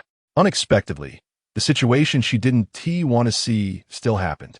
No, she had to catch up immediately. If she couldn't be the first elite student, she had to at least be the second. Thus, Li Qing decisively stepped forward and said to Lu Xian with a pitiful expression, "Director, you can't be biased. I also want to improve my strength. I also want to become an elite student." Upon hearing this, the others also reacted, all looking at Lu Xian eagerly. "Please, Director." "Yes, Director, please give us some guidance. We beg you, Director. Just extend the class a bit." Some students had found new insights when Lu Xian was guiding Yin Lingxue and Fang Xiaoya earlier. Now they wished Lu Xian would keep talking. Even if the ones being guided weren't them, they could still gain more insights by listening. Lu Xian felt a bit strange. He remembered that when he was in school, students most hated teachers who dragged on classes. But who would have thought that now his martial arts students were so eager to learn that they begged him to extend the class? Of course, as a principal director, He definitely wouldn't do such a thing. So he resolutely said, "You don't need to say anything. I am a principled person and won't take up your spare time. Besides, you don't need to eat, but I still need to eat. Let's talk about this in the afternoon. I'm leaving." After saying that, he ignored the group of disappointed students and turned to walk directly towards the martial arts gym's garage. Behind him, the numerous students all had gloomy faces and helplessly dispersed. As they walked, they discussed their various insights. Undoubtedly, the breakthroughs of Feng Xiaoya and Yin Lingxue today had inspired them greatly. Although they had heard about the significant increase in Feng Hong's strength before, they weren't familiar with him. Yin Lingxue was different. Many of them were already familiar with her, and some were even former comrades in arms. Now that Yin Lingxue was training here and had directly surpassed them in strength, they naturally wanted to be like her. As a result, everyone's attitude towards learning became incredibly positive, eagerly hoping that the next person Lu Xian would guide would be them. After Lu Xian left, Yin Lingxue decisively drove towards the warrior guild. Seeing this, others quickly guessed what she was planning to do. She must be going to take the intermediate warrior assessment at the warrior guild. Li Qing was the first to follow her in a car. Others soon followed suit. They all wanted to see how much Yin Lingxue had improved. An hour later, Yin Lingxue left the warrior guild with an excited face. The people who followed her, including Li Qing, all had envious expressions on their faces. At the same time, everyone secretly decided to work hard and strive to become intermediate warriors as soon as possible. However, when he arrived at the martial art gym, he found that everyone else had the same thought as him. They all arrived early. As for Lu Xian, he left home 2 hours after they started training and only arrived at the gym at 3 o'clock. Accompanying him was Zhou Ling, Zhou Hai's daughter. Since they had no classes in the afternoon, she naturally came to train at the gym. On the way to the gym, Zhou Ling couldn't help but say to Lu Xian, "Brother Xian, I'm thinking, why don't I just not take the college entrance exam and drop out of school instead?" "Oh, why did you suddenly have such an idea?" Lu Xian asked curiously.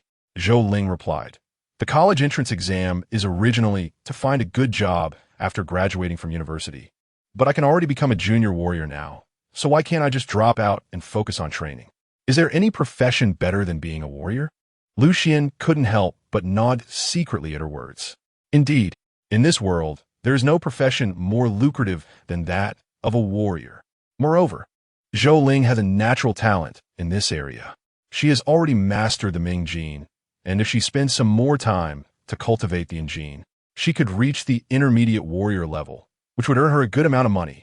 Thinking of this, he said, "If you don't want to stay in school anymore, that's fine too." Lu Xian then realized that she had intentionally brought up this matter for this purpose. Originally, this was just a small thing for him. However, just as he was about to agree, he suddenly had a thought and said, "It's not impossible for me to help you, but you have to fulfill one of my requests." Zhou Ling asked in confusion, "What request?" Lu Xian said, "After we stay at the martial arts school, I will teach you a new martial arts technique. As long as you can learn it to a level that satisfies me, I will help you persuade Uncle Zhou." Zhou Ling replied seriously, "No problem." Soon, they finally arrived at the martial arts school. When they entered, they found that many students had been eagerly waiting for them. Seeing Zhou Ling and Lu Xian together, they were not surprised. Most of them already knew about the relationship between Zhou Hai and Lu Xian, and they also knew that Zhou Ling was Zhou Hai's daughter. What they were really concerned about was who Lu Xian would personally guide in the afternoon. Chapter 70, Teaching Tai Chi Sword Technique. Recording teaching video. Lu Xian naturally did not show favoritism. He directly arrived at the No. 2 training ground and said to the students there, "You all practice your punches first, and I will select someone for specific guidance from among you." Upon hearing this, everyone was instantly energized. Did this not mean that they all had a chance to be instructed? Everyone immediately became motivated and was ready to perform well. If they could get selected by Lu Xian, it would be a great opportunity. Under such circumstances, the performance of the students at the No. 2 training ground was even better than what Lu Xian had observed at the No. 1 training ground that morning. Lu Xian did not go back on his word. In addition to Li Qing, who had been booked in advance, he also selected another student from among the other trainees for guidance. As a result, just like in the morning, both Li Qing and this student broke through, and everyone on site reached the intermediate warrior level. Congratulations on becoming the elite students of the martial arts school. Lucian smiled and congratulated them. Li Qing and the others were very excited and repeatedly thanked Lucian. The others were exceptionally envious and all pleaded with Lucian. Director, please guide us a bit more. It's still early. Please select a few more from us for guidance. Yes, we beg you, Director. We also want to break through. We also want to improve. Lucian firmly refused, saying, You others haven't even mastered the basics. And you want to break through? Keep practicing for a few more days. Go and consult with Li Qing and the other elite students for guidance. The many students dared not say a word. Li Qing, Yin Lingxue, and a few others stood tall and proud.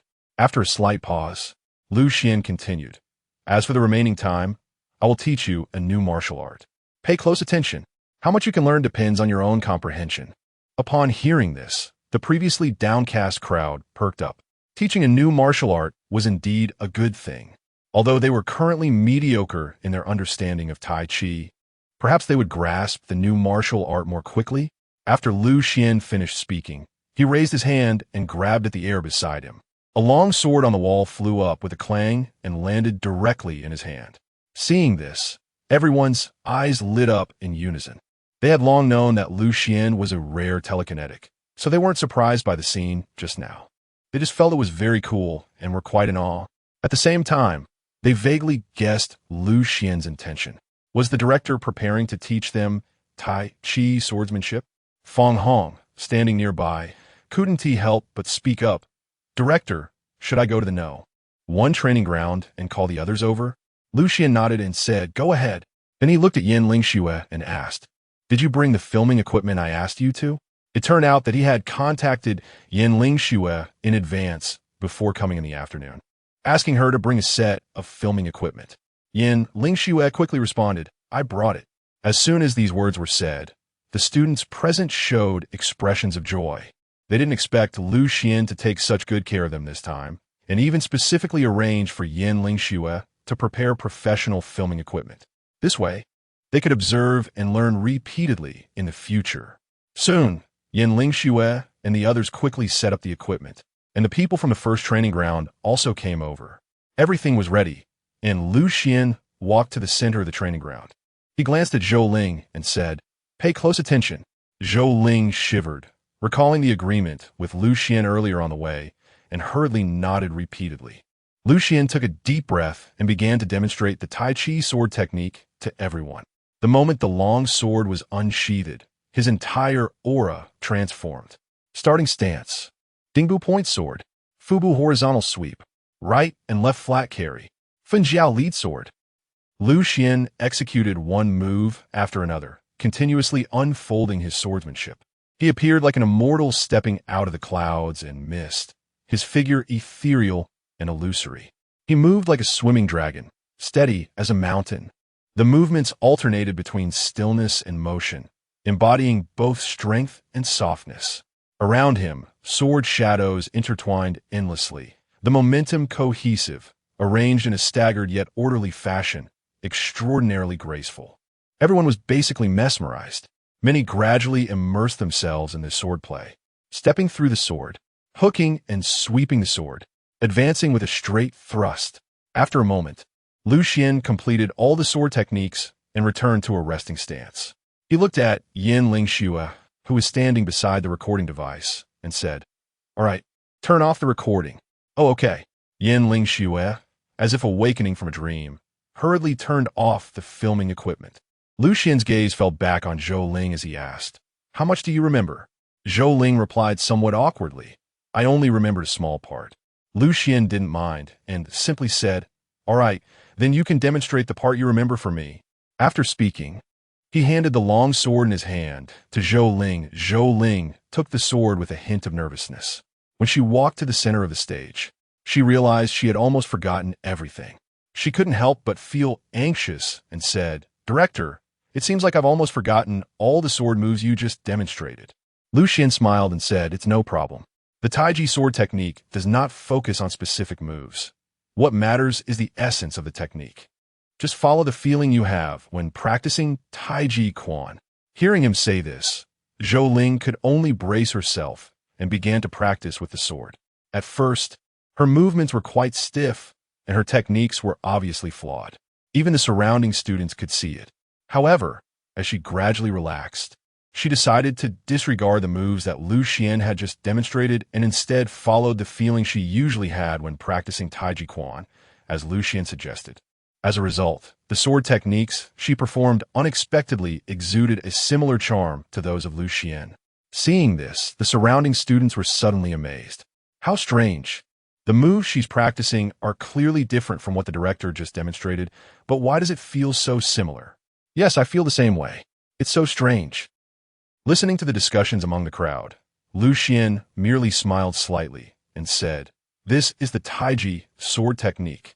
1,000 people practicing it may produce 1,000 different moves, but they all adhere to the same principle, allowing the unchanging to respond to the changing." Before everyone could understand his meaning, he had already turned to leave, walking away while saying to the crowd, "In the future, if you want to learn the Tai Chi sword technique, just follow Zhou Ling." Chapter 71. The basic venue has become a senior training class.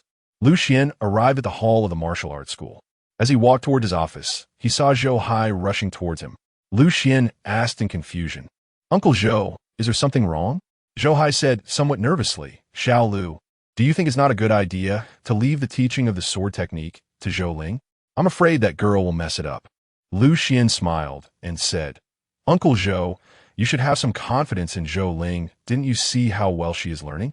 She actually has a talent for this." Zhou Hai scratched his head, not knowing what to say. Zhou Hai suddenly felt a bit confused. Wasn't he here to persuade Xuan not to entrust such an important matter to Zhou Ling? How did it turn into Xuan persuading him to let Zhou Ling drop out? Xuan continued, "If you don't want her to become a warrior and go on adventures in the wild, she can continue teaching in my martial arts school, and her pay can be based on her corresponding warrior level. If she becomes a mid-level warrior, I'll give her the corresponding daily income for a mid-level warrior. If she becomes a high-level warrior, then she'll get the income for a high-level warrior, and so on." Hearing this, Zhou Hai couldn't help but be tempted. Indeed, he had let Zhou Ling go to school, so she could have a good job in the future, change her fate, and live a good life. That had been their only choice before. Now, with a better option available where she could have a good job without going to college, why continue studying? He also didn't think twice about being polite with Xuan because he knew how profitable the martial arts school was. Moreover, he was aware that Xuan couldn't possibly spend all his time teaching at the school. If Zhou Ling could take on some of Xuan's work, it would definitely allow Xuan to pursue other endeavors, creating even greater value. Not to mention, with Xuan's strength, killing an extra monster outside would not only earn him more money, but also make the base city a bit safer. No problem. Xuan was not in a hurry and then asked, "By the way, how is the basic venue coming along? Has anyone signed up?" Zhou Hai quickly replied, "The venue has been mostly renovated and the simple setup can be used now. Many people came to register today. However, we haven't arranged for formal classes yet. The students are currently just watching some videos recorded by old Master Fong Hong." Xuan nodded and said, "Take me over to have a look." Zhou Hai replied, "Sure." Soon, the two arrived at the basic venue inside the building next door. Although it was in a neighboring building, the passage between the Tai Chi martial arts school and this venue had long been opened, allowing them to enter directly. Once they arrived, Xuan indeed saw quite a few new students. However, he was surprised to find that most of these so-called new students were actually elderly people. Xuan asked in surprise, "What's going on here? Why are there so many old people?" Zhou Hai explained, "It might be because Uncle Fong himself is an elderly person, so most of his circle are like that. Also, most young people need to work and earn a living. Only the elderly have more time to come to our martial arts school, right? Furthermore, there's the impression that Tai Chi is an exercise for older people. When they hear that this martial arts school teaches Tai Chi, most young people immediately raise questions. Even though Xuan has already demonstrated the power of Tai Chi, and some students can also showcase its lethality, most people still think it's fundamentally just a special ability. Xuan and Fong Hong did not gain their strength from learning Tai Chi, but rather because they awakened their supernatural abilities, which gave Tai Chi its lethal power. Only a few survivors from before the great catastrophe still long for the martial arts world depicted in films and TV shows, which is why they would believe in it and want to give it a try. Of course, Zhou Hai did not voice this thought. He merely asked cautiously, Do you think having too many elderly people is inappropriate, Director? Xuan waved his hand and said, "There's nothing wrong with it. If these elders can also improve their strength, it would be a great thing for all of humanity." After a slight pause, he smiled and continued, "Moreover, perhaps the elders will learn more seriously and find it easier to grasp than the young ones." This statement resonated strongly with Xuan. After all, whether before or after the Great Disaster, the elderly had gradually become a burden on society due to aging bodies, declining memory, and various health issues. This is an undeniable fact. Especially now, with the pressure of survival being so great, the elderly have very few job opportunities. Some elders even choose to end their lives to avoid becoming a burden to their children. Such cases are all too common. If they could come to the Tai Chi martial arts school and truly rejuvenate their frail bodies, it would be a tremendous blessing for them. At the same time, it would be a significant contribution to society as a whole. Thinking of this, Xuan firmly decided that he should inspire the enthusiasm of this group of elders. So, he strode forward. The elderly trainees on site immediately noticed him. They had seen some introductions about the martial arts school before, and upon seeing Xuan approach in person, they all became excited. Xuan arrived at the center of the crowd, suddenly clapping his hands to attract everyone's attention. Then, he spoke loudly to the crowd. "Welcome to the Tai Chi Martial Arts Academy. I am the director, Xuan." "Hello, director. We have met the director." All the students respectfully greeted Xuan with a bow. Their attitude was even better than that of the ordinary students. Xuan is very satisfied with this. "First of all, I want to congratulate you on becoming a member of the Tai Chi Martial Arts School." Why do I say this? Because after joining the martial arts school, you will usher in a brand new life. Xuan spoke in a calm and unhurried tone. From now on, you will no longer be a burden to your children, nor a burden to society. In fact, as long as you practice diligently, in the future, there is no reason you can't become the pillar of your family again, or even the pillar of human society. As soon as these words were spoken, the crowd around him erupted in surprise. Chapter 72. The Eager Elderly Learners. Without a doubt, since this group of elderly people had come to the Tai Chi Martial Arts Hall, they were all thinking about becoming stronger. However, their initial expectations for becoming stronger were not very high. Although they were aware of Fong Hong's achievements, very few dared to hope that they could be like him. After all, Fong Hong was not an ordinary old man. He had survived from the era of great catastrophe as a soldier. Although he had never awakened his abilities, there was still a possibility of awakening them in old age. They didn't dare to expect to be like Fong Hong. They just wanted to come here to exercise and, by the way, help their descendants test whether this martial arts hall was useful. Indeed, it was an experiment. Their children naturally wanted to become warriors, but they simply could not afford the high fees to enroll as formal students at the martial arts hall. Or rather, they were hesitant to spend such a large sum of money without knowing how capable the martial arts hall really was. Moreover, training also required time. If it turned out to be useless, wouldn't it be a waste of money and time? But these elderly people were different. They had plenty of time. With Xuan opening up the basic training venue and the enrollment fees not being too high, they all decided to come. If they could achieve some results from their training, then their children would naturally follow suit. If they couldn't achieve any results, at least they could establish a good relationship with Xuan, a powerful warrior. Did they not see how Fong Hong and his grandson had been saved by Xuan after practicing boxing here for a few months? But now, what was Xuan saying? Xuan actually said that if they trained hard, they could potentially become the pillars of their families again in the future, or even the pillars of human society. For a moment, they all doubted whether they had heard him correctly. After all, what does it mean to be a pillar of humanity? In this era, only warriors could be called the pillars of human society. An elder couldn't help but swallow hard. He asked tremulously, "Director, does this mean that we all have a chance to become warriors?" Everyone else also looked eagerly at Xuan. Xuan, standing nearby, suddenly changed his expression. He quickly gestured to Xuan, hoping he wouldn't make any rash promises. Otherwise, if it couldn't be achieved later, it would be hard to handle. Xuan simply smiled calmly and replied, "That's right. As long as you study hard, everyone has the chance to become a warrior." At this moment, Xuan was completely dumbfounded. The many elders around were shocked and excited. "Is this really true?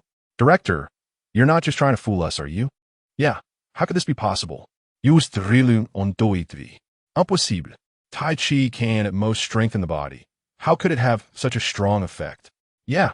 If there were a way for everyone to become warriors, humanity would have long since swept through all the abyss regions. Listening to the crowd's discussions, which shifted from initial excitement to growing skepticism, Lu Xian's expression remained calm. He suddenly raised his hand to gesture for silence. Then, he continued indifferently. Since I dare to say such things, I naturally have my confidence, although everyone's talent and effort levels vary. Let me put it this way. If any of you study here for more than 3 months and do not succeed in becoming a junior warrior, I will refund your tuition in full, because those without ambition are not qualified to be my martial arts school students. Once these words were spoken, the previously skeptical crowd fell silent. They exchanged glances, their eyes filled with unprecedented excitement and anticipation, because they all knew that since Lu Xian dared to say such things, he must have immense confidence. Even if not everyone could become a warrior, as long as 30 of them had the chance to become one, it would be enough to make them fight to come here to train. Thinking of this, they couldn't wait to start training immediately. Director, when do we start training? Yeah, I can't wait to start practicing. Let us get started quickly. I can't wait any longer. Haha, if I really become a warrior, I must go out to the wild areas and kill more monsters. Some of the elders who had been observing and had not yet paid were also moved at this moment and wanted to pay to enroll and give it a try. When Lu Xian saw that everyone's enthusiasm had been successfully ignited by him, he concluded his speech. The training can officially begin tonight. After saying that, he turned and walked outside. However, before leaving, he instructed Zhou Hai, Uncle Zhou, have Fang Hong come over tonight to guide these basic students. Additionally, let Fang Hong select 4 of the best basic skills students from the ordinary students to assist in teaching. At the same time, these 4 will be the targets for my guidance tomorrow. No problem. Zhou Hai immediately agreed and hurried off to notify about this matter. Once the news was announced, the ordinary students were all excited. Clearly, they had been waiting for this moment. However, the final decision on who to select was still in Fang Hong's hands. Everyone was striving to show off their skills. For a time, Fang Hong's status in the martial arts school became even more sought after. Some even attempted to bribe Fang Hong to be chosen. As a result, Fang Hong not only rejected the bribes, but also scolded them harshly. He warned that if they dared to engage in such underhanded tactics again, he would report them directly to Lu Xian, who would then kick them out of the martial arts school. This made all the students dare not act recklessly. In the end, Fang Hong selected 4 students whom he thought had the most solid foundation in Tai Chi and led them into the lounge of the martial arts school, ready to discuss tonight's teaching matters amidst the envious gazes of the other students. After understanding the truth of the situation, she couldn't help but say, instead of envying others, you might as well practice your punches a few more times. Otherwise, the next time, it may not be you who is chosen. After saying that, she walked towards Yanling Xue and said, Hey, Yanling Xue, let's spar a bit and see who's stronger now. Yanling Xue, you're scolding others, and suddenly you turn your attention to me? However, she did not refuse, as she also wanted to know how much her strength had improved after her breakthrough. Meanwhile, what happened today at the Tai Chi martial arts school was also spreading on the Soldiers Forum in Nanling Bay City. In no time, many people began to pay attention to this matter. Chapter 73. It feels like it's not that simple. In a high-end community in Nanling Bay City, seeing his tired appearance, his wife was very distressed and hurriedly told him to sit down and drink some water. His wife said, Honey, the mission is so tiring. Why don't you take a break and don't go out so often? Xuan, however, helplessly said, If I don't go on missions, where would the money come from? Without money, how can we afford to send our child to the Mecha Academy for training? How can we buy a mecha for our child? His wife suddenly fell silent. It turned out that they had a son who was currently studying and training at the Mecha Academy. The tuition fees for the Mecha Academy were already exorbitant. Not to mention, they would also have to buy a mecha for their son in the future. Such a heavy burden on a mid-level soldier was indeed a bit difficult for him. Xuan himself was also quite helpless, saying, It's also my fault for not being ambitious. If my strength could improve and I became a high-level soldier, The pressure wouldn't be so great. His wife comforted him. Don't think too much. Strength is not something you can break through just because you want to. Let's eat first. Xuan nodded and stopped thinking too much, sitting down at the dining table to eat. However, while eating, he opened his communication watch and browsed the soldiers' forum. This was also his habit. Otherwise, if he missed some key information, it would be a big loss. As a result, while browsing the forum, he suddenly saw a post. The title of the post was, "Whoever says Tai Chi is just an old folks exercise, I guarantee I won't spare you." This puzzled Xuan. Tai Chi? He naturally knew about this. However, wasn't this something that had been repeatedly proven to be just an exercise for the elderly? Could it really have some effect? With such curiosity, Xuan clicked on the post and began to read carefully. The content of the first post read, "Hello everyone, my name is Wang Xiaofei, a junior ability soldier. At the same time, I am also an ordinary student of the Tai Chi martial arts school. The Tai Chi martial arts school is the school opened by Mr. Lu Xian, a telekinetic ability user who became a junior battle general on his first certification. In this Tai Chi martial arts school, the main content we are taught is Tai Chi." Yes, you read that right. What our director teaches us is the Tai Chi that everyone has always thought of as just an exercise for the elderly. At first, my impression of Tai Chi was the same as yours. The only reason I signed up for this school was purely because a friend invited me. And I also wanted to take this opportunity to get closer to Director Lu. After all, the tuition here is only 1 million a month. And getting familiar with a rare telekinetic battle general is really a great deal. After all, you all understand the benefits of telekinetic abilities. On the first day I arrived at the martial arts school, I saw Director Lu instructing an old man. The old man was just an ordinary elderly person, over 70 years old. At first, I thought this old man came to the school just to exercise and strengthen his body. But who would have thought that Director Lu astonishingly guided him in front of us? And he seemed to have an epiphany. Yes, just like in the martial arts novels. An epiphany. He practiced martial arts in front of us, and the moves became more and more profound. And in the end, he actually broke a wooden dummy with one strike. Amir mortal, breaking a solid wooden dummy. Many people might wonder here, did this old man awaken his abilities due to Director Lu's guidance at such an old age? In fact, we initially thought so too. After all, it is rare for an old man to awaken abilities, but it's not completely unheard of. We speculated that this might be the unknown benefit of telekinetic abilities, such as being able to help people open their meridians and awaken their abilities. However, later we found out that things were not like that. When Xuan saw this, he immediately perked up. A telekinetic ability user, Lu Xian? He had heard that name before, because 2 days ago, when Lu Xian and his team temporarily left the Abyss Zone to rest at the rest area, he had encountered some soldiers exploring the wilderness. Xuan was one of them. That night, there were too many monsters attacking the rest area, leaving him with a very deep impression. He personally witnessed Lu Xian fighting alongside others, effortlessly slaying countless sea-level monsters. It's important to note that sea-level monsters correspond to human junior battle generals. And for mid-level soldiers like them, encountering them meant they had to turn and run. However, Lu Xian slaughtered them like chickens and dogs. Such combat power far exceeded that of a junior battle general, and even ordinary mid-level battle generals could hardly compare. He hadn't paid much attention to it before. As high-level soldiers, each have their own combat styles. Even if they have the same abilities, the ways they exert them are different. He thought it was just a way for Lu Xian to demonstrate his telekinesis abilities. However, after seeing this post, he vaguely felt that it might not be that simple. He couldn't wait to read further. Post by the second floor.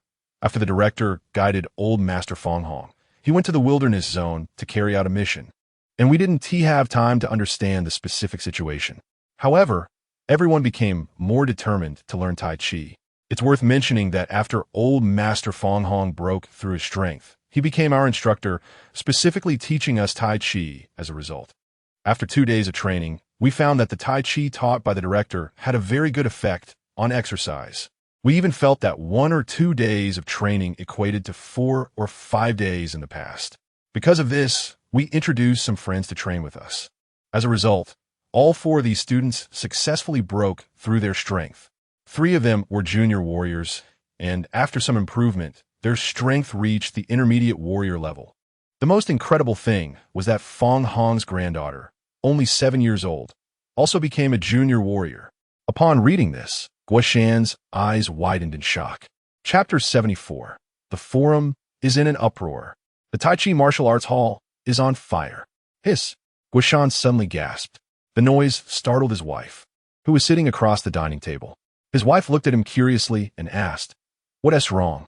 Why do you have that expression all of a sudden?" Xuan ignored her and quickly accessed the battle network to check for information. Soon, he found out that the Southern District Warriors Association had just released a new list of junior warrior certifications. Among them was a 7-year-old girl named Fong Xiaoya. At this point, he was completely speechless. His wife couldn't help but feel worried and asked, "What's wrong with you? Are you feeling unwell?" Xuan tried to calm himself down and said seriously, "Do you know what it means for a 7-year-old junior warrior?" His wife's eyes widened, and she exclaimed, "A 7-year-old junior warrior? How is that possible?" Xuan replied, "Now you know why I was so surprised earlier, right?" His wife nodded repeatedly and said, "If a 7-year-old is a junior warrior, that is simply a monster. Is she a genius from some prominent family in the Yinjing Bay City? Indeed, as a warrior's wife, even though she was just an ordinary person, she still had a basic understanding. Moreover, their son had always wanted to become a supernatural warrior in his early years. However, he hadn't awakened any supernatural abilities by the time he turned 20, so he had to give up and choose the path of a mecha warrior. In her view, such genius-level prodigies usually only appeared in Yinjing or Moda-based cities. However, Xuan shook his head repeatedly and said, "No, she is from our base city." "What?" His wife was shocked again, incredulously saying, "That's impossible. How could such a genius appear in our Nanling base city?" Xuan smiled helplessly and said, "I didn't believe it either, but I specifically went to check the Warriors Association and saw the announcement. So, I had to believe it." His wife was left speechless, feeling as if she were dreaming. Xuan said, "I'll send you the post. You can take a look for yourself." After speaking, he forwarded the post he hadn't finished reading to his wife as communication watch. His wife hurriedly opened it to read, while he continued looking down. At this point, the comments below the post had already exploded. "Wow, is this story made up by the poster? A 7-year-old junior warrior? How is that possible? I don't believe it. After all, how could such a genius appear in our Nanling base city? Stop doubting. I just checked the Warriors Association announcement, and there really is a newly certified warrior who is only 7 years old. Could it be true what the poster said? So, could it be that Tai Chi really has some mysteries? No, I feel that the telekinesis ability might have something to do with it, helping others improve their strength. Yeah, after all, telekinesis seems to belong to the mental category. It might be able to detect any key acupoints that other supernatural beings have not opened up, and once opened, they could break through. Impossible. I've never heard of telekinesis users having such abilities." Everyone was in an uproar. Some were shocked, some were skeptical, and others proposed various guesses. It should be noted that Nanling Bay City was just a small base, with the total number of warriors adding up to only a few thousand. The heat of this discussion had already pushed the post to the forefront of the forum. However, when he clicked to view only the original poster's comments, he did not see any other remarks from Wang Xiaofei. In the meantime, he saw some other people claiming to be students from the Tai Chi martial arts hall, stating that they had participated in training at the hall and indeed felt that the training was effective. Xuan refreshed the post multiple times. Each time he refreshed, he saw 100 more comments, and the speed of growth was increasing. After a few minutes, he finally saw the original poster Wang Xiaofei posting again. Post 6678 by Wang Xiaofei. "Sorry, after finishing the post, I went to guide the basic students at the foundation venue. I didn't expect this post to go viral. So let me continue. First of all, everything I just said is absolutely true. If you don't believe me, feel free to come to our martial arts hall for verification. Secondly, the director has clearly stated that he will guide a few more people again tomorrow. I'm honored to be one of the people receiving guidance tomorrow. If you have any doubts about what I said, you can wait until tomorrow to see the results." Wow, 5,000 yuan is so cheap. Just training at any random training venue for a few days would cost more than 5,000. This director Liu is practically doing charity. I heard that Director Liu even taught people to practice for free before becoming a warrior, but no one went. What? That is such a waste. It's normal. No one knew this director had real skills. I need to check out the Tai Chi martial arts hall right away. It's only a few thousand, and even if it's just for fitness, it's worth it. Let us go together. I'll wait until tomorrow.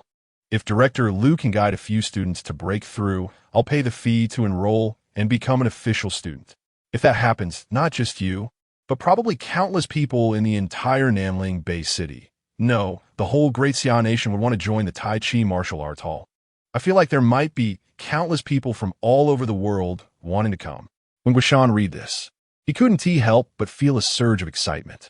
Just then, his wife finished reading the post and suddenly looked up at him, saying, "Honey, let us go check out the Tai Chi martial arts hall tomorrow." Okay. Xuan nodded seriously. He said in a deep voice, "If this Director Liu can really help others improve their strength, I'll sign up to join the martial arts school immediately." Xuan didn't hesitate for long, gritted his teeth, and said, "All right, mecha warriors are indeed something our family can't afford. But if our son can become an ability warrior, that would be even better." For a moment, both husband and wife were filled with anticipation for their visit to the Tai Chi martial arts school the next day. Chapter 75. Strength Gains Again. The martial arts school is blocked. Xian did not notice the situation on the forum. Xiao Yunyan actually delivered another set of spare battle robes he ordered to his home overnight. Xian was somewhat taken aback and said, "Actually, it will be fine if you deliver it tomorrow." However, Xiao Yunyan said, "Aren't you soldiers always at risk of being called for duty? I think it's better to send it over quickly. Otherwise, if you suddenly have to go on a mission, it won't do to not have your battle robe." Xian couldn't help but feel touched and quickly said thank you. After that, Xian confirmed the upgrade plan for the battle robe and the customization plan for the elite student uniforms with Xiao Yunyan. What a dynamic and powerful woman. Xian sighed as he watched her car swiftly leave.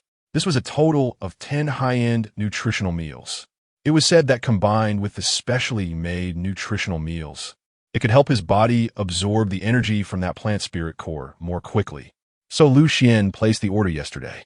It cost a whopping 10 million cash, and he spent over 1,000 points to buy it. These high-end nutritional meals are extremely expensive and can only be purchased using warrior points.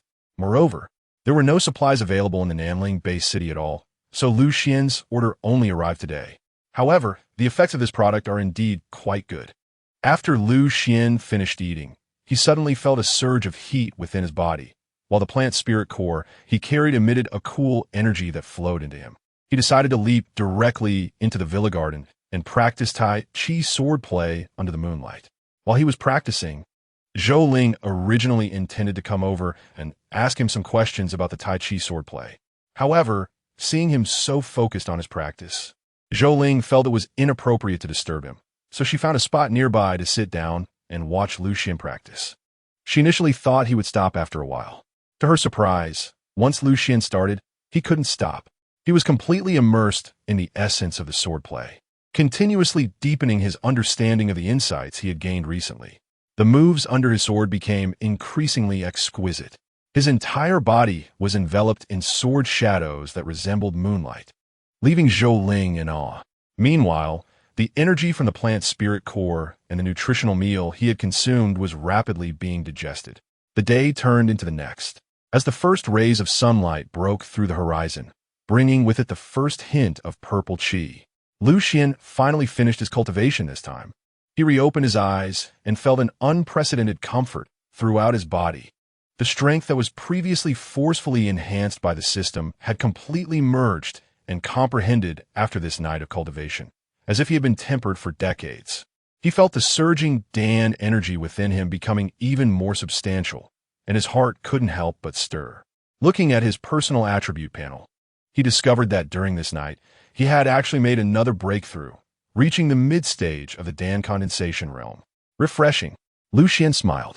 His gaze then turned to the corner of the garden, where Zhou Ling had watched him practice swordsmanship all night and eventually fell asleep, leaning against a pillar. He first took a shower and changed into the new battle robe that Xiao Yunyun had sent him yesterday, before heading to the dining hall for a meal. By the time he arrived, Zhou Hai had almost finished eating and was preparing to go to the martial arts school to open the doors. Xuan was not in a hurry. He finished his breakfast slowly before driving to the martial arts school. However, when he arrived at the entrance of the school, he found that it was surprisingly surrounded by a crowd. Looking around, he saw that the area near the entrance was filled with people. Furthermore, the parking spaces on the nearby streets were already packed. What was going on? Xuan was a bit confused. Just then, someone in the crowd recognized his car and suddenly exclaimed, "That's Director Lu's car." In an instant, all the surrounding people's gazes turned towards Xuan. Xuan's heart skipped a beat, and his first thought was, could it be that the news of my possession of the wood spirit core has been exposed, and these people are here to steal it from me? He wasn't just being paranoid. He understood the value of the wood spirit core and knew it could indeed attract some people to secretly covet it, even risking everything to snatch it away. However, upon further reflection, he felt something was off. Most of the people present looked like they were just low-level or mid-level warriors, and there were even quite a few ordinary people among them. It was absurd to think that they could take anything from him. Before he could sort out his thoughts, he noticed that quite a few people were already rushing towards him. Among them, he even spotted several individuals dressed like reporters, carrying filming equipment. This left him even more puzzled. However, since they had already approached him, Xuan decided not to overthink it. He simply got out of the car and loudly asked, "Everyone, I'm not sure why you've come to my Tai Chi martial arts school. What can I do for you?" The first person to run up to him was a female reporter. She quickly spoke up, saying, "Hello, General Lu. There are posts online claiming that the Tai Chi Quan you teach can help people enhance their strength and break through warrior levels. I have a few questions I would like to interview you about, if that's convenient for you." The other reporters who followed closely behind also spoke up, indicating they were there for the same reason. Xuan heard the voices of these people and realized that his martial arts school had become popular within the South Ridge-based city forum. Goodness, who posted it that caused such a sensation? However, Xuan had no complaints about it. On the contrary, he was pleased. He smiled slightly and waved his hand to the noisy crowd around him. After signaling everyone to quiet down, he slowly said, regarding this matter, "The first thing I want to say is, it is indeed true." Upon hearing this, the reporters' eyes lit up, and they all opened their mouths to continue asking questions. Xuan did not give them a chance to speak and said directly, "I know that many of you may still not believe it, so what I say might be hard for you to believe. Why don't we all go into my martial arts school together and let you witness it with your own eyes? How about that?" "Great. That's wonderful. We couldn't ask for more." The reporters happily agreed one after another. Chapter 76. Unexpected Developments. A sensation in the city. Immediately, Xuan, surrounded by everyone, strode towards the entrance of the Tai Chi martial arts school. When he reached the entrance, he finally understood why these people were gathered there and why they were so excited when they heard he wanted to take them inside. It turned out that they had actually been blocked outside the door, because Zhou had discovered their arrival and was unsure whether they were there to cause trouble. He was even more worried that they would disrupt the training of the martial arts students. Therefore, he had directly brought the strongest few people from school to block the entrance. His intention was clear. Without the director's permission, non-students were not allowed to enter the school to avoid disrupting the teaching inside. Naturally, those who wanted to come and watch did not dare to create a scene on the territory of a battled general-level expert. After all, many of them had done some research on Xuan before coming, and they were all too clear about the fate of those who had offended Xuan due to their rude remarks during the last incident with the Southern District Warriors Association. Thus, now that Xuan had allowed them to enter the martial arts school, they were naturally very happy. Just as Xuan arrived at the entrance, Wang Xiaofei, who had posted on the forum yesterday and directly caused this incident, approached Xuan with a worried expression. He immediately apologized to Xuan. "I'm sorry, Director. I posted some things on the forum without your permission and caused you trouble." Xuan just waved his hand and said, "It's nothing. The Tai Chi Martial Arts Museum is originally a martial arts school that faces the world and the future. Sooner or later, everyone will know about it. You did well this time." Wang Xiaofei then breathed a sigh of relief and quickly said, "Thank you, Director." Afterwards, Xuan looked at the crowd at the door and frowned. There were indeed quite a few people here today, several thousand in total. There is no place in Xuan's martial arts school that can accommodate so many people to watch. However, It doesn't seem right to let only a portion of them in. Li Qing, noticing Lu Xian's dilemma, had a sudden idea and said, "Director, we have a gym nearby. How about we temporarily move today's class there? We can consider it an outdoor activity." Lu Xian glanced at her with appreciation and said, "This idea is good. Then you can arrange this matter." "No problem." Li Qing agreed happily. Before she started making arrangements, she provocatively glanced at Yan Lingxue. However, Yan Lingxue did not pay her any attention. The students at the martial arts school were mostly car owners. Although the elderly who had just started learning in the basic training area generally did not have cars, Li Qing did not give up on them.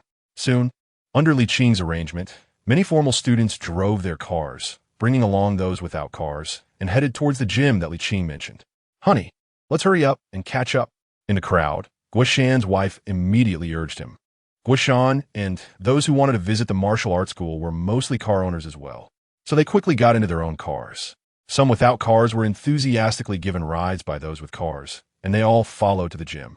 Outside the Songlin gym, many pedestrians were startled by the sudden appearance of a large convoy. What is going on? Why are there suddenly so many people? Are they coming to the gym? Is there some event at the gym today? I haven't heard of any event. Hey, look, quite a few of these people are fighters. Amidst the discussions, people's curiosity about the situation grew. Some recognized acquaintances in the crowd and quickly approached to inquire about the situation. The answers they received left them astonished. "What? You all came over to watch a martial arts class? The instructor is a junior warrior? That can't be why so many people came to watch. They're even using the gym for the event? Isn't that a bit exaggerated?" As everyone felt confused, their friends simply pulled them into the gym. As they walked in, they explained the situation about the Tai Chi martial arts school. Upon learning the truth, everyone finally understood. Tai Chi can actually help ability warriors enhance their strength. If this is true, it would definitely cause a nationwide sensation. I feel like this is unreliable. My grandfather practiced Tai Chi before, but I didn't see him become powerful. Since Director Lu dares to come to the gym for public teaching, it should be legitimate, right? Amidst the discussions, everyone began to enter the gym. The gym had already made arrangements before Li Qing arrived, and the staff actively came out to assist them in entering. At the same time, those who came to watch seemed to want even more excitement. So before Lu Xian began teaching, they contacted more familiar people to bring in more attendees. As a result, an hour later, the gym, which could accommodate 30,000 people, was nearly filled. At this moment, the audience not only included many warrior-level ability users, but there were also some strong warriors among them. Clearly, this event had spread throughout the entire Nanling base city. Even Luo Tong, Ling Bing, and others got wind of the news and contacted Lu Xian to learn more about the situation. Lu Xian didn't expect things to develop to this extent. However, he didn't feel the slightest bit intimidated. Since he had already decided to expand the influence of a martial arts school, he might as well make it bigger this time. Luo Tong and Ling Bing were surprised when they learned the news. Nevertheless, they valued Lu Xian highly, so they quickly decided to come and see for themselves. Moments later, when the two high-ranking battle generals, Ling Bing and Luo Tong, appeared in the gymnasium, the entire venue erupted in excitement. My goodness, aren't those two high-ranking battle generals? That's right, I know them. One is Senior Luo from our Nanling Bay City, and the other is General Ling from Yanjing Bay City. Wow, even two high-ranking battle generals came here to watch? I heard that Director Lu has a very good relationship with these two high-ranking battle generals. They must have come to support him. Director Lu's status is really impressive. He actually invited both of them. Could it be that there is really something profound about Tai Chi Quan? Chapter 77. Such a grand event. Is it really just for practicing Tai Chi Quan? In the audience, a beautiful girl looked around at the lively scene and couldn't help but feel a stir in her heart. With such a lively atmosphere, if it were live-streamed, it should attract a lot of interest, right? It turned out that this girl was actually a live streamer. She had been wandering nearby and was pulled in. Now seeing the situation here, she had the idea to start a live stream. So, she quickly took out her phone and created a live stream room. Live stream title. Suddenly, tens of thousands gather at a certain sports venue in Nanling Bay City, and it's for this event. Undoubtedly, such a title immediately sparked curiosity among many viewers on the live streaming platform. Consequently, Many viewers entered her live stream room. In no time, the number of viewers skyrocketed, quickly reaching tens of thousands. The female streamer couldn't help but feel energized and began to work harder, introducing the audience to the background of the event. And there were quite a few people like her in the audience of the gymnasium, as one live stream room after another opened. The commotion at Songlin Gymnasium quickly spread through the internet. This drew attention from hundreds of thousands of people across the country, all curious about the situation. Inside the stadium, in a resting area on the second floor, the students of the Tai Chi martial arts school were silently waiting here. Seeing the bustling scene in the gym, these students couldn't help but feel a bit nervous. They didn't expect things to develop into what it had become. Given the current situation, were they really going to practice in front of tens of thousands of witnesses and then receive guidance from Xuan? Naturally, everyone was very concerned about their image. At the same time, they certainly didn't want to embarrass the Tai Chi martial arts school due to poor performance. Xuan smiled upon seeing this and said, "You don't need to be nervous. Just keep a calm mind and don't worry about your performance." Upon hearing his words, everyone around nodded, but no one dared to relax. At that moment, Luo Tong and Ling Bing arrived and found Xuan. Luo Tong, looking puzzled, asked, "Xuan, what are you up to?" Xuan just smiled slightly at the two of them and said, "You two should calm down for now. After we finish this activity, I will explain everything to you." Luo Tong and Ling Bing exchanged glances. However, they did not continue to ask questions and simply nodded. Xuan pondered for a moment and said, "I'll let you know my decision about this matter after a while." In fact, he hadn't made up his mind yet. He wanted to complete the main quest of the system first and then see what the next main quest would be. Ling Bing, feeling helpless, said, "All right." Xuan realized that it was about time, and the expected people had mostly arrived, so he decided not to wait any longer. He said to the students of the Tai Chi martial arts school, "It's almost time. You can take the stage now, line up in formation, and get ready to start practicing your punches." Yes, the students of the martial arts school responded in unison. Then, under the leadership of Fong Hong, Yin Ling Xue, and Li Qing, they quickly formed a square and walked towards the center of the sports field. The audience in the stands, who had been discussing among themselves, quickly quieted down upon seeing this scene. Everyone's attention was focused on the martial arts school's formation below. This formation was actually not very large. After all, the Tai Chi martial arts school currently had only a little over 100 official students. There were quite a few basic students and elderly students in the basic training area, totaling more than 200. However, combined, there were still less than 400 people. They formed a square in the center of the gymnasium. Yin Ling Xue and the other students who had already achieved some level of skill stood at the front. Once they finished lining up, Xuan jumped down from the second floor. Instantly, the entire gymnasium erupted in an uproar.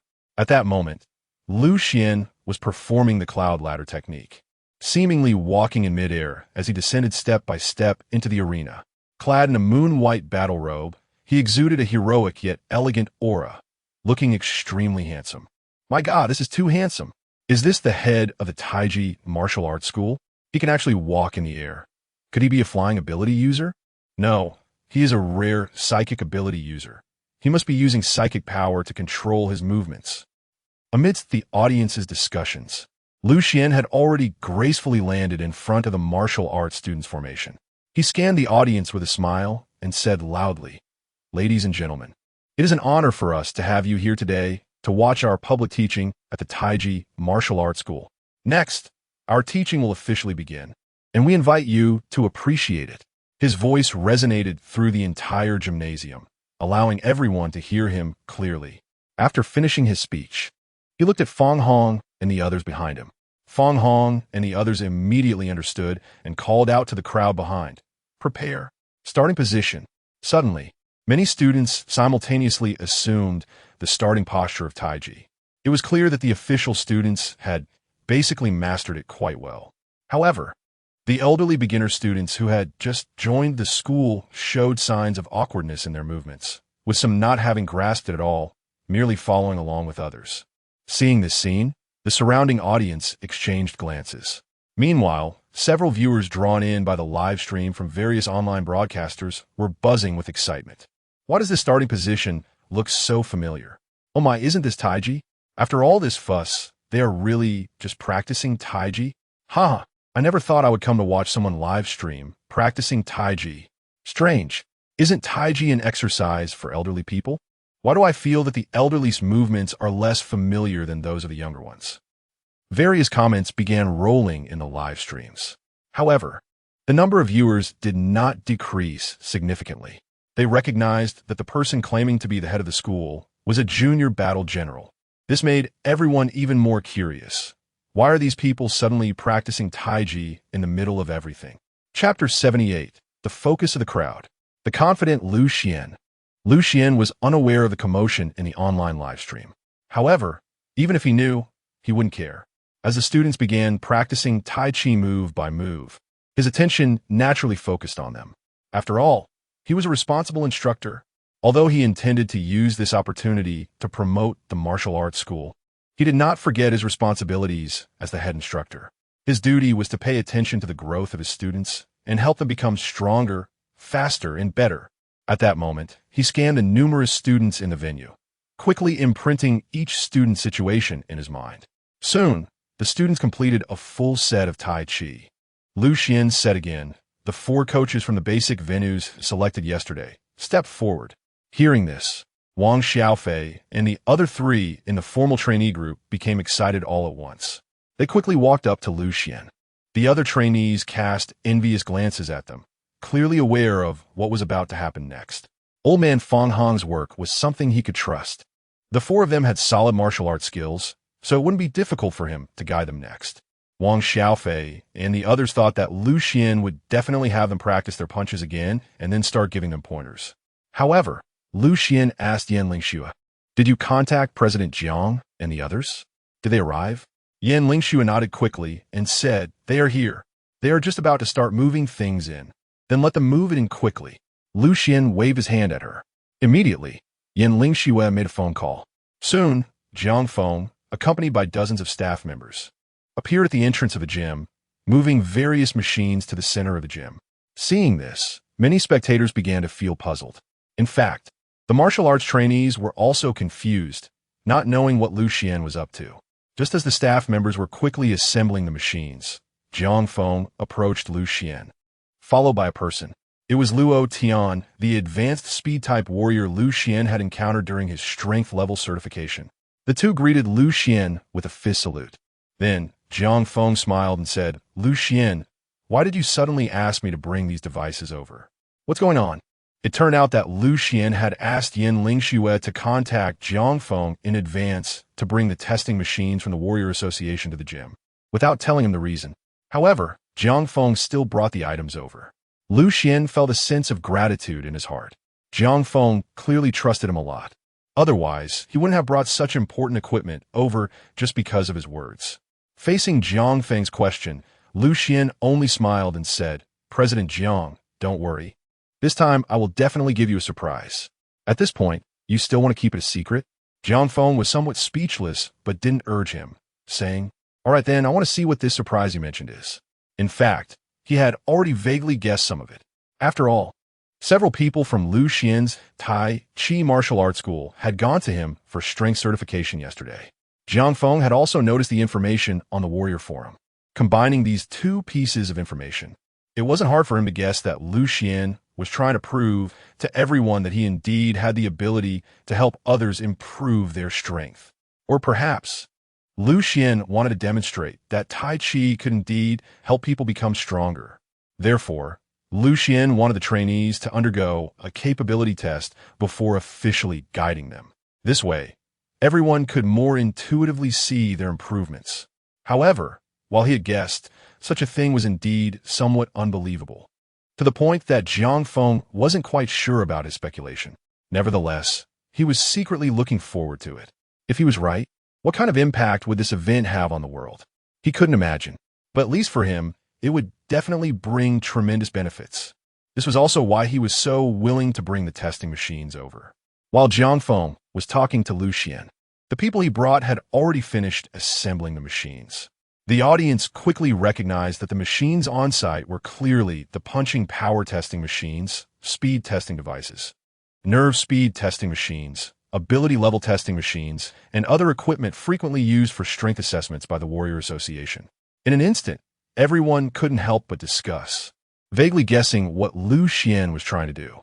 They were filled with even more anticipation for what they were about to witness, because they knew that if Xuan didn't have complete confidence, he wouldn't have brought all these over.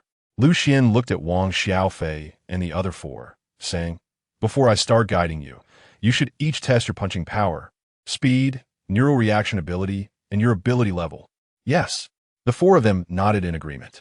They naturally guessed Xuan's intentions, which made them even more excited and expectant. Soon, Wang Xiaofei and the others began their tests one after another. The people present were mostly familiar with the warrior assessment tests, so they understood the significance of the data that came out. Even if a few were not very clear, others nearby would explain it to them. After a series of tests, the overall result was that all four were beginner-level ability warriors. Their abilities were different, and they excelled in various aspects such as strength and speed. Among them, Wang Xiaofei had the highest overall strength, very close to being a mid-level warrior. This level of strength was quite impressive for his age. Then, everyone's gaze fell on Xuan once again. Xuan smiled slightly and said, "Well then, the teaching guidance officially begins. Next, you all practice Tai Chi again for me to see. I will provide you with guidance during your practice." Wang Xiaofei exclaimed in surprise. "Director, are we four starting at the same time? Don't we do it one by one?" Xuan shook his head and said, "No need. You can all start at the same time." Wang Xiaofei and the others exchanged glances. Xuan said this, so naturally they didn't dare to voice any objections. Soon, they all assumed their stances and began to practice each move. Chapter 79. Unclear but impressive. An incredible improvement process. At this moment, Wang Xiaofei and the other three were all training with exceptional seriousness. The surrounding audience was also watching with great focus. Xuan, on the other hand, appeared relaxed. He glanced at the movements of the four people in front of him and slowly said, "The 13 characters of the Tai Chi skill, Peng, Lu, Ji, and Kai Lai. Zhou Kao Jin Te Gu Pan Ding." The Peng hand requires both arms to be round and supportive, with movement and stillness allowing for any attack. When using the Lu technique to open and push the palm, the enemy's desire to counter will be difficult to achieve. The in hand should be used as if to topple, and the Kai technique must be held tightly. When facing a fierce attack, the Lai hand is to be used, and the Zhou and Kao can be applied at any time. The audience around, listening to this formula, all felt somewhat confused yet impressed. Meanwhile, the students of the Tai Chi martial arts school were invigorated, listening attentively with full concentration. Xuan recited the profound incantation, and his figure began to move among several students. Occasionally, he would pause slightly to correct a student's movements. In fact, he was secretly helping to clear certain meridians and open specific acupuncture points for them. Wang Xiaofei and the others watched Xuan with anxious expressions. Then, they heard Xuan smile slightly and say, "All right, give it another try." The surrounding audience exchanged glances upon hearing this. Meanwhile, those watching the live stream online began to exclaim in surprise. "What? Is that it? After waiting for so long, it's that simple?" He just gestured a few times and recited some incantations, right? It can't be that easy to help the students break through. Could it be that those incantations and his corrections contained some special secrets we didn't notice? While the online audience was buzzing with discussion, Wang Xiaofei and his friends were incredibly excited. Others may not have known, but they had already witnessed Xuan guide students in such a simple manner multiple times before, leading to breakthroughs right after. Now, this was about to happen to them. So, the four quickly responded yes, and began their attempts. Instantly, the audience, who had still been somewhat confused, felt something was different, because as Wang Xiaofei and the others moved, their momentum suddenly changed. The martial arts techniques they were demonstrating were still the same as everyone had seen earlier. However, now with their every move, they exuded a force that hadn't been present before. Even more astonishing was that the momentum each of the four radiated was different. It seemed that because their abilities were inherently different, their auras were also distinct at this moment. This feeling left everyone momentarily stunned, and they began to discuss among themselves. "Why do I feel like their martial arts have changed this time? I feel the same way. Could it be that after being pointed out by that director Liu, they really broke through? Impossible. They must have been hiding their strength earlier and are now unleashing their momentum. Exactly. If it were that easy to just be pointed out a couple of times to break through, that would be too fake. The entire gymnasium suddenly became chaotic. Most people felt that what was happening was just a setup between Lu Xian and Wang Xiaofei to fool everyone. But some people became serious. Naturally, these were people who knew Wang Xiaofei and the others. They all knew what level of strength Wang Xiaofei and his friends had before. And now, feeling their changes, they became tense with anticipation. Additionally, Luo Tong, Ling Bing, Jiang Feng, and others, who were initially somewhat skeptical, quickly stopped doubting Lu Xian. They felt that Lu Xian had no need to fake anything. After all, once exposed, it would only bring harm to Lu Xian, not benefits. Thinking of this, their anticipation grew even stronger. They even found themselves holding their breath, staring intently at Wang Xiaofei and the others. When the surrounding crowd saw these big shots with such serious and expectant expressions, the discussions quieted down. Everyone was amazed. Could it be that these big shots thought this absurd situation was actually real? But how could such a thing be possible? Lu Xian did not pay attention to the reactions of others. His gaze remained fixed on Wang Xiaofei and the other three. Through sensing their aura, he keenly noticed that changes were brewing within them. The bright energy was forming, and the dark energy was emerging. This process was so smooth and natural that it made him even more satisfied. It seemed that the promotional effect today would not be bad. Lu Xian thought to himself. Just as he had expected, Wang Xiaofei and the others soon completed their breakthroughs.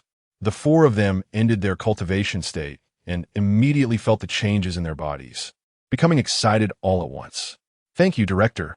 Thank you, Director. They all expressed their gratitude to Lu Xian in a flurry. The audience found their behavior even more puzzling. Watching them, it seemed almost too realistic if they were just acting. It was as if they had truly gained immense strength just from a few casual pointers from Lu Xian. But if it wasn't acting, it was hard to believe that such casual guidance could lead to such a significant increase in strength. Lu Xian still did not care about the reactions of the people around him. He just smiled faintly at Wang Xiaofei and the others, saying, "No need for excessive courtesy. Go ahead, test your strength again." "Yes." Wang Xiaofei and the four responded in unison, then excitedly went to test their strength once more. As a result, the crowd was left dumbfounded, because this time, the data from Wang Xiaofei and the others' tests showed an astonishing improvement compared to before. For instance, Wang Xiaofei, who was an Earth-type ability user, had very strong physical strength. During his previous strength test, he was just a hair's breadth away from being a mid-level warrior. However, in this test, he directly reached the high-level standard of a mid-level warrior and was not far from becoming a high-level warrior. Another girl, named Xuan, was a wind-type ability user. Her improvement in strength was not as significant as Wang Xiaofei's, but in terms of speed and other aspects, her improvement exceeded his. The other two individuals also had different directions of improvement. During the ability level test, there was no doubt that all of them reached the standard of mid-level warriors. At this point, everyone on site was completely unsettled. In the online livestream, it exploded with excitement. Chapter 80, officially laying it all out. I'm not a telekinesis ability user. Hiss, how is this possible? How could this happen? Did these guys not use their full strength during the previous test? Their strength has really improved, and the improvement is so significant. They must have hidden their strength before. This is all an act. The entire gymnasium was suddenly in an uproar. Almost everyone's first thought was that Wang Xiaofei and the others were definitely putting on a show. There were also a few who thought that even if Lu Xian wanted to fake it, he wouldn't go to such lengths. For a moment, everyone was in heated debate. Lu Xian himself had no time to pay attention to these matters, because at this moment he finally heard the system's prompt sound. Ding! Congratulations to the host for completing the task. Teach 10 disciples how to use Tai Chi to kill enemies. The reward has been issued. 300 experience points. Got it. However, this reward was just equivalent to hunting 10 elite-level monsters for Lu Xian. What truly caught his attention was that the system once again emitted the sound of triggering a main quest. Ding! Task triggered. Make 1,000 people believe that Tai Chi has lethal power. Reward: 500 experience points. Ding. Task completed. Reward has been issued. Just now, there were tens of thousands of people in the venue who witnessed Wang Xiaofei, and there were also hundreds of thousands online. Although the vast majority of these people were still skeptical, there were still a few who believed, especially the students of the martial arts school and Wang Xiaofei's family and friends, who were utterly convinced. Thus, Lu Xian received another 500 experience points directly. This surprise came a bit suddenly. Lu Xian couldn't quite believe it and quickly checked his personal attribute panel.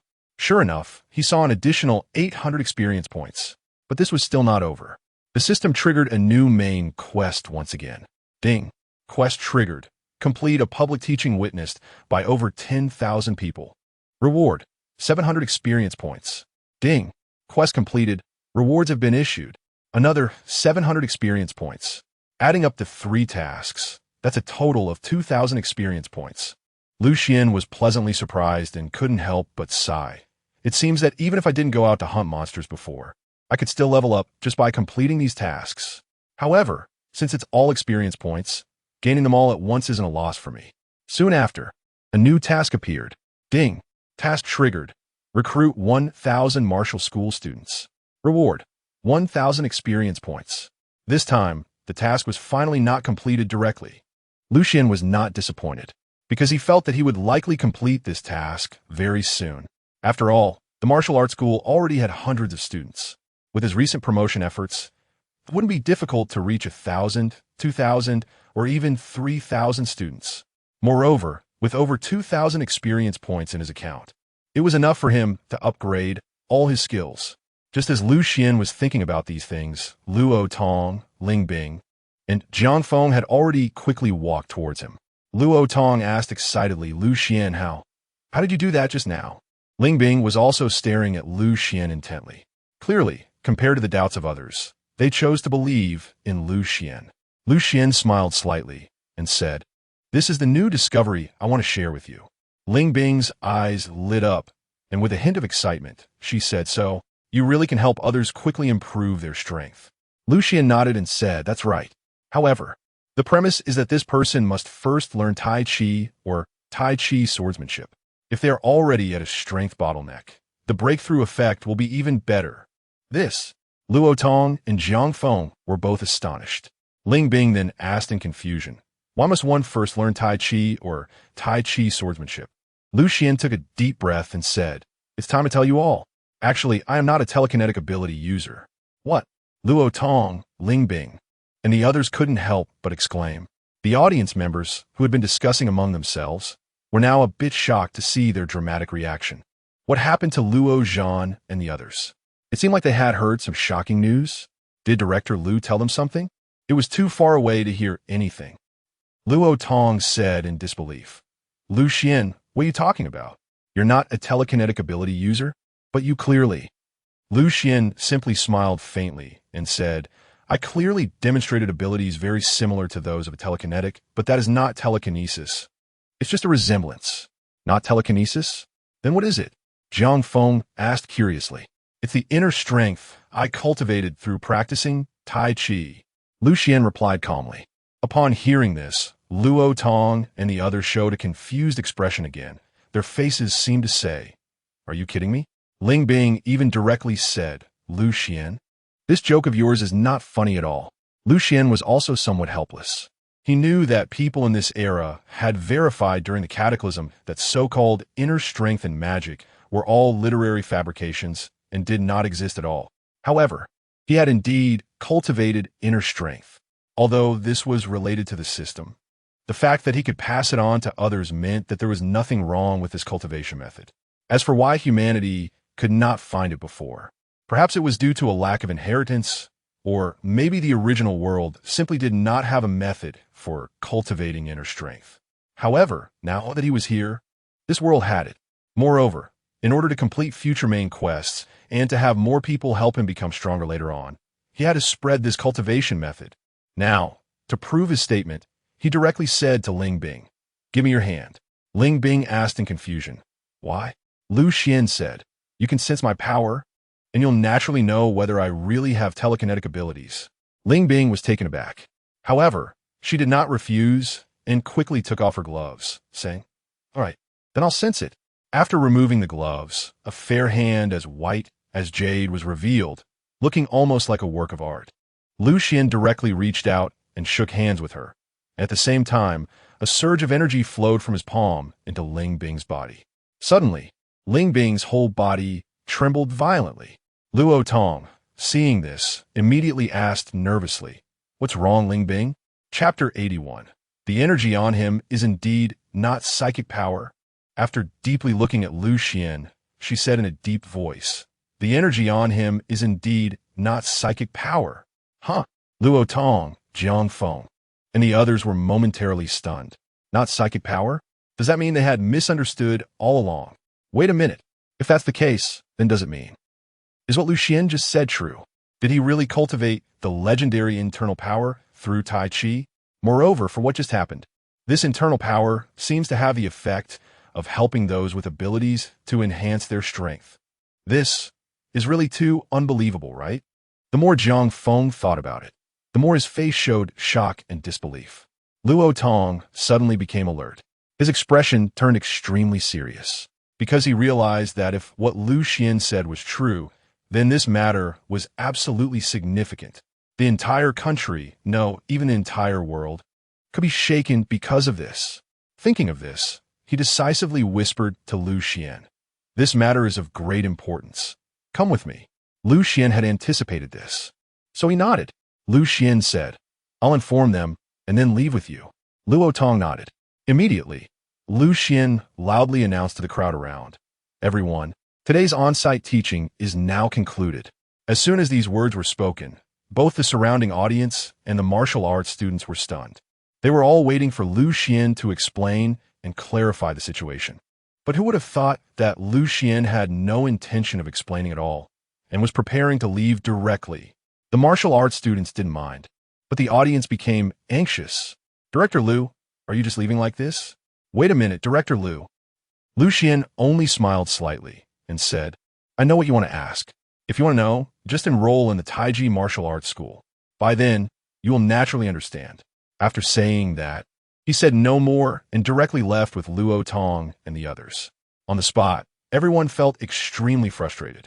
It felt just like reading a novel and hitting a crucial point, only to find that the author had stopped updating.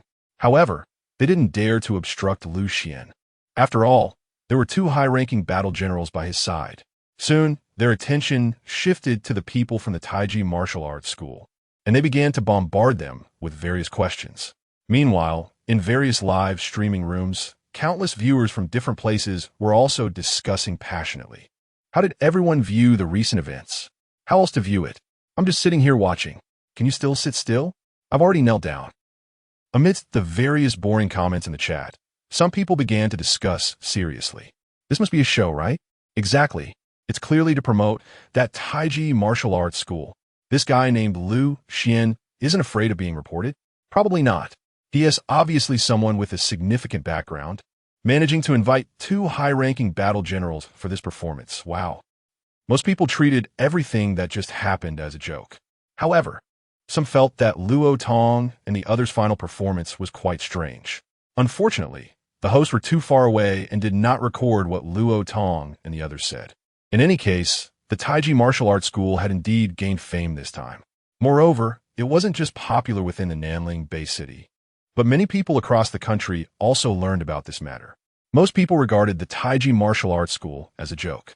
However, a few people felt that something was amiss. Some who knew Luo Tong and Ling Bing were trying every means to contact them, even reaching out to Jiang Feng to understand the situation. While Luo Tong and Ling Bing were on their way to the South District Warriors Guild with Lu Xian, they received several communication requests. They answered a few, and after learning that they were all inquiring about Lu Xian's situation, they had to explain helplessly that they themselves were not yet clear on the matter. In the self-driving car, Luo Tong and Ling Bing looked at Lu Xian on either side and asked, "Can you explain the situation now?" Jiang Feng, who was sitting in the passenger seat, also leaned forward to look back at the rear seats. Seeing this, Lu Xian naturally began to slowly share his prepared explanation. He said, "As I mentioned earlier, What I used is indeed not psychic ability, nor even ability, but internal energy. This internal energy is something I have cultivated through years of practicing Tai Chi. Luo Tong frowned. Internal energy? Isn't that something that has already been proven to not exist? It's just something made up by ancient people. Lu Xian said, not discovering it doesn't mean it doesn't exist. Besides, I can also transmit it to others, helping them open their meridians and acupoints, assisting them in enhancing their strength. If not for internal strength, what other abilities do you think can achieve this? Ling Bing pondered for a moment and said, as far as I know, life abilities have a similar effect. However, they cannot help so many people at the same time as easily as you do. Lu Xian smiled and said, it's impossible for life abilities to possess my combat capability, right? Ling Bing nodded. Lu Xian said, so, whether you believe it or not, this is my internal strength. Jiang Feng asked in confusion. Since you are not a telekinetic, why didn't you say so earlier? At first, I didn't know either. I thought I had truly awakened a superpower. Lu Xian shrugged and said later, while practicing other martial arts, especially when practicing Tai Chi swordsmanship, I found that my strength attribute had changed, and I was able to do things that many telekinetic ability users could not do. In fact, as mentioned in novels, I could circulate my internal energy to heal injuries. That's when I confirmed that I am indeed not an ability user, but a martial artist. The few people in the car exchanged glances. Finally, Luo Tong shook his head vigorously and said, all right, let's assume that this is indeed internal energy. Then I want to ask, what you said earlier about being able to help ability users enhance their strength after learning Tai Chi is true, right? As soon as these words were spoken, the others also stared intently at Lu Xian, even holding their breath. Chapter 82. Lu Xian's decision, heading to Yinjing Base City. However, Luo Tong still couldn't quite believe it and asked, really? Lu Xian immediately felt a bit helpless. However, he had already guessed that Luo Tong and the others would react this way. He slowly said, I would never joke about such things. Moreover, I currently have 10 students in my martial arts school, all of whom are under my guidance and have initially cultivated their internal strength, thus achieving a breakthrough in their abilities. After a slight pause, he added, of course, I know you might still not believe it. Why don't you learn Tai Chi with me for a few days, and then you'll understand. At this moment, Luo Tong, Ling Bing, and Jiang Feng were all secretly moved. For them, if they could truly enhance their strength through Tai Chi, it would be a tremendous blessing. Then, Ling Bing suddenly seemed to think of something and said, actually, there's another way to prove what you are saying. Lu Xian curiously asked, what method? Lu Xian nodded. Of course I remember. Ling Bing said, the things inside are actually a newly discovered special substance used for research on the human body. Luo Tong asked in confusion, what does this have to do with Lu Xian? Ling Bing replied, originally there was no connection, but I just learned a piece of news today. That is, when the Dashan National Academy of Sciences was conducting research using that substance, they accidentally discovered what seemed to be the pathways of human meridians. What? Jiang Feng exclaimed. Is this true? Lu Xian was also somewhat surprised. As far as he knew, the ancient Qigong and martial arts of the Great Xia Kingdom had long since declined in this world. Even traditional Chinese medicine had fallen into disrepair. The reason for this is that the foundation of all these practices, namely the so-called human meridians, has never been proven to exist. Therefore, many people believe that it is all a scam, and even among the people of the Great Xia Kingdom, very few still believe in these things. If what Ling Bing said is true, then this is definitely a major piece of news. Lu Xian and the others quickly skimmed through the content above and indeed found that it was just as Ling Bing had said. Furthermore, they even saw a photo in the materials, which showed a person's arm with clear meridian traces that were emitting fluorescence. Lu Xian saw this and was not surprised. Instead, he felt a bit relieved. Having cultivated his internal strength through Tai Chi, he naturally knew that the meridians in the human body existed. The previous inability to verify their existence was simply due to a lack of technology. Fortunately, it has finally been validated now. Luo Tong and Jiang Feng, however, appeared somewhat excited. After all, they could also imagine that if the meridians truly existed, the research value of those ancient cultural treasures that had been questioned would significantly increase. Perhaps it could bring a new opportunity to the Great Xia Kingdom and even the entire world. Luo Tong said, Ling Bing, are you suggesting that Lu Xian should circulate his internal energy once and use testing instruments to capture it, proving that it is different from supernatural abilities? Ling Bing nodded. Exactly. However, the testing instruments are in the Yanjing Bay City, so Lu Xian, you'll have to go with me to Yanjing Bay City. After a brief pause, she added, if this is proven to be true, it will have a tremendous impact on our country and even on human society as a whole. Luo Tong also nodded seriously and looked at Lu Xian, saying, so Lu Xian, you should set off immediately and follow Ling Bing to Yanjing Bay City. Then, both of them turned their attention to Lu Xian. Lu Xian was momentarily in a difficult position. This, Luo Tong and the others found it a bit amusing. Jiang Feng said, Lu Xian, there's no need to rush with your teaching.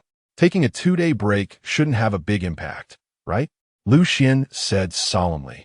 I don't mind myself, but if I take a 2-day break, it could mean that a few people will have to delay their strength enhancement by a day. The impact can't be considered small, can it? This made Jiang Feng feel conflicted. Indeed, as the vice president of a warrior guild, he wished that Lu Xian could help the warriors break through without interruption every day.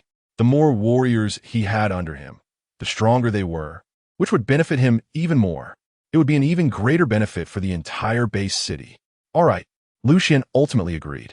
He also knew that whether it was opening a martial arts school now, going to the Yanjing base city for testing, or even facing the high-level officials of the War Alliance after the tests, it was all to promote Tai Chi. Promoting Tai Chi not only helps humanity improve its overall strength, but for him, the more people who learn Tai Chi, the more experience points he would gain in the future. Although each person can only contribute a little experience each day, if there are hundreds of millions or even billions of learners practicing his Tai Chi, the experience points he could acquire would be astronomical. At that point, he estimated he could continuously grow stronger just by lying down, dominating the Earth. That's just the basics, breaking out of the Earth and dominating the universe. Such things are not impossible. So, although things were a bit troublesome at the moment, Lu Xian did not retreat because everything was worth it. Ling Bing saw that he agreed and quickly said, there's no time to waste. You should come with me on the next flight to the Yanjing base city. Lu Xian nodded and said, I will first inform the martial arts school, and then we can head to the Yanjing base city together. All right, Ling Bing readily agreed. I'll handle the flight arrangements, and you should quickly take care of what you need to settle. Seeing the two reach an agreement, Luo Tong couldn't help but smile. However, Jiang Feng suddenly seemed to think of something and said, Lu Xian, can I also go to your martial arts school to learn when you leave? Luo Tong and Ling Bing were both taken aback. From Jiang Feng's tone, it was clear that he had completely believed in Lu Xian. Moreover, he was even willing to join Lu Xian's martial arts school to improve his strength. Chapter 83. Is the Taiji Martial Arts School also engaging in hunger marketing? A mid-level battle general deciding to go learn at a school run by a junior battle general undoubtedly requires a certain amount of courage. At least, from an outsider's perspective, this is not a very dignified thing, especially since Jiang Feng is the vice president of a warrior guild. He clearly carries an extra burden compared to other mid-level battle generals. However, Jiang Feng did not feel uncomfortable at all, because in his view, wanting to become stronger is nothing to be ashamed of. After all, he had been a mid-level battle general for many years and originally thought that this was how his life would be. But now Lu Xian had given him a new hope, and he wanted to give it a try no matter what. As for Jiang Feng's request, Lu Xian readily agreed, saying, no problem. You can go directly and just practice with the students first. Great. Jiang Feng nodded and said, then should I transfer the tuition fee to you now? Lu Xian shook his head and said, you don't need to pay tuition while I'm away for the next few days. Just help me take care of the martial arts school. No problem. Jiang Feng readily agreed, patting his chest and saying, with me here, I guarantee nothing will happen to your school. Now, Lu Xian felt even more at ease. Of course, there were still many others who were watching and remained skeptical. Before they could speak, Lu Xian directly activated his energy and said loudly, please be quiet. A wave of oppressive aura spread with his voice, instantly silencing those around him. Then they heard Lu Xian say, I know what you want to ask, but no matter how much I say, there will still be some of you who doubt me. So I've decided not to say anything. You've seen what you needed to see. Those who believe can come to the Tai Chi martial arts school to learn. And those who don't, it doesn't matter to me. Next, I have things to do and will be leaving for Yinjing Bay City soon. So I won't say much more. After saying that, he strode directly into the martial arts school. Then they heard Lu Xian say to Zhou Hai, I need to make a trip to Yinjing Bay City. So I'll leave the management of the school to you. As soon as he finished speaking, many nearby students became anxious. They had seen the improvements of Wang Xiaofei and others, and many were looking forward to being selected by Lu Xian again tomorrow for guidance to improve their own strength. Hearing him say that, the students naturally felt it was inappropriate to say much more. At the same time, many had already made up their minds to work hard and practice diligently, striving to be chosen by Lu Xian next time. After a slight pause in his speech, Lu Xian continued, in addition, President Jiang will be coming over to study soon. If there's anything you can't solve, you can also ask him for help. No need to be polite. Zhou Hai, Yinling Xue, and the others couldn't help but look at Jiang Feng, their faces filled with surprise. Jiang Feng cheerfully said, That's right. No need to be polite with me. At this moment, everyone outside who hadn't left was also astonished. President Jiang is actually coming to the Tai Chi martial arts school to study? This can't be true, right? Could it be that President Jiang has already determined that what the Tai Chi martial arts school teaches is useful to him? Maybe he just invited President Jiang over to help create a buzz for him, making it easier for him to make money. Listening to the discussions behind him, Lu Xian couldn't help but smirk, knowing that the effect of bringing Jiang Feng over had already been achieved. He spoke again, moreover, once the number of formal students of the martial arts school reaches 300, we will temporarily stop recruiting. Now, not only were Yinling Xue and the others shocked, but even Jiang Feng was taken aback. Because, given the current situation, even though many people still had doubts about the Tai Chi martial arts school, there were still quite a few who were willing to believe in it and wanted to enroll. However, Lu Xian actually wanted to limit the number of recruits. Isn't this equivalent to not making money? Li Qing couldn't help but ask Director, Why won't we recruit after reaching 300 people? Lu Xian said, My energy is limited and I can't take care of too many people. I can't spend all my time guiding students in their cultivation. At this moment, those outside who were still questioning Lu Xian for having Jiang Feng cooperate to make money were suddenly confused. This situation was different from what they had imagined earlier. They thought that after Lu Xian created this wave of publicity, he would definitely go all out to make money. But who would have thought Lu Xian would do this? Little did they know, Lu Xian was engaging in hunger marketing. He also understood that his personal energy was limited, and rather than letting the number of students overflow and cause chaos, it was better to first cultivate 300 elites. Then, these people could help him train more students, which would be even better.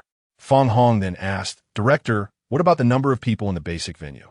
Lu Xian said, You can handle that over there as you see fit. As long as you can manage it, it doesn't matter. All right, I understand. Fang Hong nodded. Lu Xian didn't say much more. After arranging matters at the martial arts school and instructing everyone on how to train next, Lu Xian directly left the Tai Chi martial arts school. After he left the school, many people who had been hesitating whether to enroll suddenly made up their minds and rushed to the enrollment office. Soon, they learned that with the number of people who had just signed up, there were already 200 official students at the Tai Chi martial arts school. In other words, there were less than 100 spots left. This heightened everyone's sense of urgency. I want to enroll. In the crowd, Xuan gritted his teeth and made a decision. He said to his wife beside him, It's just 1,000,000 intuition. I'll give a try for a month. His wife nodded heavily and said, Yes, I support you. Encouraged by him, several others also made up their minds and began to enroll. Before long, the last remaining spots were filled up. While Lu Xian was still on the road, he received a series of transfer notifications. The amount he received, combined with what he had gotten before going to the school, totaled over 100 million. He simply transferred this amount to Xiao Yunyan and told her, Once the battle robes for this batch of elite students at my martial arts school are customized, just send them directly to the Tai Chi martial arts school. Chapter 84. All skills. Level up to 100. Naturally, Xiao Yunyan noticed the commotion at the Tai Chi martial arts school today. In fact, some people recognized the battle robes Lu Xian was wearing and the Tai Chi supercar he was driving, both of which came from her research lab. Some even contacted her to inquire about the situation. Unfortunately, her understanding of Lu Xian was not deep, so she could only share what she had seen with her friends. Received. Then, she hesitated for a moment and asked, "Director Lu, can I also go to martial arts school to learn?" "Huh? Full capacity?" Xiao Yunyan exclaimed. "I remember your venue was just expanded, right?" She didn't know what to say for a moment. Indeed, Lu Xian has done so much. Yet the tuition is so reasonable. Especially under the elite student system, each person can receive a set of high-end battle robes, which she still doesn't understand. If Lu Xian really wanted to make money, he could easily raise the tuition and cancel the gift of the high-end battle robes. There would definitely still be people willing to join the Tai Chi martial arts school. But Lu Xian did not do that. Isn't this just to help humanity a little more? Thinking of this, Xiao Yuyin decisively said, I'm signing up right now. I will transfer the money to you immediately." Ding. Lu Xian's communication watch immediately received a transfer record. All right. At this moment, his car was also in autonomous driving mode, arriving at the airport. Ling Bing was already waiting for him here. "Sorry to keep you waiting." Lu Xian smiled and said to Ling Bing. Ling Bing just shook her head and suddenly asked seriously, "I want to ask you something." "What is it?" Lu Xian asked. "Since you are not a telekinetic ability user, and you're using martial arts, does that mean that your previous flying ability can also be taught to others?" Ling Bing asked. "Of course." Lu Xian nodded and said, "That's a type of lightness skill called Ti Yun Zong. Once you cultivate your internal energy, you can naturally learn it." Hiss! Ling Bing gasped in surprise. She suddenly grabbed Lu Xian's shoulders and said, "So, if you promote it, wouldn't our human warriors be able to fight freely in the air in the future?" Lu Xian nodded with a smile and said, "You could say that." At this point, Ling Bing completely lost her composure. Humanity has always been weak in aerial combat. This can be seen from their recent operation in the Abyss Zone. If what Lu Xian said is true, the entire situation will be turned upside down. Afterward, Ling Bing and Lu Xian completed the registration procedures and directly boarded her private plane, heading to the Yanjing base city. This scene happened to be captured by a reporter and quickly spread across the internet. So, Tai Chi Martial Arts Hall Master Lu Xian has been escorted to Yanjing base city.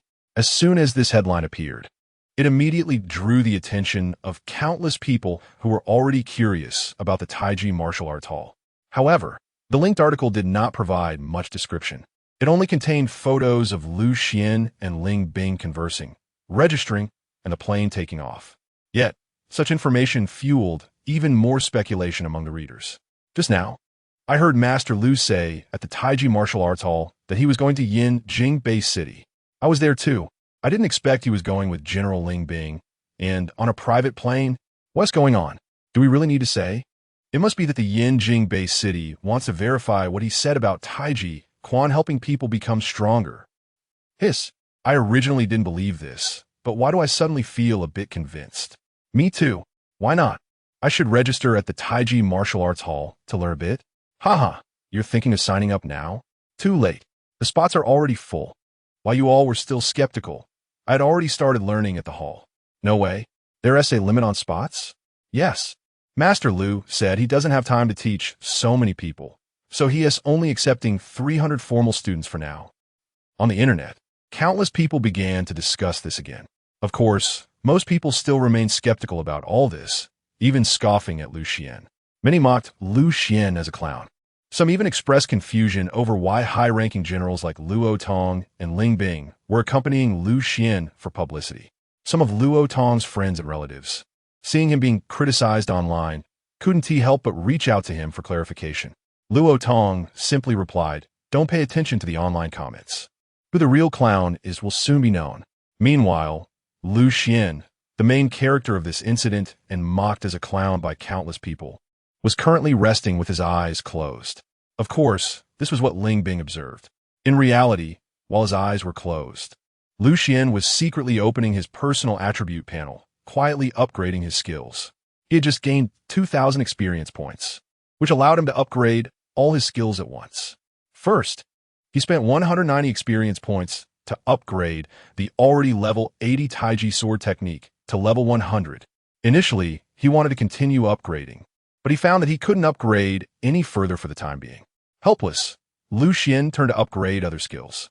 Swish, swish, swish.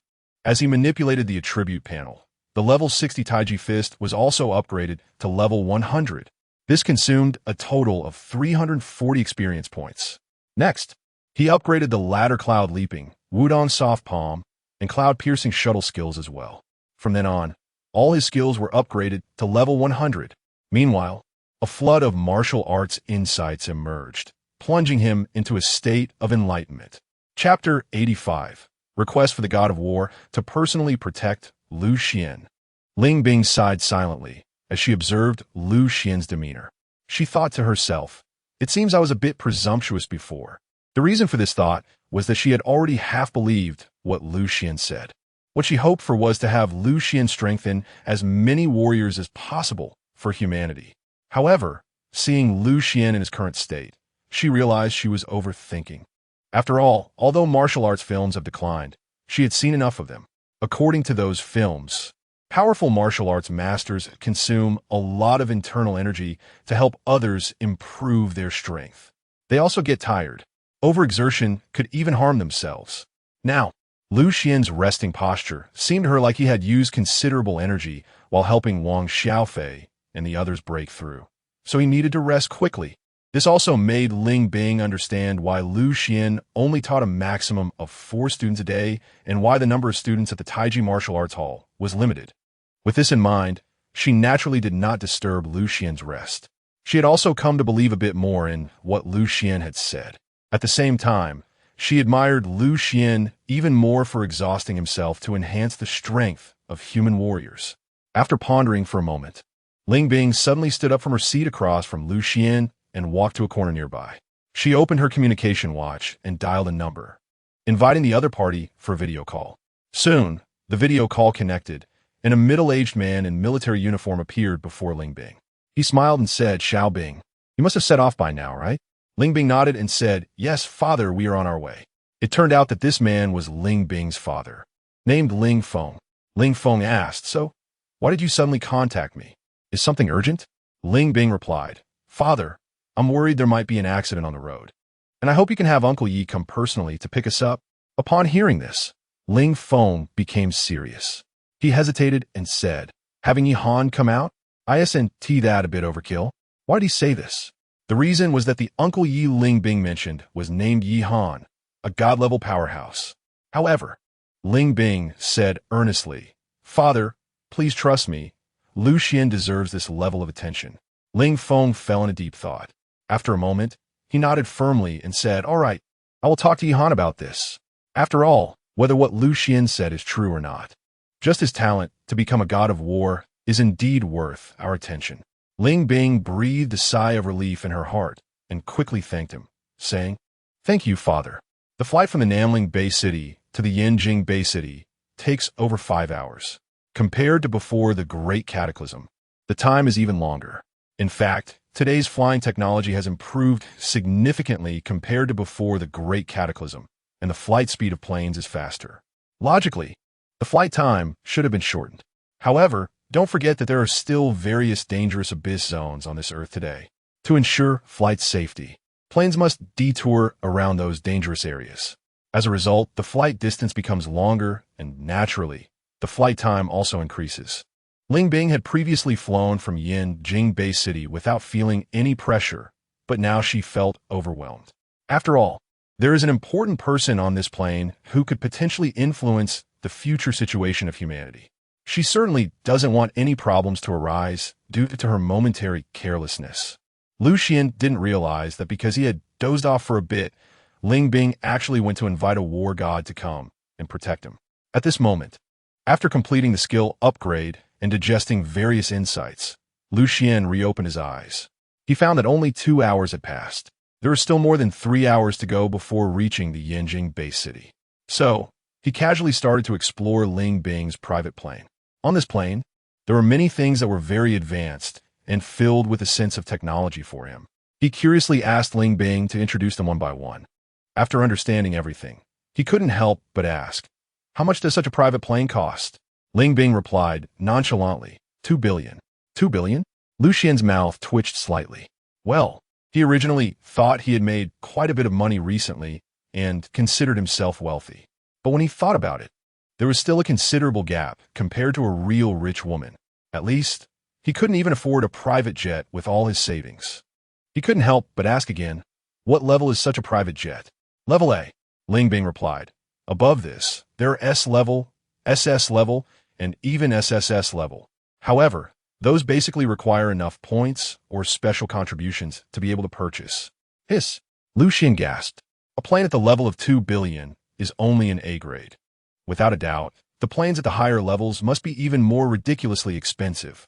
He helplessly said, it seems that I still need to keep working hard to make money. Ling Bing chuckled lightly and said to him, you don't need to worry about these at all. As long as you prove this time that your Tai Chi is indeed useful, if you have a need in this area, the Battle Alliance can even provide you with an S-grade private warplane for free. Lucian couldn't help but feel a stir in his heart. There are actually such good things? Then he wouldn't hold back. Although his main purpose in promoting Tai Chi was to become stronger faster, he indeed would bring great benefits to the human society in this world. Therefore, he naturally wouldn't refuse such benefits from the Human Warriors Alliance. Just as Lu Xian and Ling Bing were chatting, suddenly, an alarm sounded in the cabin.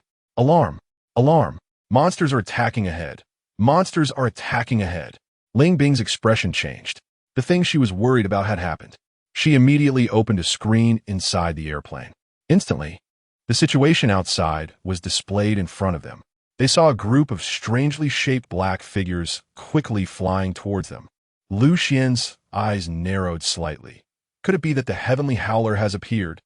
Chapter 86, How could someone progress so quickly? The so-called Heavenly Howler is actually a type of monster that looks somewhat like a toad, but is as large as a calf.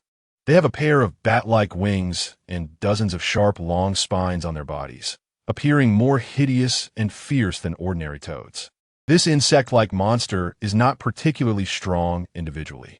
But the terrifying thing is that when they appear, there are hundreds or even thousands of them. Additionally, they can spray a terrifying venom from their mouths, posing a huge threat to aircraft and mechs. Therefore, upon seeing this group of monsters, Ling Bing immediately exited the cockpit. Before going out, she specifically instructed Lu Xian, stay in the plane, and we'll figure out a way to lure them away. However, Lu Xian did not listen to her at all and followed her out of the cockpit. Lu Xian said, did you forget what I have on me? They might have been attracted by it.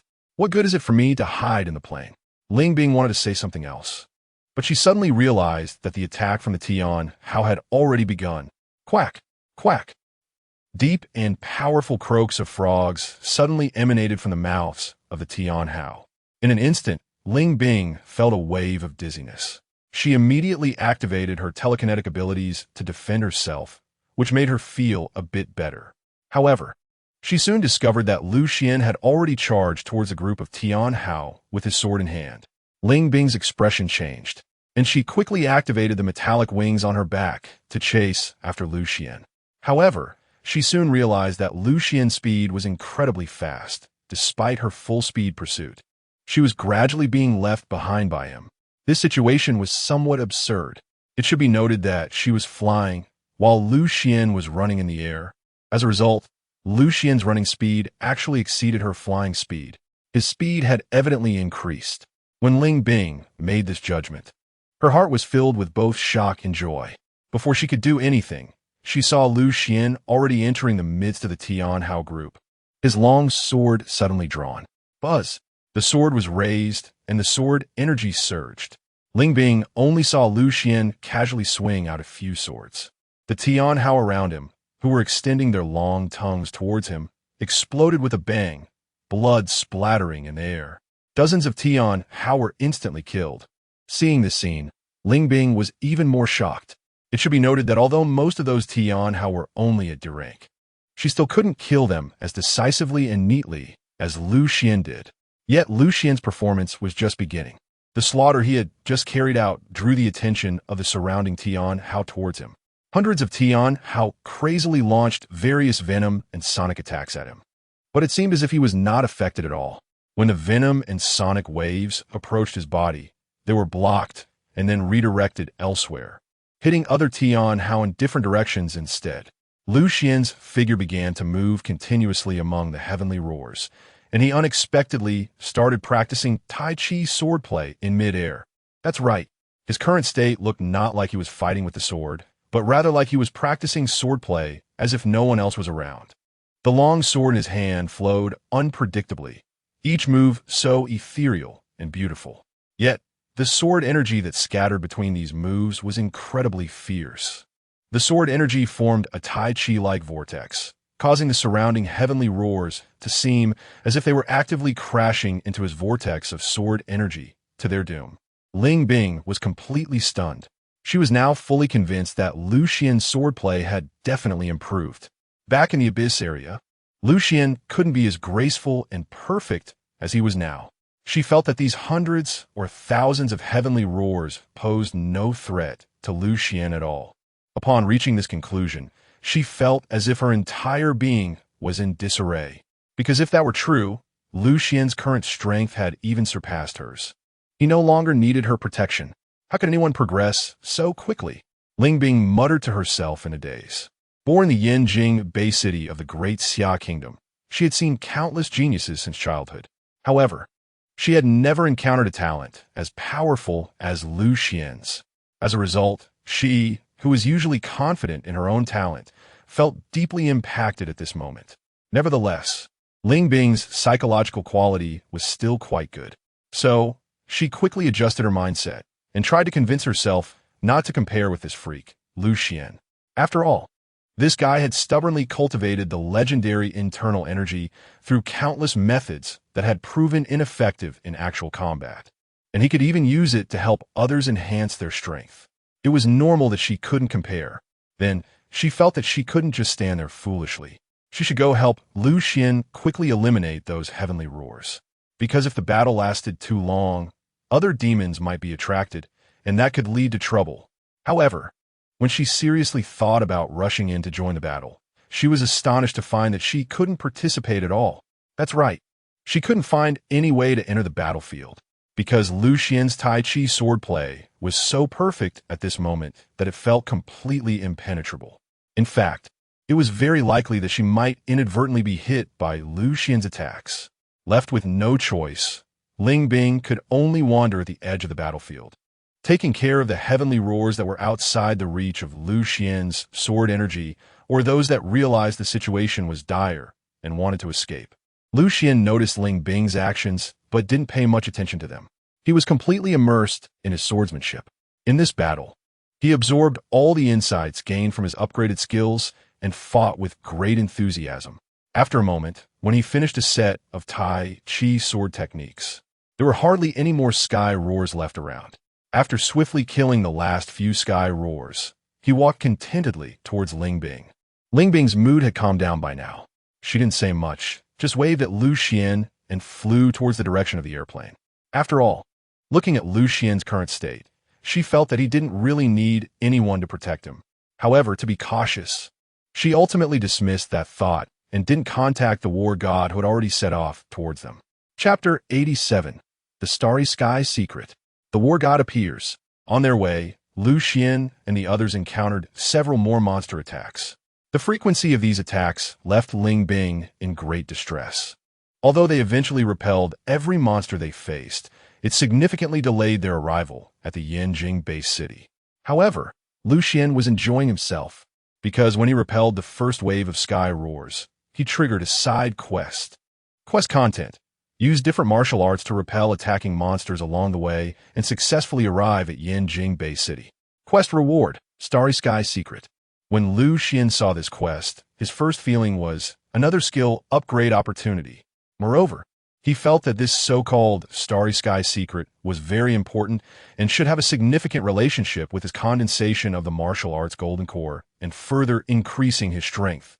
Thus, Lu Xian treated all the encountered monsters as trial objects for honing himself.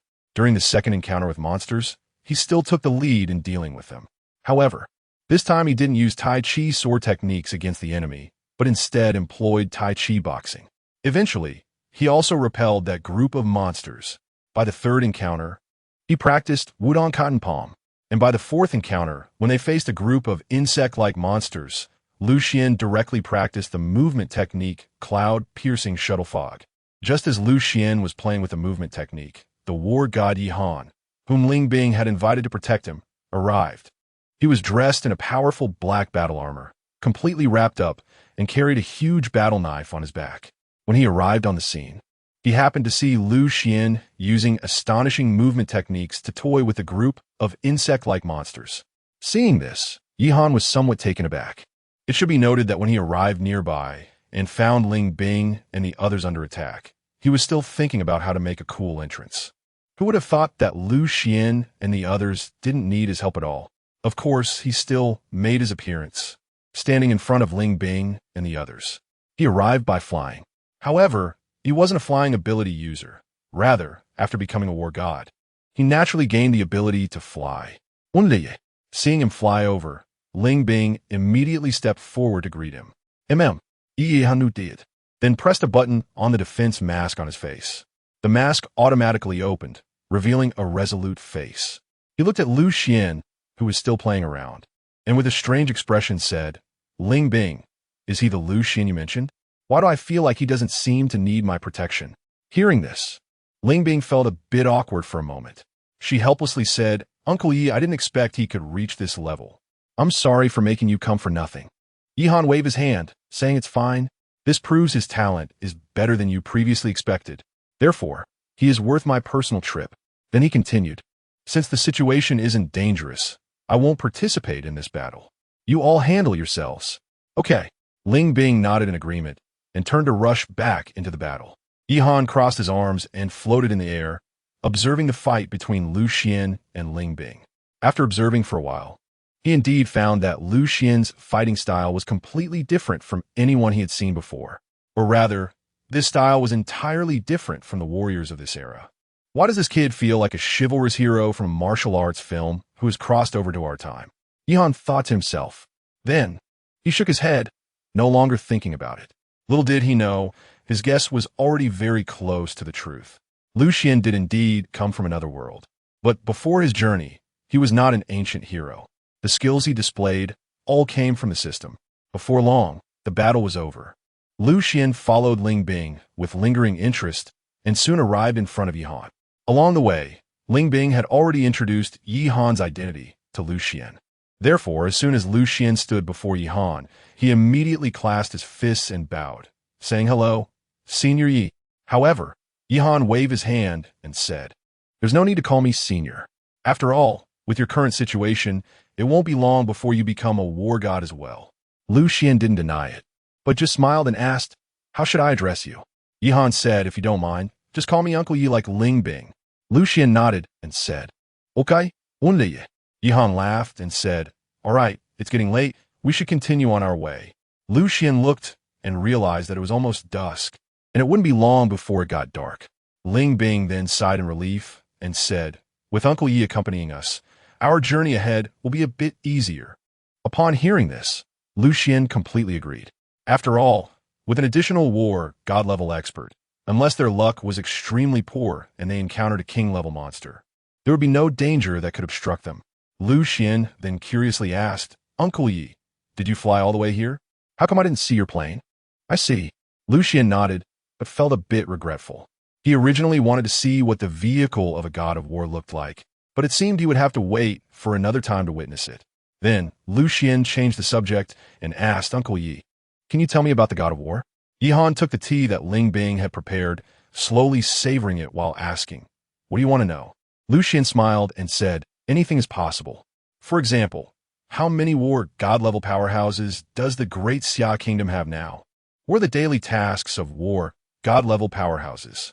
Yihan was about to speak when suddenly an alarm for a monster attack sounded in the cabin.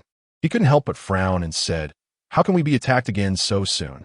Ling Bing helplessly said, "It might be because Xuan is wearing a plant spirit core, which attracted the monsters. So that's it." And then he smiled at Xuan and said, "You could have good luck. I've only encountered plant spirit cores twice in all this time."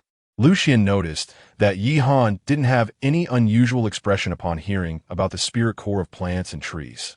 He understood that such a thing was a highly attractive treasure for battle general level powerhouses, but it seemed not to be the case for battle god level powerhouses. He stood up and said, "Since the trouble was brought by me, I'll go out and solve it." However, Xuan waved his hand and said, "No need to be so troublesome." Chapter 88. Level 100, just a new beginning. Huh? Lu Xian looked at Xuan with some confusion and asked, "Does Uncle Yi have any other methods?" Xuan did not speak, but suddenly an astonishing aura erupted from his whole body. Under this aura, Lu Xian even felt a sudden heaviness in his chest, and his breathing became somewhat difficult. What is this? Lu Xian's heart trembled. Could this be the extraordinary ability of the war god Yi? However, he thought for a long time and couldn't figure out what kind of ability could create such a strong sense of oppression. Just then, he saw on the virtual screen inside the cockpit that the monsters, which were originally trying to surround the plane, suddenly scattered as if they had been startled by something. In a short moment, there were no monsters outside the plane. At the same time, the oppressive aura emanating from Xuan also dissipated. He smiled and said, "See, isn't this resolved?" Xuan shook his head and said, "No, this is a power that one naturally acquires after reaching the war god level, called aura pressure." Aura pressure?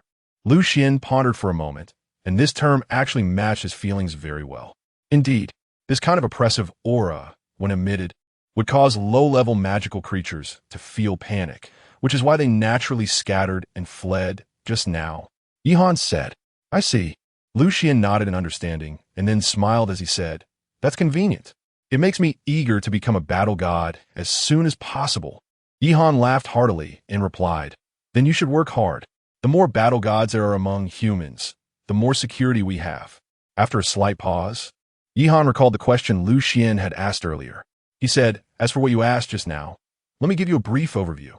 Currently, the Great Xia Kingdom has a total of 8 battle god-level powerhouses. Among them, 5 are primary battle gods, 2 are intermediate battle gods, and 1 is a senior battle god." Lu Xian nodded and said, "This is pretty much in line with what I guessed before. So what about the situation abroad?" Xuan replied, "As for abroad, there are a total of 22 battle gods. Among them, there are 8 from the American Federation, and the others are distributed across different countries." Lu Xian exclaimed, "There are a total of 30 war gods in the world, and the Great Xia Kingdom and the American Federation account for 16 of them? That means there are many countries that don't have a single war god." Xuan nodded and said, "That's true." Lu Xian fell into a brief silence.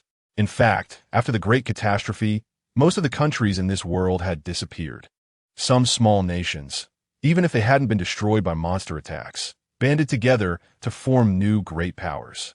As a result, the number of surviving countries is now less than a quarter of what it used to be.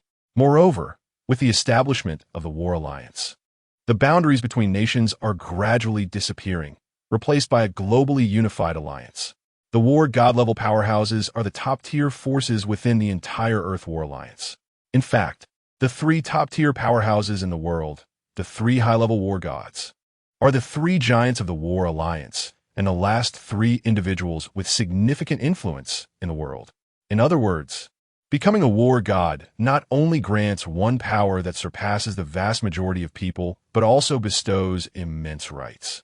Of course, with these rights come even greater responsibilities for the war god-level powerhouses.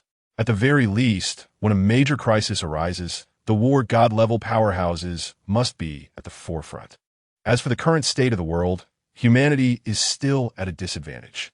This is because the basic number of monsters far exceeds that of humans, and the number of strong monsters also surpasses that of humans. According to Xuan's introduction, there are currently 3 high-level war gods among humans, but there are 5 SSS-level imperial monsters among the monsters. This is already the confirmed situation. Fortunately, 4 of these 5 imperial monsters are located deep in the 4 oceans and rarely come out to act. The other one occupies the African region and does not currently pose a threat to other continents. The plane continues to fly towards the Yanjing base city. Lu Xian chatted with Xuan to learn a lot of information he couldn't access before. Ling Bing occasionally chimed in, but most of the time she just sat by and listened. During this time, they encountered 2 monster attacks, but they were scared away by Xuan's aura and did not pose any threat to them. After flying for another 2 hours, Lu Xian and the others finally entered the range of the Yanjing base city. From the air, Lu Xian saw the grandeur and prosperity of this metropolis through the airplane window, compared to many places like the dilapidated Nanling base city. Yanjing base city was simply a dream. Not only was it several times larger, but the buildings everywhere were exquisite and beautiful.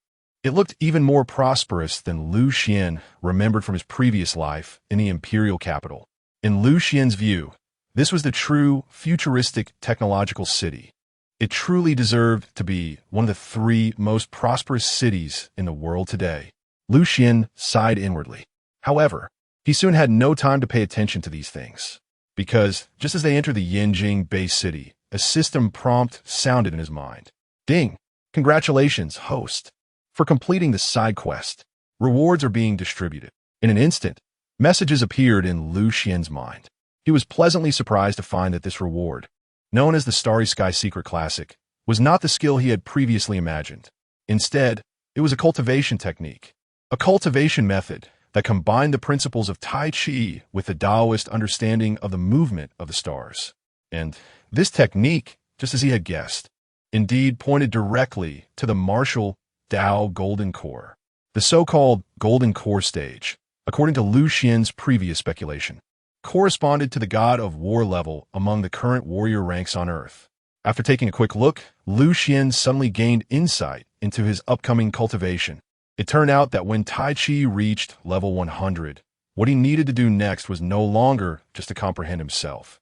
Instead, he should comprehend the laws of the universe and the changes in nature, and then integrate these changes into his martial arts. Level 100 was not the end. It was merely a new beginning. After realizing all this, Lu Xian not only did not feel discouraged, but instead felt very excited. After all, he had long suspected this. Moreover, if he could so easily complete the path of martial arts, what would be the meaning of life afterward? Chapter 89, Shocked Academy of Sciences. Inner strength really exists. Yanjing Base City Airport. The plane that Lu Xian and the others were on quickly landed at the airport. When they got off the plane, Lu Xian suddenly thought of a question. He curiously asked Ling Bing, "For a private jet like yours, is it okay to land directly at your villa? Why do we have to come to the airport? Is it because of route control? If the plane could land directly in the residential area where you live or set up a helipad nearby, it would definitely be much more convenient." Ling Bing pointed to the vehicles rapidly approaching their plane at the airport and explained, in addition to route control, another reason is that the plane needs maintenance. If an individual were to hire a team specifically for maintenance, it would not only be a significant expense, but they might not even be very professional, and it would waste manpower. Lu Xian immediately understood. Indeed, every time an airplane flies, it may encounter attacks from magical creatures or engage in battles. In such cases, a thorough inspection must be conducted after each flight. Otherwise, an accident could occur on the next flight. Yi Han, on the side, smiled and said, "In such situations, it's not really applicable to the war gods, especially the veteran war gods, who almost always assemble their own logistics teams. So there won't be a shortage of personnel to maintain the airplanes." Lu Xian nodded in understanding.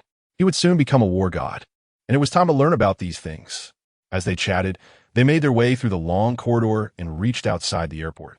Outside the airport, vehicles were already parked by the roadside, waiting for them to get in.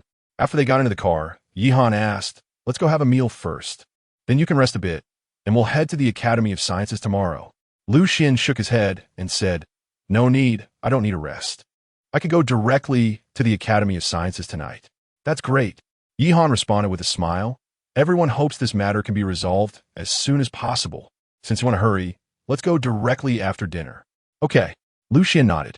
Soon after, the 3 of them found a restaurant near the airport to have a meal and then hurried to the Academy of Sciences. The Academy had already received the news, so everything was ready. After Lu Xian and the others arrived here, they immediately began testing. First, Lu Xian conducted an energy test. This testing instrument is the latest product of the Battle Alliance. A female academician from the Academy of Sciences smiled and introduced it to Lu Xian. It can detect various types of supernatural energy and, after comparison, directly determine what kind of supernatural ability it is. The purpose of conducting such a test is naturally to see if the inner strength that Xuan mentioned is indeed a completely new form of energy. Xuan naturally had no objections. He directly placed his hand on the energy input port of the testing machine, which was a spherical, transparent crystal. Buzz! A surge of Dan energy was immediately infused. Instantly, two big characters appeared on the enormous screen connected to the testing machine. Unknown. Just as the literal meaning of these two words suggested, the power within Xuan was not recorded in the database. Seeing this, Yihan's eyes lit up, and he quickly said, "Let's proceed to the next test." The female academician nodded and led them to another hall. Subsequently, Xuan wiped a special reagent on himself, and various detection devices began to take measurements of him. Ready, a middle-aged man, dressed in a white lab coat, gestured to Yihan. Yihan did, glanced at Xuan and said, "Xuan, you can start now." Xuan nodded. Looking around, he found that besides Yihan and Ling Bing, there were only a dozen staff members present. However, he knew that many big shots were definitely paying attention to this test about him, and this was exactly what he wanted. So, Xuan began to perform Tai Chi in front of everyone. In an instant, the people around him became tense. The next moment, everyone widened their eyes in shock. They were astonished to see that as Xuan practiced his martial arts, golden streams of light began to appear around him. In a moment, he seemed to be glowing. The golden rays of light continuously circulated around him, looking mysterious and dreamy. Gulp. Even Yihan, the battle god-level powerhouse, couldn't help but swallow his saliva at this moment. However, the sound of him swallowing was particularly piercing in the surrounding silence. Nevertheless, he didn't pay attention to that. He only had one thought in his mind. It's true. Everything Xuan said is true. There is no doubt that the golden rays of light appearing on Xuan right now are the internal energy operation routes he activated through Tai Chi. It's worth noting that this type of detection can also be applied to superpowered individuals, but their energy operation is not like this. Their abilities are transmitted directly through blood vessels to various parts of the body. Xuan is obviously different from them. In other words, the scene before us can already prove the existence of internal energy, as Xuan mentioned, and it also confirms that Tai Chi indeed can promote the operation of internal energy. Moreover, it can prove that the meridian theory of the Great Xia Kingdom has always been true. Just then, an academician beside them suddenly exclaimed, "Look, below his abdomen." Hearing this, Yihan and the others all turned their gazes towards the area below Xuan's abdomen. In an instant, everyone widened their eyes again, because they saw that the golden flowing light on Xuan's body was ultimately converging to the area below his abdomen. As a result, that place was shining very brightly. My God, is this the core of the energy operation in his body? The way his energy operates is indeed different from that of superpowered individuals. Could this place be the legendary Dantian? Around the hall, many people began to discuss, and the application was very exciting. Everyone present knew that the core of energy operation for superpowered warriors is located in their hearts. In other words, when this kind of energy detection is used on a superpowered individual, what can be seen is the brilliant light of the superpowered individual's heart. However, the phenomenon detected from Xuan is completely different.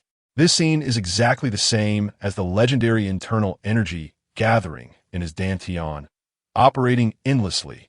Thinking of this, Yihan and several academicians around exchanged glances, their eyes filled with ecstasy. Quick! This matter must be reported immediately. Chapter 90. The personal reception of the world's strongest.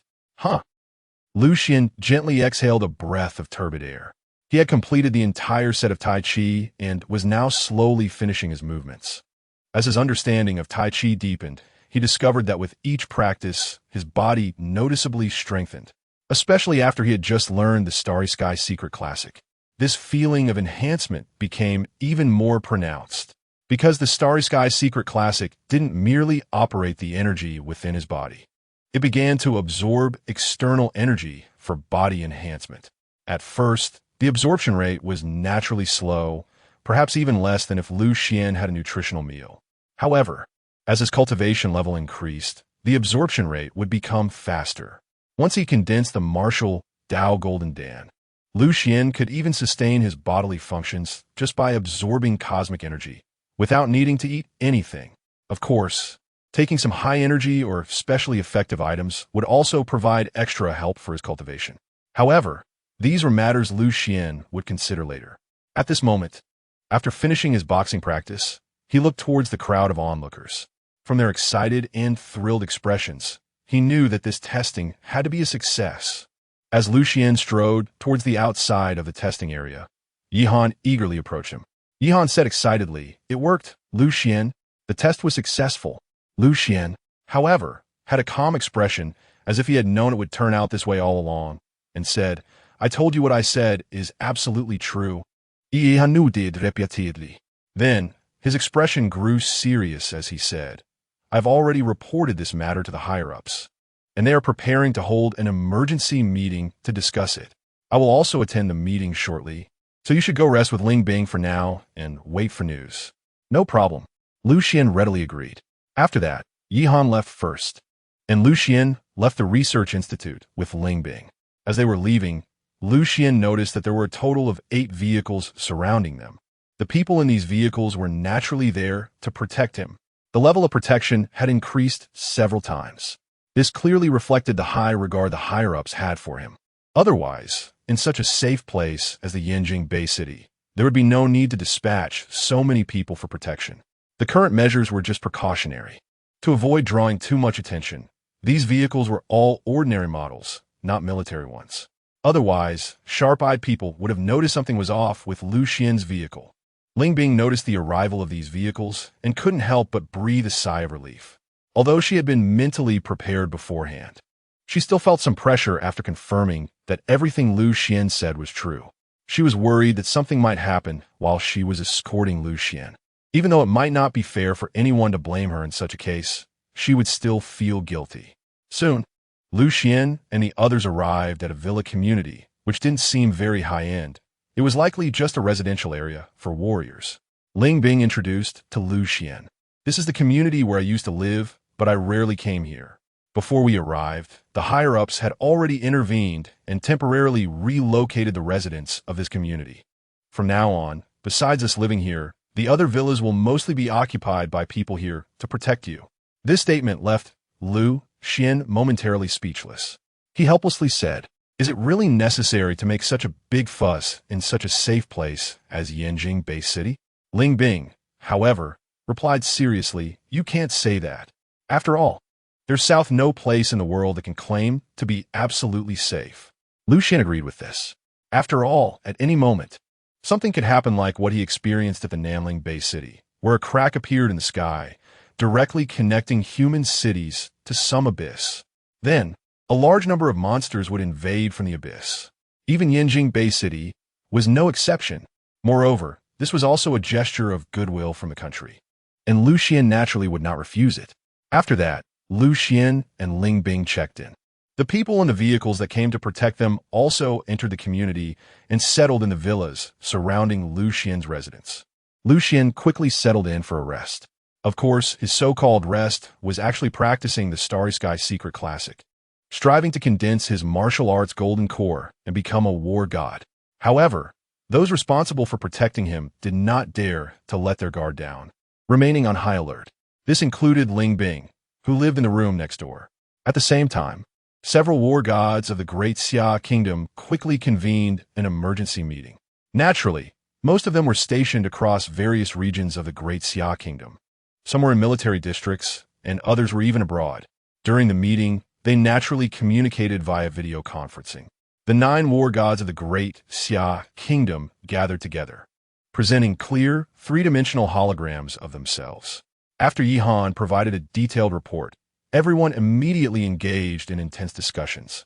Before long, as the strongest individual in the Great Xia Kingdom and the highest authority of the War Alliance, Alliance leader Ji Tianyi suddenly spoke up. His words startled everyone. An intermediate war god, Guo Xiao, couldn't help but say, "Isn't that a bit too much?" Ji Tianyi waved his hand and said, "If his Tai Chi can be widely promoted and help our country as well as humanity around the world improve, then nothing he does will be too much." Everyone fell silent, clearly in agreement with Ji Tiany's statement. Thus, the resolution was quickly passed. The next day, when Lu Xian finished his training, he heard Ling Bing's excited and shocked voice coming from the living room. What? You mean Alliance Leader Ji? Alliance Leader Ji actually wants to meet Lu Xian in person? In his room, Lu Xian was also taken aback upon hearing this. Alliance Leader Ji? Yitiani, the leader of the War Alliance? He was the strongest individual in the Great Xia Kingdom and the #1 powerhouse in the world today. He had thought that his visit would surely attract significant attention from the Great Xia Kingdom. But he never dared to imagine that the legendary leader of the War Alliance would personally want to meet him. If this got out, it would likely shock the entire world. Chapter 91. Lu Xian versus Ling Bing. Martial arts versus telekinesis. In the living room, Ling Bing quickly hung up the phone. Lu Xian also came out of the room. He was surprised to find that Ling Bing was only wearing a loose robe, and she wasn't wearing her usual armor or mask. Her delicate figure and beautiful face were directly presented in front of Lu Xian. Lu Xian couldn't help but be a bit stunned. When it came to Ling Bing's looks, he could only say one thing. Here is another beauty who could have relied on her looks to make a living, yet insists on using her fists and feet. The reason he said another is naturally because Yin Lingxue, Li Qing, and the others are the same. And the Ling Bing in front of him is even more beautiful than Yin Lingxue and the others, making her one of the outstanding ones. Ling Bing, however, did not notice Lu Xian's expression. Lu Xian had already calmed down and smiled, saying, "It is my honor, and I look forward to this meeting." Lu Xian nodded. No problem. Although it meant waiting an extra day, he didn't mind it at all. If waiting an extra day meant he could meet the strongest person in the world today, he couldn't imagine how many people would be eager to agree. After that, Lu Xian and the other person had breakfast together. Ling Bing felt that since Lu Xian was new and for safety's sake, it would be better not to leave the villa area for the time being. Lu Xian had no objections to this. The villa was very large and had facilities like a training ground and a swimming pool, so Lu Xian wouldn't be bored. However, Lu Xian didn't want to waste time either. He simply made a suggestion to Ling Bing. How about we go to the training ground and spar a bit? Ling Bing readily agreed. In fact, she had been wanting to spar with Lu Xian for a while.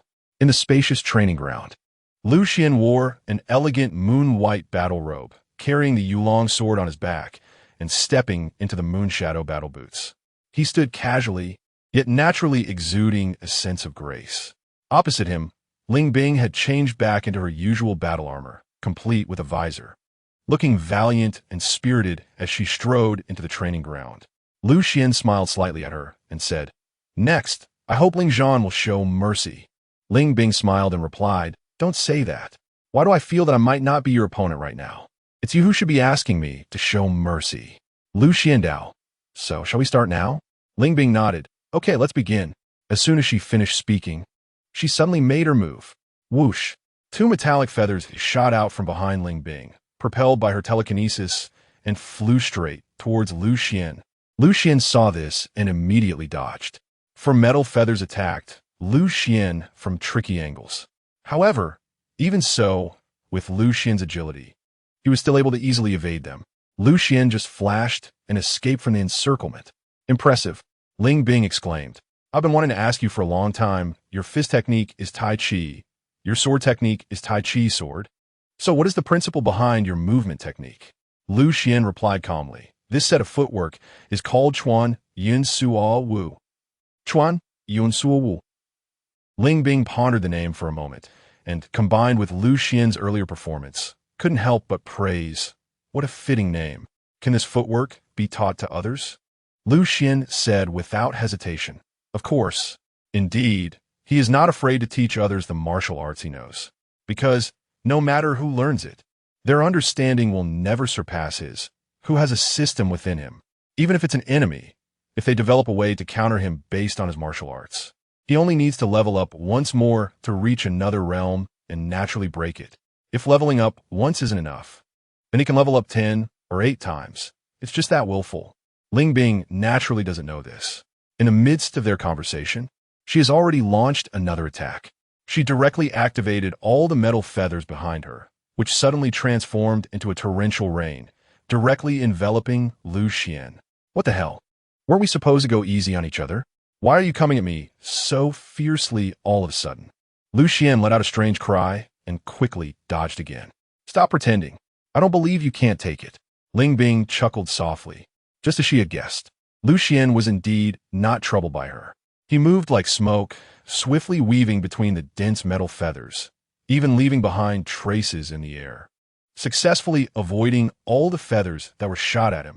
This scene left Ling Bing utterly dumbfounded. However, it also ignited her competitive spirit. She knew that her metal feathers weren't just shot out to finish the job. They could also be continuously redirected by her telekinetic abilities. I don't believe I can't force you to draw your sword. She executed an extreme tactic, making all the metal feathers constantly change direction, forming a spherical area that completely enveloped Xuan. Under such an attack, Xuan couldn't rely solely on his movement skills to evade all the attacks. However, as Ling Bing tried to force him to draw his sword, he deliberately refused to comply. While continuing to dodge, he slowly began to practice Tai Chi. In an instant, his internal energy surged, enveloping the surroundings. Under the influence of Tai Chi, whirlpools of energy appeared around him. Suddenly, Ling Bing felt that her metal feathers began to lose control. The feathers she was controlling, as they approached Xuan, were unexpectedly diverted by his energy. In the end, they still couldn't touch him. Is this Tai Chi? Ling Bing was once again shocked by Xuan. Although she had seen him use Tai Chi against monsters multiple times before and was impressed, it was nothing compared to the shock she felt now facing him directly. Of course, she did not concede defeat. Seeing that her concentrated attack was ineffective, she decisively changed her strategy. The metal feathers under her control quickly combined in midair to form several massive diamond-shaped blades. Whoosh, whoosh, whoosh, accompanied by the sound of rushing air. The blades shot towards Xuan like several sharp beams of light. The power of this attack was clearly much greater than the previous dispersed state. Chapter 92. Doubts on the Battle Network? Test results released. Clearly, when Ling Bing controlled the metal feathers to attack in a dispersed manner, although the attack density was high, the power was also dispersed. Now, concentrating the power on a few blades actually increased the attack strength. In this situation, Xuan dared not be arrogant anymore and finally drew his sword.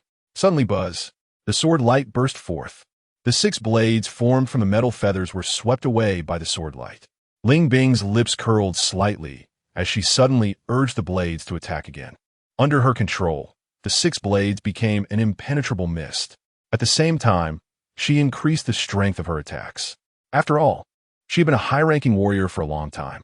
She could not just lose to Xuan, who had always regarded her as a senior. However, the more she attacked, the more alarmed she felt. The dragon sword in Xuan's hand seemed to draw a huge vortex in the air. Her attacks were all pulled into that vortex, being drawn by a tremendous force, trying to break free from her control. At the same time, it was also one of her major killing moves. She had previously used it to cut down several Lord-level monsters. However, at this moment, it was completely ineffective against Xuan. At this moment, Ling Bing finally experienced firsthand what it felt like to be toyed with by Xuan, as she had seen those monsters before. In order to control her weapon, she unconsciously intensified her psychic power, which was almost exceeding her control range. Sweat began to bead on her forehead beneath her mask. Just then, the vortex formed under Xuan's sword suddenly shook violently. Boom! Chaotic energy burst out in all directions. The 6 metallic blades controlled by Ling Bing also flew out in all directions, temporarily breaking free from her control. Before she could re-establish her psychic grip on them, she saw Xuan's figure flash like lightning, appearing right in front of her. The dragon sword was already pointed at her brow. Xuan smiled slightly and said, "Thank you." Looking at Xuan in front of her, Ling Bing felt a bit dazed. Although she had guessed before that Xuan's strength might be very strong, she never expected that she was truly no match for him. Moreover, if Xuan hadn't forcefully interrupted her just now, she might have faced problems due to overexerting her abilities. It is important to know that excessive use of abilities can also cause damage to the ability users, especially since telekinesis belongs to the mental category. If an ability backlash occurs, it could result in mental trauma or brain damage, and recovery is not that simple. Currently, humanity has no good methods to repair such damage. Aside from resting for a few months, there is simply no other way. Thinking of this, Ling Bing felt a wave of fear. She hurriedly said to Lu Xian, "Thank you, otherwise I would have been in big trouble." Lu Xian sheathed his sword, smiled and shook his head, saying, "What's there to thank for? Moreover, you fell into the crisis just now because you were guiding my cultivation." Upon hearing him mention the words guiding, Ling Bing felt a bit embarrassed for a moment. However, she didn't say anything and simply asked curiously, "How did you realize that my psychic power was about to go out of control just now?" Lu Xian said, "Because I can sense that the psychic energy attached to your weapon is showing signs of upheaval." Ling Bing immediately felt enlightened. At the same time, she couldn't help but exclaim again, "You have this kind of perception ability. Is that also the effect of inner strength?" "Of course. It's truly wondrous." Lu Xian noticed her curious expression and couldn't help but say, "Do you want to learn? I can teach you if you want." Ling Bing's eyes lit up as she replied, "Can I?" To be honest, she had wanted to learn for a while, and after Lu Xian completed the test yesterday, her desire to learn grew even stronger. Lu Xian smiled and said, "Of course. However, mental power abilities are a bit special, and I can't guarantee that it will definitely help you improve your strength." Ling Bing, however, took it lightly. She smiled and said, "It's okay anyway. Even if it's not much, it can help improve my physical fitness, which will definitely be beneficial." As a result, the situation unexpectedly turned into Lu Xian starting to guide Ling Bing in practicing Tai Chi. The morning quickly passed as the two practiced together. Around noon, Yihan arrived at the villa. He also brought a few chefs who had come specifically to help Lu Xian cook. Naturally, he had lunch with Lu Xian and Ling Bing. Yihan's actions were meant to express goodwill and build a good relationship with Lu Xian, who did not refuse. However, after having lunch, Yihan left. In the afternoon, Lu Xian was still alone with Ling Bing. Ling Bing had already learned the basic moves of Tai Chi in the morning, and after a short rest following lunch, she began practicing on her own in the training area. Lu Xian was not in a hurry to continue his training. Instead, he sat on a sofa by the training ground and enjoyed some tea. While sipping tea, he opened the battle network and started browsing the web. Naturally, the information he focused on was related to himself. After 2 days of fermentation, discussions about him on the battle network had already reached a very high level of intensity. There were indeed people who believed in him, but there were even more who questioned him. In particular, some who had previously studied traditional martial arts stepped forward to claim that Lu Xian was just putting on a show. At the same time, they criticized the Nanling Bay City for foolishly following Lu Xian's antics. Some even condemned Lu Xian for insulting their intelligence. This incident had even spread abroad, with many people overseas watching the situation unfold. The vast majority of them were laughing at Lu Xian and even mocking the entire Great Xia country. "Huh, this guy named Lu Xian is too funny, isn't it? What era are we in, and there's still someone promoting martial arts like this? How can such a person even become a battle general? I can't help but doubt the warrior guild of that base city. Who would have thought that the hometown of the world's strongest would have such characters?" Lu Xian looked at the discussions with a calm expression. He had actually anticipated such a result long ago. However, at that moment, news about his test from yesterday suddenly appeared on the battle network.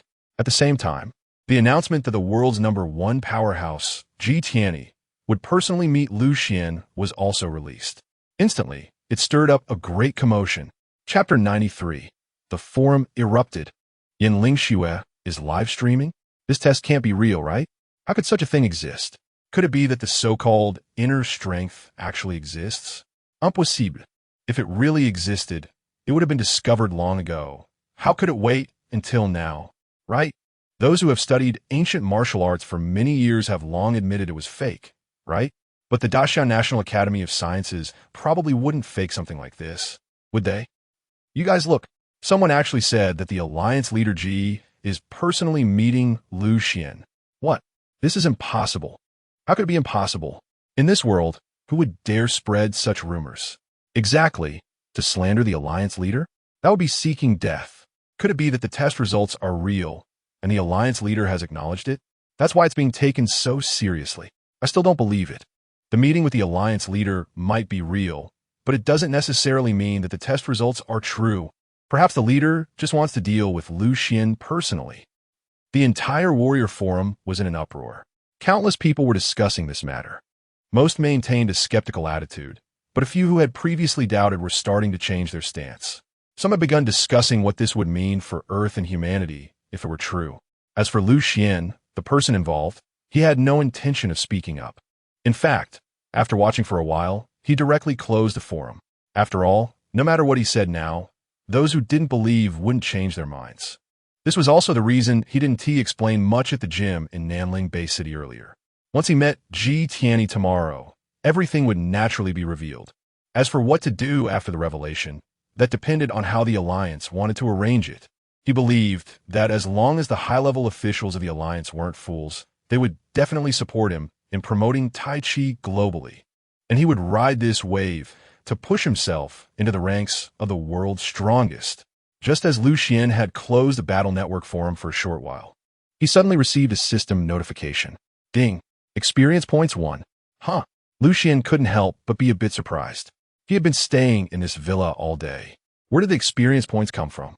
Soon, he couldn't help but feel a stir in his heart, and a hint of joy appeared on his face. Could it be that one of the students from the martial arts school went out to hunt monsters? According to the previous introduction from the system, anyone he had guided to learn martial arts and use it to kill enemies would contribute a bit of experience points for every monster they killed. Isn't this just like the current situation? Immediately, Lu Xian thought. If that's the case, then logically they shouldn't just stop after killing one. He patiently waited for a while, and before long, he indeed saw another system notification. Ding. Experience points 1. Ding. Experience points 1. This time, 2 notifications appeared at once. Undoubtedly, this confirmed that the situation was indeed as he had guessed. These experience points came from the students of his martial arts school. Someone must have been hunting monsters. And just now, 2 monsters were killed in succession, which is why there were 2 notifications together. And this was just the beginning. Next, Lu Xian began to receive a series of system notifications, all indicating an increase in experience points. With such a dense growth rate, it seemed that this time, the person going out to hunt monsters should not be just one student. Lu Xian's lips curled into a smile. Although the speed at which his experience points were increasing was slower than when he went out to hunt magical beasts himself, this kind of growth gave him a feeling of having gained something for nothing. The thrill was different from hunting magical beasts by himself. Moreover, as more and more students joined his martial arts school and more people in the world learned the martial arts he taught, this speed would definitely see explosive growth. At that time, he might be able to become stronger just by lying down. To achieve this goal, he naturally needed to continue to work hard. With this in mind, he turned his gaze to Ling Bing, who was still practicing her punches, and decided to stand up and go forward to guide her. He wanted to quickly cultivate this advanced warrior-level student and see what kind of surprises she could bring him. After all, advanced warriors were far more efficient at hunting magical beasts than those at the warrior level. On the other side, in the South Ridge Bay City, just as Lu Xian had guessed, there were indeed students from the Tai Chi martial arts school out on a mission to hunt magical beasts. However, this operation was not an ordinary task, as Lu Xian had speculated. Instead, it was a special operation proposed by Yan Lingxue. Due to seeing many people on the Battle Network still questioning Lu Xian and the Tai Chi martial arts school, they knew that for those who remained skeptical, no matter how much they said, it would be difficult for them to believe. Therefore, they wanted to use their actions to prove everything to these people. Thus, Yan Lingxue, Li Qing, and Wang Xiaofei, along with the 4 students who had broken through to advanced warriors using Tai Chi Fist, formed a new warrior team and left the South Ridge Bay City.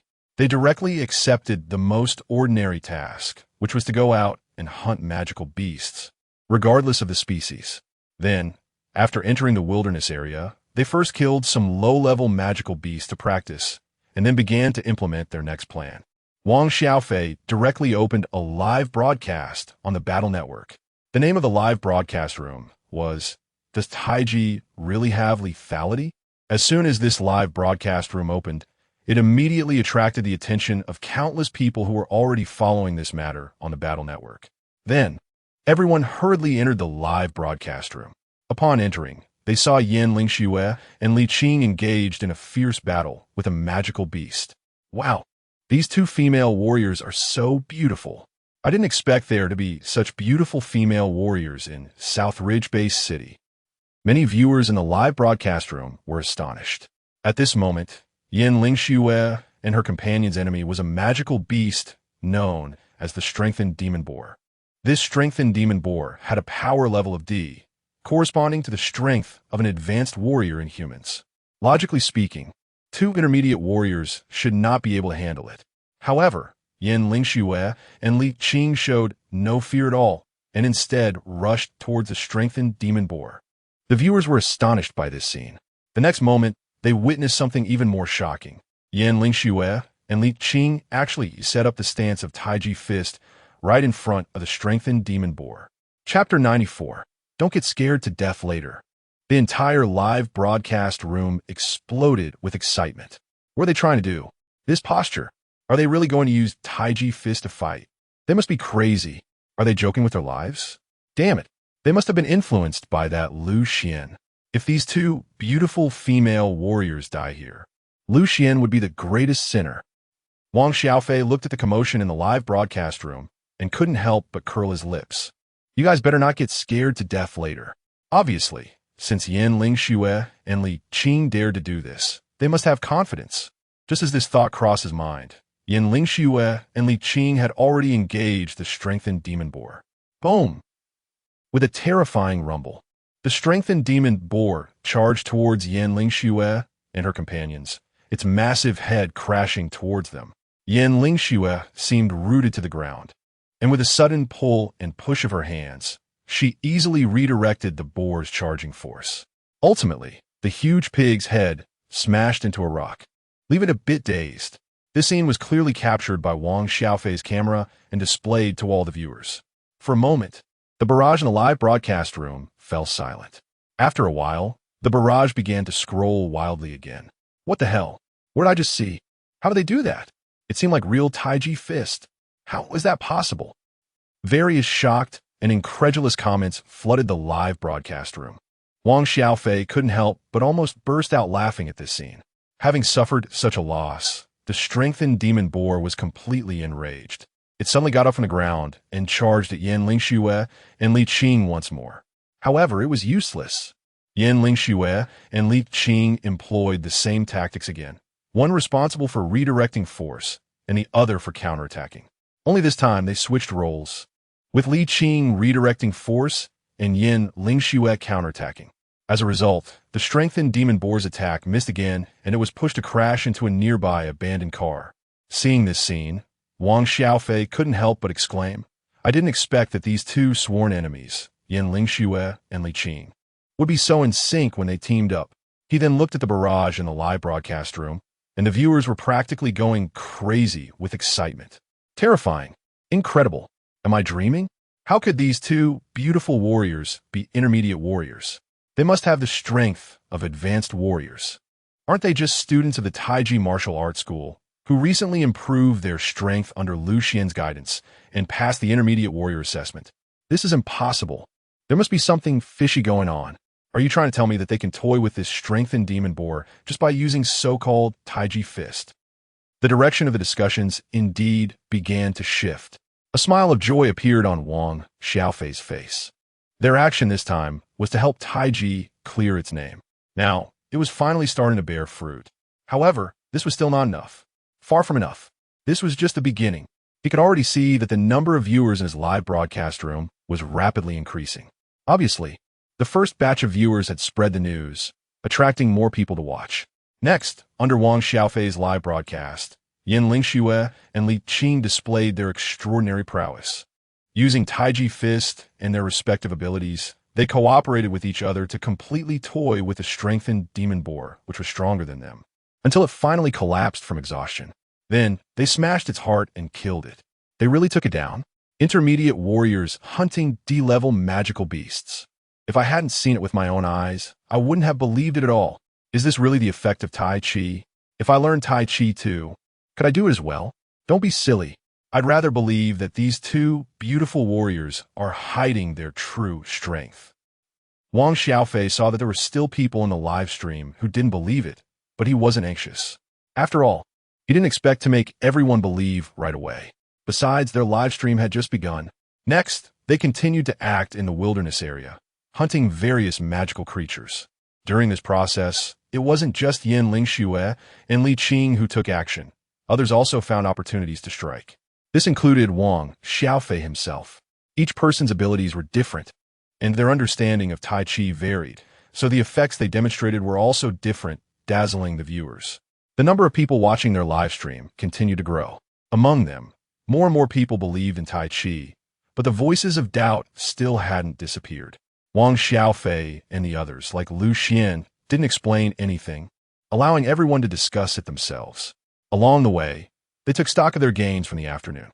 Then, they were pleasantly surprised to find that each person's collected materials and the warrior points earned from hunting magical creatures were worth over 200,000.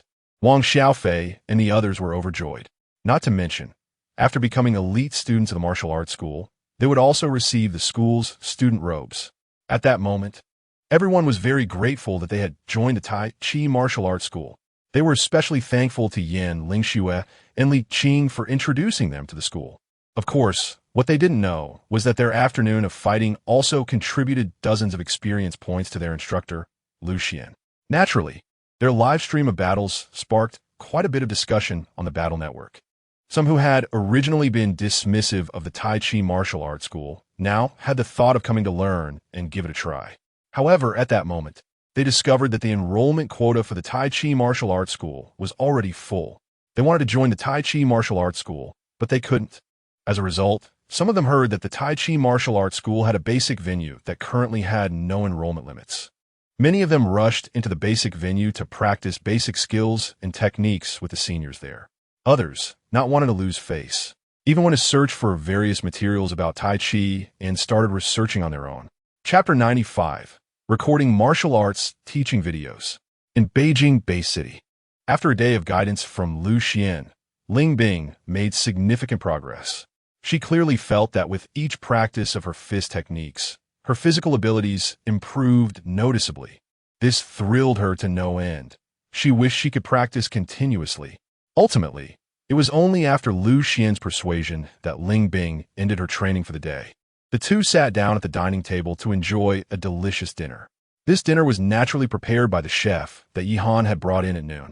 Notably, Ling Bing no longer wore a mask while practicing or eating. She was no longer in armor, but in casual clothes, which made Lu Xian feel quite pleased. During dinner, Ling Bing continued to ask Lu Xian various questions about her training. Lu Xian naturally answered everything without hesitation. After dinner, it was not suitable to start training immediately. Ling Bing, feeling bored, scrolled through the battle net forum for a while and then discovered what Yin Lingxue and the others had been doing. She smiled and said to Lu Xian, "I didn't expect that your martial arts school students are so supportive of you and even came up with such a way to help you prove yourself." "Oh, why do you say that?" Lu Xian asked curiously. Ling Bing directly shared with Lu Xian the content she had seen. Lu Xian couldn't help but smile after reading it and said, "I didn't expect them to do these things either." Ling Bing said, "Although it doesn't have much effect, it could be considered a gesture of goodwill." Lu Xian nodded. Then, he looked at the video left by Yin Lingxue and the others after today's live broadcast, and suddenly began to ponder. After a moment, he suddenly said to Ling Bing, "Can you get some more professional filming equipment over there?" Ling Bing nodded and then asked, "That can be arranged, but what exactly do you want to do with it?"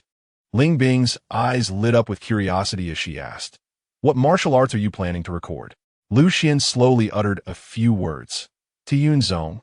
Ling Bing curiously asked, "What you mentioned is the set of lightness skills you used during the battle before." Lu Xian nodded and said, "Yes.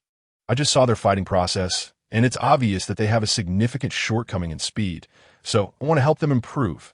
Ling Bing then asked, "But aren't they just beginners now? Their strength is only at the intermediate warrior level. Can they really learn now?" Lu Xian smiled and said, "Martial arts are not something that can only be learned after reaching a high level of cultivation. Take the cloud ladder technique, for example. Even though they are only intermediate warriors now, they can still learn it. The effect they can achieve depends on their own understanding." "I see." Ling Bing nodded in realization. And then she excitedly said, "So can I learn your lightness skill as well?" Lu Xian smiled and said, "Of course. Moreover, For someone like you who possesses telekinetic abilities, learning this lightness skill should be a piece of cake. This made Ling Bing even more excited. Currently, her ability to fight in the air relied on a pair of customized metal wings on her battle armor. However, she also knew that these metal wings had some shortcomings. For example, when she was in flight, she couldn't use all her metal feathers to attack in order to maintain her flight. Conversely, when she was attacking, she couldn't maximize her flying speed. But if she could really learn Lu Xian's lightness skill, her aerial combat capability would undoubtedly increase significantly. She decisively said, "Then I'll contact my father now and have him find someone to send over a set of recording equipment." Soon, she called her father, Ling Feng, to explain Lu Xian's needs. Within half an hour, the equipment they needed was delivered to the villa. This set of equipment had actually been sourced directly from the Academy of Sciences of the Great Xia. A few staff members in military uniforms quickly set up the equipment in the training area after arriving at the villa. Once everything was set up, they taught Ling Bing how to use it before leaving. Following that, under the cameras, Lu Xian demonstrated the Tiyun Zong technique on the spot. First, he performed the technique himself. Then, he demonstrated it again while teaching Ling Bing, explaining various key tips along the way. Soon, the video recording was completed, and Ling Bing had already memorized the basics of Tiyun Zong.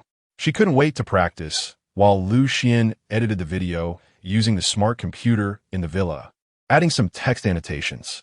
After finishing these tasks, he sent the video to Yan Lingxue and the others.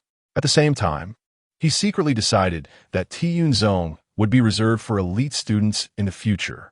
When Yan Lingxue and the others received his message, they were naturally overjoyed, expressing their gratitude to Lu Xian and then hurriedly watched the video to learn.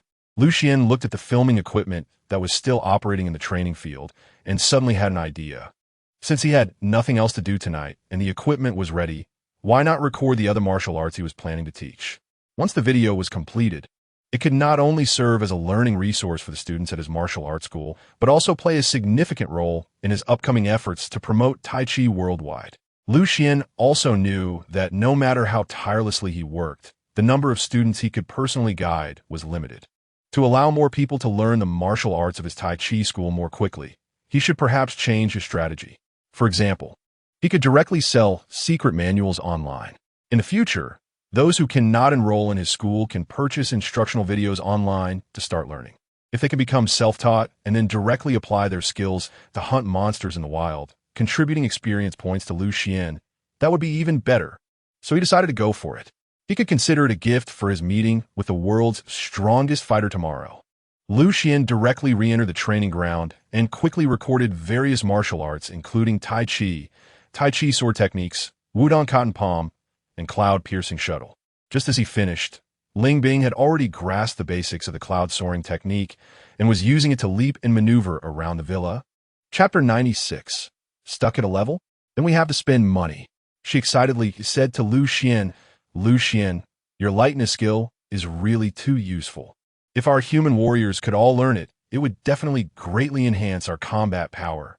Lu Xian smiled slightly and said, "I was thinking the same." At this moment, Ling Bing also noticed that he had been busy in front of the computer and curiously asked, "What were you working on just now?" Lu Xian directly opened the recordings he made and let her watch them. He said, "Do you think these things can be sold?" Ling Bing started to watch carefully, and the more she looked, the wider her eyes became. Having personally learned Tai Chi and the cloud ladder technique, she naturally understood the value of the instructional videos Lu Xian recorded.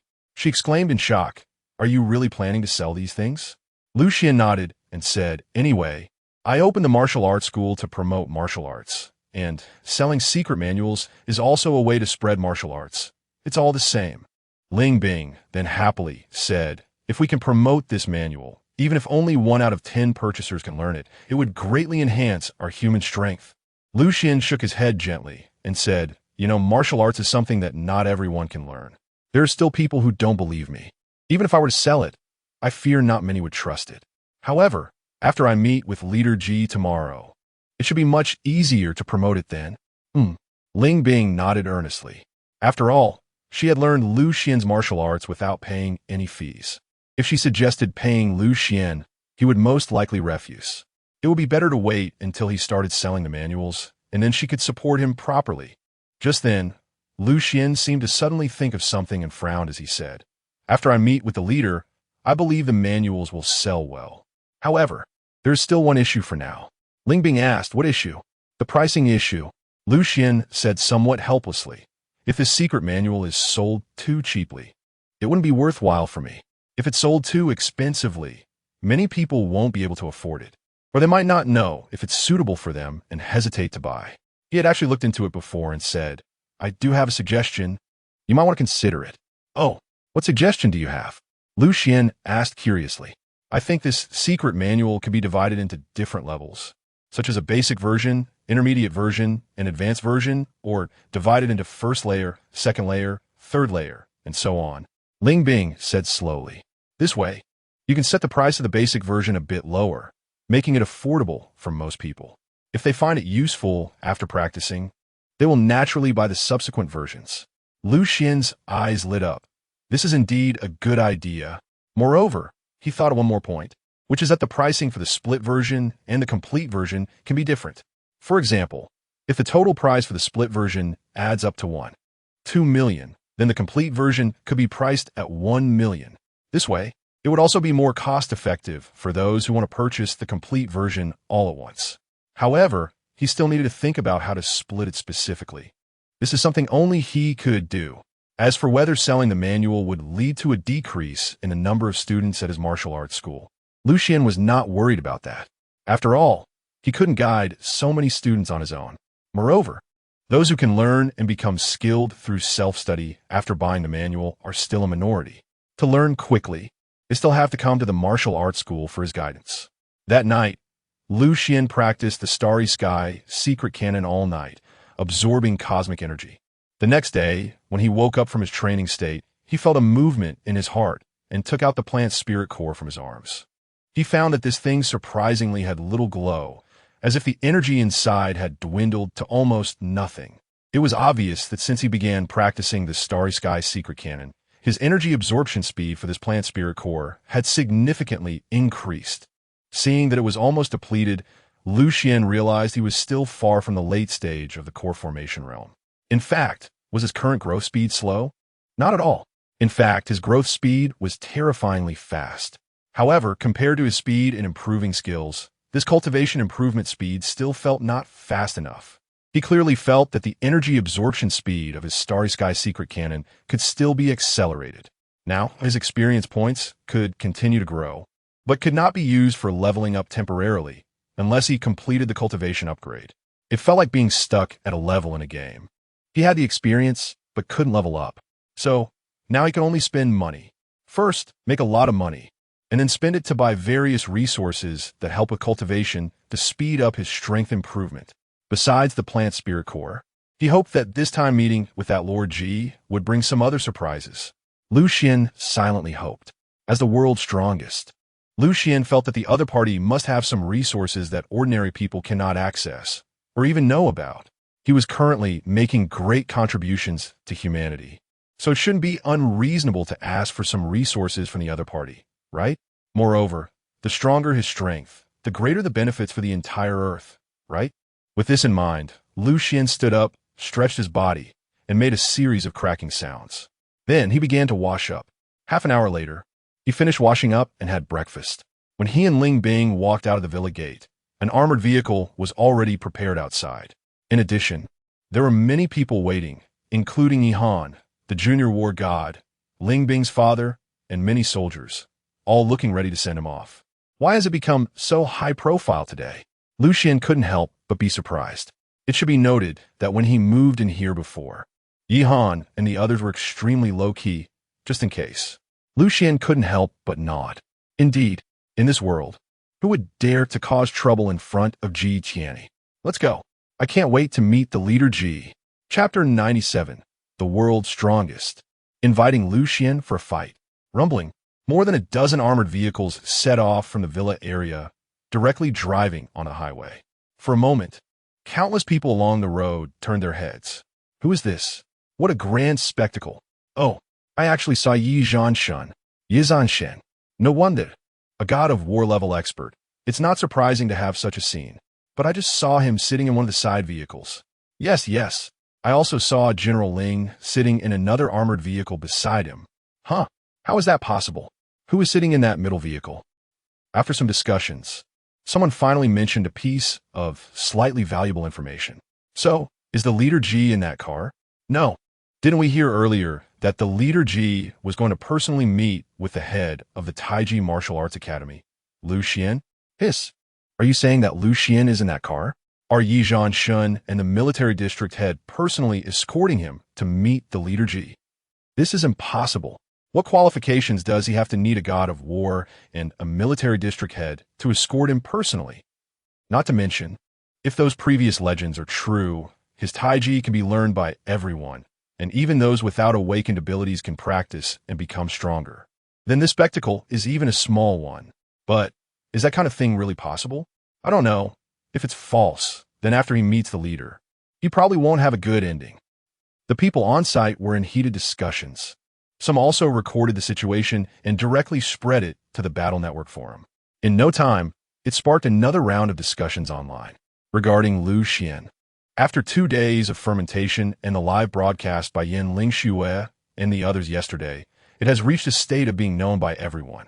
Now, in the South Ridge Bay City, the vast majority of people have already believed in Lu Xian and are trying various ways to learn Tai Chi. Meanwhile, people from other regions mostly remain skeptical. The benefits Lu Xian could bring to the world, if this is true, are indeed enormous. But because the benefits are too great, everyone is reluctant to believe it easily. Therefore, everyone is currently watching and waiting. Everything will have an outcome after Lu Xian meets Ji Tianyi today. Under the attention of the entire nation, Lu Xian and his group arrived at the center of Yanjing Bay City, in front of an incredibly magnificent complex. This area is the largest branch of the Warriors Guild in the Great Xia Kingdom, and also one of the 3 largest headquarters of the Battle Alliance worldwide. The scale here is dozens of times larger than the Warriors Guild in South Ridge Bay City. Not only is it spacious and grand, but it is also filled with a sense of technology. The tallest building here reaches a height of 888 meters. Lu Xian and his companions got off the car and walked briskly into the tallest building here, arriving at the elevator. A dignified, young female warrior was already waiting there. She first greeted Yihan and Ling Feng with a bow, then smiled and said, "The Alliance leader is waiting on the top floor." "All right." Yihan waved his hand to the others and said, "You all can disperse. I'll take Lu Xian up." "Yes." Ling Feng, Ling Bing, and the others saluted and then halted. The other warriors and soldiers also dispersed after paying their respects. Lu Xian and Yihan took the elevator straight to the 188th floor.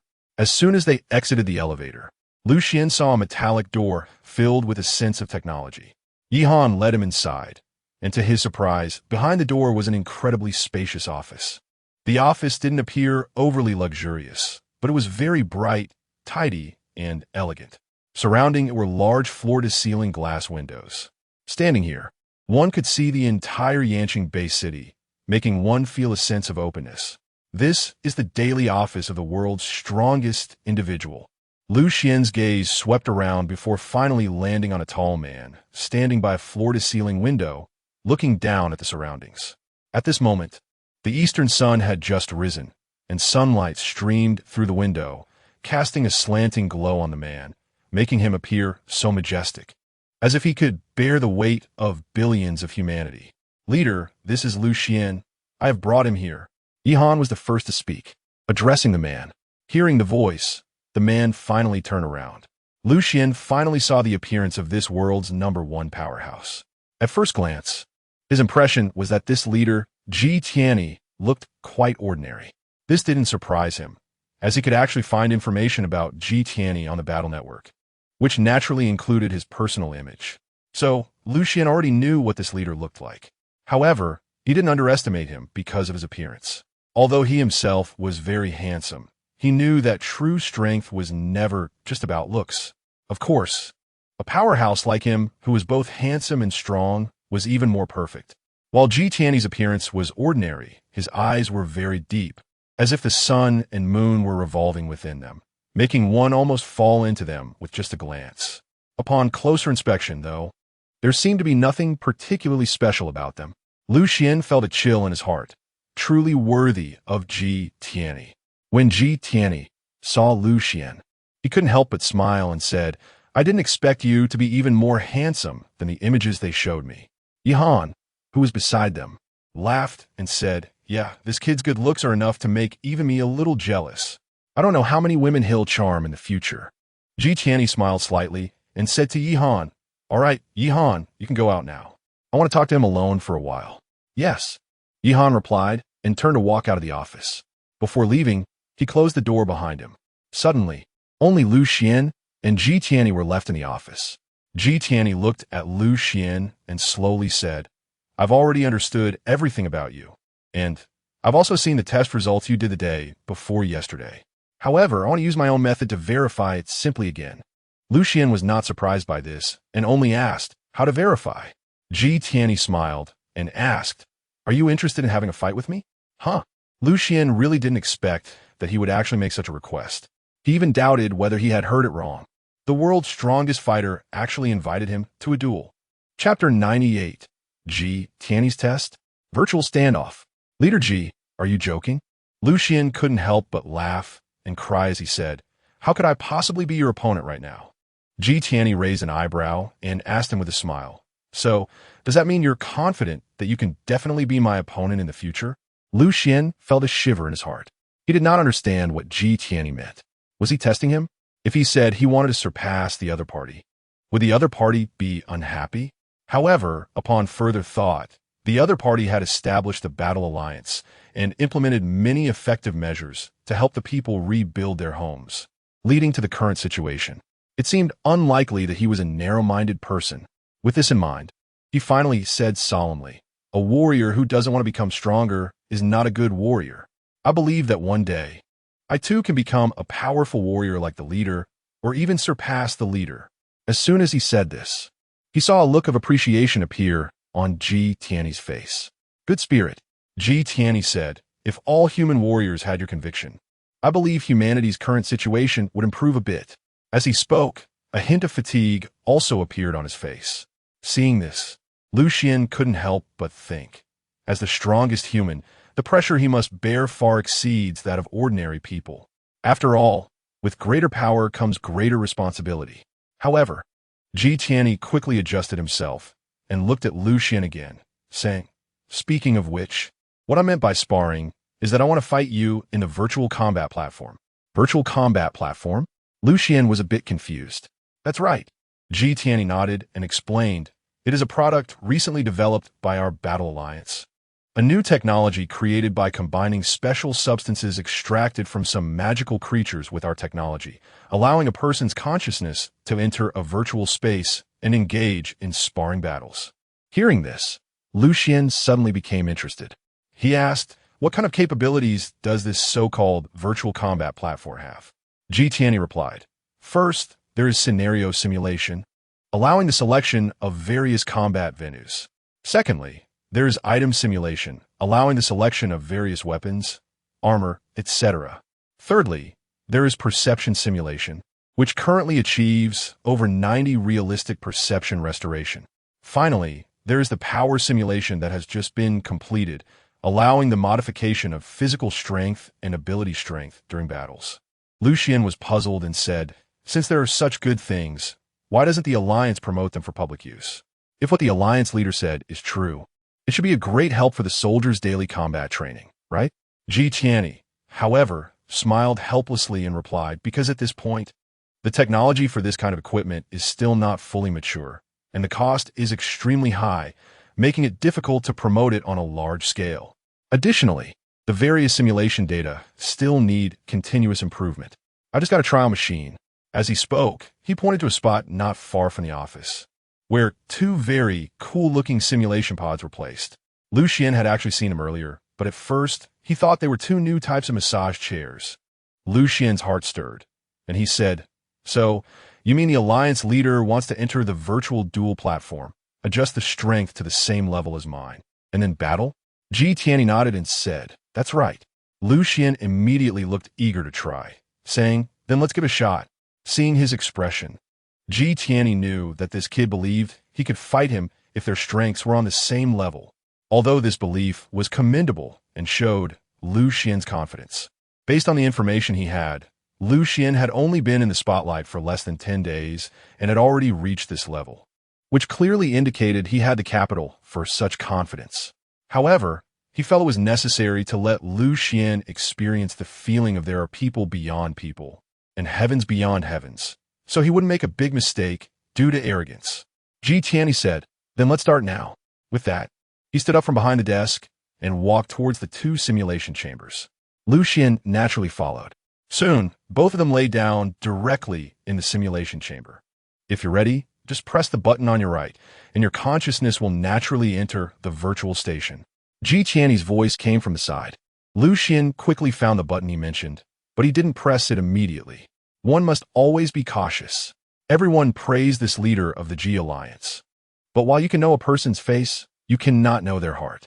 Who knows if he harbors any malicious intentions?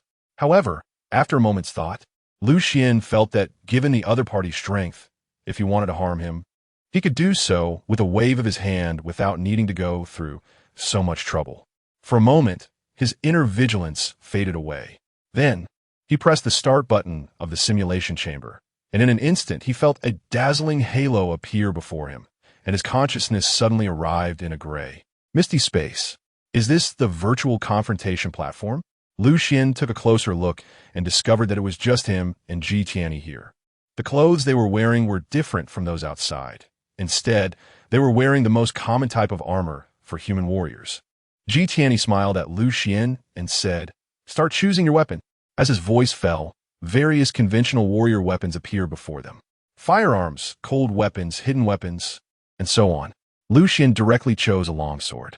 The feeling of holding it was basically the same as in the outside world, which made him believe in what Ji Tianyi had said earlier about the 90-sensory simulation.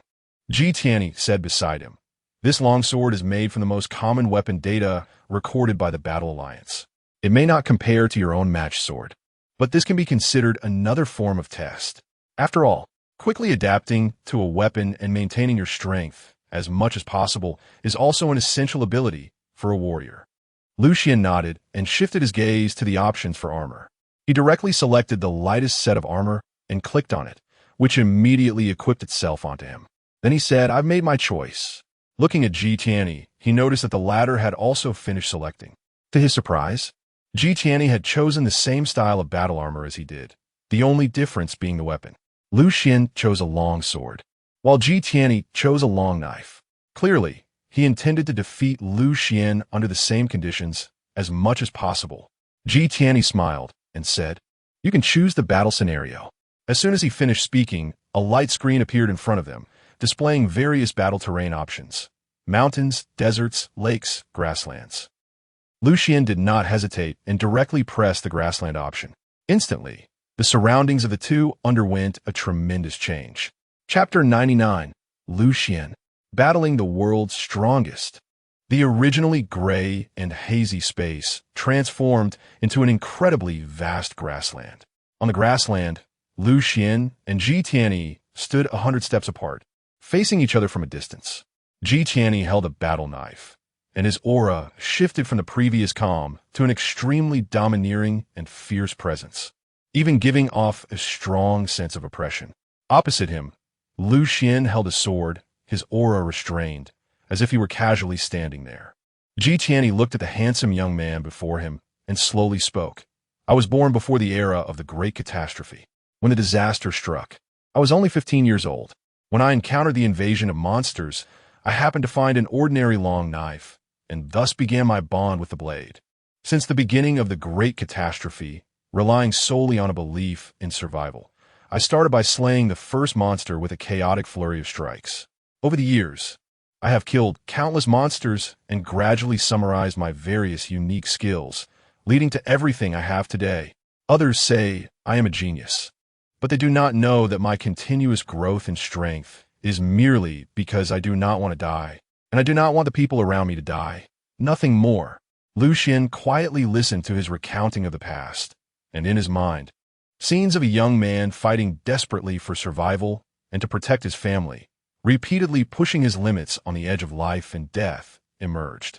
He only now realized that even the world's strongest had such a past, while the world admired the invincible aura surrounding him. How many knew how many times he had survived life and death situations? After listening to Ji Tiany's narration, Xuan smiled slightly and said, "Thank you. If it weren't for your efforts back then, we wouldn't have the relatively stable life we have today. It's likely that I wouldn't be who I am now." Ji Tiany merely chuckled and said, "For some reason, I've been feeling the urge to reminisce about the past lately. Perhaps it's because I'm getting old." Xuan could tell that there was a hint of helplessness in his words. It was clear that he wasn't joking. He was genuinely lamenting the passage of time. After all, if he was already in his teens during the era of great catastrophe, several decades have passed since then, and this Lord Ji is nearly 70 years old. Although he appeared to be middle-aged, his age was indeed a reality. This made Xuan involuntarily ponder.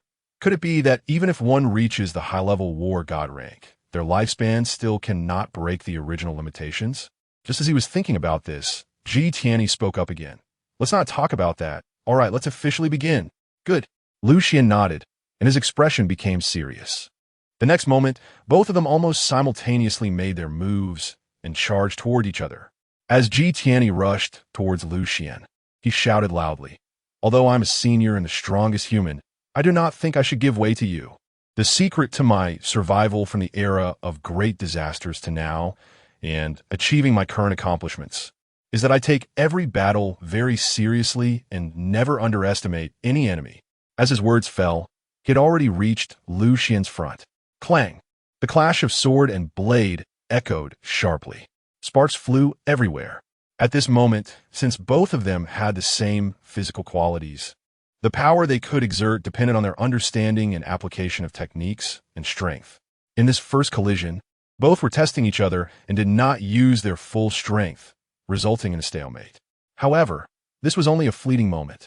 After the initial clash and gaining some understanding of Xuan, Ji Tiany immediately launched a series of attacks.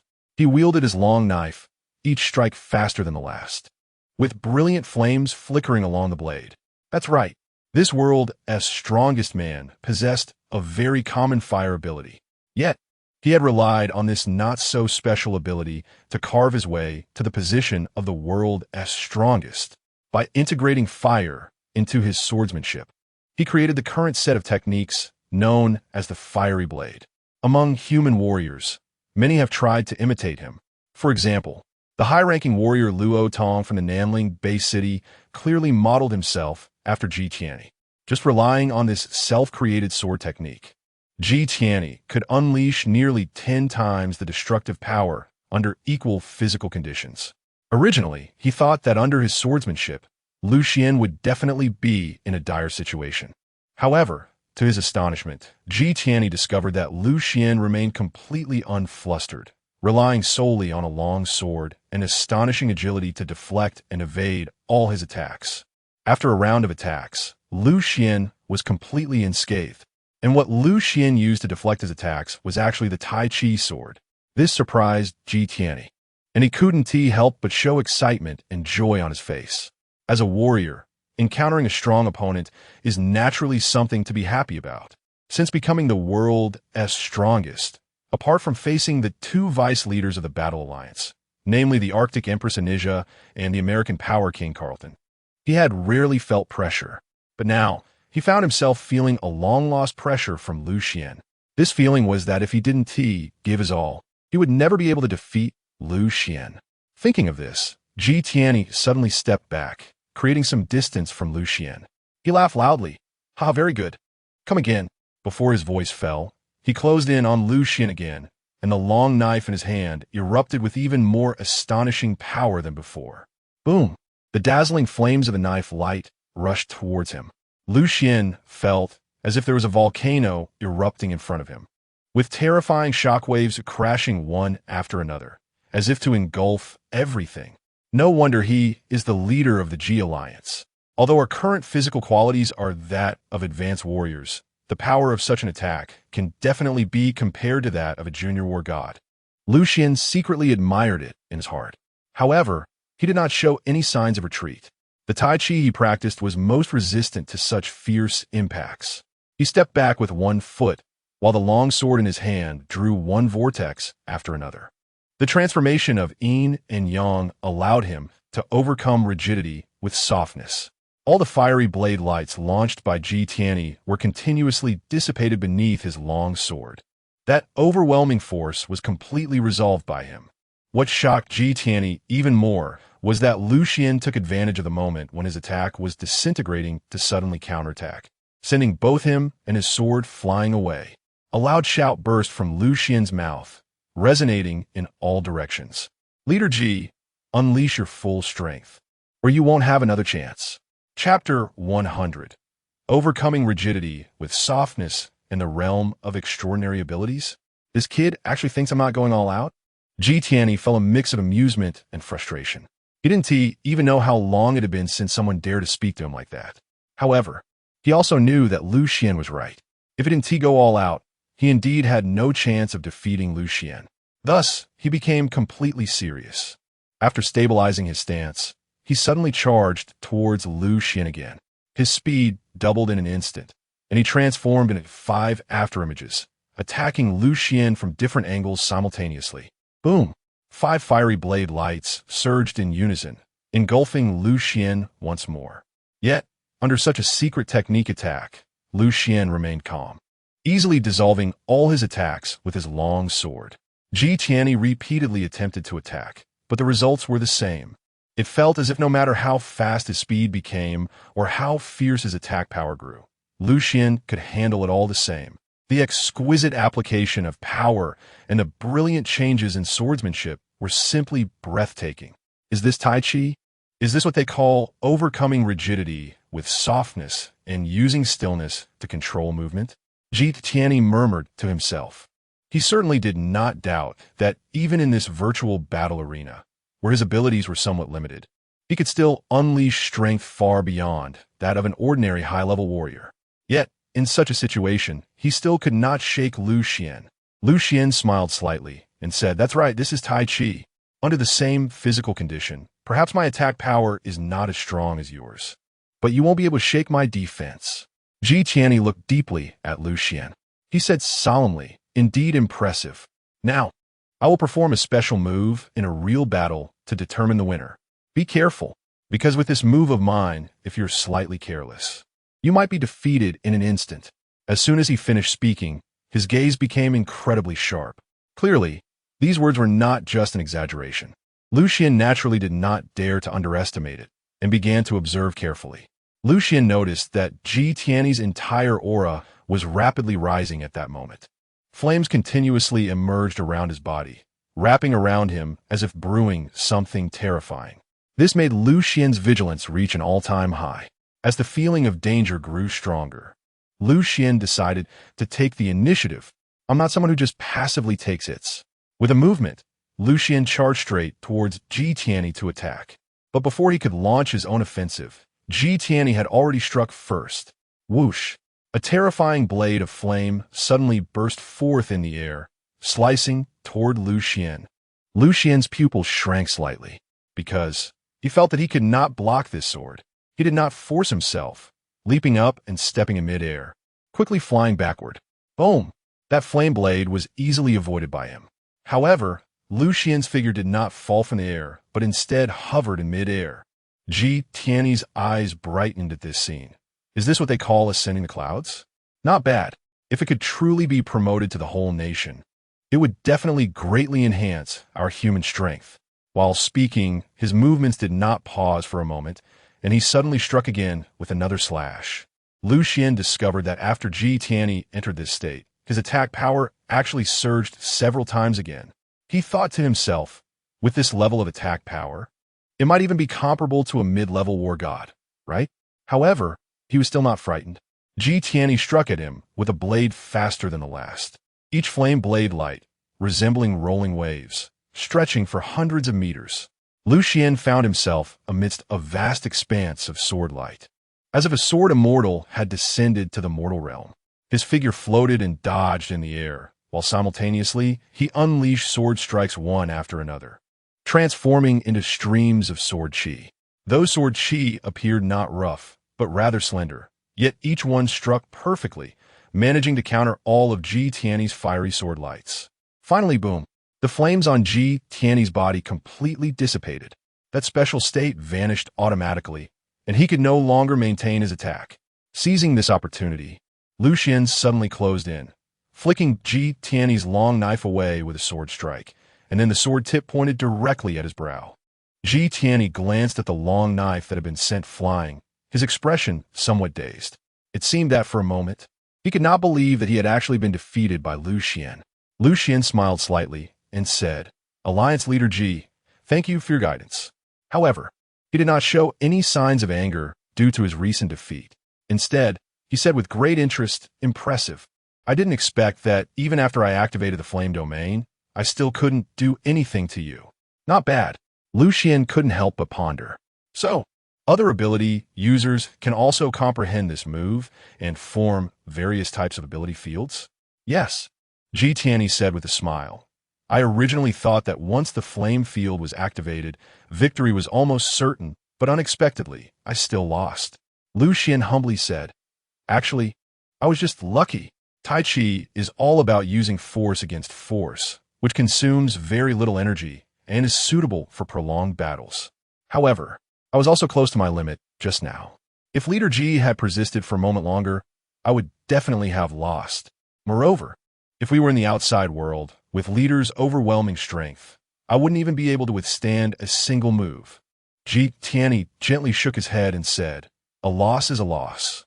I'm not someone who makes excuses for my failures. All right, the battle is over. Let's go talk outside." Xuan nodded.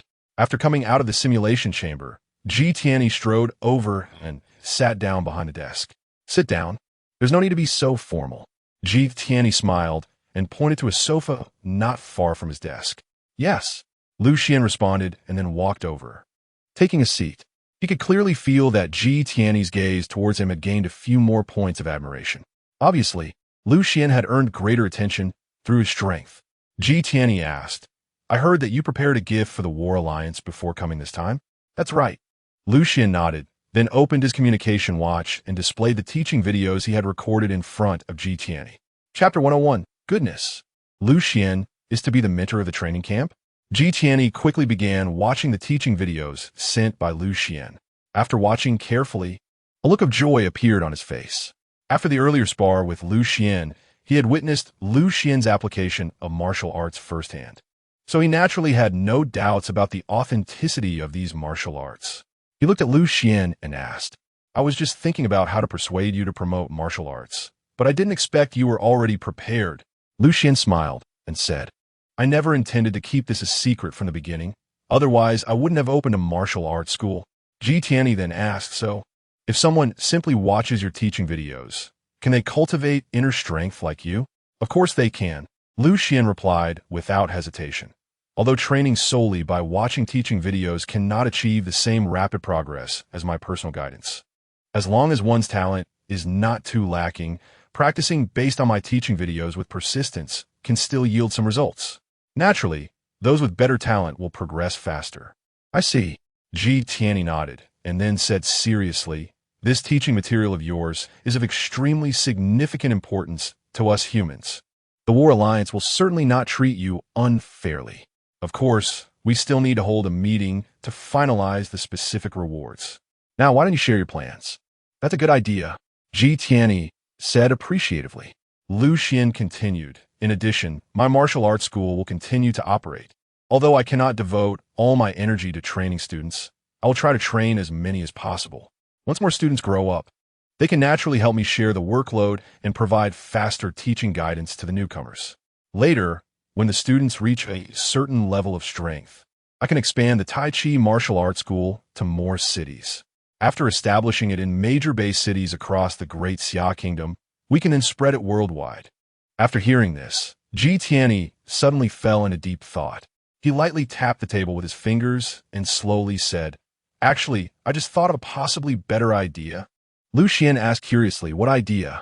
Ji Tiany said, "I think you should have heard that the Battle Alliance is preparing to establish a special training base, which will gather super geniuses from all over the world and concentrate resources to cultivate more war god-level powerhouses." Xuan nodded and said, Ling Bing has mentioned this to me, and she even asked me to consider joining this training base for training. However, I haven't made up my mind because once I enter the training base, I won't be able to take care of my martial arts school for a while. Ji Tianyi smiled and said, you should definitely come to this training base, but you shouldn't join as a trainee. Instead, you should become a mentor at the training base. Huh. Lu Xian was stunned. He never expected that Ji Tianyi would suddenly say such a thing. Goodness. He was still wondering if he could get a spot in the special training camp. Yet now, Ji Tianyi was asking him, a mere junior battle general, to become a mentor for the Global Genius Special Training Camp? If this were to be said outside, it would probably shock countless people. Lu Xian said helplessly, Leader, are you joking? Ji Tianyi, however, was very serious and said, No, I am very serious. I also believe that you indeed have such ability. Lu Xian scratched his head and said, but the people who can join this special training camp are basically at the level of reserve war gods, right? Shouldn't those who can become their mentors all be war gods? Ji Tianyi nodded and said, that was indeed the case originally, but now I actually feel that. In terms of teaching ability, even I might not be better than you. Lu Xian didn't expect that he actually valued himself so much. Ji Tianyi continued, moreover, it's just the god of war. I feel that it won't be long before you should be able to break through as well. Lu Xian did not hide it and said, if I can have some cultivation resources to assist me, I should be able to reach the god of war level within a month at most. That's right. Ji Tianyi said directly, you don't need to worry about the cultivation resources. I can grant you SSS level purchasing rights in the Alliance right now, so you can buy all the resources you need. Also, I'll transfer you 50 billion in cash as an advance reward. You can freely purchase the resources you want. If it's not enough, feel free to let me know. 50 billion? Lu Xian was startled when he heard such a figure. He said, this is a bit too much? Ji Tianyi replied sternly, not at all. Given the value of your martial arts teaching videos, I actually offered you less. Lu Xian, however, still did not dare to accept it, saying, that's too much. Moreover, these teaching videos of mine are not given to the Battle Alliance for free. They're meant to be sold, and I can also make money from this. Ji Tianyi shook his head and said, one thing at a time. Not everyone who discovers the trick is willing to share it like you. Even if they are willing to sell it, not many would want to. Yet you are offering so much at once. The Battle Alliance must give you enough rewards to encourage others to learn from you in the future and think more about the collective benefit of humanity. Hearing this, Lu Xian finally stopped refusing. He nodded and said, all right then, I will accept this money. Ji Tianyi smiled slightly and said, then, what about taking on the role of a special training camp mentor? Lu Xian thought for a moment, then gritted his teeth and said, no problem. I'll take on this role as a mentor. After all, he originally wanted to promote martial arts. Guiding students in a martial arts school is a form of promotion, and being a mentor in a training camp is also a form of promotion.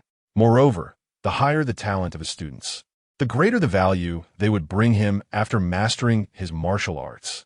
Now that Ji Tianyi is preparing to send the most talented students from around the world to him for training, what reason does he have to refuse? Ji Tianyi laughed heartily and said, great. However, you need to be mentally prepared. The talented students gathered from around the globe are sure to be proud and arrogant, and they might show some defiance towards you. Lu Xian didn't pay much attention. He just smiled and said, what if I'm not convinced? At worst, I'll beat them until they are. You know, I have even defeated the world's strongest, Ji Tianyi. Why should I be afraid of them? Ji Tianyi couldn't help but be speechless upon hearing this. However, he had no way to refute it. After all, he had indeed been defeated by Lu Xian just a moment ago. Moreover, if it could truly enhance the overall combat power level of humanity, what would stop him from endorsing Lu Xian? Chapter 102. The top service of SSS level purchase authority. After everything was settled, Ji Tianyi stood up. Good. Yi Tianyi nodded seriously. Then, he personally escorted Lu Xian to the door. Outside, Yihan had been waiting quietly. When he saw the door open, he immediately turned his gaze over and happened to see Ji Tianyi escorting Lu Xian to the entrance. This left him astonished. The Alliance leader actually values Lu Xian this much. However, he was also pleased to see it and quickly approached, saying, Alliance leader, are you done talking? Yihan replied solemnly, no problem. Ji Tianyi thought for a moment and agreed, saying, all right, Just be careful. No problem. Lucian smiled. Then, he directly took the elevator down from the top floor to the ground level. Not long after, he arrived at the first floor. When he walked out of the elevator, he noticed that quite a few people had gathered in the hall outside the elevator. As soon as these people saw him, their gazes all focused on him. Among them were a few individuals who looked like reporters, hastily running toward Lucian, seeming eager to interview him. Seeing this, Lucian felt a bit helpless. He thought that Tianyi had not yet reached a final plan, and it was inconvenient for him to say anything externally at the moment. So, he directly said, "Sorry everyone, I'm not accepting any interviews at the moment. The final result will be announced by the Alliance soon. Please make way, thank you." After saying that, he ignored the reporters and walked towards the entrance. The reporters tried to catch up, but were stopped by the soldiers who had escorted Lucian. Soon, Lucian got into a vehicle and quickly left the Alliance headquarters. However, although he had left, the people on site began to engage in intense discussions about him. What do you think G Alliance leader said to him? I guess G Alliance leader definitely exposed his lies. Oh, why do you say that? Didn't you see that he was personally escorted by the god of war Yi when he came? But now he's leaving alone? What does that indicate? Could it be that his lies were exposed, and that's why you didn't escort him away? Definitely. The crowd buzzed with discussions. Some people believed these discussions and directly posted them on the Battle Network forum. Suddenly, countless people across the country began to pay attention. Look, that Lucian is indeed a fraud. I said long ago that those martial arts claims could help warriors improve their strength were just hype. I can't believe there were people who naively believed him before. I don't even know how to respond to you. I just don't understand why G Alliance leader didn't punish this kind of person. This is already a crime, right? It's deceiving the feelings of the entire nation and should be severely punished. This is hilarious. You guys in the Great Xia actually created such a big joke. I really can't believe this happened in G Alliance leader's hometown. Seeing these comments, Lucian felt both amused and exasperated. He didn't expect that his desire for low profile would lead to such misunderstandings. However, he was too lazy to explain. Anyway, the Alliance would soon announce the matter, and these people would naturally realize they were wrong. After that, he stopped paying attention to the discussions on the forum and opened the shopping mall page. He discovered that his purchasing privileges had been upgraded, and additionally, the 5 billion cash that Tianyi had transferred to him had also arrived. In the Starry Sky secret code, besides cultivation methods, there were also some auxiliary cultivation formulas. Of course, not all the materials were available in the shopping mall, so Lucian could only buy what he could find first. Thanks to his SSS-level purchasing privilege, the items he bought were also very expensive, often worth hundreds of millions.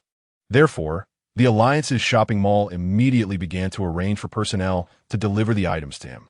Some resources were not available in the Yinjing Bay City, and they quickly arranged to transfer them from all over the Great Xia and even globally, dispatching senior warriors to personally escort them by plane.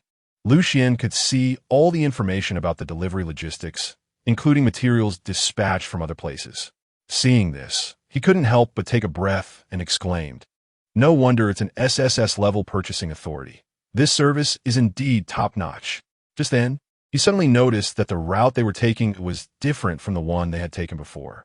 They assigned the villa to me so quickly? Lucian was somewhat surprised. Then he said, "Forget it. Let us head straight to the Iha Garden Villa District." He had heard a bit about this villa district before. It was said that all the top-tier powerhouses and the most important figures of the Great Xia Kingdom lived there, including battle god-level powerhouses like Yi Han. Basically all resided in that area. Of course, top-tier powerhouses like Tianyi usually had their own estates and did not live in such communities. Yes, the driver responded and continued to focus on driving. Unlike others outside who were clueless and making wild guesses, he had already guessed what had happened after Lucian met Tianyi.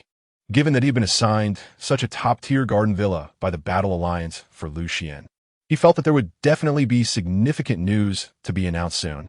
Chapter 103. The world is shocked. The Tai Chi craze is coming. In fact, it was just as the driver had speculated. Not long after he dropped Lucian off at the Iha Garden Villa District, he saw new information published on the Battle Network. The Warrior Alliance official notice stated, regarding the recently hotly debated Tai Chi event, It has been personally verified by the leader, Mr. G. Tianyi, resulting in the following conclusions. 1. Internal energy truly exists and is different from supernatural abilities. It can coexist with them. 2. The various martial arts taught by the Tai Chi Martial Hall are real and effective, with practical applications. 3. Humans can cultivate internal energy through the martial arts of the Tai Chi Martial Hall. 4. The relevant martial arts have been recorded into teaching videos and manuals by Mr. Xuan, the head of the Tai Chi Martial Hall, which will be officially available for sale in the mall, and everyone can purchase them for practice.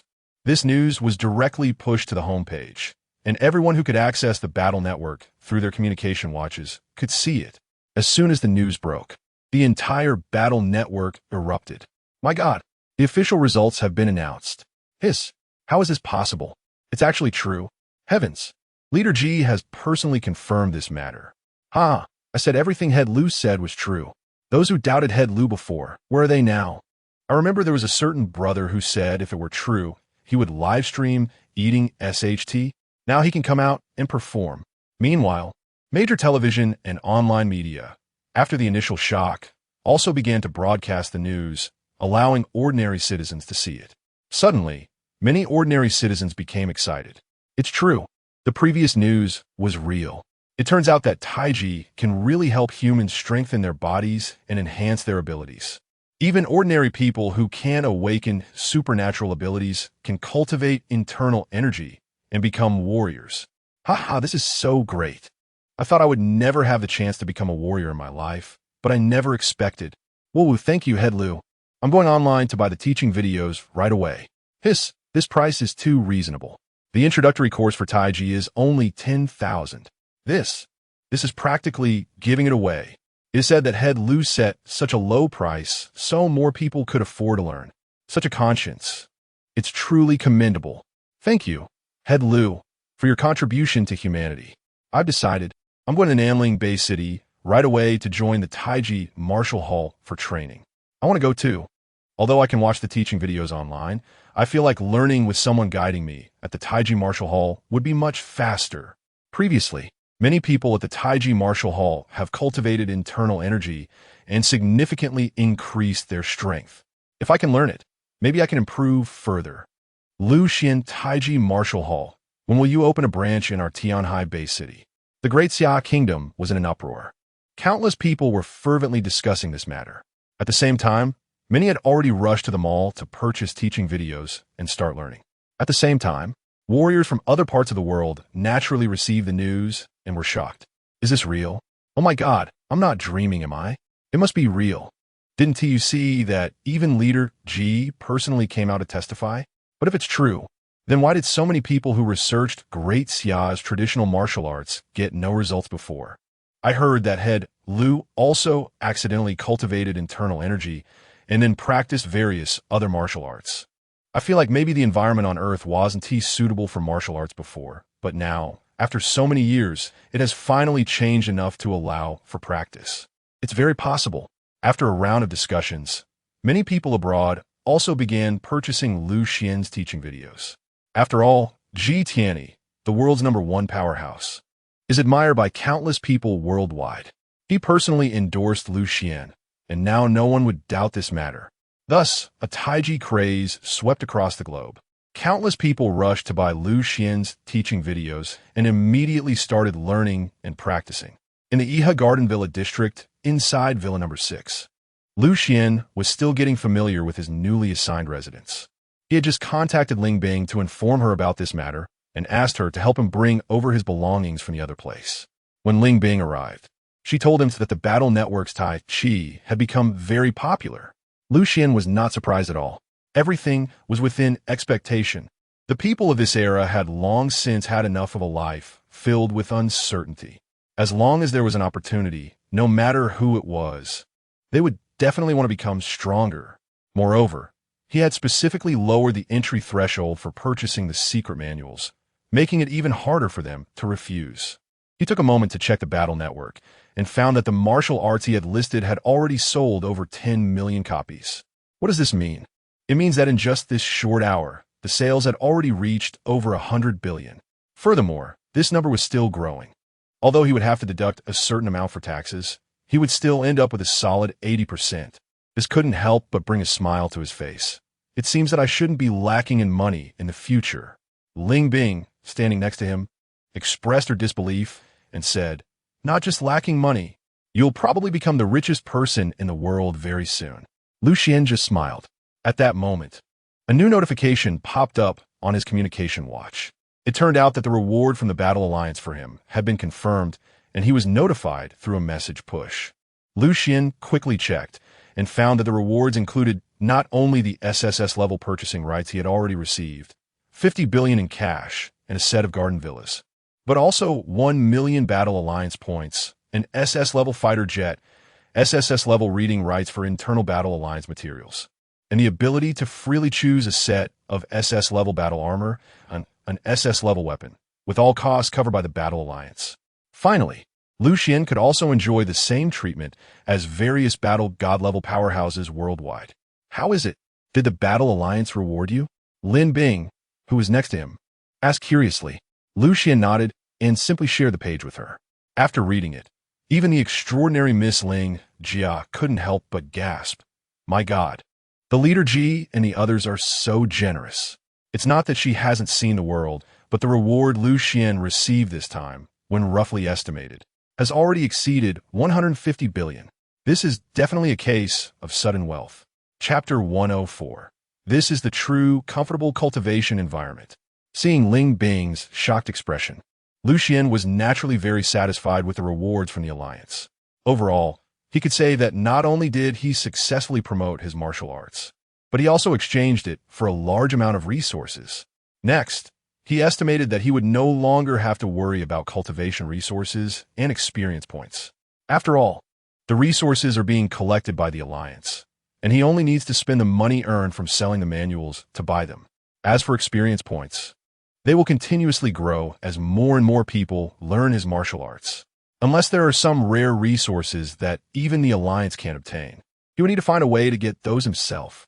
This is the true, comfortable cultivation environment.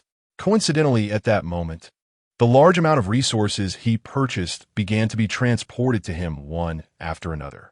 What made him feel even more considerate was that these resources were not delivered one by one. Instead, they were first sent to the Alliance's branch store in bulk and then delivered to Lu Xian together. The person responsible for escorting the goods told Lu Xian, "Mr. Lu, the next batch of materials is expected to arrive in the afternoon, and they will be delivered to you together. Of course, if you have any special requests, such as needing them delivered one by one, we can also do that. No need, let's do it like this." All right. Meanwhile, Ling Bing in the room had just received another piece of news. Lu Xian noticed her excited expression and couldn't help but feel a stir in his heart. He smiled and asked, "Seeing you so happy, could it be that you also have a chance to secure a quota?" Ling Bing smiled and nodded, saying yes. "According to some information I've just received, the leader Ji and the others intend to relax the standards, so I should be able to secure a quota. Of course, you definitely won't have any problems. Should be, right?" Lu Xian secretly laughed in his heart. "I can indeed join the special training camp, but you might not expect that I am not going there to be a student, but to be a mentor. Of course, this matter has not been completely settled on Ji Tiany's side, and Lu Xian himself is not someone who likes to show off, so he hasn't mentioned it yet. He just said to Ling Bing, I plan to enter seclusion for a couple of days to practice. Can you help me sign for the materials this afternoon?" The reason he wants to enter seclusion is that the training materials he just received are enough for him to conduct an in-depth practice. Since he can improve his strength, he naturally can't wait to start. Although he just defeated Ji Tiany on the simulation battle platform today, that was only a simulation. In terms of real strength, he is far from being Ji Tiany's match. Looking at the world, he still isn't a strong person, which naturally makes him feel insecure. Before the special training camp starts, he needs to improve himself properly. Of course, Ling Bing nodded readily. She currently doesn't feel that there is any problem in assisting Lu Xian here. After all, her father just specifically instructed her to build a good relationship with Lu Xian. In fact, it seems that there are countless people around the world who want to build a good relationship with Lu Xian. Lu Xian had no intention of paying attention to these matters. He walked into a training room by himself. The villa was very spacious. Just the training room alone was about 500 square meters, enough for Xuan to make use of. Then, he set up a 7-star formation around his body. That's right, his Starry Sky Secret Classic required these resources and needed to be practiced with the assistance of a 7-star formation.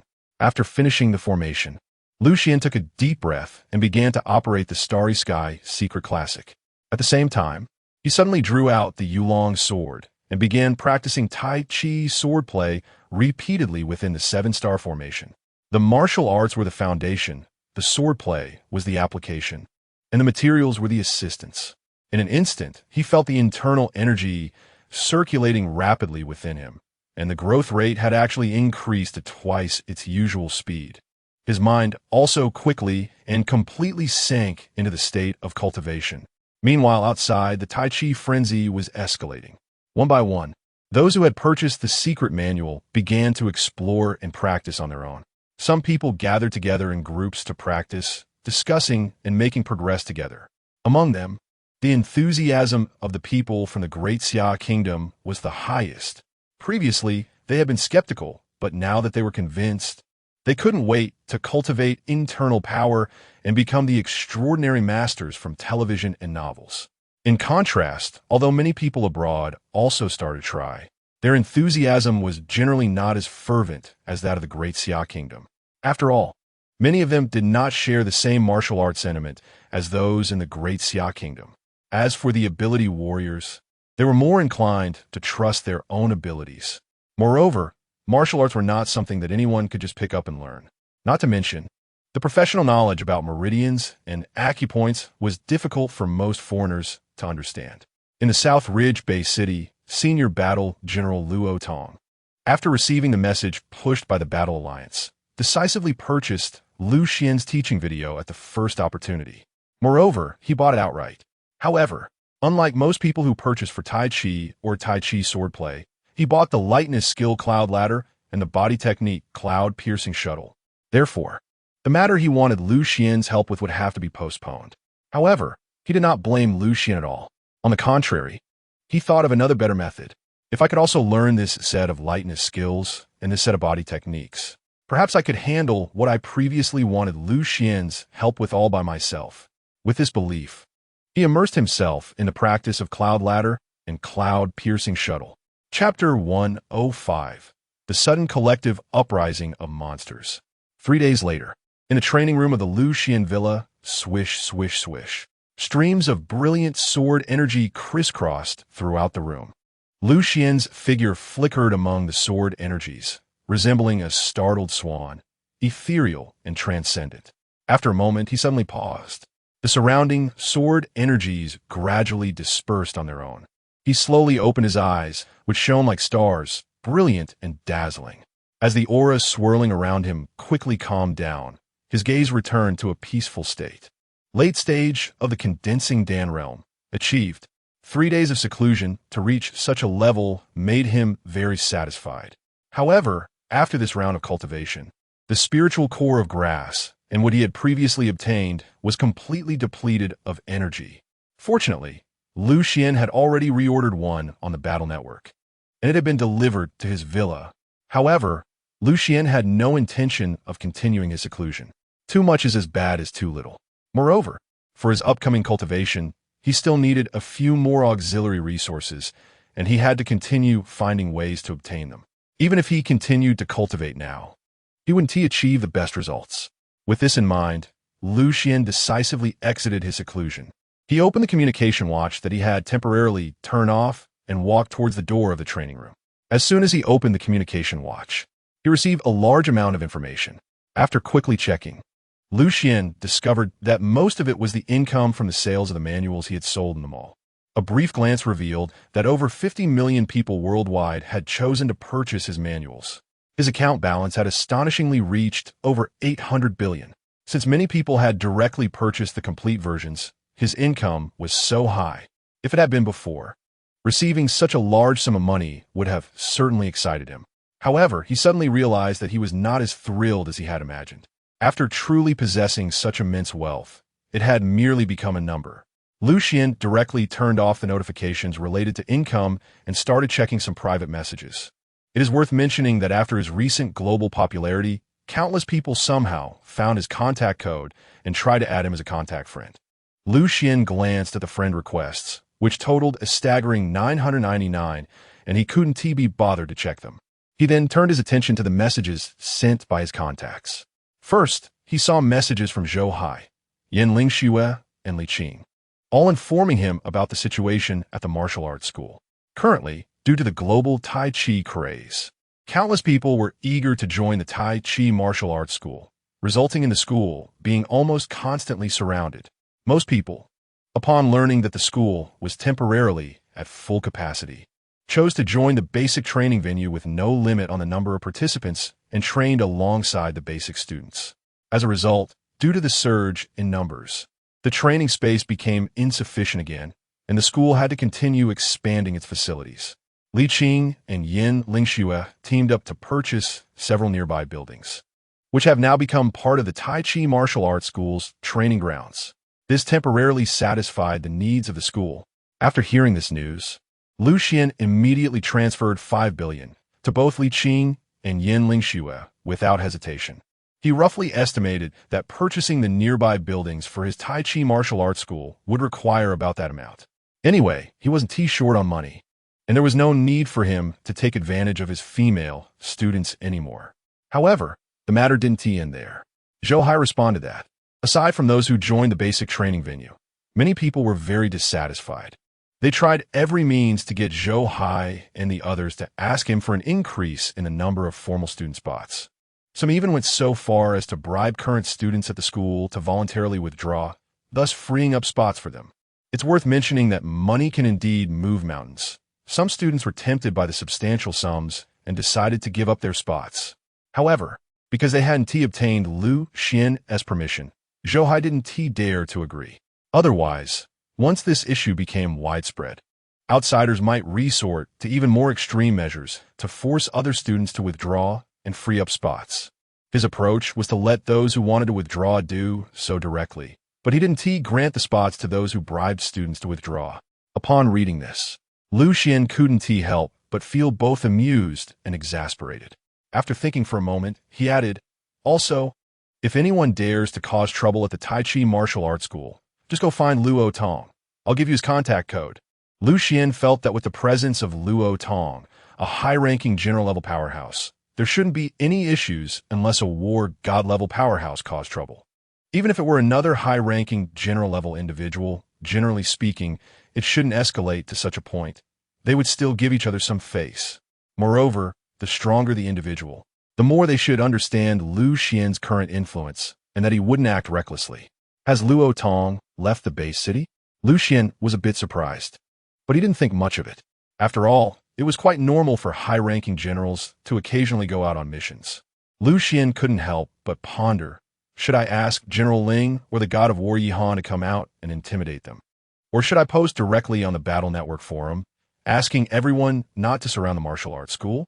Just as he was thinking about these things, someone had already walked from the training room to the villa's hall. It was only when he arrived here that he realized Ling Bing was not in his villa. At that moment, his communication watch suddenly beeped. Lu Xian looked and realized that it was exactly a call from Ling Bing. Lu Xian immediately connected the call, and just as he was about to say something, he saw the illusory image of Ling Bing appearing on the communication interface. At that moment, she was wearing battle armor and looked very disheveled. What happened? Ling Bing saw Lu Xian and said excitedly, "Lu Xian, you finished your seclusion? That's great." Lu Xian hurriedly asked, "Where are you? What happened? What?" Lu Xian's expression suddenly changed. He quickly sensed the surroundings and indeed discovered that a series of rumbling sounds were coming from the distance. Clearly the noise of battle. Chapter 106, Hide? Sorry, I can't do that. How could such a thing happen suddenly? The first thought that flashed through Lu Xian's mind was this idea, but he understood and then dismissed it. In fact, up until now, humanity has not been able to study the patterns of the monster attack incidents. Moreover, it is not the time to research these things. He immediately asked Ling Bing, "Where are you? I will come to support you." However, Ling Bing replied, "No, don't come out. You need to hide in the basement of the villa immediately. You are too important to humanity right now. You absolutely cannot be in danger." This, Xuan was momentarily at a loss. To hide away while watching others fight against the monsters outside to protect him? If this had been before he became a warrior, he would have had no choice but to accept such an arrangement. But now, he possessed sufficient strength, and he simply couldn't do such a thing. Moreover, killing monsters meant experience points for him. Thinking of this, he said to Ling Bing without hesitation, "Sorry, I can't do that." As he spoke, he quickly began checking his equipment, preparing to go out and join the battle. Realizing that she couldn't persuade Xuan, she could only send him her location information. Received, I'm on my way. When he arrived outside the villa area, he discovered that the situation was even worse than he had imagined. Because his villa area was situated at a higher elevation, he could see the conditions of the city from all sides. He saw with his own eyes that the surroundings of the city were gloomy. Many flying monsters were trying to attack from the air, but for the time being, they were being held back by various fighter jets and the guns on the defense towers. At the entrances of various base cities, some monsters were also trying to charge in. It is worth mentioning that after the Great Disaster, the Yanjing base city had built tall walls. Nowadays, these walls were temporarily blocking the invasion of monsters. However, with the development of the city, many areas outside the walls have been developed, and now several of them had already fallen. Just from this glance, Xuan understood how urgent the situation was. Roughly estimating, the scale of this attack was dozens of times larger than what he had encountered in the Nanling base city. Fortunately, the combat strength of the Yanjing base city was sufficient. Otherwise, they would not be able to withstand such a terrifying assault. If such an attack occurred in the Nanling base city, it would probably be swept away in an instant. Seeing this situation, Xuan knew he couldn't delay any longer. He quickly utilized his lightness skill and moved directly towards Ling Bing's location. In any case, he needed to get closer to Ling Bing, participate in the battle, and then see what arrangements the warrior guild had. However, before he could meet with Ling Bing, he encountered a battle. Roar! A sudden roar made Xuan's hair stand on end. A monster was attacking. Xuan quickly dodged without thinking. Whoosh! A massive claw nearly grazed his head. In midair, Xuan finally saw the monstrous creature that had attacked him. It was a cat-like monster, entirely blue-black in color, with an incredibly ferocious appearance and a physique comparable to that of a car. It was a B-rank elite monster, the Electric Shadow Cat. This Electric Shadow Cat was notorious among B-rank monsters for being particularly troublesome, as it was not only extremely fast, but also highly skilled at hiding. In terms of speed, for certain warriors who were not adept at speed and agility, its threat was comparable to that of an A-rank monster lord. As for its ability to hide, it could launch sneak attacks and assassinations without anyone noticing. After recognizing the origins of this monster, Xuan felt a surge of relief in his heart. Fortunately, he had reacted quickly just now.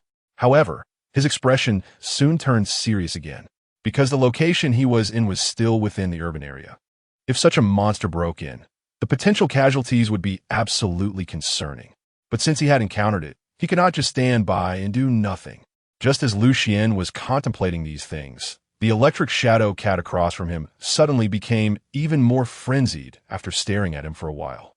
A black shadow crackling with electricity suddenly descended upon him.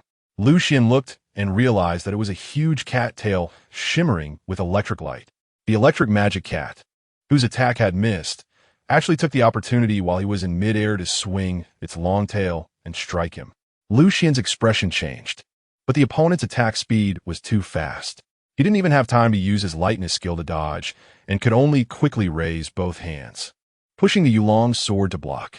Bang! A muffled sound echoed. Xuan was thrown out and crashed heavily against the wall of a building behind him. Breaking through the wall, a wave of intense pain surged through him. Fortunately, he was protected by his battle robe.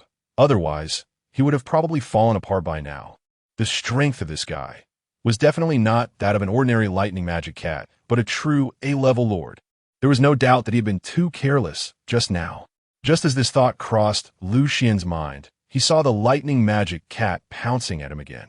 Its astonishing speed and agile movements perfectly embodied what it meant to be as fast as lightning. Luckily, Xuan's reaction speed was also remarkable now. He decisively got up from the ground and dodged swiftly. Whoosh! He narrowly avoided the pounce of the lightning magic cat, but immediately saw a lightning-infused tail sweeping toward him. The same move, used twice. Xuan felt underestimated. Therefore, no matter what, he couldn't allow himself to fail again. It was this belief that made him suddenly exert force with his feet, abandoning the idea of charging outward, and instead, he moved closer to the side of the electric light magic cat. The electric light magic cat wanted to attack him again, but suddenly saw a flash of sword light. Meow. A light sound was heard, followed by the electric light magic cat's shrill scream. Its tail had almost been severed by Xuan. Taking advantage of its intense pain, Xuan dashed out through a gap, immediately creating distance between them. The electric light magic cat was injured. However, it was also provoked into a ferocious rage, attacking Xuan even more frantically. Swish, swish, swish. Two sharp claws swiftly sliced through the air towards Xuan, moving so fast that they left afterimages in the air. This scene made Xuan unable to help but secretly complain. It seems that all feline magical creatures know this move. Xuan did not panic. He kept retreating while using the cloud-piercing shuttle body technique to dodge the attacks. With his exquisite movement skills, he managed to evade all the attacks from the lightning magic cat. After that, Xuan began to look for an opportunity to counterattack. But at that moment, he felt a sense of crisis suddenly approaching from behind. Suddenly, Xuan's face changed. Not good. There's actually another Lord-level monster nearby. Chapter 107. Fighting two Lord-level monsters alone. Encountering the attacks of two Lord-level monsters at the same time. Xuan had never faced such a situation before. Not to mention him, even seasoned veterans would find it hard to encounter such a scenario. Upon realizing this, Xuan immediately changed his direction of evasion. As a result, he was still grazed by a sharp claw across his chest, and his body was sent flying. Sizzle. Xuan had wounds on his chest, with several claw marks. His Moonshadow battle armor had sustained significant damage. This set of Moonshadow battle armor had been reinforced by Xiao Yunyan. If it hadn't been reinforced beforehand, he estimated he would have been seriously injured by now. He immediately looked at the other Lord-level monster that had attacked him and discovered that it was indeed another lightning magic cat. Xuan secretly thought, I actually forgot that the lightning magic cats don't like to form alliances like other magical creatures, but usually there will be one male and one female acting together. At this moment, the two lightning magic cats gathered together, then immediately split up, launching a pincer attack on Xuan from the left and right. Facing the attacks of two Lord-level magical creatures, especially the troublesome lightning magic cat lords, even Xuan felt considerable pressure. He quickly retreated to a nearby building, and out of the corner of his eye, he caught a glimpse of a window. In an instant, he leaped up and dashed into the building. The two lightning magic cats followed closely to the window. However, due to their large size, they could not rush through the window. Once inside the building, Xuan let out a slight sigh of relief, but immediately became alert again. The two magical creatures outside were growling continuously, not giving up, but instead circling around the building, searching for other entrances. Seeing this, Xuan knew he couldn't hide for long. Facing two lightning magic cats was simply too dangerous. Therefore, Xuan felt he had to take advantage of the fact that these two guys were now separating and quickly deal with one of them. Only then would he have a chance to eliminate the other one. He scanned his surroundings and found a large door about 10 meters to his left, just the right size for a lightning magic cat to enter. Without hesitation, he rushed towards it, preparing for an ambush. However, he ultimately underestimated the intelligence of Lord-level magical creatures. As cats, which are already quite intelligent, the wisdom of these two lightning magic cat lords seemed to be even higher.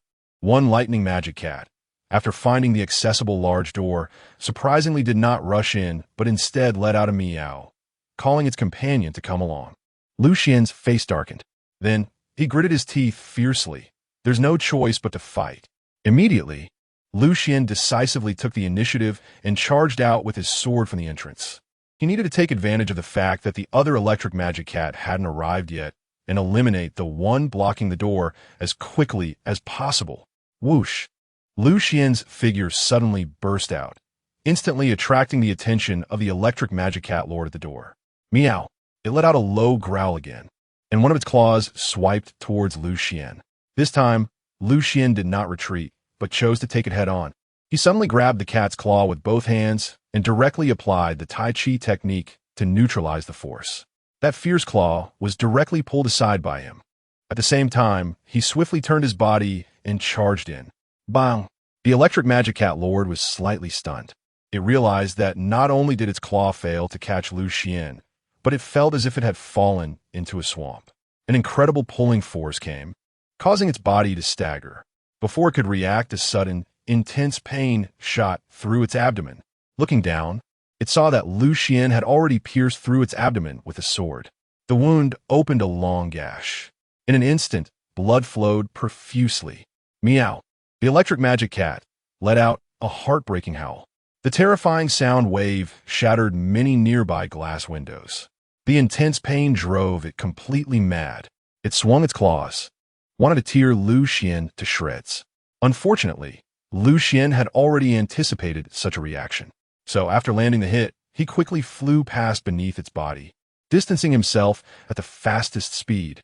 The electric magic cat turned around, wanting to continue chasing Xuan. However, Xuan gave it no chance and dashed into the opposite building at top speed. Given the speed of the electric magic cat, if it hadn't been injured, it could have easily caught up with Xuan. Unfortunately, it was now wounded, and it was a severe injury. All of this happened in the blink of an eye. Just as another electric magic cat heard its companion's call and rushed over from the other side of the building, it happened to see Xuan's figure darting into another building. Meanwhile, its companion was already painfully lying on the ground. Meow. The uninjured electric magic cat was completely enraged. It roared and crazily chased after Xuan. Xuan, after a burst of frantic sprinting, had now reached his limit. Ahead of him was another building. He swiftly dodged, using the wall to push off and circled to the side of the electric magic cat. The electric magic cat immediately turned its head and lunged fiercely at Xuan, but he blocked its claws with his sword. At the same time, Xuan suddenly raised a foot and forcefully kicked the electric magic cat in the abdomen. Meow. Xuan did not let it go, charging forward powerfully with his sword again. Sensing the threat, the electric light demon cat endured the intense pain and swung its claws, trying to swat Xuan away. However, its first swipe was dodged by Xuan, and the second was directly caught by him. A strange pulling force emerged, dragging its body down to the ground. Boom! A muffled sound echoed from the ground. Xuan rolled